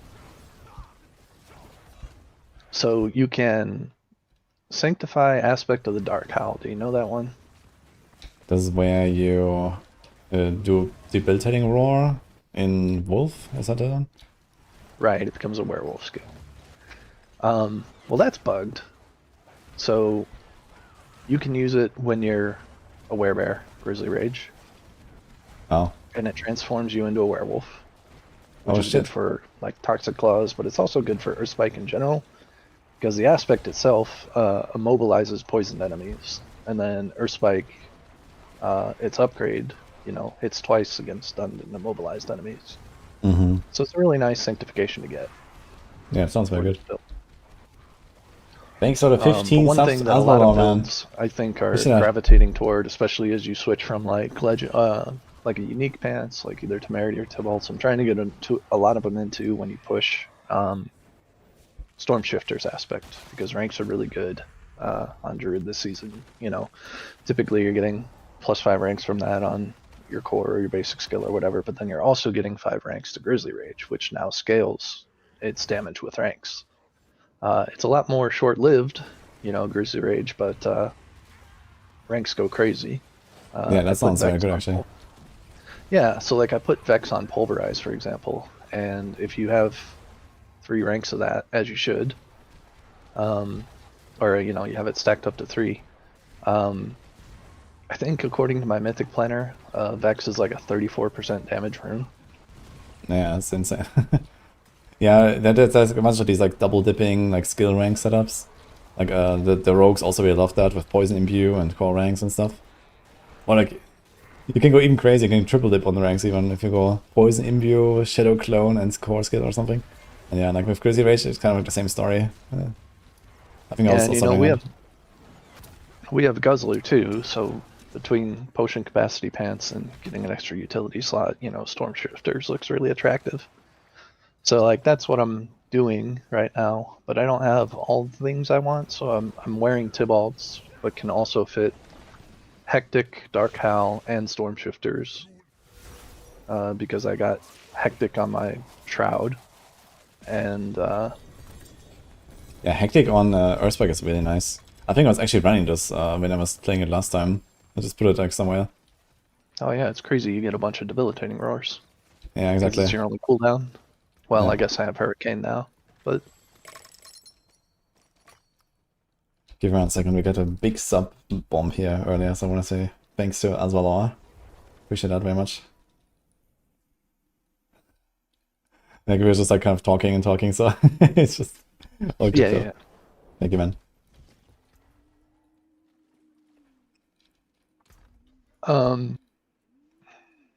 But yeah, skill rank's good, and you know, Guzzler good for pushing. So I'm trying to get all the builds into a pair of legendary pants with Stormshifters and swap out a skill.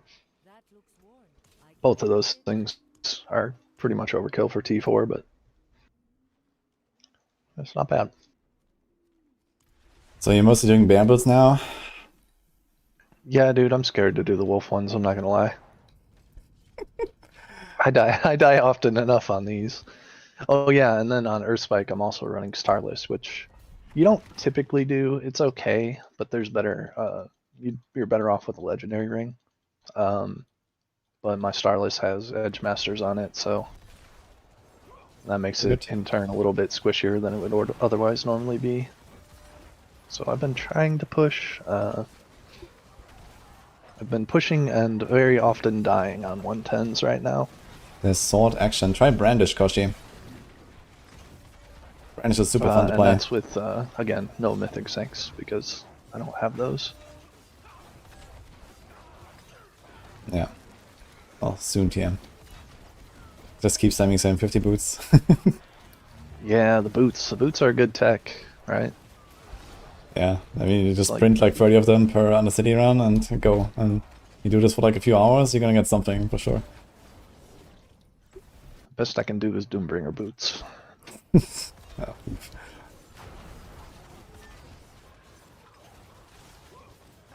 Yeah, I'm also doing boots, but I'm actually going for like decent 800 boots. You know, it's just like slow rolling it a bit.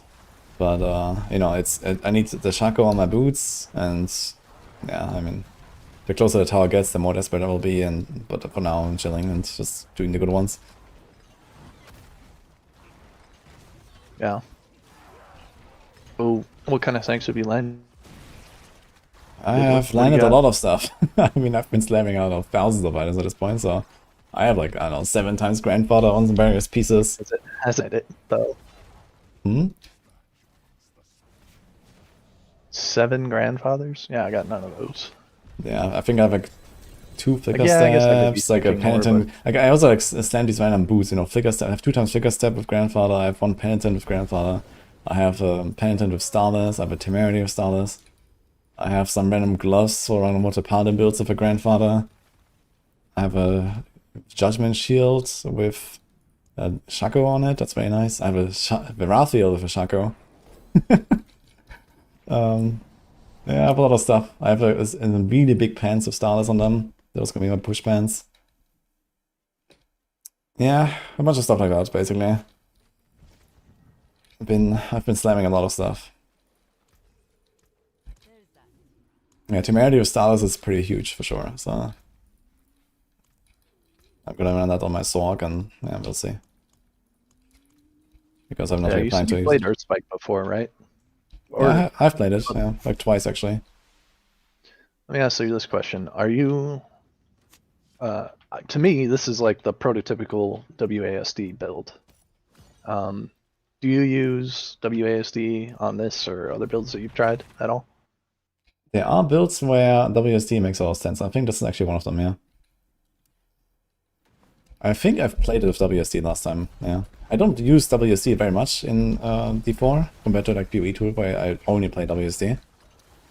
But yeah, for Earthspike, this is definitely a candidate. Yeah, this is really the only build that I cover that warrants it, but I kind of like it. I like playing this build. I've been rolling it each of the last few seasons, and it's fun. It's definitely not the strongest druid build, but it's a good time. Yeah, I agree. I also you also get the neat sound effects. You know, this build in Landslide got some of the coolest sound effects, I think. Yeah, Earthspike is definitely vibing. I like it. It's just like rolling it up too. I also like Boulder a lot. I like Pulve as well, but at some point I just want to kind of blast faster, and the Pulve doesn't really go fast enough.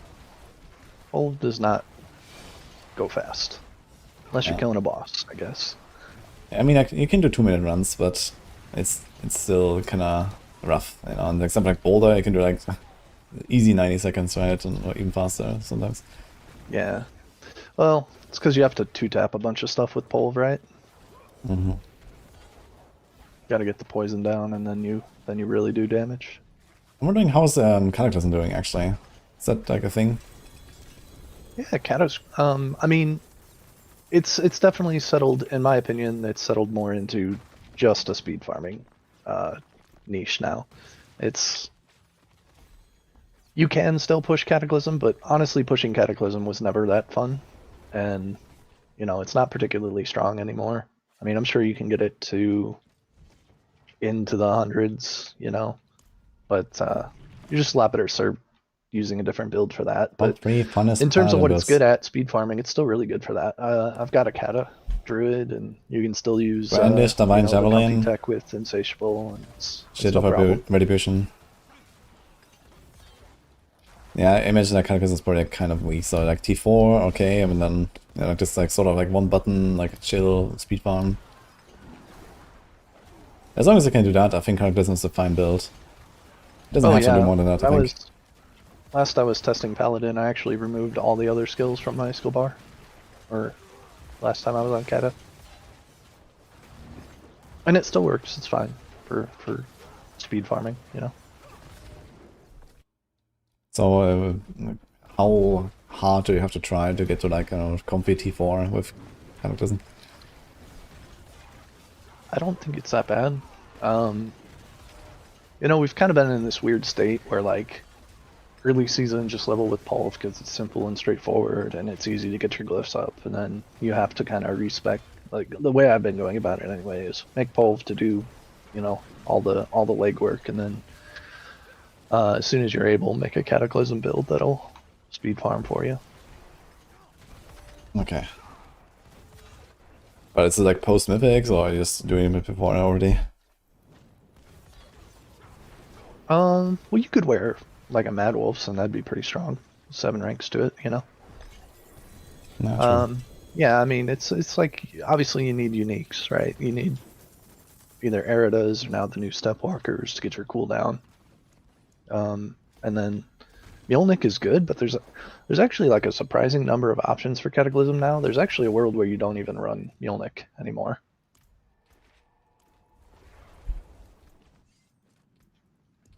It's getting more and more aspects available to it, but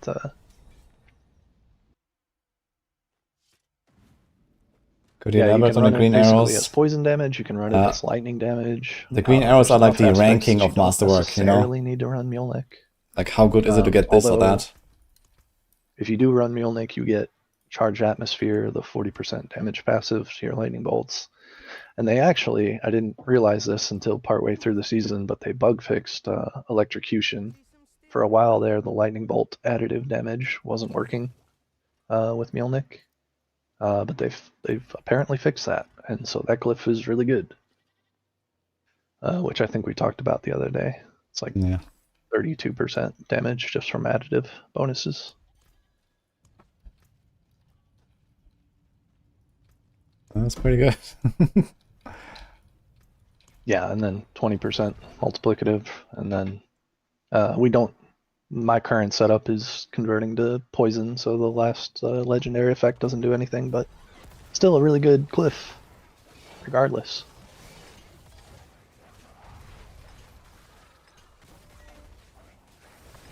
So, how's the Paladin? Mildly balanced. Very fun. Yeah, as all things should be. Very flashy.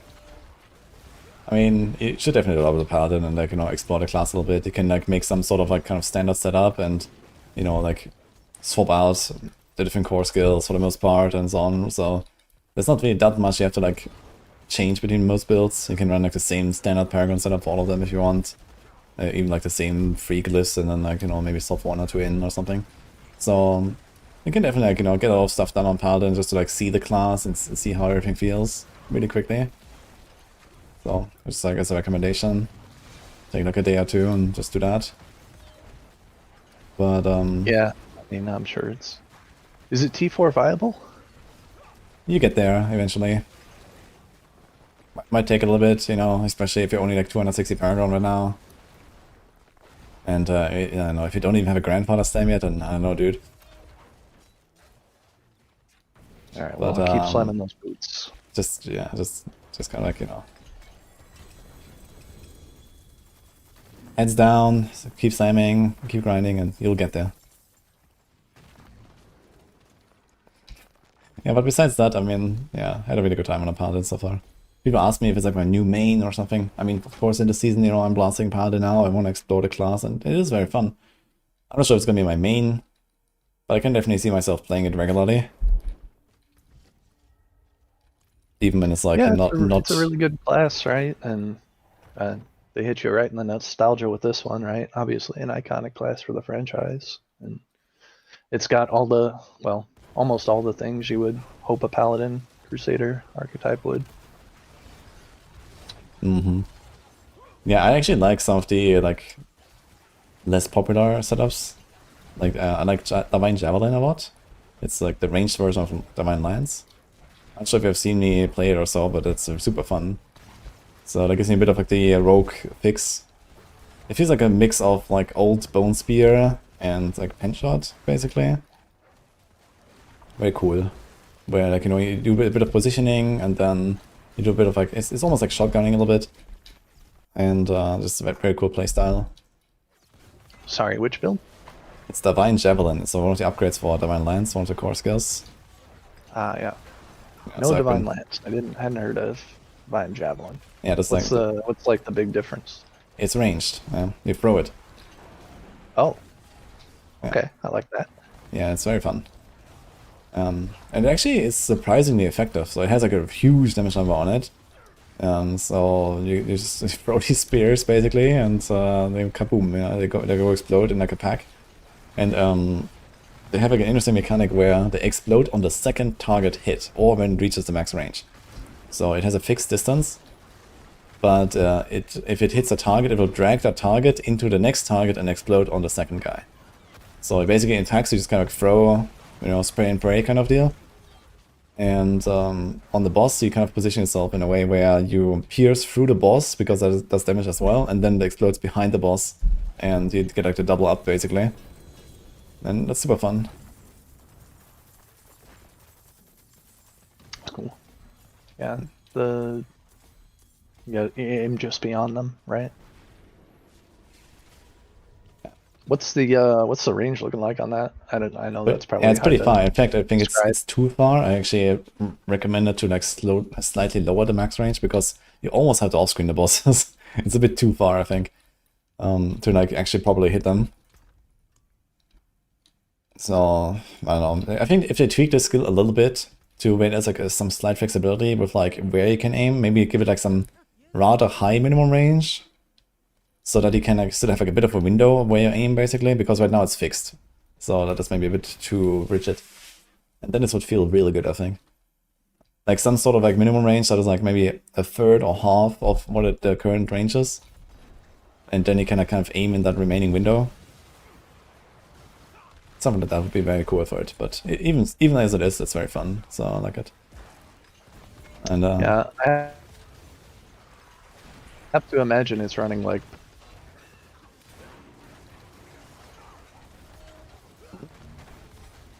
Does that build run Preacher? Preacher, yes. I mean, every build runs Preacher, to be fair, so. Yeah, because it's, you know, another, what, up to 3 times damage forward, but you guys really haven't found any sources of Cap 2, have you? Or there just isn't any? Well, I can invite a support druid. Oh yeah, true. Or a Pally, even, right? Yes.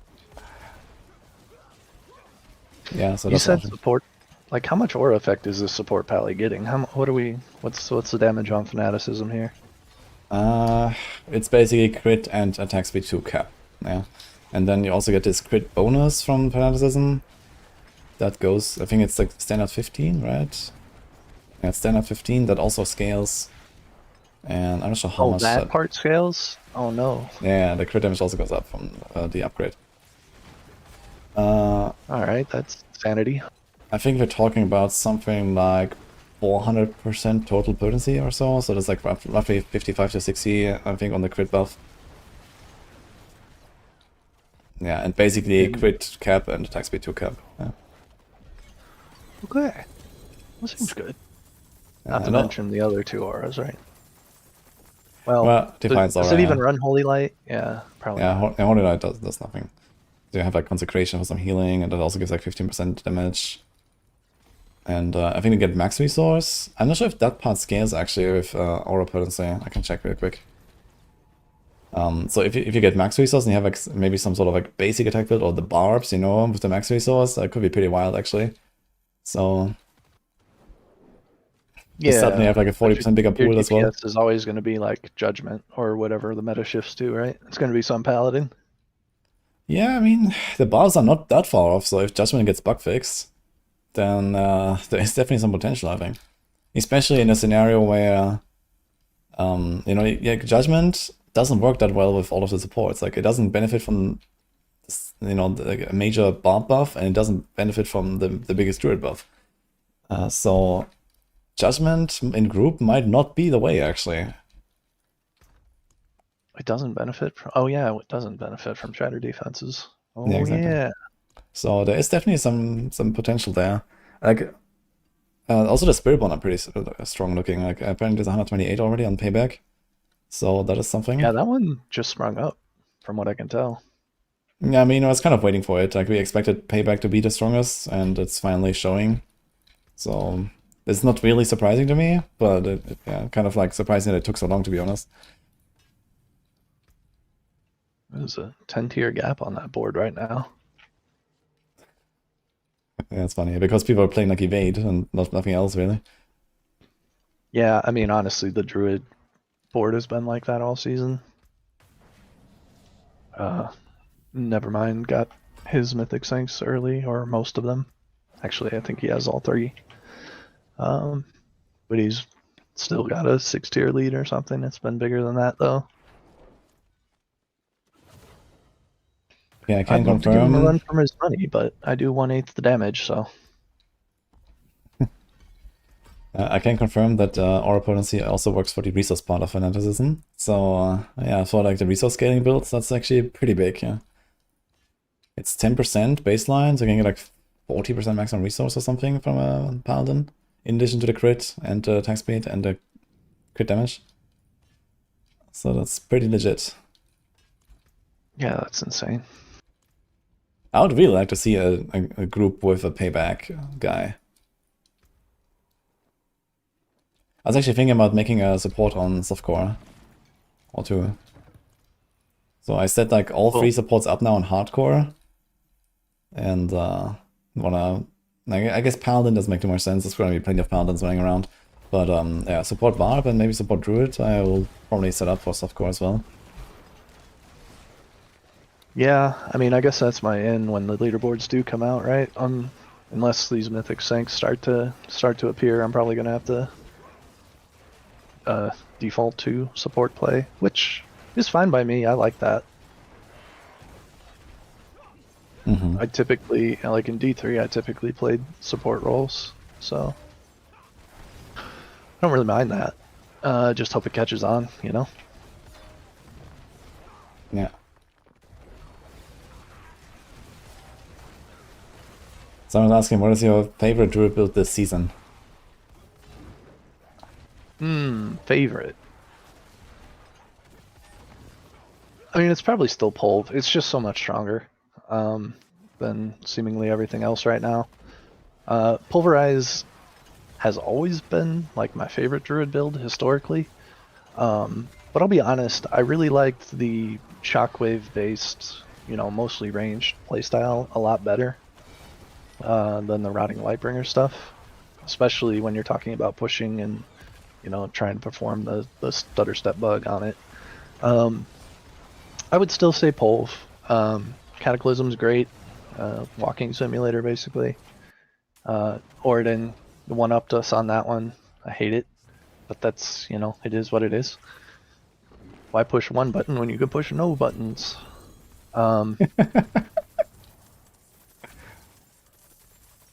Someone is saying, bring back Trample Slide. Holy man. That's a blast from the past. I mean, skill tree in the expansion, maybe it's gonna be possible. Maybe we're actually gonna get the option also for Polarize, you know, like there's like the puddle thing and then there's a shockwave thing. I mean, that would be cool.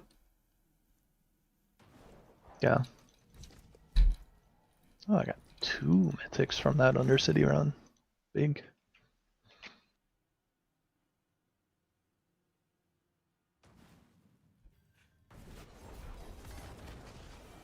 And then I mentioned too, I really like Earthspike, but like, Earthspike isn't the best at anything.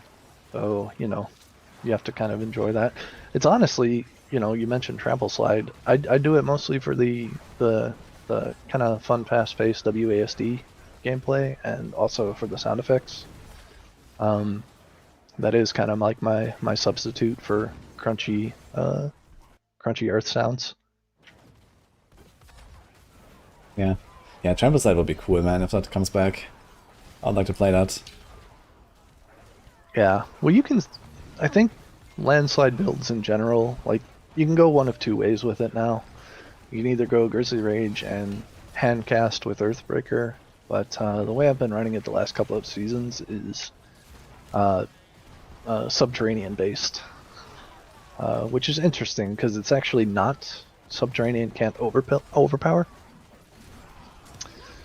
So it's pretty different in terms of scaling, you know. It's weird. It's weird that it works. You would expect the overpower build to be more successful, but you know, a hand casting landslide is really quite minimal. AoE, it has pretty poor coverage.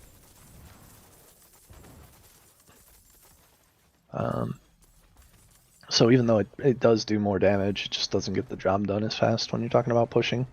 And then there's Storm Slide too, which you know, is a shadow of its former self. They patched the bug with tectonic spikes that made it go crazy, but it still functions.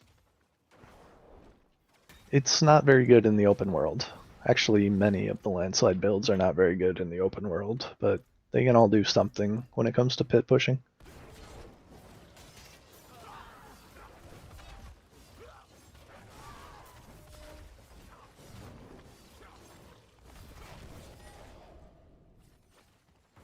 So you said you updated Shield of Retribution, right? What's the news there? Yeah, I was cooking on like a push setup because, you know, I'm hoping that they will bug fix the fawns, and if they do, then it's gonna be pretty tight between that build and Judgement, I think. Or, okay, or they fix Judgement. You know, they have to fix one of the two builds, and it's gonna be close. If they fix both, then Shield of Retribution will win easily. So Judgement is too strong and Shield of Retribution is too weak right now, basically, by roughly a similar amount, which is like, I think 7 tiers in bugs for both builds. It's a lot. Yes. So, yeah, it's gonna be interesting. And the verdict is, okay, you could do Arbiter stuff, like many other builds. And you just have like the way bigger scaling on the aspects, basically. So you do that with Ascension and Celestial Strife. And then I was like just generally like, you know, improving the setup in various ways. I was like testing the Mantle of the Grave finally, because I didn't really get around to doing like a real test session with that for a long time until now. So I did that, and I actually realized Mantle is actually just better than even Shroud. Even Mantle is the consume resolve for AoE. Yeah, exactly. It's like the resolve consumption, and then you get you know, bigger, stronger like casts. And it also has a good chunk of thorns on it, has life, so it kind of makes up for the loss of the Shroud anyway. It's like slightly less defense, but more offense, and that is before the bug fix it, so it's gonna be ridiculous how good that item is after the bug fix. Because the Thorns and Pistols is actually the biggest bug that the Thorns builds have, which is the passive that gives 15% extra Thorns damage. That does not work, and they have 7 ranks on that, on the Mantle. So... the Thorns passive doesn't work for Thorns builds. Yes. And also the other Thorns upgrade for Defiance Aura does not work. So those two effects together are like each times 2.5, roughly. Plus some other small stuff. So yeah, it's gonna be pretty good. The Thorns builds are gonna be eating well when they fix that. Shot in the dark here, did you ever attempt a Razor Blade on that? I did have that in the guide actually until now, but I changed it now. So you have enough Thorns baseline. You can roughly double your Thorns with Razor Blade. I guess a plus minus depending on your rolls. But that is not enough to beat Mantle or Shroud. Yeah, fair enough. Yeah, this class has a lot of like baseline thorns, right? I had a buddy that leveled with Shield of Retribution, and he was like, yeah, you know, no codex aspects, no nothing. Barely went and farmed my uniques. It just walks in and crushes everything on season start. Yeah, exactly. It was also my season start, actually. I did Shield of Retribution all the way to T4 from the start. That was really fun. Yeah, it's super good start. Like the Thorns builds at all by the sound of it. Yeah, exactly. You just need doesn't nothing. Even care about its weapon. Yeah, everything scales off the skills. So you just don't die and you're good, you know. So that's it. Yeah, seems good. Yeah, very smooth start for sure. It's like kind of like the evade of Paladin, I guess. Maybe less face roll than evade. But in terms of like a season starter, it's definitely on like that level basically, I'd say. You go fast also from pretty early on because of rally. You just like press rally sometimes. You have movement cap from the start almost. And yeah. All you need is like healing basically to fuel the rally. So you take like any item that has life on hit on it and just blast.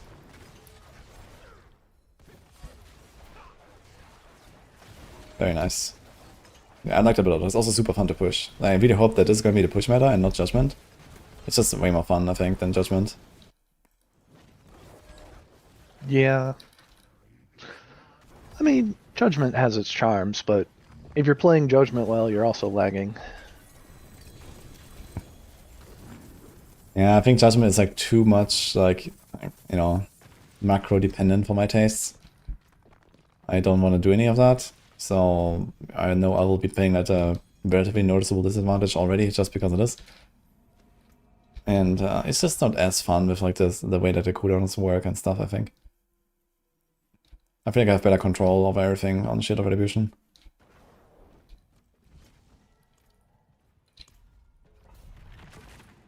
Yeah. Yeah, I hear you. Judgement kind of just does what it wants in terms of, you know, in terms of damage. And it's just so many procs too. It's like, what are you gonna, how do you control that? Yeah. Yeah, I wonder if you're gonna see the patch notes like early enough. I guess they'll give us the patch notes like, you know, in a week or something. And I wonder if they will say anything about, you know, Judgement fixes or like the Thorns fixes. I mean, last time they just fixed some stuff and they didn't say anything about it. Like the On Guard, for example, has changed. That was like erroneously 10% block chance on season start, and then after a few days they just fixed it and didn't say anything. And suddenly people were not block capped anymore, and everyone is asking me like, what's going on? That was funny. And then everyone came to my chat, man, I'm at 99% block, what did I do?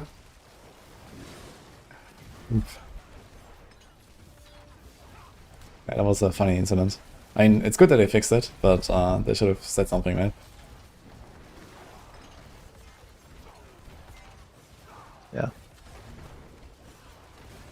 But I hope they kind of keep it up with, like, you know, just like, you know, okay, Paladin is fresh now, they kind of keep the momentum, fix all the stuff that is like broken. It's not really all too many things that are like too broken or bugged or something. So there's like little things here and there. But yeah, at least like, you know, the stuff like the Judgement and the Fawn stuff, I mean, these are pretty major things. They should definitely get that in order as soon as possible. Yeah, I do wish, you know, you speak to the On Guard thing. There are definitely been a few bug fixes. I actually spoke to one earlier, like additive lightning bolt damage wasn't working for Cataclysm, right? Mm-hmm. There was never a patch note that was like, hey, we fixed that. That's kind of annoying because I was putting the wrong thing in my guide for a time, you know? I just hope there's a little bit more transparency about, you know, fixes. I would love them to say something about that when they fix something. Because otherwise it's just going back and retesting stuff every season. Yeah, that's also rough, especially because you're never sure, okay, now they fixed it, but did they fix it forever, right? Like, yeah, that too. That's a good point. Agile Wolf aspects is high. Yeah. Is it fixed? Who knows? Yeah. Who knows? No, it's no, it's not. Like I heard sometimes some people at the, simultaneously and saying yes and no. So I'm not sure how that happens, but I guess I haven't tried it this season. Who knows?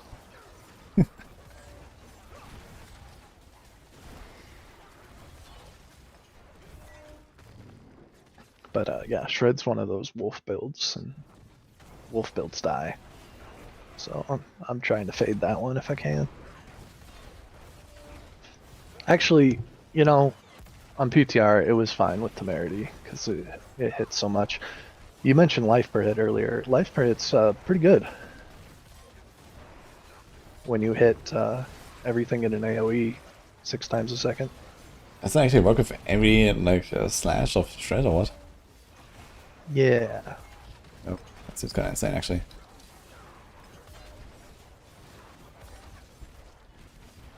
Yeah, life per hit in general is pretty good.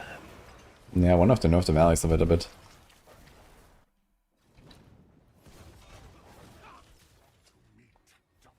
I also feel like one life per hit roll is like so easy to just stay alive with that, and it's like day and night difference.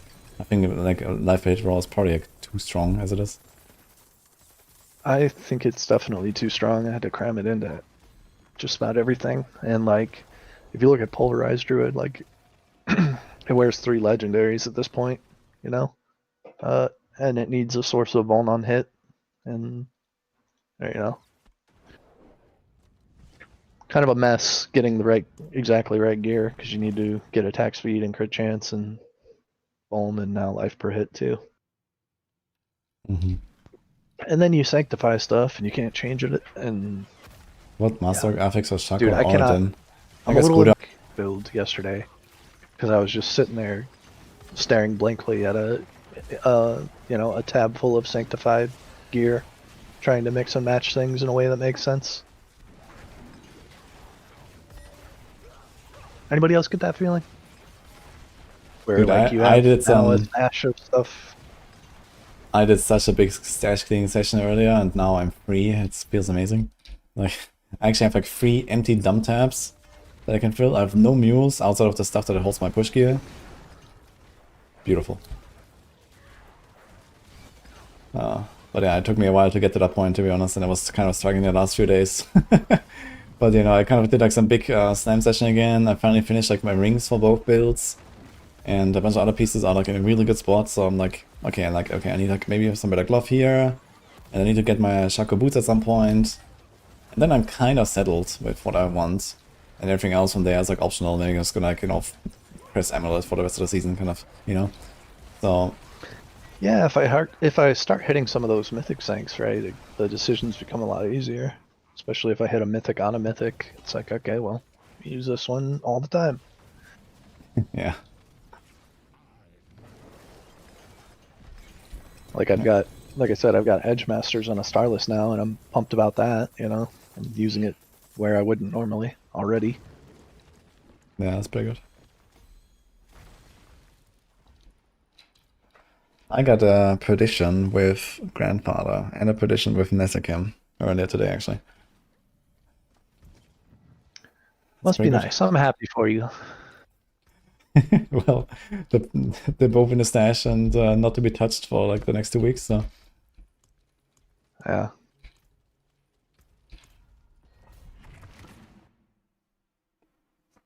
So I imagine you're gonna hit the leaderboards as hard as you can, huh?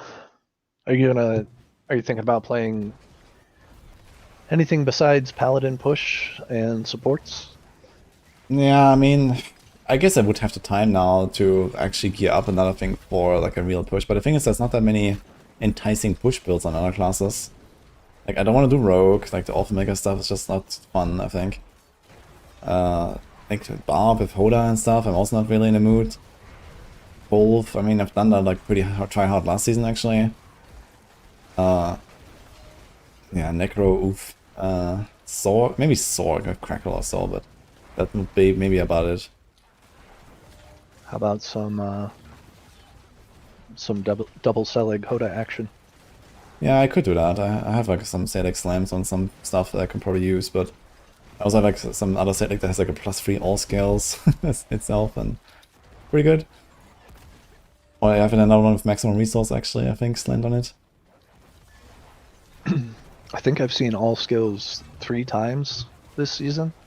Or no, 4 times. It's and pretty every rare, time yeah. every time it's rolled 1. I got a +3 all skills on a set, I guess. Actually kind of solid. Yeah, I don't know, Spiritborn, I guess, payback stuff, but I'm not sure how much I trust it. I need to check actually how tanky they are and stuff, because Kapeleke and Selek is, it sounds like you might die at some point. Yeah. Danger had double Selig and was messing around with a few Druid things. That sounds like a no-go on Druid. We are not tanky enough for that. Really?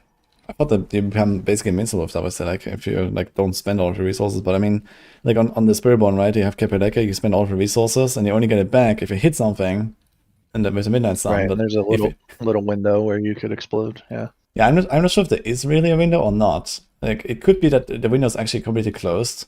I'm not 100% sure after I watched this. But I think the bigger problem is that you might just hit nothing, and then your resource is gone and you don't get it back. So that is a problem, yeah. And then you're fucked, yeah. With your 200 life or something you're gonna have. So if you ever attack and you actually just hit nothing, then boom, you know, the boss teleports away or some shit, like, yeah, goodbye.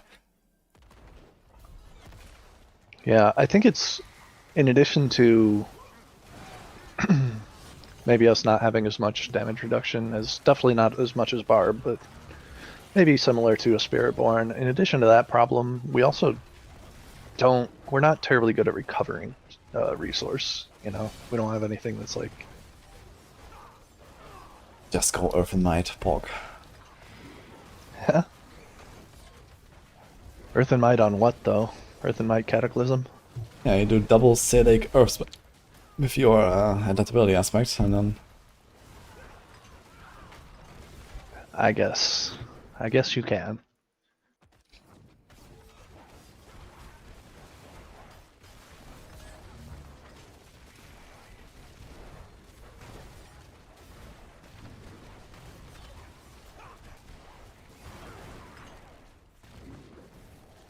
I've slammed 1500 Isadoras and seen all skills twice, probably bugged. I don't think it's necessarily bugged, I think it just made it like a really rare outcome, and it is a very good outcome. I think it's fine that this is really rare. Like, +3 all skills is really good. Even +2 or something, right? So... Yeah, especially on Druid with the Grizzly Rage meta being what it is. Yeah. And you can say, yeah, okay, Grandfather's better, but also Grandfather can be on every slot, right? And all skills can only be on Jewelry. So there's also like another reason, right? You just don't slam Jewelry that often. And, you know, it's a very good outcome, most likely beating most other stuff. Hmm? So, like, what's your most impressive amulet? I have some, like, 3-4 passive amulets, actually, but none of them actually hit anything really good, unfortunately. So, I have some of those, like, sitting around, and I definitely want to improve on them. I have one that has, like, I think 1 passive and some good stats. Like, attack speed cooldown, and a good passive, and a GA temper, and then it rolled Inner Calm with a pretty high roll. So that's kind of decent. Because getting, like, an offensive aspect on the neck is, like, almost impossible, man. So, I'm not sure if I'm actually going for this. Or just, like, try to get like, a really good neck that has, like, you know, like, I don't know, 10 passive ranks altogether or something. And that's probably about it. But yeah. Yeah, man, that seems... I mean, quad passive in and of themselves sound damn near impossible, but quad passive amulet with a good tank is, that sounds like a dream. Yeah. Yeah, so I have that neck, and interestingly enough, I can't actually use it. So if I change my Paragon board on it's a for a Shield of Retribution build, I don't need that much cooldown on this build. So I can get away without Relentless, and I don't have to move all the time. So I could actually just stand there and get the triple effect of Inner Calm, at least sometimes. And that would be relatively solid, I think. Yeah, I kind of... I don't know. In terms of offensive legendary aspects that are available, there's really not that many that apply. It feels, what I'm trying to say is it feels bad trying to shoehorn in things like Inner Calm and, you know, wanting to stay still because that's optimal. And I don't know what the fix is for that, because I don't want them to introduce a bunch of power, more power, into these. Well, the fix is don't put Inner Calm, which is like an anti-fun aspect, and put more fun aspects. Yeah. This Ascendancy Tribute just dropped 3 mythics. I don't think I've seen that before. Really sounds pretty wild. Maybe one of them was actually like a random drop, in addition to like a double drop. I haven't seen 3 either. That's wild.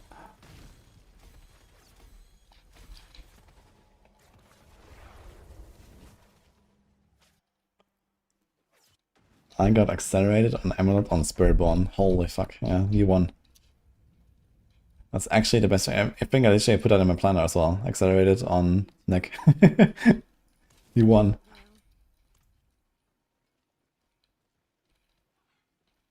Even if you don't stand still, Inner Calm is better than X lightning damage or whatever. Yeah, that's true. You know, it's definitely one of the best outcomes you can get anyway.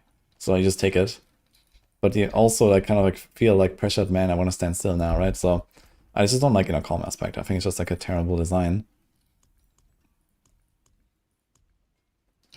So when's the last time you visited the Zealot builds?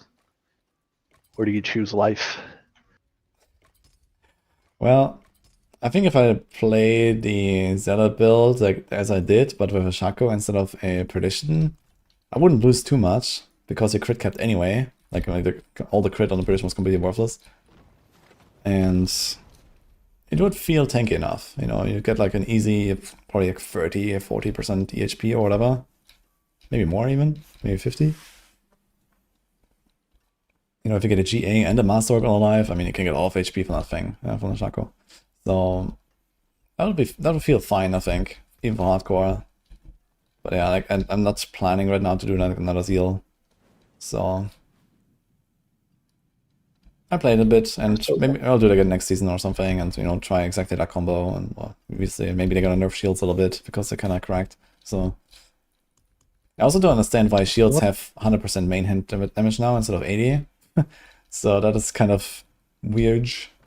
I think I should go back to 80. But yeah. Yeah. So what are the Paladin specific sanks? The Paladin specific sanks. Nothing's too crazy there. There's like this Hail Self aspect that gives you a bit of armor and fortify. That is kind of decent to have. And there's no physical damage. So that's fun. So I like in my phone splits, I literally can't put Fizz anywhere. There is fire damage, which only applies to Dawnfire, which is like half of one build. There's fire but no fizz. Yeah, there's fire but no fizz, yeah. It's just kind of funny. So what, it's holy fire and anything else? No. Yeah, so the two elements that Paladin has is Fizz and Holy, and then there's one effect that is not one of those two, which is Dawnfire, which is fire damage. Okay, yeah, I remember. Yeah, so that's kind of funny. Though I haven't played Paladin, I am somehow strangely familiar with it. Well, proof reading a lot of guides helps, I guess. Yeah.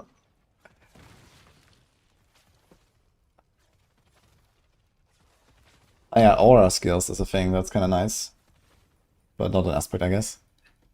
Aura skills exist on like chests and pants and helm, I think, or something like that. So that's kind of cool. Yeah, also the other like Paladin aspect is like this resolve aspect, so this can be interesting for Fawn's builds. If you have Mantle of the Grey, you consume more resolve and then have like a bigger burst there. So this is kind of nice to have. Can you sanctify thorns? And would you want to? You cannot, but I would like to. Like a Fawn's Temper is actually legit a lot of damage. Like I checked, I can have like GH Fawn's Temper on like my Mythic Planner. It's like 12% damage just for the Temper. It's pretty good. But that's not armor. Yeah, you don't. Okay, like on the boots or something, or on glove. You know, there's no on guard, so.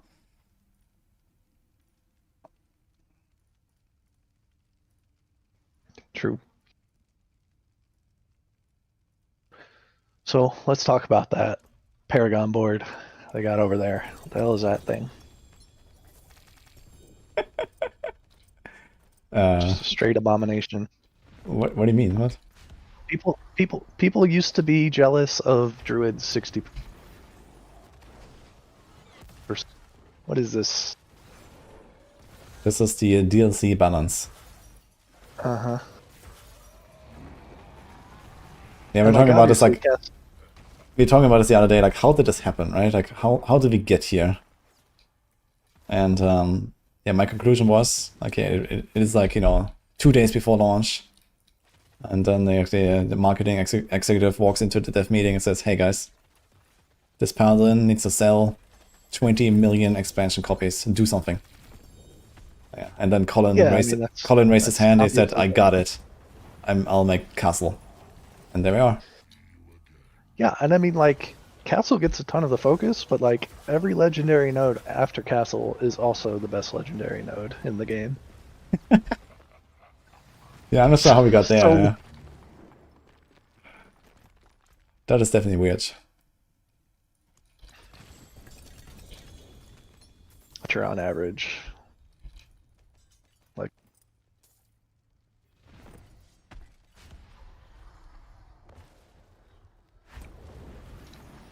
%1.8% of 5,000 is 90% damage. They just forgot they changed the toughness. 5,000, but how do you get to 5,000 exactly? I mean, we used to have 1,000 armor. And okay, like, you know, can say, okay, maybe the 5,000, like they did like the same thing as the Spiritborn, and this class can stack armor like in no tomorrow. I mean, could be that this is an explanation, but a very poor one, I feel, if, like, at least from like, you know, if that is by accident, it's a very poor mistake, I think. 5,000 what I expect Spiritborn to be able to stack for the gorilla aspect. Yeah, but I mean, okay, but the thing is that's like a huge opportunity cost on the Spiritborn, to the point where you don't necessarily even do it. Well, okay, at least in the past, right?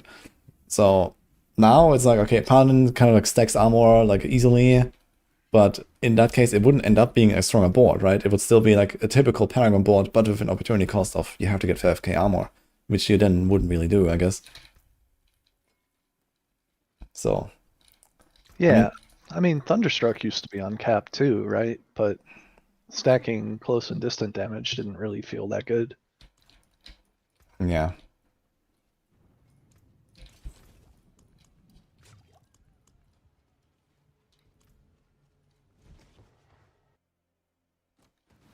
But yeah, like what do you normally expect as a multiplier from Preacher? Let's say you have no buffs to Fanaticism and max cap 1. Is that like a 2.2 multi, or? It's a, yeah, 2.3 at the minimum, a little bit more like 2.5, I guess, to get out of Fanaticism Aura, because everybody just has Fana Aura, and you have a little bit of a cap 2 there. So yeah, something like 2.5.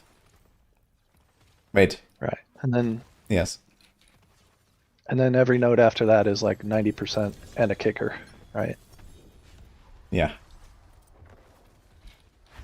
And it's not as if you need to go out of your way to get these things. These are like, are you wearing a shield? Are you playing Paladin? Yes, no? Yeah. You're not building into these things, you're just existing as a Paladin. Yeah, I think like in general, like something like Preacher is interesting. I don't think a Preacher should start with a 65% bonus built in, you know, and then it would make a lot more sense. And like similar with the other boards, right? It's like, okay, it's kind of cool that you have like this, okay, you stack up your block chance and then Shield Bearer gives you more damage, but you know, 100% block chance is just a given on this class. You know, you just do it. You know, that's just how you play Paladin. And you know, it's not like you go for like a lot of block chance or something, right? And you have to like make some wild choices in order to actually make that happen or something. So I think they, yeah, this kind of like gave you a lot of power for free basically. So it's just a bit boring, and I hope they're gonna like adjust that.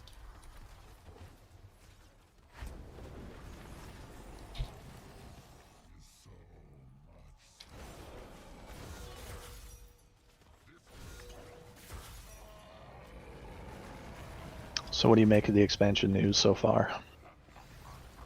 It seemed very cool. So, I mean, in general, like, you know, everything they are bringing seems like, you know, good and necessary and, you know, what it should be. So far, I mean, okay, we don't have a lot of details, you know, but I think we are finally done with early access, you know, we're finally done with the beta, you know, so we have all of the features that an ARPG needs to have in 2026. So that is kind of cool. Yeah, at least they're not reworking major systems like the skill tree in the near future. I mean, that is obviously that is the most fun part, you know, that's like obviously the coolest thing to look forward to, I think. And it's great that they're doing that, I think. So that is, you know, just gonna breathe so much fresh air into the entire game, I think, just the skill tree.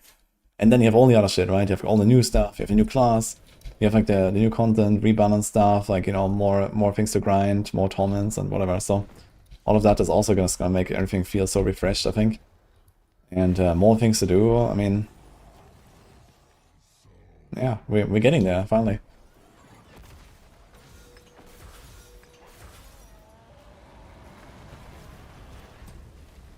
Hope we get fishing endgame and housing system. Are you ready to fish? Let's say yes. Let's say yes, Depender. I'll definitely be fishing a lot, for sure. You mean the tower, or I mean for real? One of those. Okay.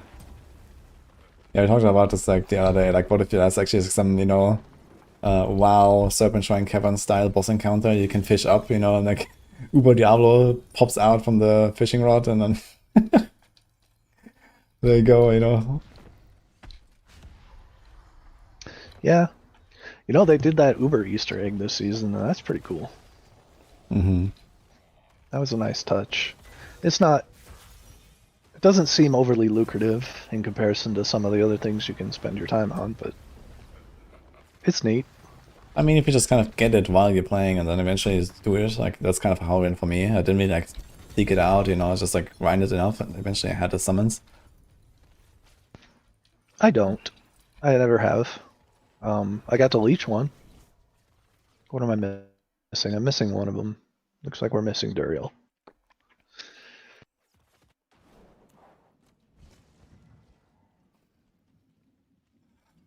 No, it's nice, you know. Get like an inventory and half of ancestral uniques you can go sanctify, but in the grand scheme, it's like, alright.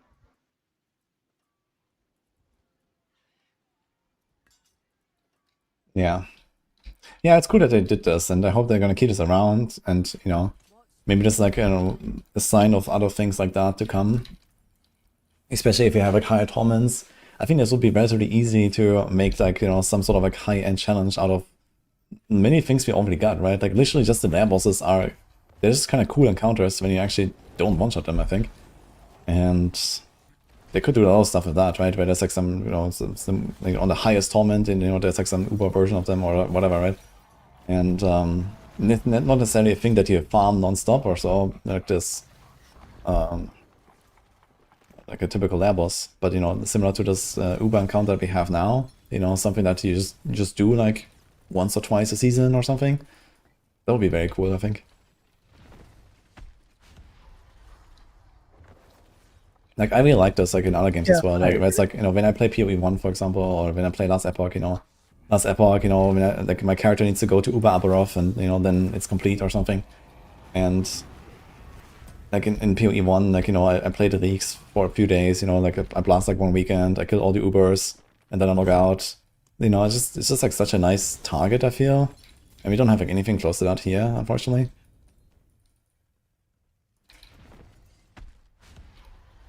Yeah, I mean, to me it was a pretty big L that the season didn't launch with leaderboards. Yeah, for sure. Because I agree with you. I think they've got a lot of activities, you know. They've got plenty of activities, and there's stuff to grind for, especially now with sanctification. There's good item churn, you know. There's a reason to pick up most stuff. Well, not most stuff, but, you know, more stuff.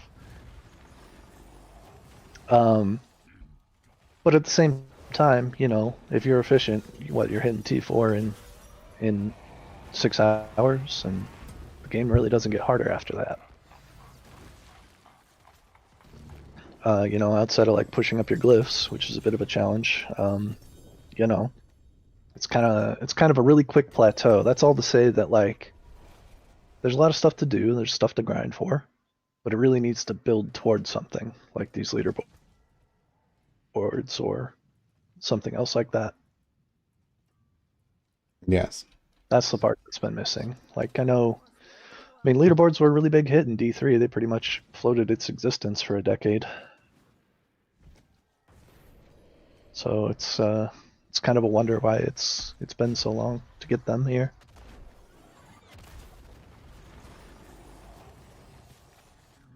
How would you feel about different types of leaderboards? What would you like to see? Different types? How do you mean? Yeah, like other objectives than the tower. Well, you know, they tried that and that didn't go over so well, it seems. Nah, I don't think they'll be terribly successful. Even like a Paragon ladder? A ladder, sure. Yeah, ladder makes sense. That would be good. But I mean, like, what else would you do? I mean, you're thinking like PoE style where you get global announcements for the ladder, but then maybe like first person to kill T4 or Belial or whatever it is, right? Something like that, yeah. Sure. That's not really leaderboards though, right? That's more of a ladder. Yeah. I mean, what do you think about conquests? From D3, like D3 style conquests? I could take or leave them, but you know, yeah, me personally, I'm not super interested in them, but I know there are people that like that, and sure, why not, you know? Someone in chat said Aether and Hordes. That would be something, I guess. Yeah. Yeah, I guess. That's not a bad idea. I mean, we have this, there's like this thing coming, what's called, like, Incoming Hatred or something. Like a new endless wave survival thing, it looks like. And I would expect a leaderboard for something like that. It seems like it's like some sort of alternative, like, build benchmark feature, to like similar to the tower, but, you know, with less strategy and just kind of like, okay, you just mow down hordes until you can't anymore. So this is what it sounds like to me, at least. And I think that could have a leaderboard. You know, why not, right? How high can you go? How many waves? Like similar, like I expect this to be like Echoing Nightmare in D3, right? Where you just have like harder and harder waves, and at some point you can't kill them anymore. The end, you know? So that'll be something, well, I think. They could take it another way though and have it capped, like a simulacrum, right? No, it could also be a thing. Or I would hope not. Or like Echoing Nightmares, you know, they end eventually too, if you're strong enough. Well, they end when you stop, Well, but I I mean, guess there's no cap. Huh? The rewards stop at a point. Yeah, the rewards stop, yeah, exactly. But I've taken like Echoing Nightmare to like wave 200 or something at some point. So you can keep going. It's kind of funny.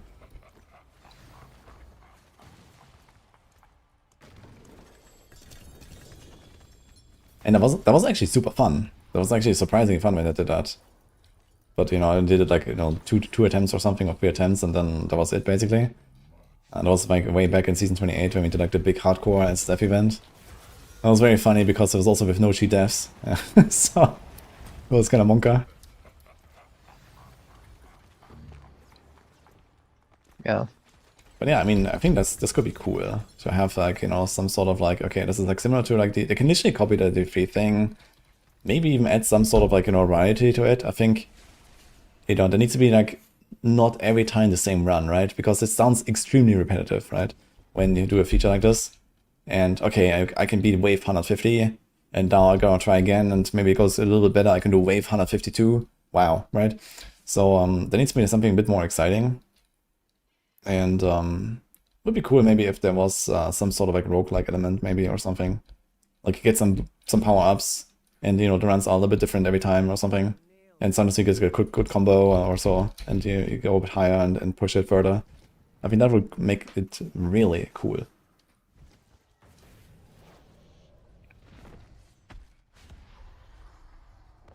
I'm not sure if Diablo Immortal has something like that. Someone says Diablo Immortal.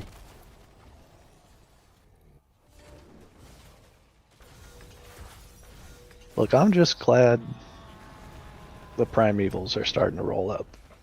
You know? It's about time for that. They're starting very slowly now, but they are starting.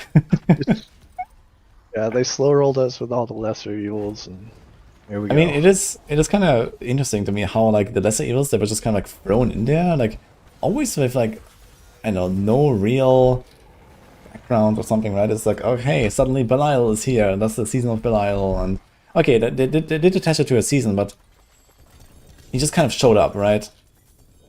And like Duriel was like, "Hey, I'm here." Yeah, exactly. Like in the campaign, literally, right? Duriel just shows up like, "Hey, hi," you know, like, okay, it's on one hand it's like a cool surprise. It's like, okay, nice, there's Duriel. So I like that part as well. I guess that kind of like try to go for the D2 vibe where like you walk into the tomb and suddenly Duriel is there, like looking for them.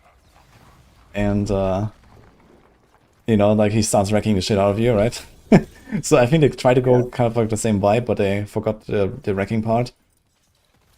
And Dariel was also pretty random, but at least it was a cool looking fight, you know, with the sandstorm going on and all that. I thought that was neat. Yes.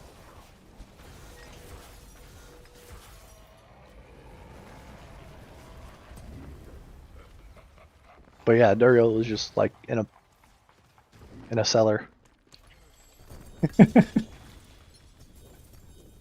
Just a random ass cellar. Hey, one of the big 7, by the way. Yeah, exactly. And also Asmodan, yeah. Asmodan just like kind of pops up and hey, here's Asmodan, new world boss. And I like they made a world boss. And I guess it's fine to have one of the lesser evils as a world boss. I mean, why not, right? So you kind of like see them regularly and whatever, so it's cool. But on the other hand, kind of weird how they kind of just got randomly thrown in there and they weren't actually like, really part of the story very much or anything. Okay, and die a little bit, I guess. But, yeah. And meanwhile, for the Pioneers, they do like this insane, literally like, you know, free campaign storyline, right? It's like, holy. Yeah, well, I mean, Yes, John. His name's escaping me right now. But the guy from the Escalation Sigils has more lore, right? I mean, it was like basically the entire Act 2 in a campaign, and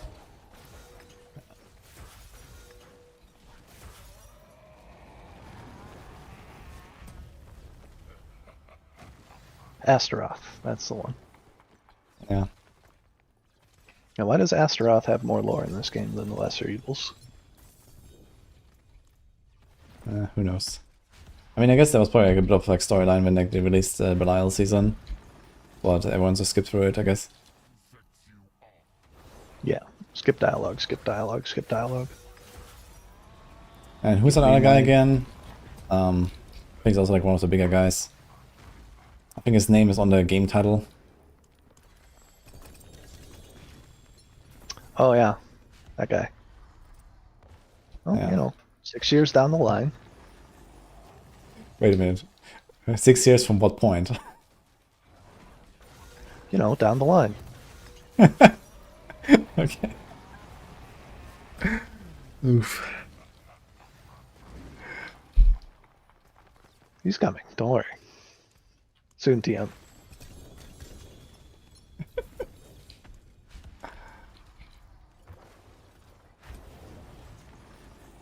Yeah, Elias. Elias has more lore than the Lesser Evils. And I found Elias to be a pretty cool character, actually. He was. I don't mind it.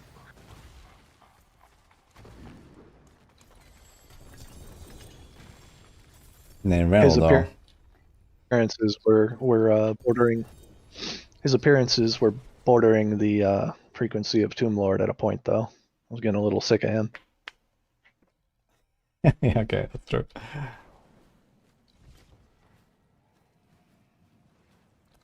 I wonder if the next expansion is finally the end of Nerel, though. Greetings. How shall I guide my hammer?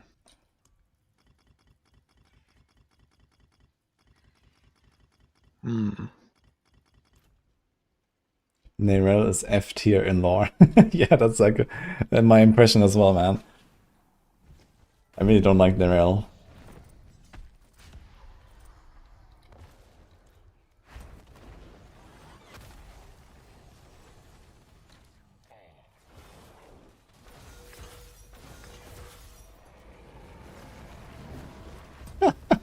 Who likes her?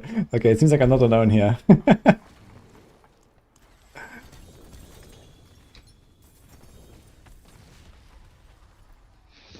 So, what did that statue end up being for Free Game Awards, the one everybody was speculating about? It was the Baldur's Gate people, right? Doing something. Yeah, they're doing a new Divinity game.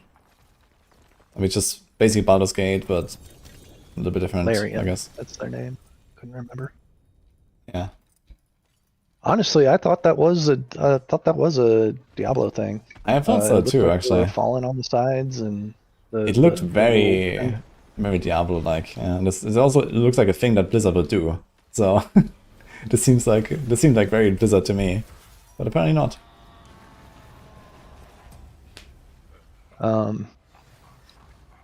Yeah, I mean, I thought for sure, and even the little tendrils that were coming out the front, like those looked to me a lot like what we were seeing pre-Vessel of Hatred in the trailers, right? Mephisto's corruption, the stuff that was sticking out of Nerel's friend that drove the boat over. Mm-hmm. So like I was sure, but alas.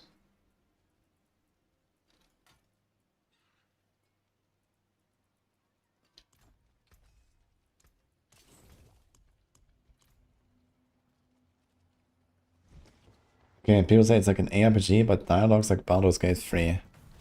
Okay, interesting. Might be worth checking out then. Yeah, it's not the first in that franchise, right? Divinity. But I haven't tried those games. Yeah, but it's not like an ARPG. It's like a turn-based game. It's very much like Baldur's Gate. So if you know Baldur's Gate, it's basically similar to that. Yeah. Well, the formula's working for them, it seems. Yep. If it ain't broke.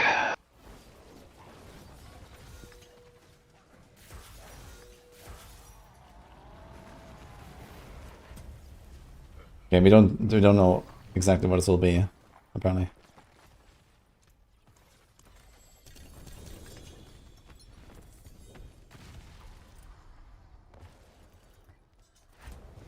And I'm thinking about Last Epoch here and there lately. They got something on the schedule now, right? Yeah, end of March. We are fully coordinating with GG on release dates now. But you never know when Jonathan is ready for Let's Talk, so... Yeah. Any Let's Talkers? It certainly wasn't a struggle having our two biggest games launched 12 hours apart or anything. Okay, I guess you were probably also very busy with PoE stuff in the background as well at the same time, or what? Honestly, minimally, I had help. You know, we knew in advance enough that I was like, hey, I'm not going to be as helpful this time around. Yeah, okay.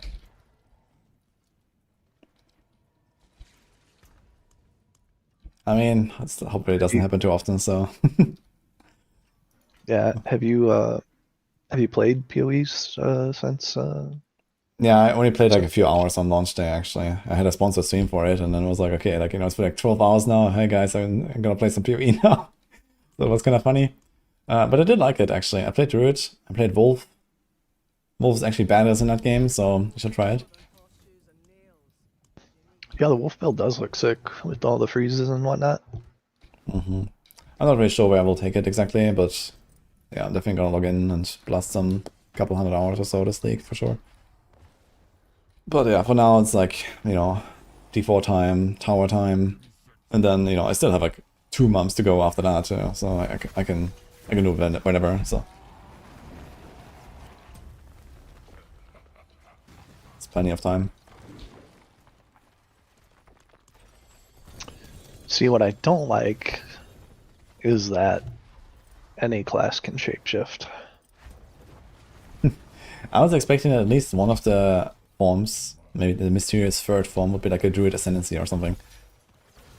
So like 2 for everyone and 1 is like a druid thing. Yeah, at least give them something, right? Yeah, maybe they found this like too exclusive. Yeah, but it just doesn't make the druid feel all that special, right? When my monk can also be a werewolf. Yeah, I mean, that is true on one hand, but on the other hand, it's just like, okay, the druid is here, and with it come the druid skills, and now, you know, we can be druid, right? And classes are pretty fluid in PoE anyway, right? Like the class identity is very washed out, kind of, in general. I get it. That's very much their philosophy, right? And I understand why they did it. I'm just, you know, shapeshifting class. Would you have preferred to see, like, you know, 3 ascendancies, 3 forms, and that's it?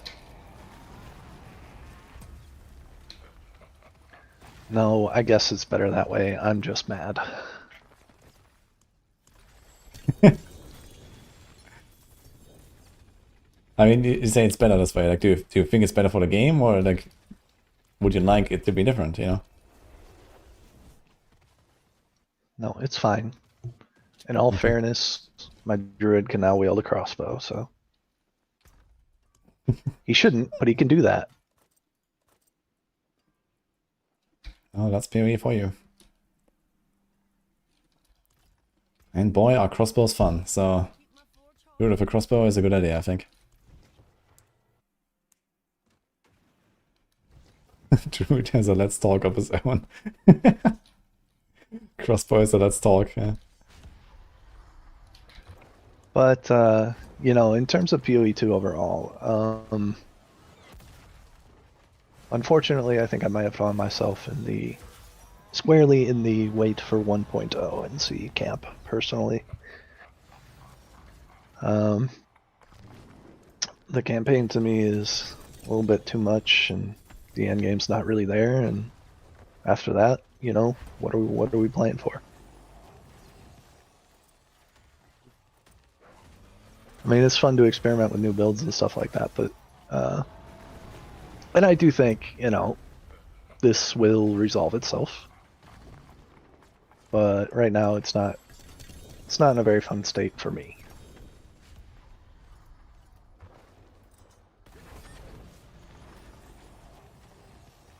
I don't know, personally I enjoy the whole progression of a character in PoE2. So yeah, there's not that much to do once you actually finish everything.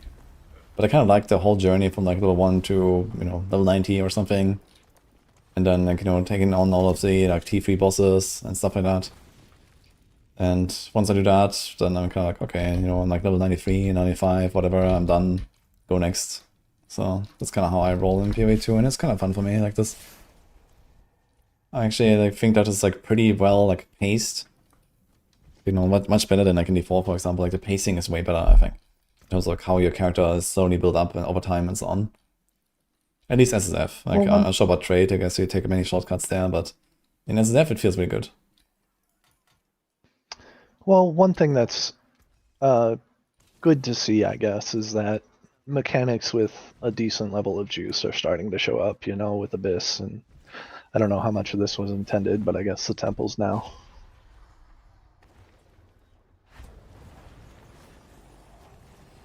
Hello, it's important to me that there is a lot of loot on the ground. Yeah, not to and at me. least it's starting to happen. I mean, okay, I can see that, you know, at some point when I have like a Giga Chad character, then okay, it's obviously nice that I get rewarded for that. So that might be missing a bit too much. World must right now. Log in, guys. A minute ago. Might not make it. Alert.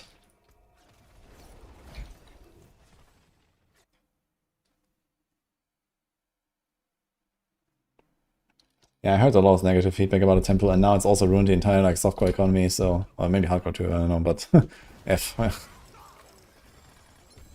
Yeah, people are making crazy money, like the best money in any PoE game ever, maybe, outside of maybe Affliction League. Yeah, exactly, and just like ruined the game for many people. It seems so. F.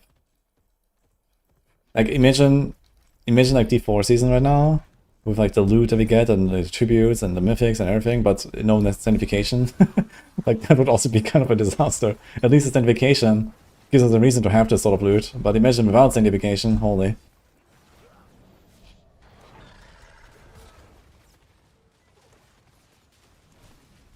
I almost bugged or something. Yeah, which, I mean, that's the way it's been more or less, right? It's way too much stuff and not interesting stuff on the ground. Yeah. Yeah, I think the biggest problem that we have with like the like character journey in default right now is just that you get everything way too early in the journey, right? Like, just as a little example, like why do we get like all the legendary tempers after like a few hours in Torment 1 or something, right? Like why don't you just, you know, okay, you have the blue ones for leveling, and then you go into Torment 1, you get yellow recipes, and then I don't know, like, you know, you go to Torment 4 and then you get legendary recipes or something like that, right? I think that alone would already be like a little thing at least to kind of keep the journey a little bit alive, like something to look forward to. You know? Like, hey man, I made it to T4, now I can finally get the recipes. Hey, I found it. Hey, I'm gonna retemper my item. You know? Yeah. Oh shit, I can hit this new cooldown breakpoint now. I think they did that to a degree. But I think every once in a while I gotta step back and realize too that what might be, you know, 5-6 hours to get all that for us is not for a lot of people. Yeah, I understand that, but I mean, it'd be your first week of play. Of course, there's like people that are, you know, way slower, way less efficient, and you know, that maybe they don't even get to Torment 4 in the first place. But I don't think this is a valid reason to not do what I just explained. Like, why do you have to get everything in Torment 1? You know, if you don't even like play enough to get to the point where like the Torment 4 unlocks, and you know, does it really matter? Yeah, if you only have yellow tempers. Like tempering. You mean like temperings and I guess. Yeah, I mean also items. You know, where do you land on that? Yeah, I also like items like, you know, specific uniques that can only unlock in Torment 4, for example. You know, like why do you get a Rotting Lightbringer in Torment 1 with 500 obols?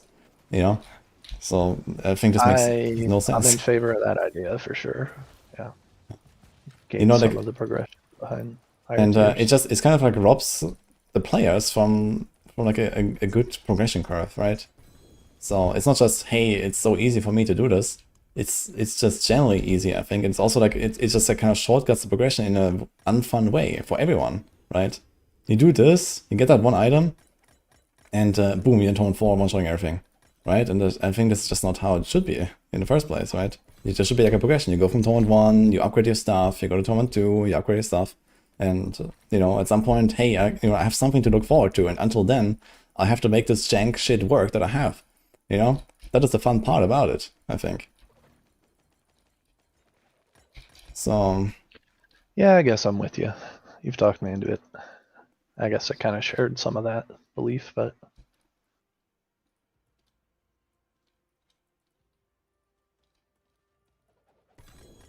I don't think it's just like a blaster problem or something.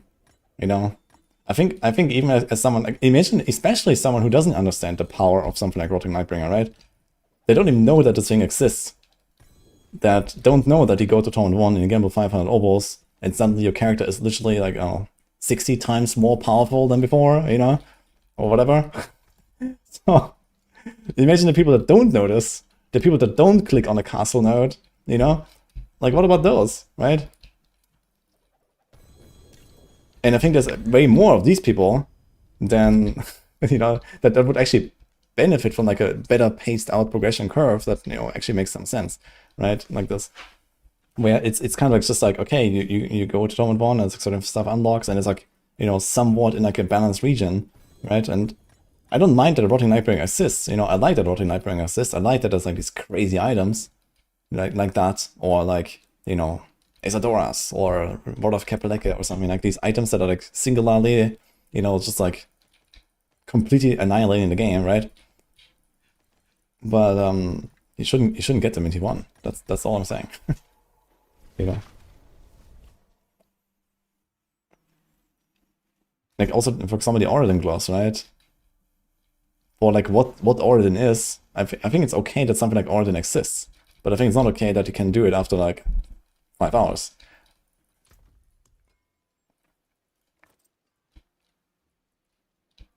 You know, like it's just like it completely outclasses literally every other build in the game, you know, by such a margin as well. It's crazy.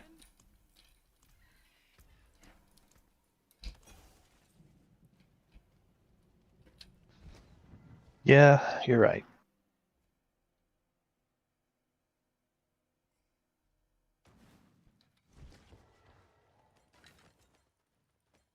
I always look from the perspective of the top 1%. No, I don't.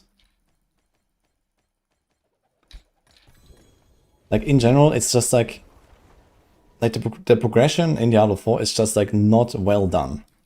The progression in PoE2 is extremely well done. If you compare the two games side by side, Diablo fucking pales in like how you progress a character, like how the power fantasy unlocks, you know? Like it's ridiculously bad in D4 if you compare the two games. And yeah, of course, you can always look at like, you know, some casual players that have no clue, right? That come back and don't know what they're doing and don't follow a guide, and then they end up somewhere stranded in T3. Yeah, sure, but they come back next season and then they know the game better and they know what to do, and then they will have the same problem that I just described, right? As soon as you know anything about the game, you will have that problem basically.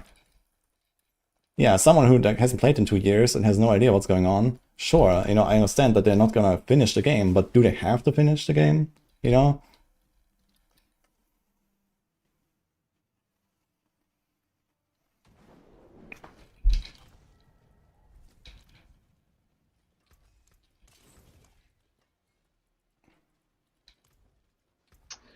Rough shot, because I know it's a lot for you. How many Mythic Prankster sigils have you found this season? A lot. I think I'm at 7, maybe?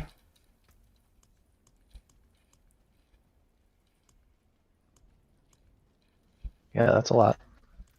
I got my first one like 2 days ago.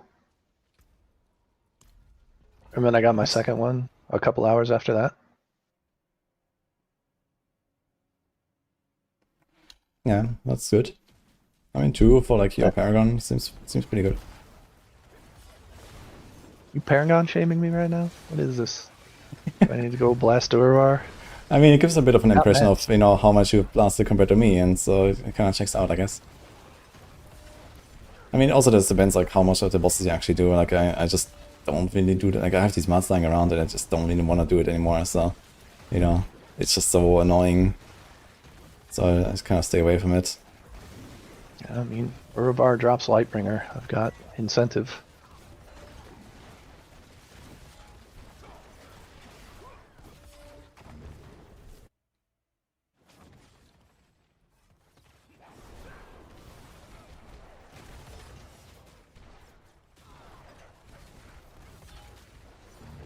So, what do you want to see for the future of Paladin? Now, I'm assuming you want the power reined in a little bit, at least. But is there some skills that you've tried or think are interesting that don't really work, that you wish did?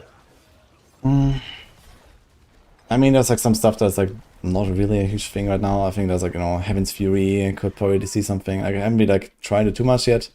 But I've seen like Snail Trial, and it's just like from how the skill works. I feel like there could be like some upgrades to that skill. I think Fortress, like that, you know, 15-second invincibility just needs to go. That should not be a thing. Then, yeah, what else? I mean, generally they've done a pretty good job with most of the skills, and I kind of like where they're at. There's like lots of nice variations, and kind of reasons to click most of them. So I'm not really unhappy about most of it. Like I think Aegis is like a missed opportunity. I would like to see like a kind of like Holy Shield style upgrade from like D2, where like you actually have like a glowing shield, and it's like a 5-minute buff or something that you press, or you know, something like that. Maybe shorter, I don't know. But I would like to see something like that come back, where it's like some sort of like permanent enhancement. Or maybe like an aura, like where, okay, you have like this thing, like, you know, your shield glows and gives some buff, and then you also have an active that does something, you know, that'll be cool. But besides that, I'm kind of happy with where most of the stuff lands. Needs a bit of like fine-tuning at some point, I guess, and we'll see what the expansion skill tree changes brings, right? This might make some stuff a bit more interesting as well. But, so, irrespective of power, what's your favorite skill? It's probably Shield of Retribution right now. I like the phone stuff on this class. Yeah, so my top 3 is like Shield of Retribution, Brandish, and the Javelin, I'd say. They just like feel fun to play. I think Blessed Shield is the most well done shield or skill on Paladin. It has 3 upgrades that you could see yourself using in some scenario. Right? Yeah.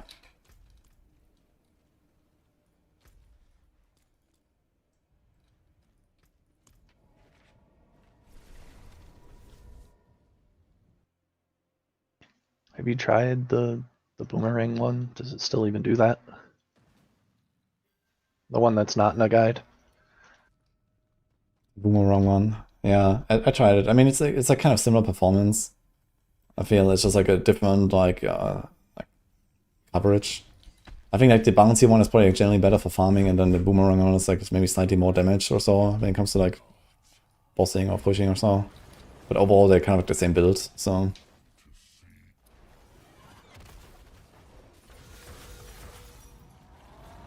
And I think it's also fine that a skill just has like a different like, you know, AoE pattern or something. And that's literally like the other upgrade, and you know, you kind of choose the one you want. Brandish also has that kind of, has like 2 upgrades that are roughly the same in like output, but they feel a bit different. Oh yeah, Brandish. I haven't heard much about that one lately. I actually have like a character set up just for that build, so. And for Dama and Javelin as well, I have 2 guys just set up for that. So I guess like sometimes log in and blast or something. Probably gonna do a bit of tower, you know, just for like the initial testing when it comes out before I jump in with the real guy.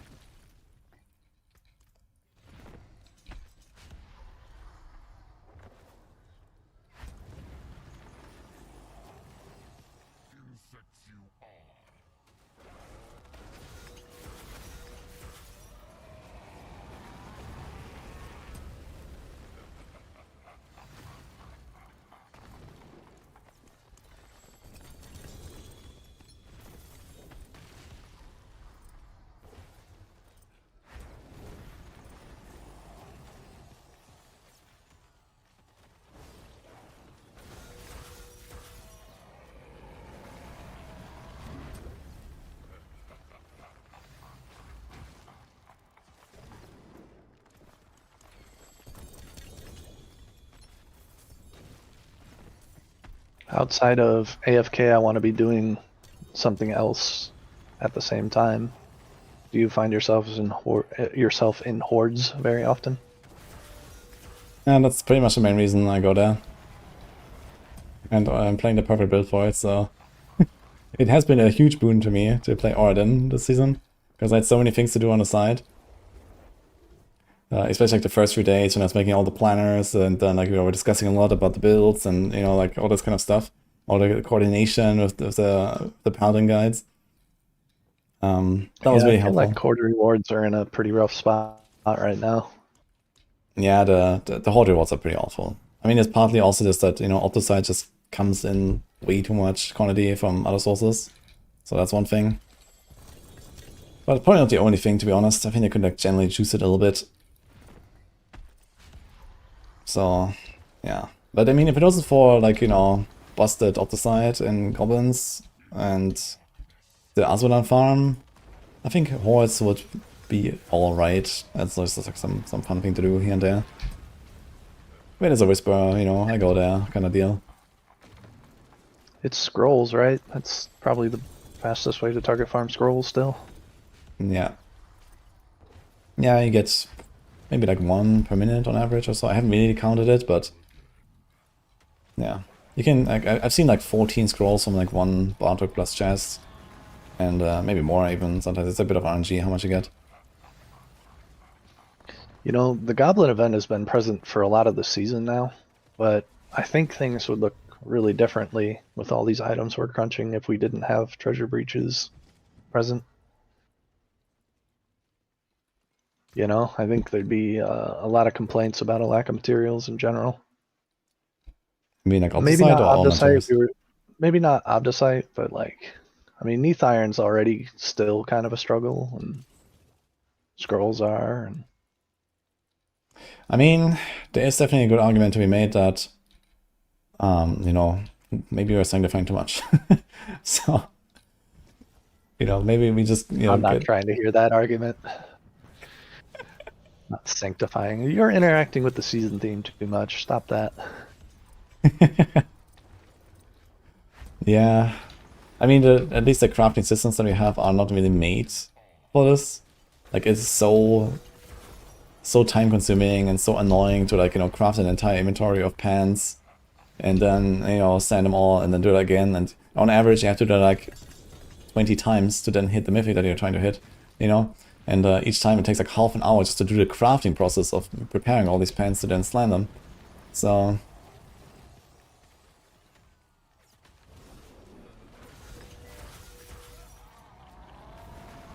Yeah. Yeah. I've been saying a lot, you know, poor me, I don't have the mythics. I'm not sure at this point if I'm getting them or not, to be honest. I might get something on my boots, but I don't know about getting the other 2 mythics I need for pretty much every build. That would just have to get lucky on a mythic. It'd be some mythic on mythic action, I guess. Or a unique, you know, maybe one of these Lightbringers hits randomly. Double Starless on Lightbringer?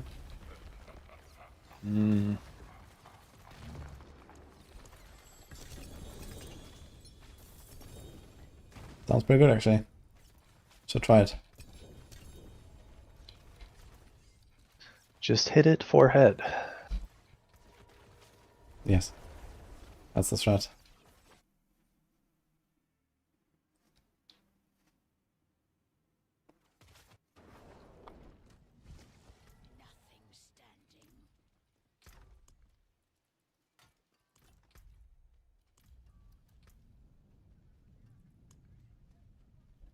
So have you messed around with stacking the Osmodon mats past 20 at all?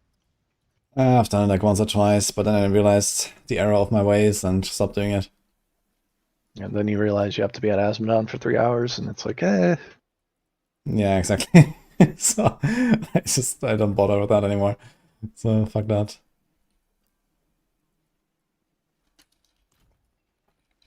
Greetings. How shall I guide my hammer?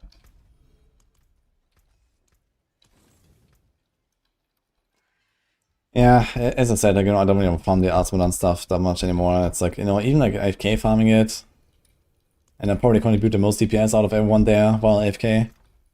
I don't really want to do it because then you like, drop 700 sigils and then you have to go through those and teleport 7 times. I don't know, dude. It's not it.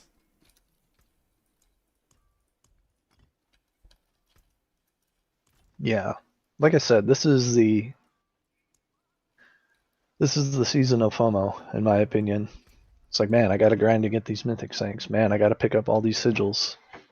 Man, I better sanctify every damn unique I pick up. Oh, the world boss is spawning. If I miss that, it's over. It's over.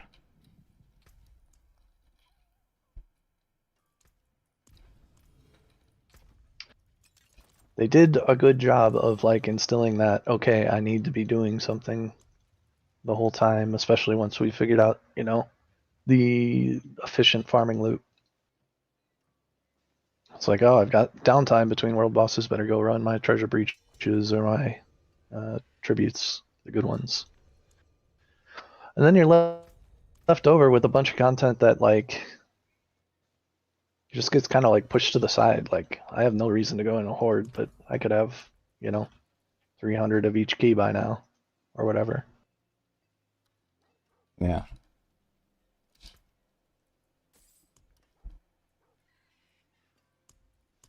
Or like rune tributes. Remember those? The what? Harmonies.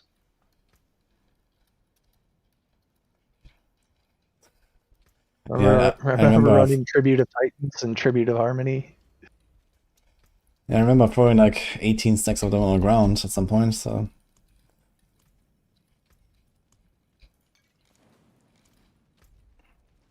Man, it's actually crazy. Like, I was running some Ascendance tributes with Chronics earlier, and we like literally just chained them like 2 men. Who cares? You know, just chain Ascendance tributes.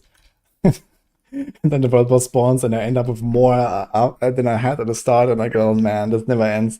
Like, it's so yikes, actually. Yeah, boss mats are infinite. Like, there's so much everything to do. More than you could possibly accomplish, really.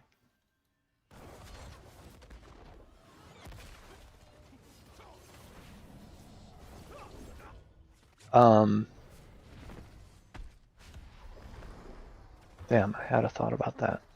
It's gone now. Carry on.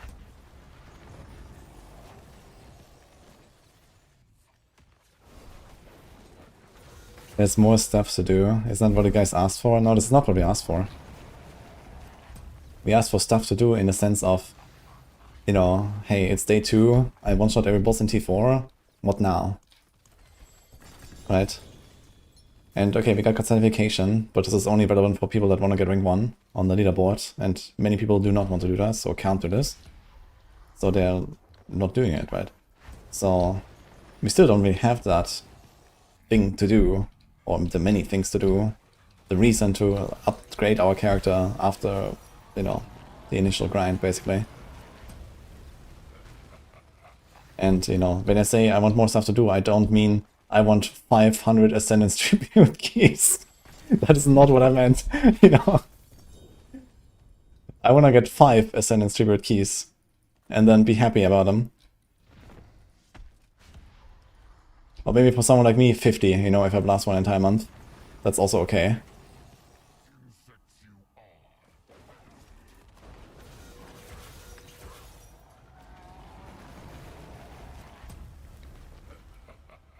You want more torment levels? Me too. Yeah, I mean, they can solve a lot of issues, for sure. And then with reduced scaling between torment levels, and also with reduced multiplier scaling, you can make this like a lot more interesting. Like, you know, I was talking about the, like, you know, the journey and the progression, you know, and like the gigantic multipliers that some items have and so on.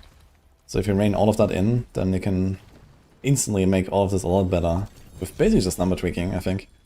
You know, more torments, better multiplier numbers, and the whole game is gonna feel so much better, I think, instantly. And not this weird, like, hey, I can one-shot everything in T3, but when I go to T4, it's like an absolute brick wall. You know, like, that is wild, that this exists even, right? So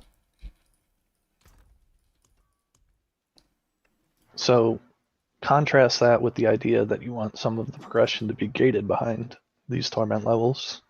Mm-hmm. What if your build just absolutely hits a hard wall there, right? It can't get to the items it needs, or I mean, you don't have to do this. You know? You don't have to do like you know, like the highest torment unlocks the last thing. You know, you can complete the game before the highest torment, right? So you can unlock all the content. You know, I don't know. Let's say there's 10 torments, right? So if like torment 6 has everything, then I'm okay with that. You know. Sure. So, you know, all the items, all the bosses, you know, I don't know, you know, you can unlock Citadel later, you can unlock Tower later, like all this stuff, like, you know, this is stuff that you shouldn't, like, you know, it's just like information overload for someone who comes to the game and, hey, what the fuck is a Citadel? Like, they shouldn't even care about the Citadel until, you know, they're done with the character, right? So just put it in like Torment 6, whatever, you know? And the same with the tower, right? I mean, you know, if like the tower is exclusively for like the high-end push stuff, you don't need to have a tower in T1, you know, who cares, you know? No one is going to do it anyway in T1, right? So maybe put it like in Torment 3 or whatever, you know, like you can start unlocking your reward there, or they want to put some one-time rewards there, I think. So, you know, just put it a bit later, right? And the same thing with, I don't know, some of the bosses, right? Like Belial, Torment 4, right? There you go. And, you know, stuff like that, basically, right? And with those bosses, like, I don't know, escalation sigils, right? Like, just put escalation sigils, like, okay, they're Torment 2, and then Astaroth is Torment 2, and so on, right? And with those unlocks also come the items that this content has, right? This boss drops those uniques, you put some cool items there, and then you have something to go for. I'm with you, and honestly, they've kind of already laid that groundwork, so to speak, when you talk about, you know, the boss ladder, right? They haven't pulled up that graph in a while, but they have like a hierarchy to these bosses, and they feed into each other. Yeah. And it kind of makes sense to, you know, do that. Yeah, I mean, okay, the bosses are like, you know, a little bit harder than one or the other from each other, right? But, you know, Belial is definitely a bit of a step up than the other guys, but, you know, in the end, you don't really care, right? If you just like one-shot all of them anyway.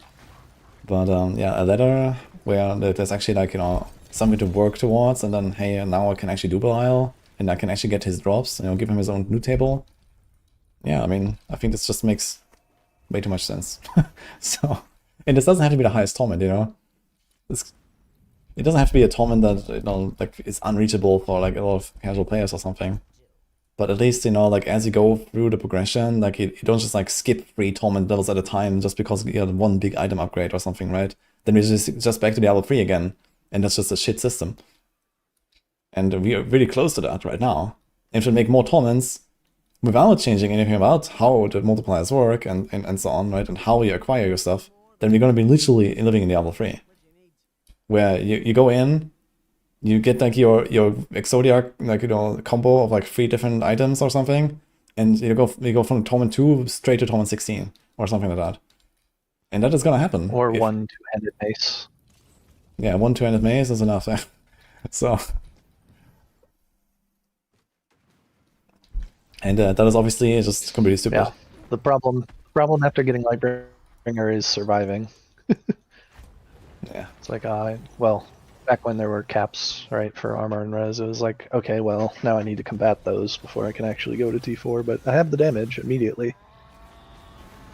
And another thing that higher torments can bring is you can actually give a space to every build in the game, right?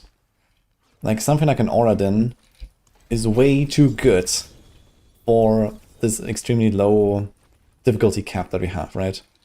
But imagine if Oradin, okay, it can do Torment 6, where all the content and all the items exist, but it cannot farm on Torment 10, you know? Only, like, you know, combo point, Kamehameha, Penshot Rogue can do that. Or, like, I don't know, like a Bloodlands Necro, or, you know, some sort of, like, shit slow build can do that. Right? You can give, like, different, like, paces, like, their own purpose, right? You can have, like, a super fast speedfine build, like the Oradin, that does 1 minute pits, but can't do higher than pit 60, right? And then you have, like, this, like, slow-paced build that can actually do pit 90, but in 3 minutes, right? And it just can't go faster than that. And there's plenty of builds like that, right? That are just, like, ridiculously outclassed, because the only metric that matters in any way is speed, and not your build's power right now. And with more torment levels, you can actually distribute the builds into the torment tier where they should be, to give them the same rewards, right? You can now say, hey, this build can't go faster than 3 minutes per run. Okay, you know, let's boost it a bit and give it, like, the Torment 10 capability. And this other build, well, you can do 60-second runs, so maybe it shouldn't go to Torment 10, right? Yeah. So you would instantly, like, you know, massively increase the build diversity, I think, in this game with something like that as well. I mean, sure, you can play these slow builds right now, but you just feel bad doing so, right? And you wouldn't have to feel bad about it anymore with such a system. Like, you know, like why would you play a 3-minute build when you can do a 1-minute build? You know, there's literally triple as good, right? So we don't have room for slow builds in this game right now. But there are plenty of those, and many of them are very fun. But, you know, they would never dream about playing them right now. I'll keep my forge hot. Return soon. Yeah, look at this. Yeah, it's exactly like this. You know, Paladin is super fast, super strong, and so on. And okay, let's say they like, you know, make a Paladin somewhat of a balanced class at some point. It will remain very fast. You know, Paladin is just a fast class. Most of the builds just go fast, right? You have Falling Star, you have Arbiter Evade, whatever. And no matter what they will do, you know, Paladin is like a super fast class. And yeah, now try to do something like that with Necro, right? Like it's not in the same universe. But you can give Necro their purpose, you know? You can, you know, we had this for a long time in the past where Necro was the slow class but very powerful. And, you know, at various points in the game's history that actually made sense. You know, it was good to play a Necro, you know? You didn't feel like you were outclassed, even though you were slower than others, because there were other metrics that mattered. You know, survivability matters, damage matters, and now nothing matters. It's only speed, right? So with like a revamped torment system, you can fix that.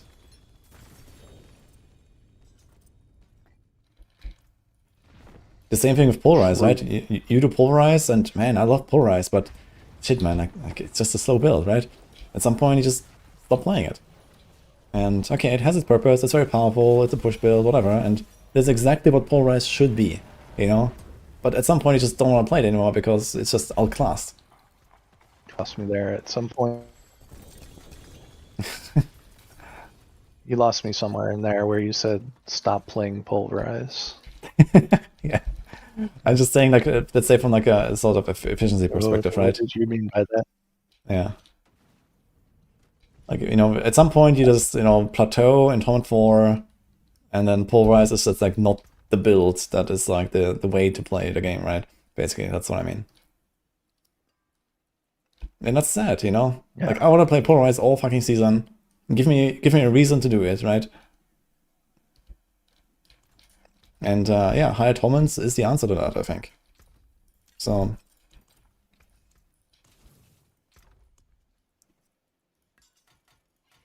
okay, it's time for a slam session, guys. Let's go. Good luck. I have Crown of Lucion, Griswolds, and Herald of Sakarum.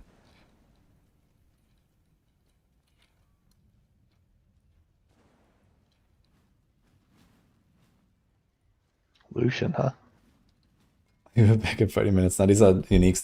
Those just take 2 minutes. Yeah, I realized that when you do group play, yeah, I realized when you do group play, then Lucian is actually the way. So,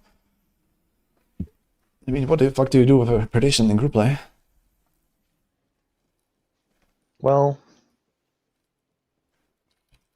still better if it's core skill, right?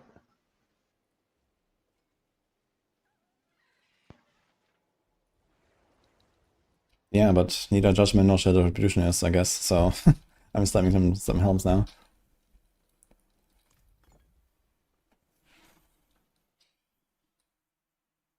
Is Aspect of the Disciple bugged?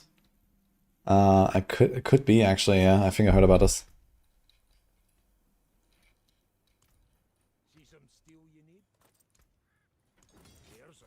I mean, I don't know. I was gonna extend these Lucians to 14% plus and see what happens. You know, maybe one of them rolls something cool. And maybe I'll use it, maybe not. I mean, realistically, I would probably play support. That's why. Yeah.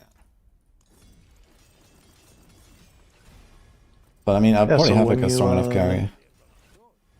When are you coming over to softcore? And are you going to make more than your druid on softcore?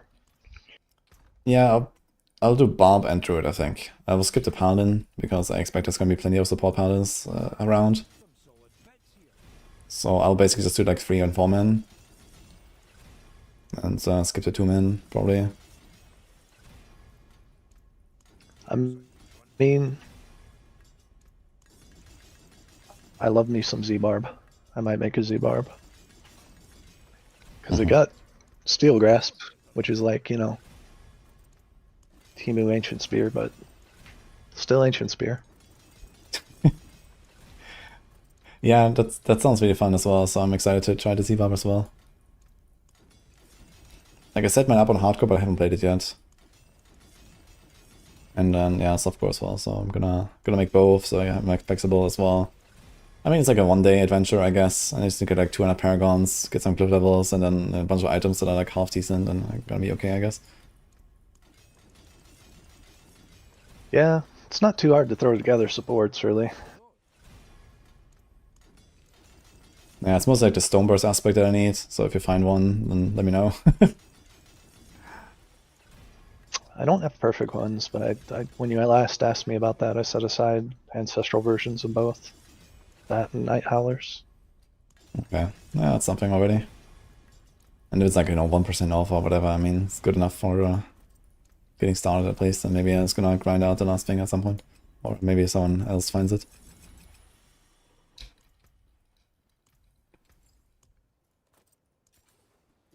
How much Levi do I have now?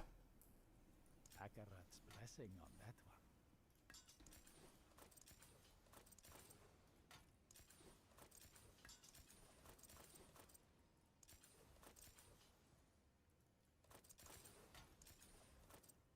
I hope you appreciate that.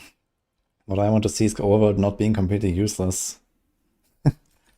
I mean, I'm kind of with that. I think it's not necessarily completely useless, but there's very little there, right? It's like, okay, we do world bosses and like this Asmodee and stuff, but beyond that, like, who has ever done like a fucking like world event in the last like 2 years or something like that?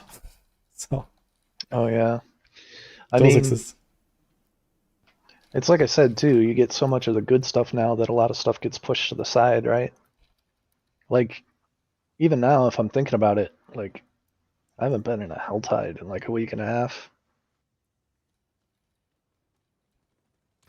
Yeah. I mean, it's also okay that maybe at some point you just kind of like outgrind the Helltide and you don't really care anymore. I'm okay with that, to be honest. It's like, okay, I just completed that thing and I got all I ever need from it. You know, like, Helltide is not a bad content, I think, you know. There's not a reason to do it all season long, and that's okay, I think. Like, you know, at some point I'll just have all the other side I ever need. I'm never gonna touch a Nightmare Dungeon again, and that's okay, I think.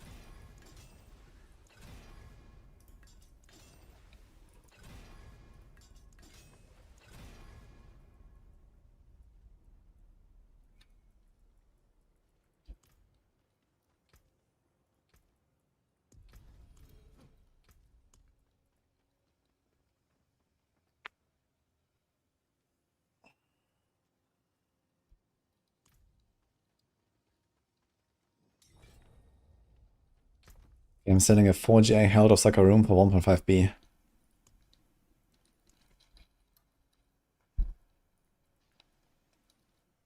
You're selling it? Yeah. Trade? I mean, I'm not really using Herald of Sakarum myself these days, so it's still like an item worth slamming. I actually have like an inventory here of like Herald of Sakarums, but I don't really understand that, you know, it's like not that important to me. I just like YOLOing it and see if I get something.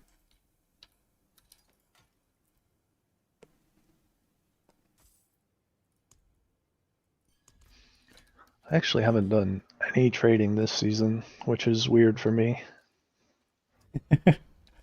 Yeah, I'm like mostly selling runes and some stuff like that. I'm not really buying any gear for the most part, but I bought a Griswold earlier that I slammed. Someone was selling it for 5 billion. I was like, okay. And yeah, for the most part, I just try to grind the gear, but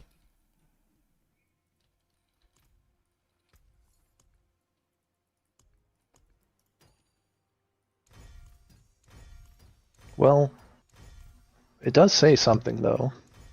I do think we're approaching a good point where they could introduce something like SSF, you know? I think materials and your income of certain things are roughly balanced. I'm mostly talking about gold here, I guess. Gold seems like it's in an appropriate spot now.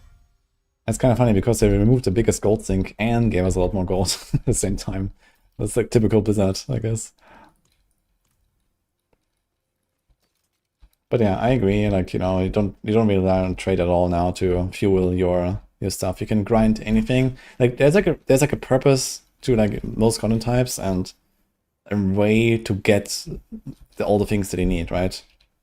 So that's the good part about it. It's like, okay, you can get the gold, you can get the scrolls, you can get the Neve Iron, you know, you just go do this and go do that, and, you know, at some point you'll have it.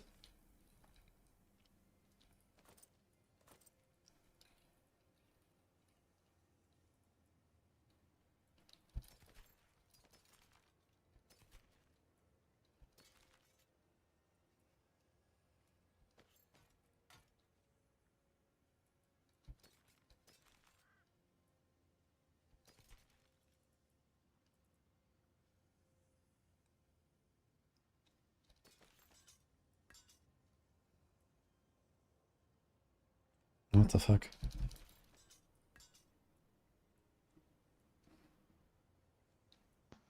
So, is there anything you're still really hunting for? Yeah, I need Shaco boots in particular. So that's like one of the things that I need for my Shield of Retribution build. My Judgement is relatively complete. I won't get rid of amulets maybe and stuff, but it kind of has all the important stuff. So this will not be such a big deal, I think. And yeah, for Shield of Retribution I need Shaco boots. Okay, need is a strong word, but it will be very nice. And I don't really want to do the push without it, you know, it's also like a lot of defense that is like built in there, so this is kind of nice for a hardcore push as well. They can like YOLO a lot more.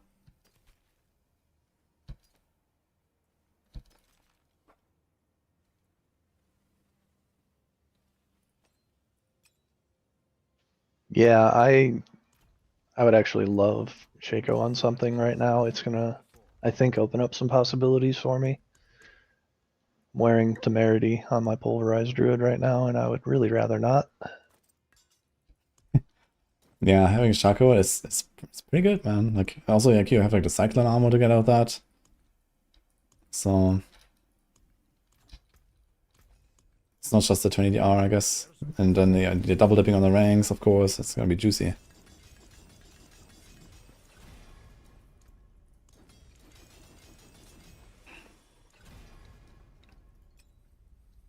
I got Shaco gloves and promptly salvaged them.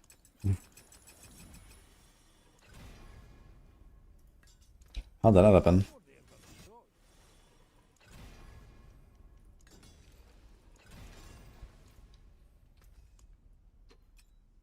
Some solid bits here.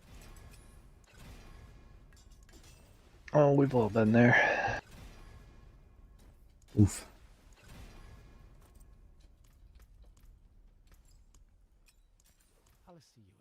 Okay, we're slamming a little bit more. Oh, new legendary power added on a ring. Okay. Oh shit.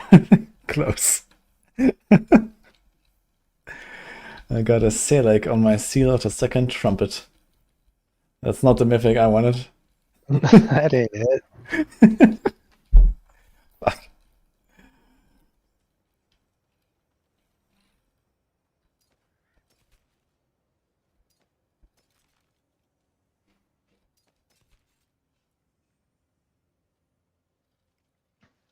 Close, Outside though. of Brandish, Those pieces to good use. Paladin doesn't really have anything you would care to scale resources on, right? I mean, technically any basic attack build, I guess, but yeah. Are there other basic attack builds that matter? We actually have advanced on the tier list even. I made a advanced build. Oh yeah, that's the thing. It's a build. It's not like the craziest, but it's a build. So I guess you can do a clash build as well if you want or something, but yeah. You get to dash. That's nice with advance. Mm-hmm. What other support does advance have? It has boots, actually. Unique boots that are pretty big. Oh, I do So- remember seeing those at some point. I don't remember what they do. Yeah, they give it like double dash range and a lot of damage and extra ranks for whatever reason. They give like +3 ranks, but as part of the unique effect, like, completely random. But that's the thing apparently. And they have a bunch of like, yeah, the double damage thing basically, and cooldown and nice stats. And you can even use these as just a mobility tool. You can actually just like use advance with those boots on like any build and just have like a second dash next to Falling Star basically. Most of the time that's not really needed because Falling Star is OP and resets itself. But I don't know, in a potential future without that, it'll be kind of neat.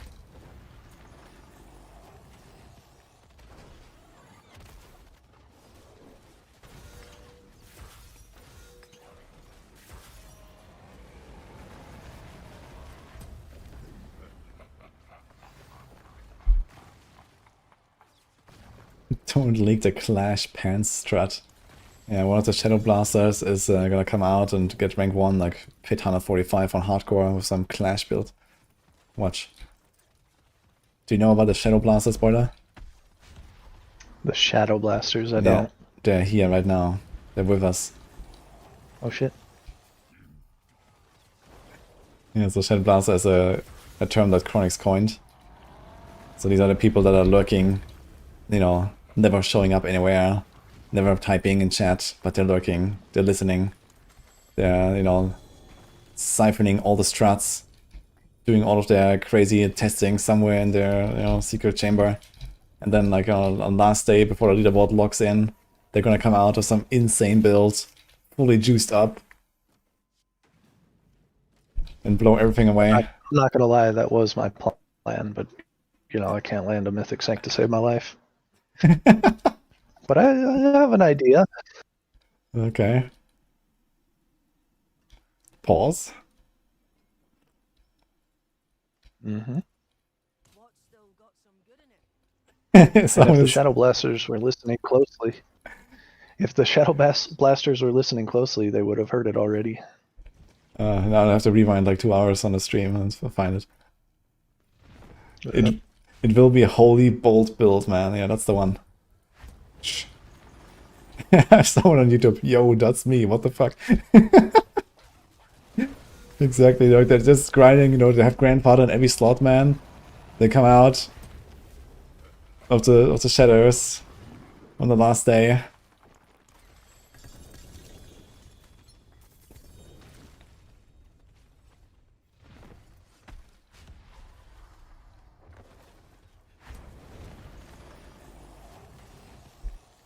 Holy bold judgment.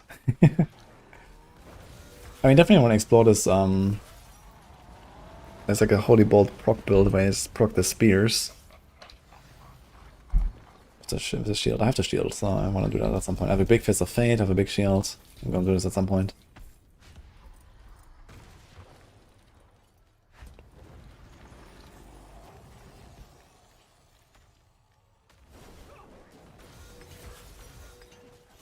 The Barber Half Druid.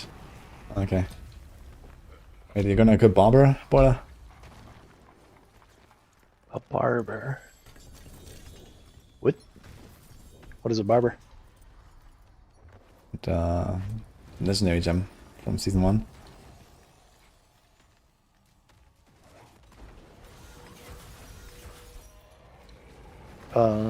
Yeah, I remember that for sure. I get your reference, totally. What was it? Oh, okay, yes, I do remember.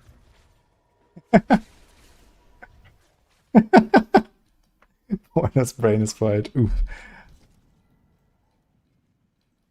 Yeah, when am I gonna get legendary gems?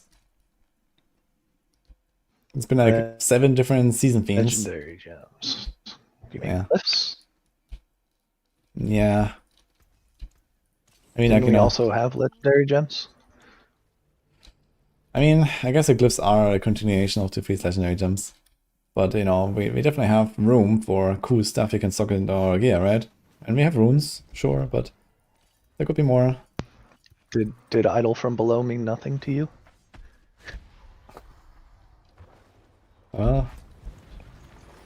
Yeah, we had them as season themes, but you know, as a permanent feature, I mean, this would also make sense, right?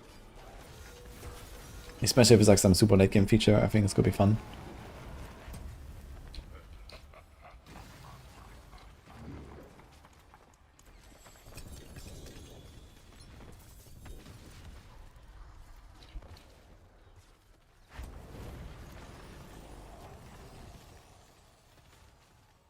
So how do you think the tower's going to come out? Scuffed. Besides that, It maybe it maybe not even. you got any guesses as to how they might change it from what we saw on PTR? I mean, first of all, it might not even go live instantly because there's probably some weird bug or some shit we can't even enter or whatever. It messed up the timer or the winter time or I don't know, who knows. But that's that aside. So how's the tower gonna look? I think it's gonna look very similar to what we saw on the PTR. I don't think there's gonna be major changes outside of like some obvious fixes, like, you know, the boss going invisible and the bosses being like way too tanky. And okay, maybe some stuff that we don't really see, I guess, right? Like, okay, they changed maybe monster compositions, or they changed like the map generation a little bit or something. But it's like, you know, obviously like really hard to tell for us with like the limited tower experience we have, right? So maybe they've done a lot of work and we just don't notice. But in terms of what it will be as a feature, it will feel very similar to PTR, I think. You're probably right. I don't think that one boss was supposed to be healing. Yeah, exactly. Especially when he hits the fucking mercenary. I mean, I don't mind such a mechanic, you know, but if he hits the fucking like mercenary or the fucking wolf, then he heals. I mean, that's fucking stupid. Yeah, if he hits players and he heals, I mean, that's okay, I think. But yeah. That was definitely something.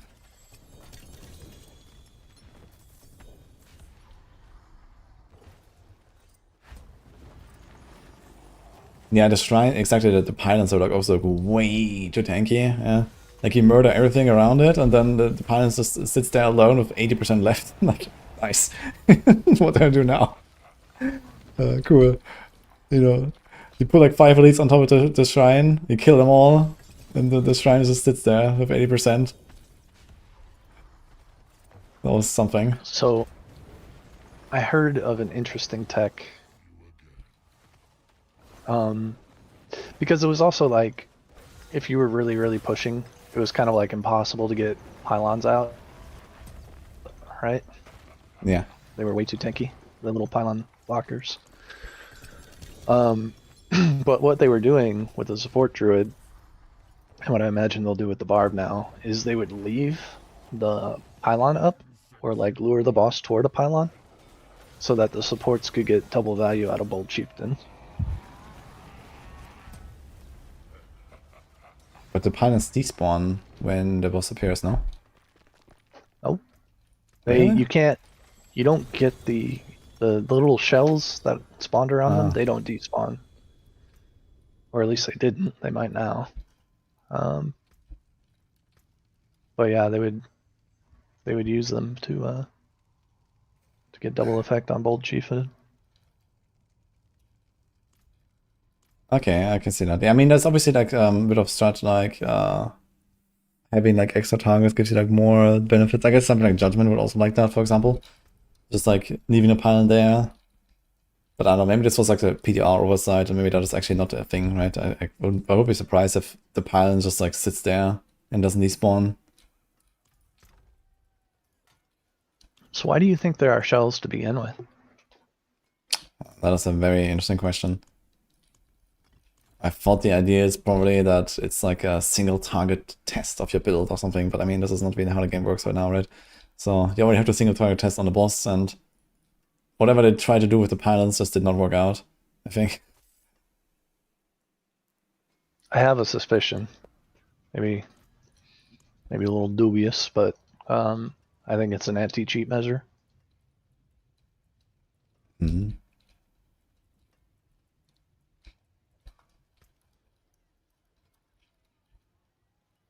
I don't understand.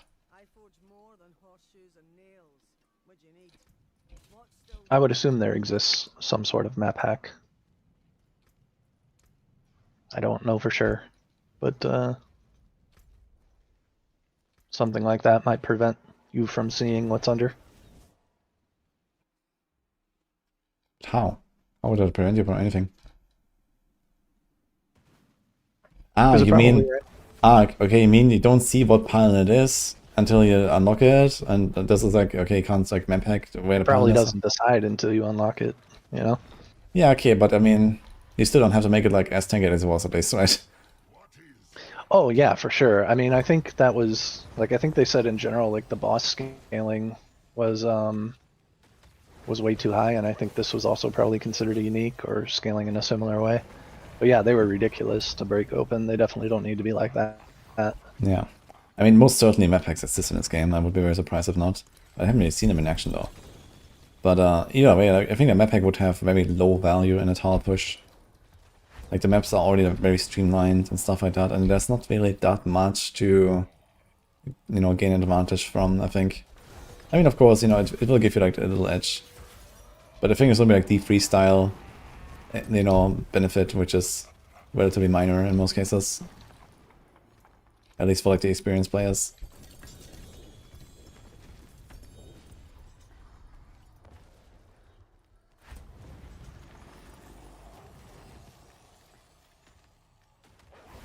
Just get Subo and you will be fine. Yeah, that's also a thing, I guess. So I guess the cost of a map hack is Subo.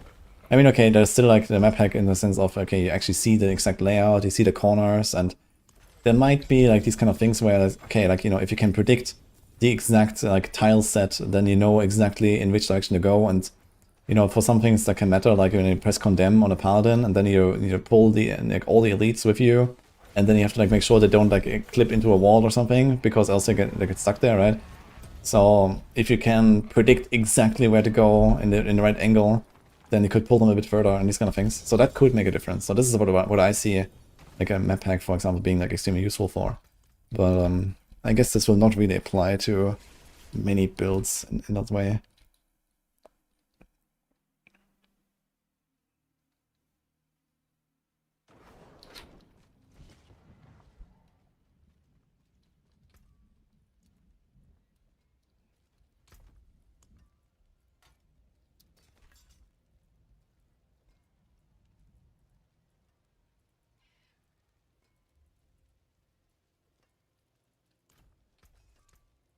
my hammer sings on your return.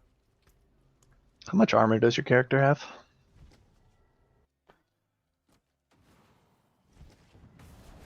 Well, let's look at castle.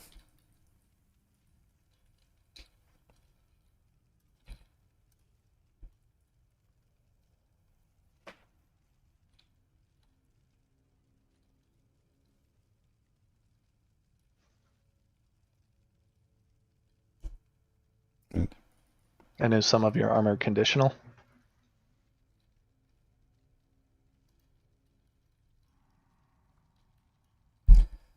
So apparently 76,461. Okay, yeah, sure. Well, that's like slightly off here. It's like off by 150, 170. Okay, You should be able 76,000. to see the stats still, yeah. I know, but I just wanted to check. Okay. Is any of your armor conditional though? Like if you're in combat, does it go up? Yeah, in town, some stuff is not showing. Might be the indomitable aspect, which, I mean, should be permanent, but, you know, D4 things. Maybe the passive as well. I guess I can check which ones of those show in town, which ones don't, but it's certainly different in town.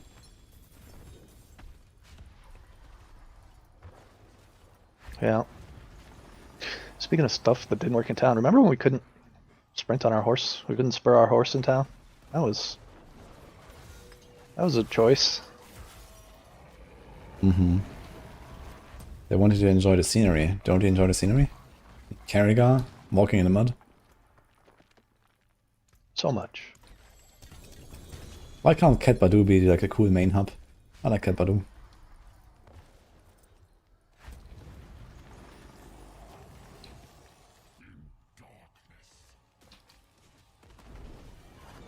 technically it can be, as long as you don't run pits. And I mean, we don't really run pits that often these days, so maybe it's okay. It's gonna set my waypoint to Kilbaloo now, fuck it. What's your favorite help? Hmm.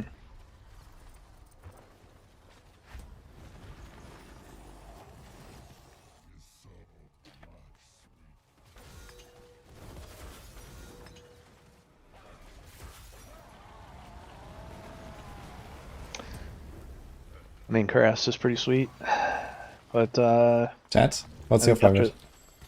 Keep going. I think after that, probably like Cool. Interesting.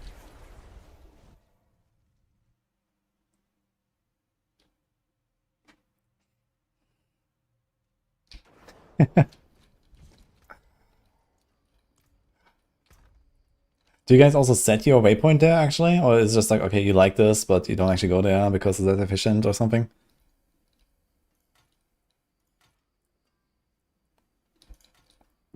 I'm a Sabin set main. Holy dude.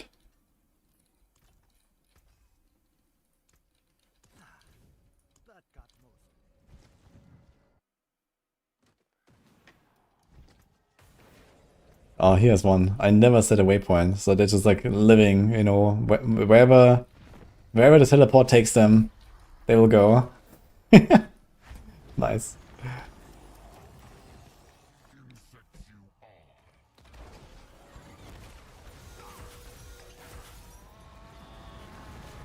Kyowa Shot forever. Yo.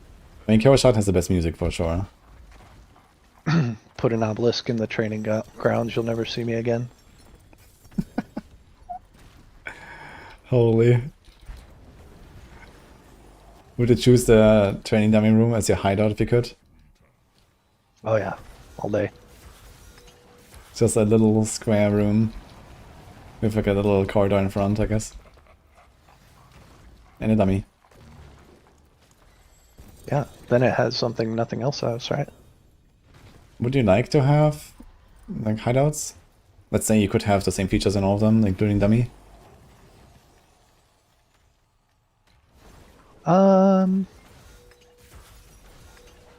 I guess it's not that important to me, you know. Bunker says I'm say not yes, really. spoiler. I'm typically not big on like cosmetic improvements.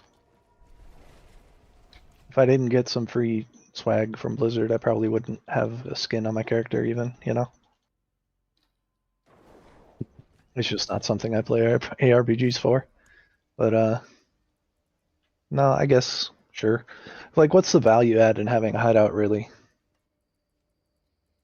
Just some people like it, you know? It's just like a thing to do and like also like a thing to give rewards for, right? It's like, hey, like not everything has to be about grinding the next item or something. It can be like, okay, grind that fucking hideout, right? Like the Shaper hideout in PoE, like you kill Shaper 1,000 times and at some point you get it or something. Like imagine you kill Belial 1,000 times and there's like, you know, 0.1% chance to get the Belial arena as a hideout or something. I mean, that would be kind of cool.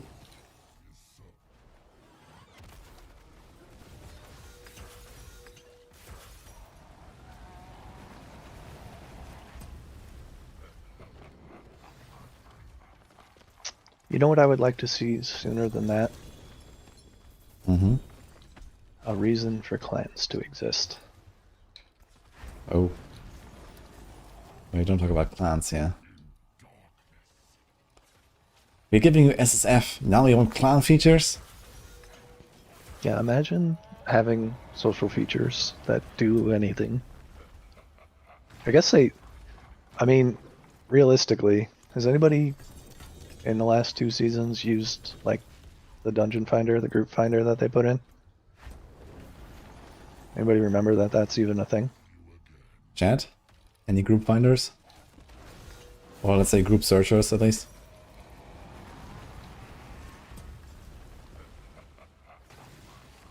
Actually, a lot of people say yes to that.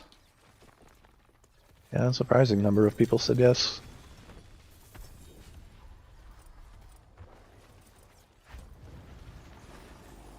Interesting.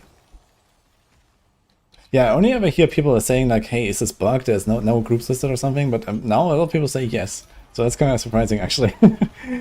I also did not expect that, actually.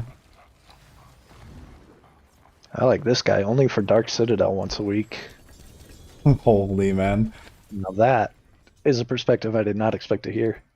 You have to grind the instance for the tower push. This is Yeah, part dude.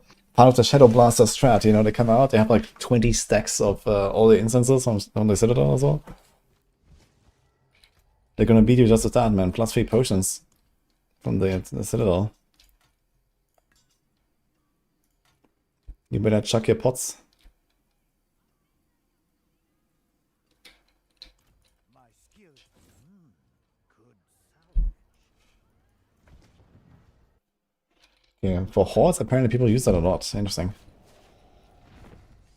Dude, I still have to do a puck Citadel run as well. That was part of my subathon. I had like a spin the wheel thing. And one of them was puck hardcore Citadel, and I actually rolled it. So I have to do that at some point. Oof. Today's the day, Woody. Yeah, I'm not sure about that, man. It's 2 AM. I'm not in the mood to lose a character right now. Yesterday you said tomorrow.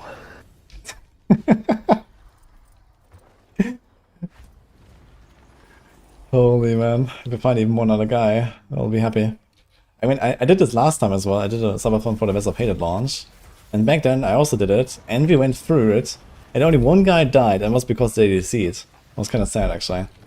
But we went through, basically, with no deaths. With 3 random people. That was wild. And I think 2 of them actually hadn't even done the Citadel at all until that point. So that was cool. You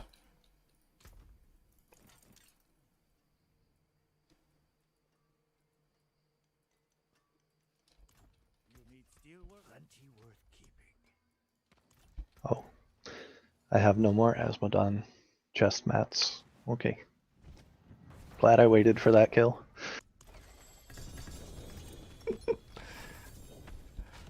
I'm slowly running out of Belial mats. I've been doing Belial for like an hour here, and my loot is surprisingly shit, I gotta say. Well, that's no surprise.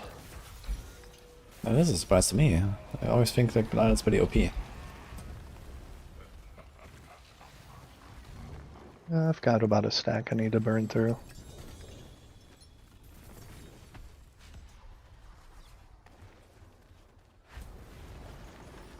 And then we sanctify. And then we cry. And then we do it again. It would be hilarious if we got like 100 scrolls from completing Citadel. Yeah, I know Chronix wanted to test this, but he hasn't done it yet, I think. But yeah, apparently scrolls in Citadel is a thing. Really? Well, at least it says it on the tooltip, I think.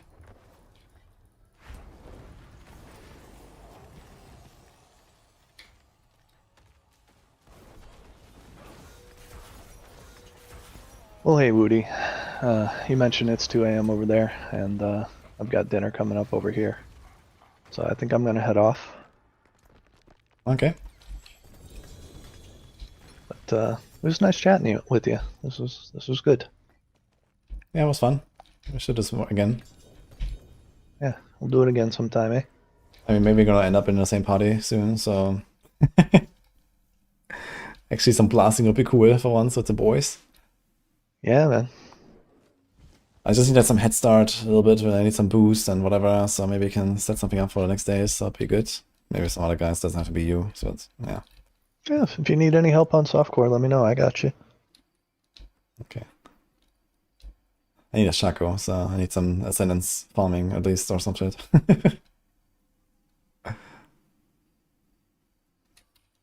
Okay. Anyway, enjoy dinner. Was nice. Yeah, man. Take care. Have a great rest of your stream. Thank you. Okay, guys, that was Boiler.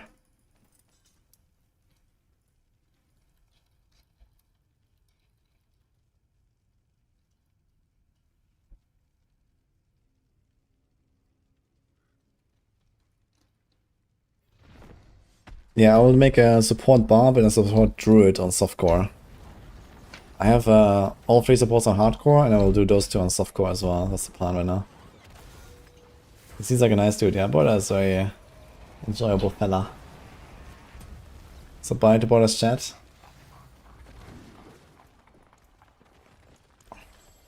Gonna enter thing here.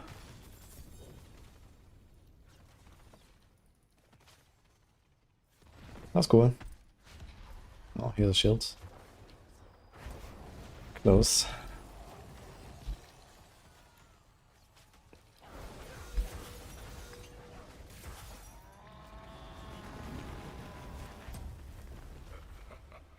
Scroll of Restoration frequently found in Infernal Hordes and Dark Citadel. Log in, man.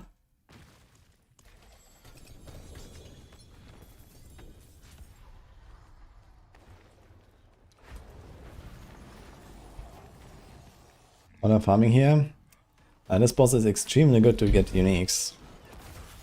So he's kind of like a big payoff after grinding a lot of other stuff. Because you can choose which uniques, and they also have a increased chance for greater affixes.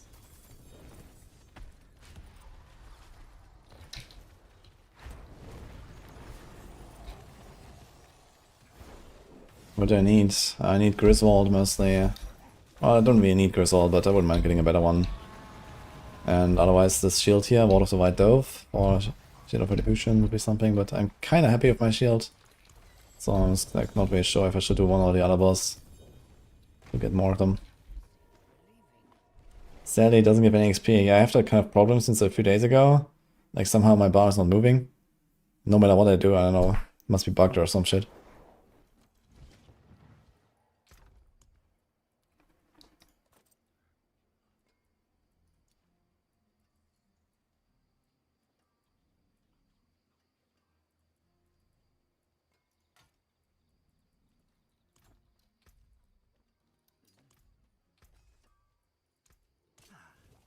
That got most.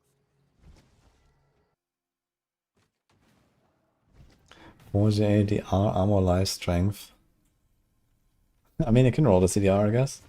That's pretty sick.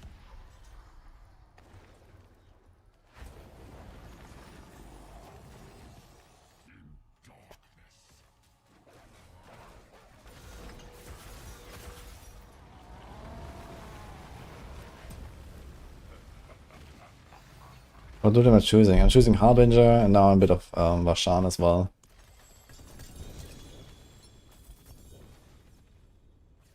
What's up with this here?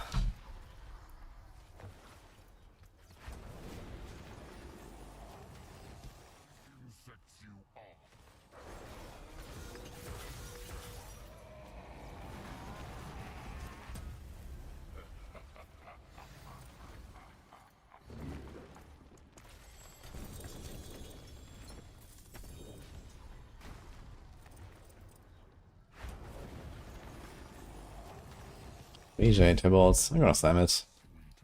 Why not? Has all the good stats.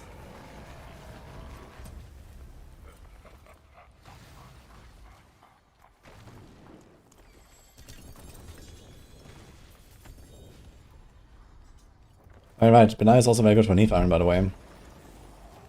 So I got 240 Neef Iron now. I think it was like 100 or something. So it's like, I don't know, almost Neef Iron per kill or something. How much more do we have? It must be like 1 Neef Iron per kill or so on average, I think.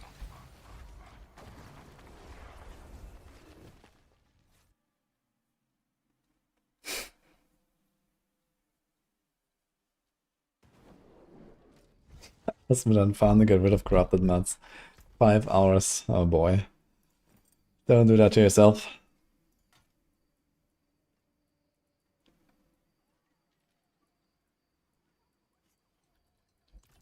My skill is unmatched. You'll see. Okay, Sundance 2, Rarely 3, okay. So Neef Iron is actually really good here. So as long as I don't run out of Scatter Prisons, we're good. And I guess I have...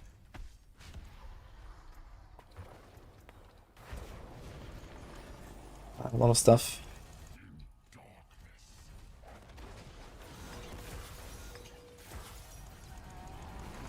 kind of weird how Altkin ends up being like more. 41,000 pale marks, okay.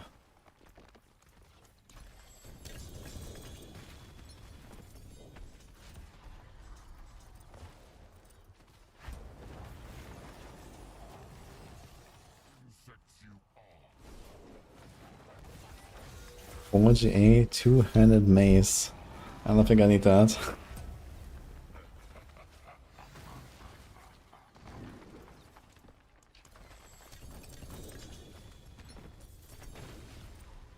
Ah, two Neve Iron, look.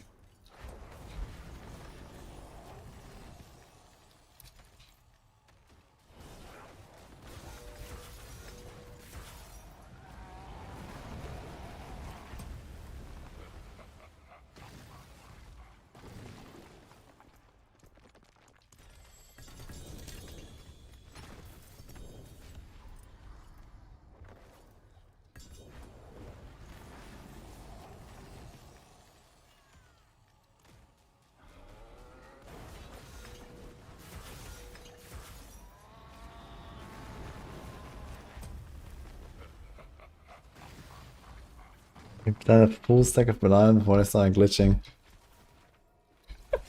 Yeah, it's just like, yikes, man.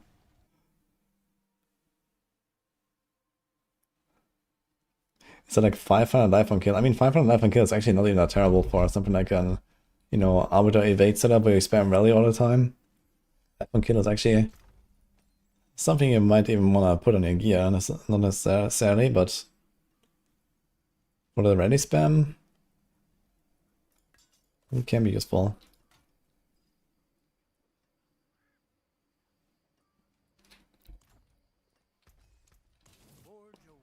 Okay, how many more here, guys? 65 mats.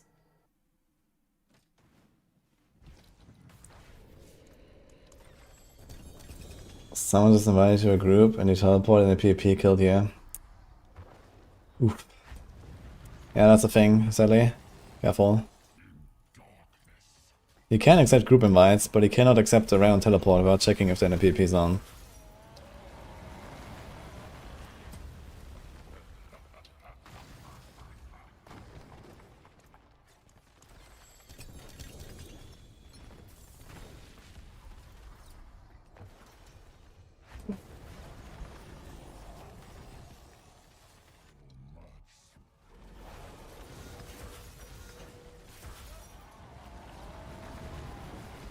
Yeah, 160 Paladin eyes crashed and it just disappeared.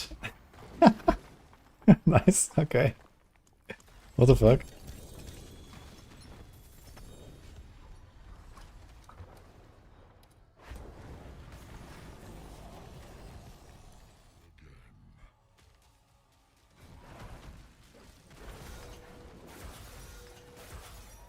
Yeah. The game was trying to save you from itself.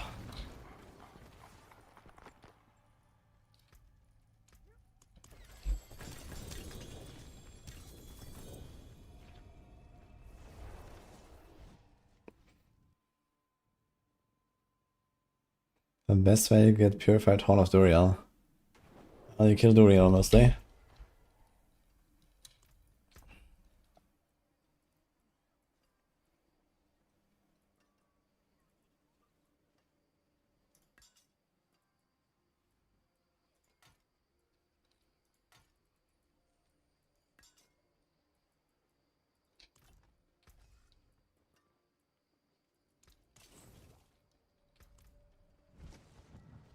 That's our boss.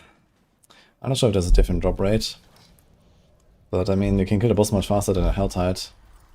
You can probably do like 2.5 times the amount of kills on the lair boss compared to the Helltide. And you also, you know, get a lot more of the lair boss mats compared to the hearts in Helltide, I guess. So I'd probably go for that. Assuming they have equal drop rates. But I mean, I found this thing like twice this season, so who knows about drop rates.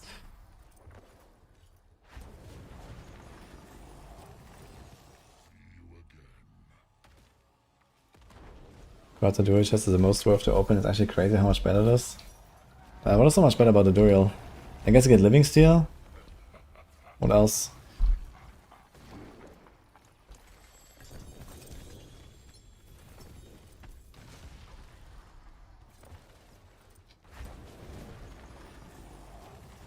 Runes and gems. Yeah, what do the others have? There's Obos and Andariel, I guess.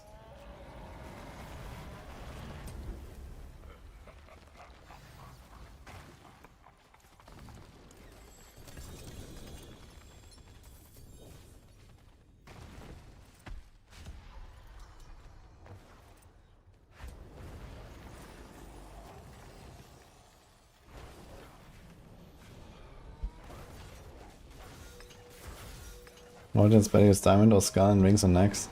I'm only doing skulls right now because one of his slam attacks is not blockable. I'm not sure which one exactly, but one of them can really hurt. So that's mostly it for Belial.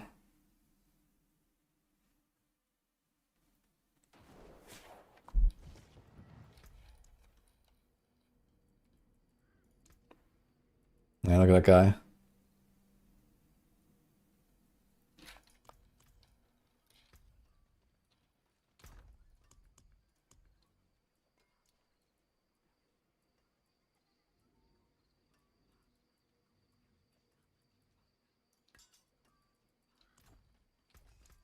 Forge awaits your return.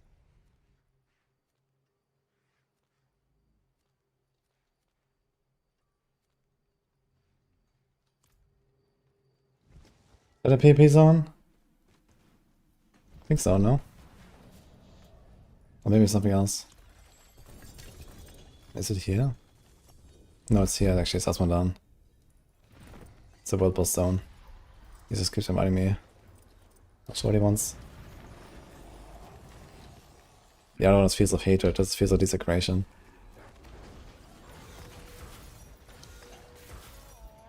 But I just gets more GAs but no boss mods or other stuff. Okay. Dying is Uriel mods, which is okay, but Uriel mods don't continue farm loop. Okay, fair. It's just you end up with a lot of Andariel because of you run under city, I guess.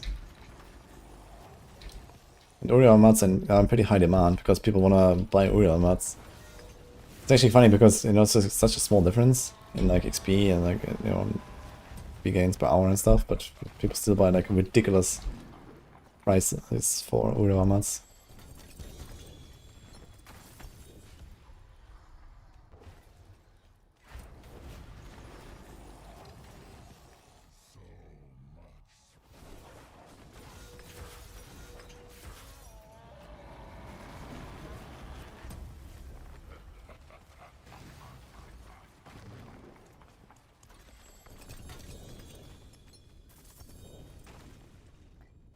I must be doing something wrong because I made that video like a week before. And now everyone is farming Uriva because of Rob. That's kind of funny, man.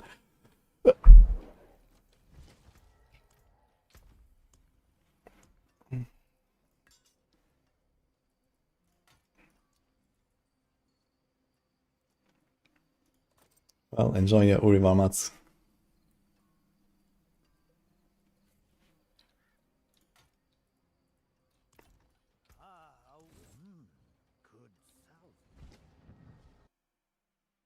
Need to be better at clickbaiting people. Yeah, I mean, I could do that. But do I want to?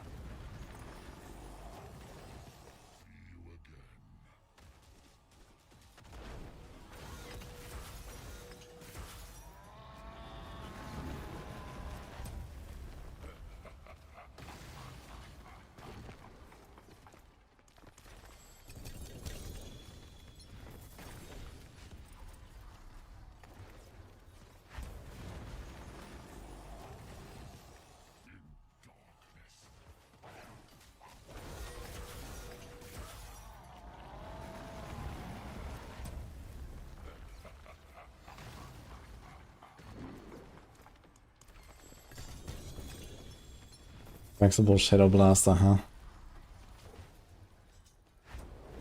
He's like the guy I grouped up the most with this entire season, besides Chronix, I guess. Big Shadow Blaster. But who knows what kind of build he's cooking.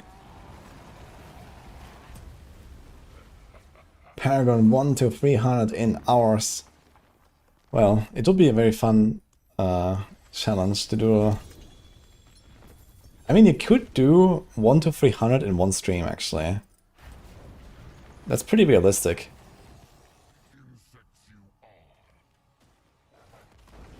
And you wouldn't even have to, like, kill yourself.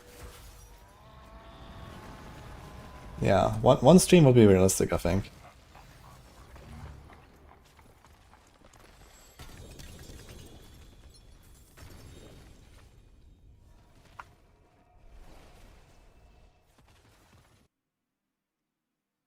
You get different definitions of realistic. I mean, you know, like my typical season star stream is like 30 hours or sometimes more. That is enough to get 1 to 300.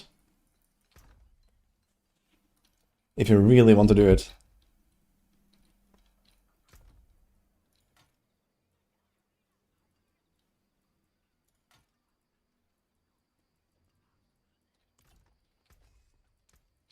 Fight hard, eh? You die of boredom. Ah, it's fine. It's gonna read a book or something.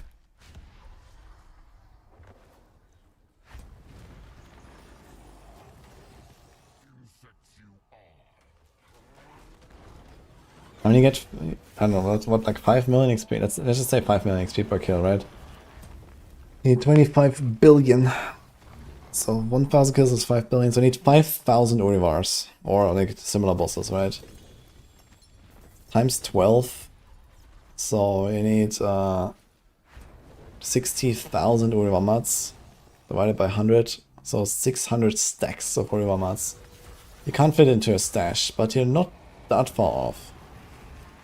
8, I think it's like, how many slots is in one stash? It's like, I think 10 per row. 8 rows, 8 stashes. How much is it?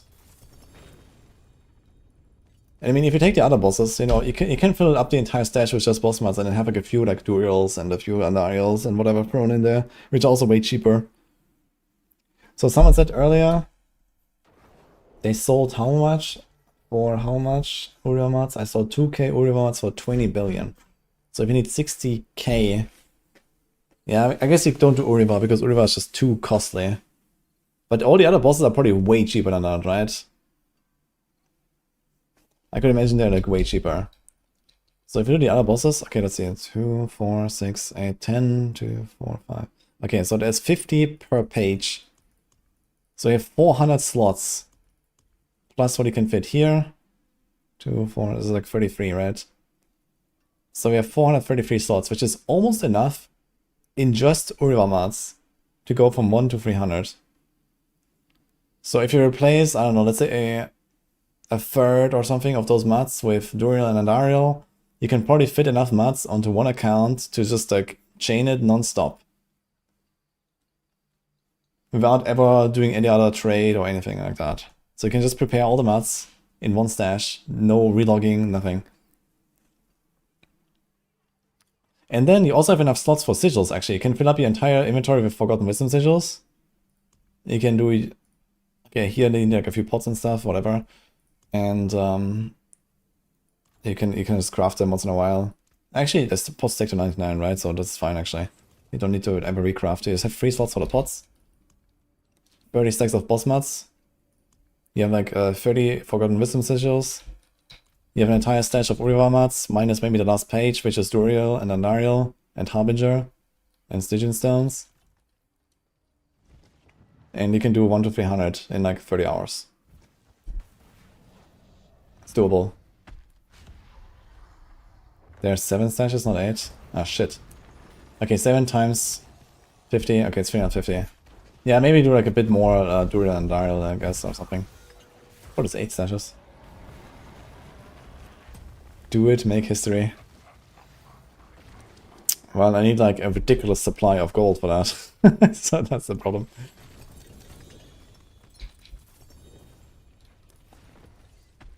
I mean, it would be doable, I guess, if I start softcore and like, you know, just grind up a couple 100 million gold or something. In softcore economy, that should be very easy. But Oof. Need to buy a second account for stash space. No, the softcore is separate. I don't have anything on softcore right now, so.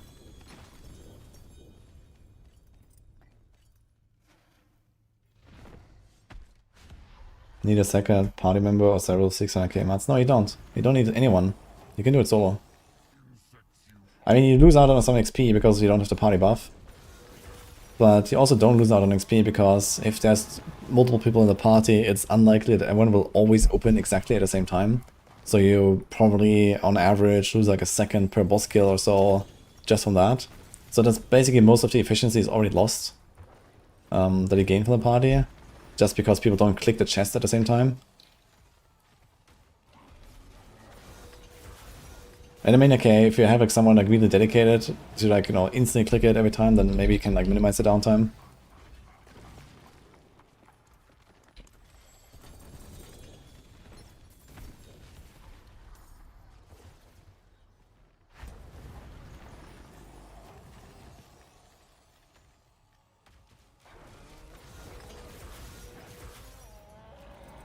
Yeah, I mean, it doesn't have to be Orivar. We can just skip Orivar, right? I think that the strat would be actually to completely skip Orivar and just accept that you need like a few minutes extra at the end or whatever to finish the last XP.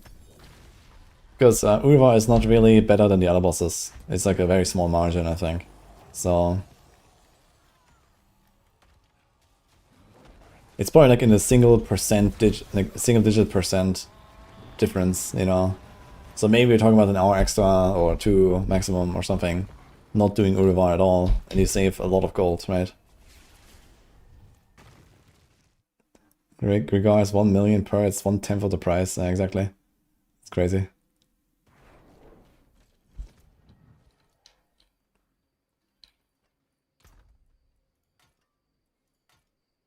And funny enough, Grig has way better loot, I think.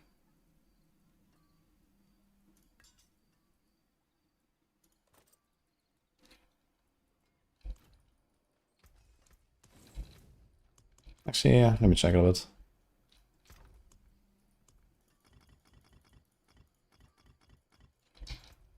Okay, we're almost done with the month's fight. Oh.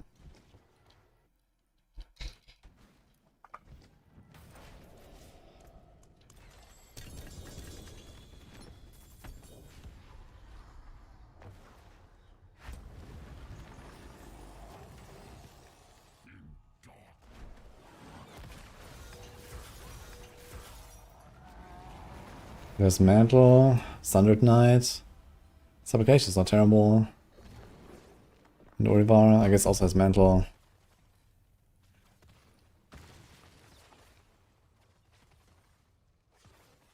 But basically nothing else. Okay. And also Orivar has more stuff in the table, so I get less Mantle.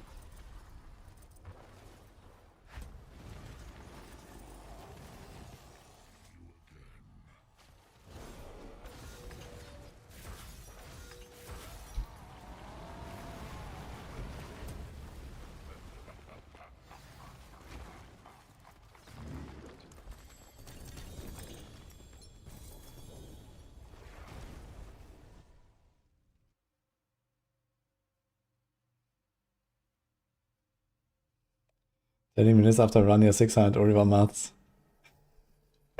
You mean like it's worth so much gold? Yeah, it's apparently worth a fuck ton.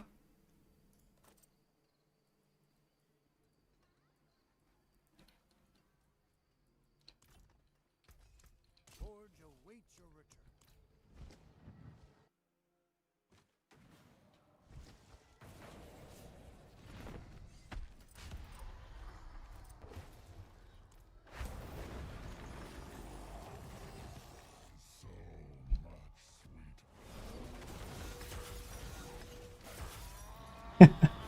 I think the chances for Thorns fix are pretty high. I also made sure to remind them a few times. So, we'll see. I think some people are gonna cash out real hard on patch day.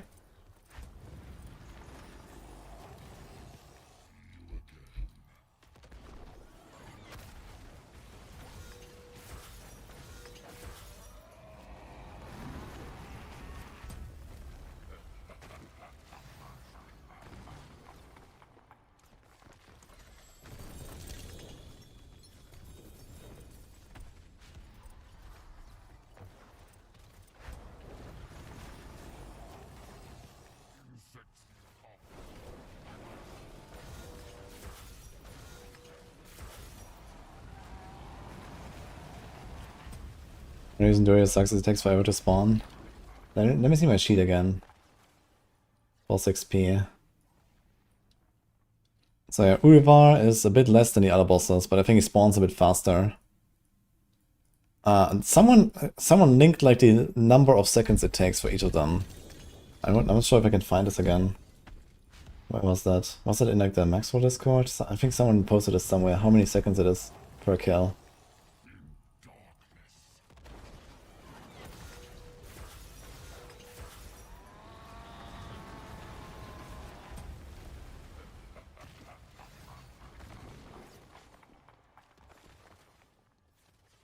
Okay, found it.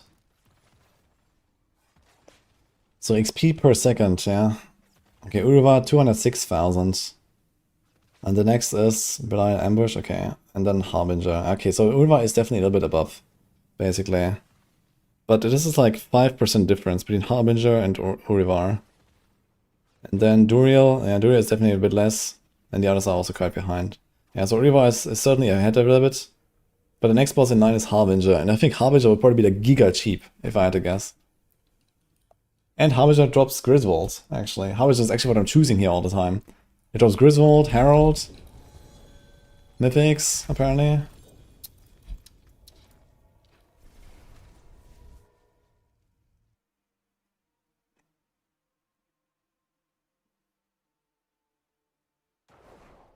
Urivar drops Harbinger. Ah, okay, that's actually true. They kind of feed into each other. Actually, something I didn't consider there. In this calc. You actually get boss mats if you pick them up, but I guess the idea is you don't never pick up anything. You just chain bosses and never stop. If for like the Paragon 1 to 300 strat in one stream, right?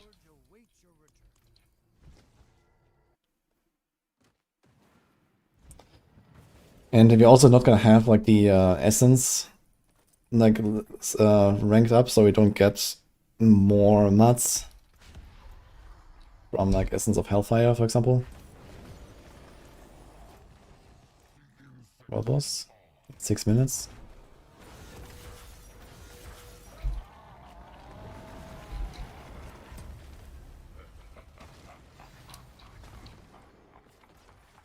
Yeah, I also convert my Stygians to Harbinger anyway. Harbinger just has a bunch of items. Like even flickers, you can stand the flickers, you can stand the Griswolds, the Heralds. Just slam it all. Argent Veil is also not terrible. You know, this thing has so much good loot.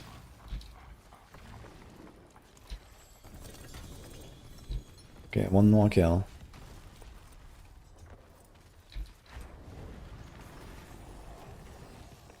Actually surprised by how shit my loot was. I got a lot of Crown of Lucian, but that's it.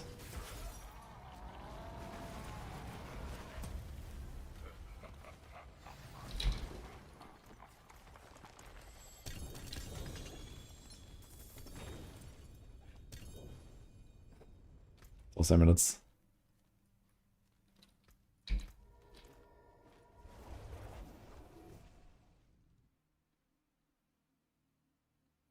Where you found the monster open his chest. So sometimes when you do a lair boss, Belial can appear and he drops the husks.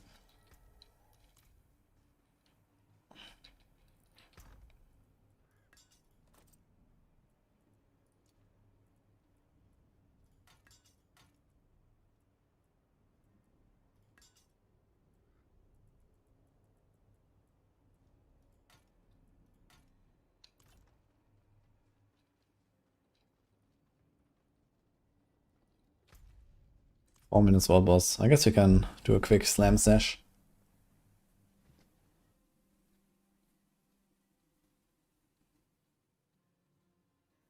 It's worth turning Stygian Stones to Dariel. She does flickers, Necrotic Blast with Uriel mats. Hmm.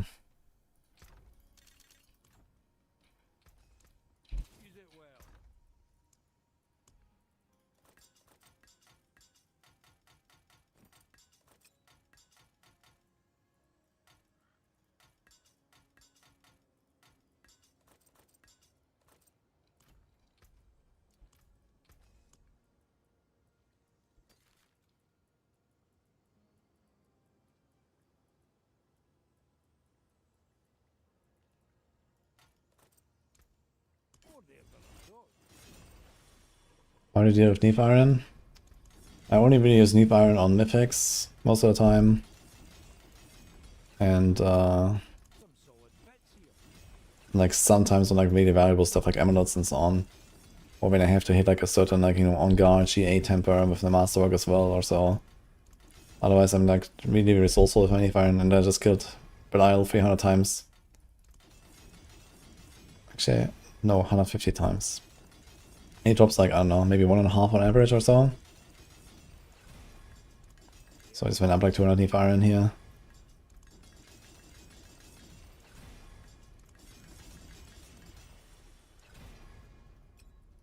Some solid bits here.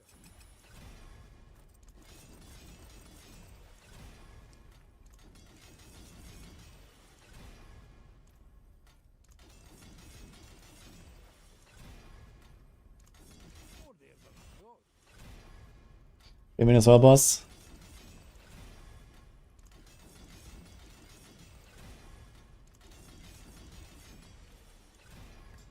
There's a good one.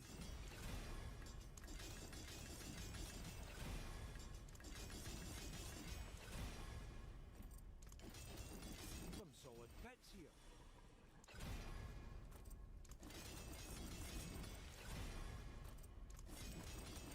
Already there. Oh, there's a lot.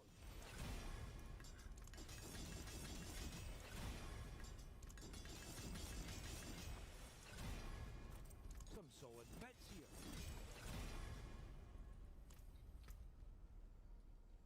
This thing's already slammed. Okay. Oh boy. That is a lot of prisms here. But okay, I mean it's still above 100, so I'm kinda chilling. If I'm below 100 prisms, then I'm gonna start worrying.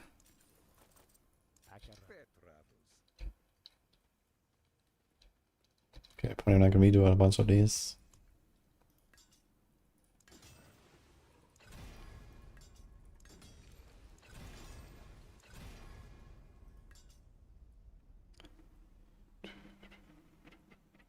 There's a good one.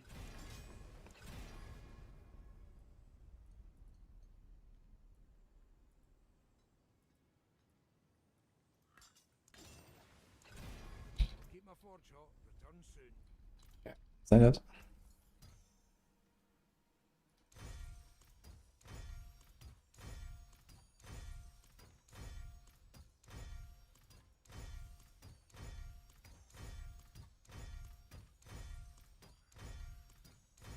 Actually, who drops the seal of the second turn? But I think it's also Grigor, right?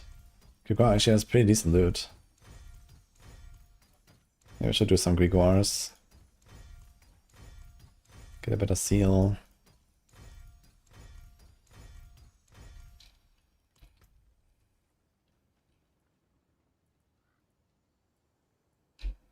Big life on hit on that thing. Retribution 7 to Korskas.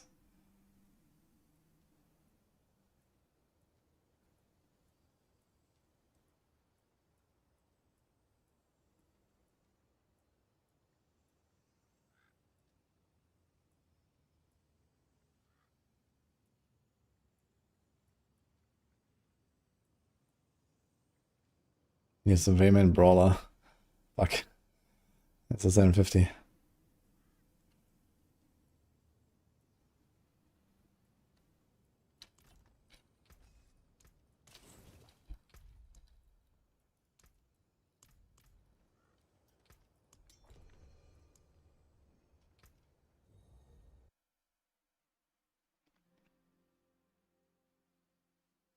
So group corner like running foreman and leaderboards.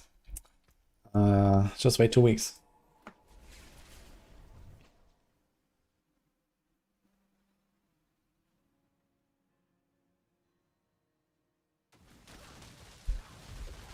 Yeah, you guys should report the guys, the PKers, by the way. I think this is actually Monka TOS.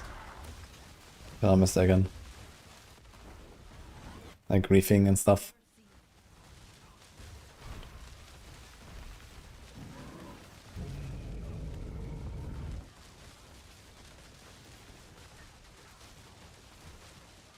Also, like, you know, write down the name or a screenshot or something if you have that. The game might save. Does the game save screenshots of your deaths? I know D3 did that when he died. There was always a screenshot when he died.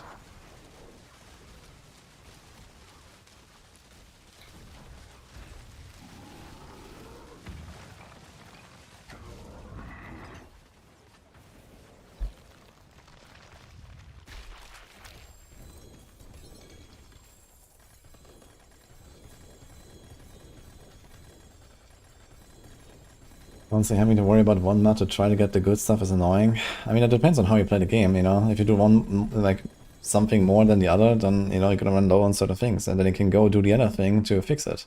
So I think right now we actually have, like, a really nice distribution of, hey, I can go from that thing to fix this, you know, hole in my materials.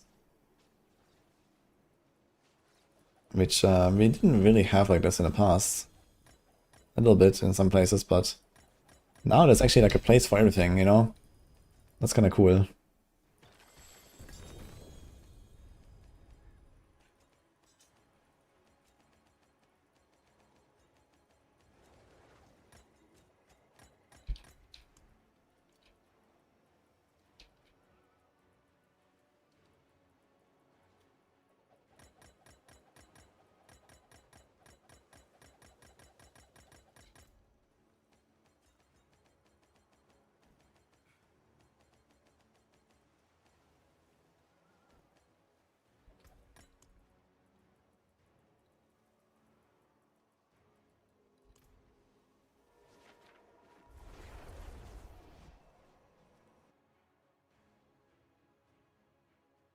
We're trying to make Hamilton build for fun.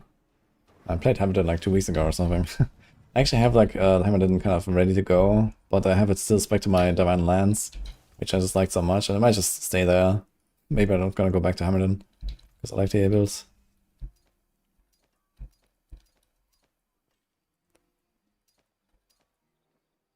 But Hamilton is pretty good.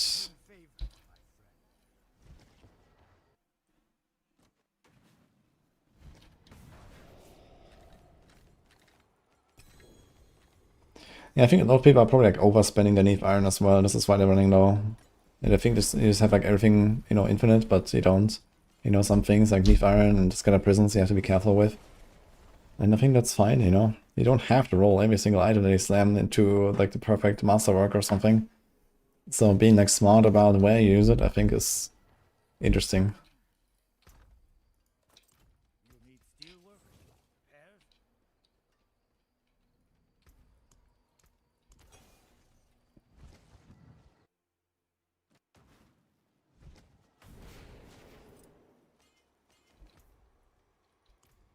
Oh.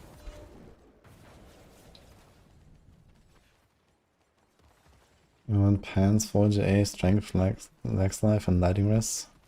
Nah, thank you, it's fine. Just slay them.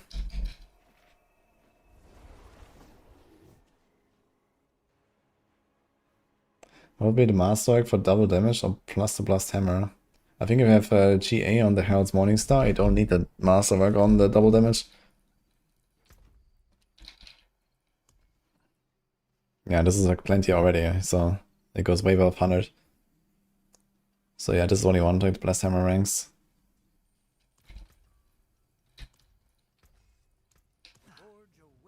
Need something blessed? Cursed, perhaps?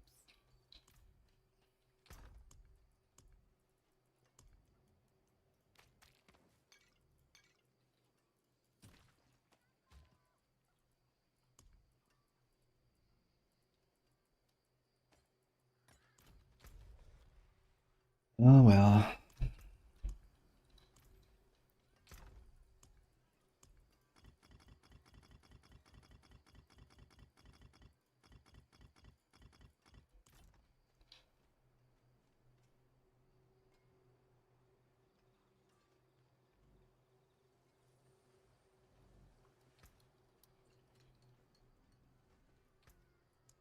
You chose violence. Me too.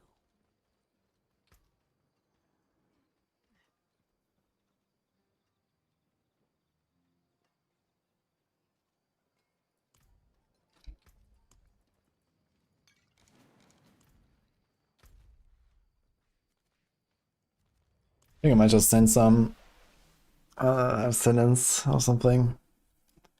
Get a few more boots going.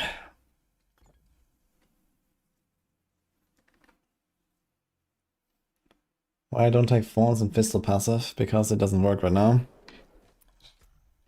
I also would be very good.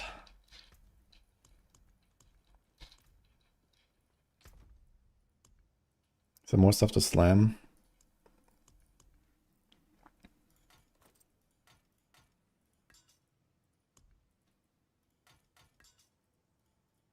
I've been like overflowing here into the other tabs, it seems.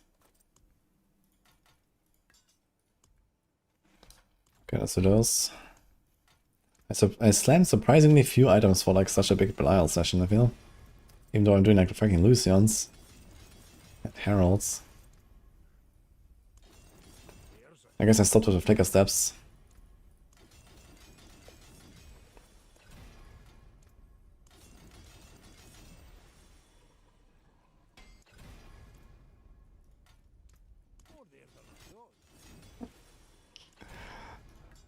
Wilburs are always such a fun social event, aren't they, guys? First the exciting, you know, adrenaline, action, and then the big payoff, and everyone like reaps the spoils. And then you find random people like running around, like headless chicken, picking up little grains.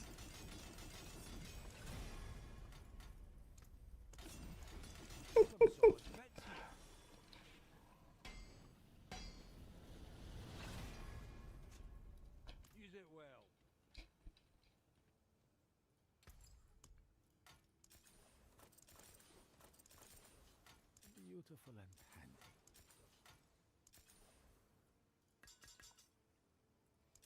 handy. I did not do anything, Jux. Fair travels.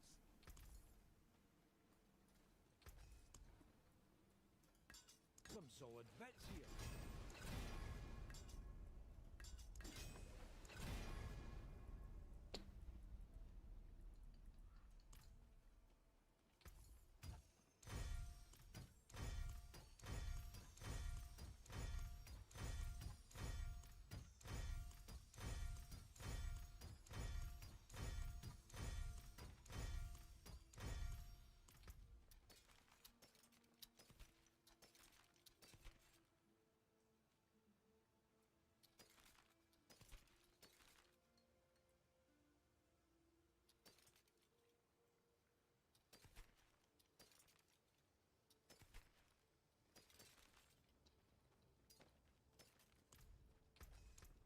Hammer sings on your return.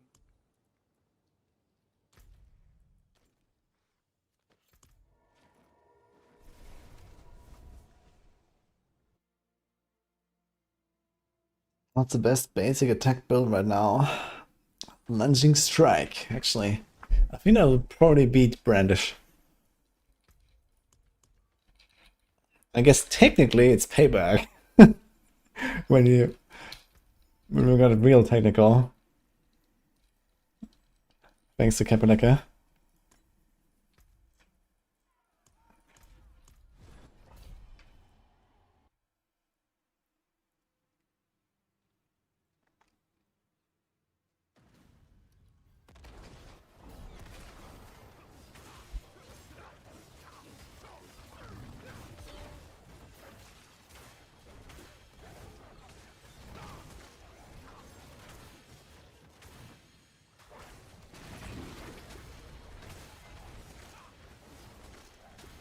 Maybe we're gonna find us with Chronics tomorrow.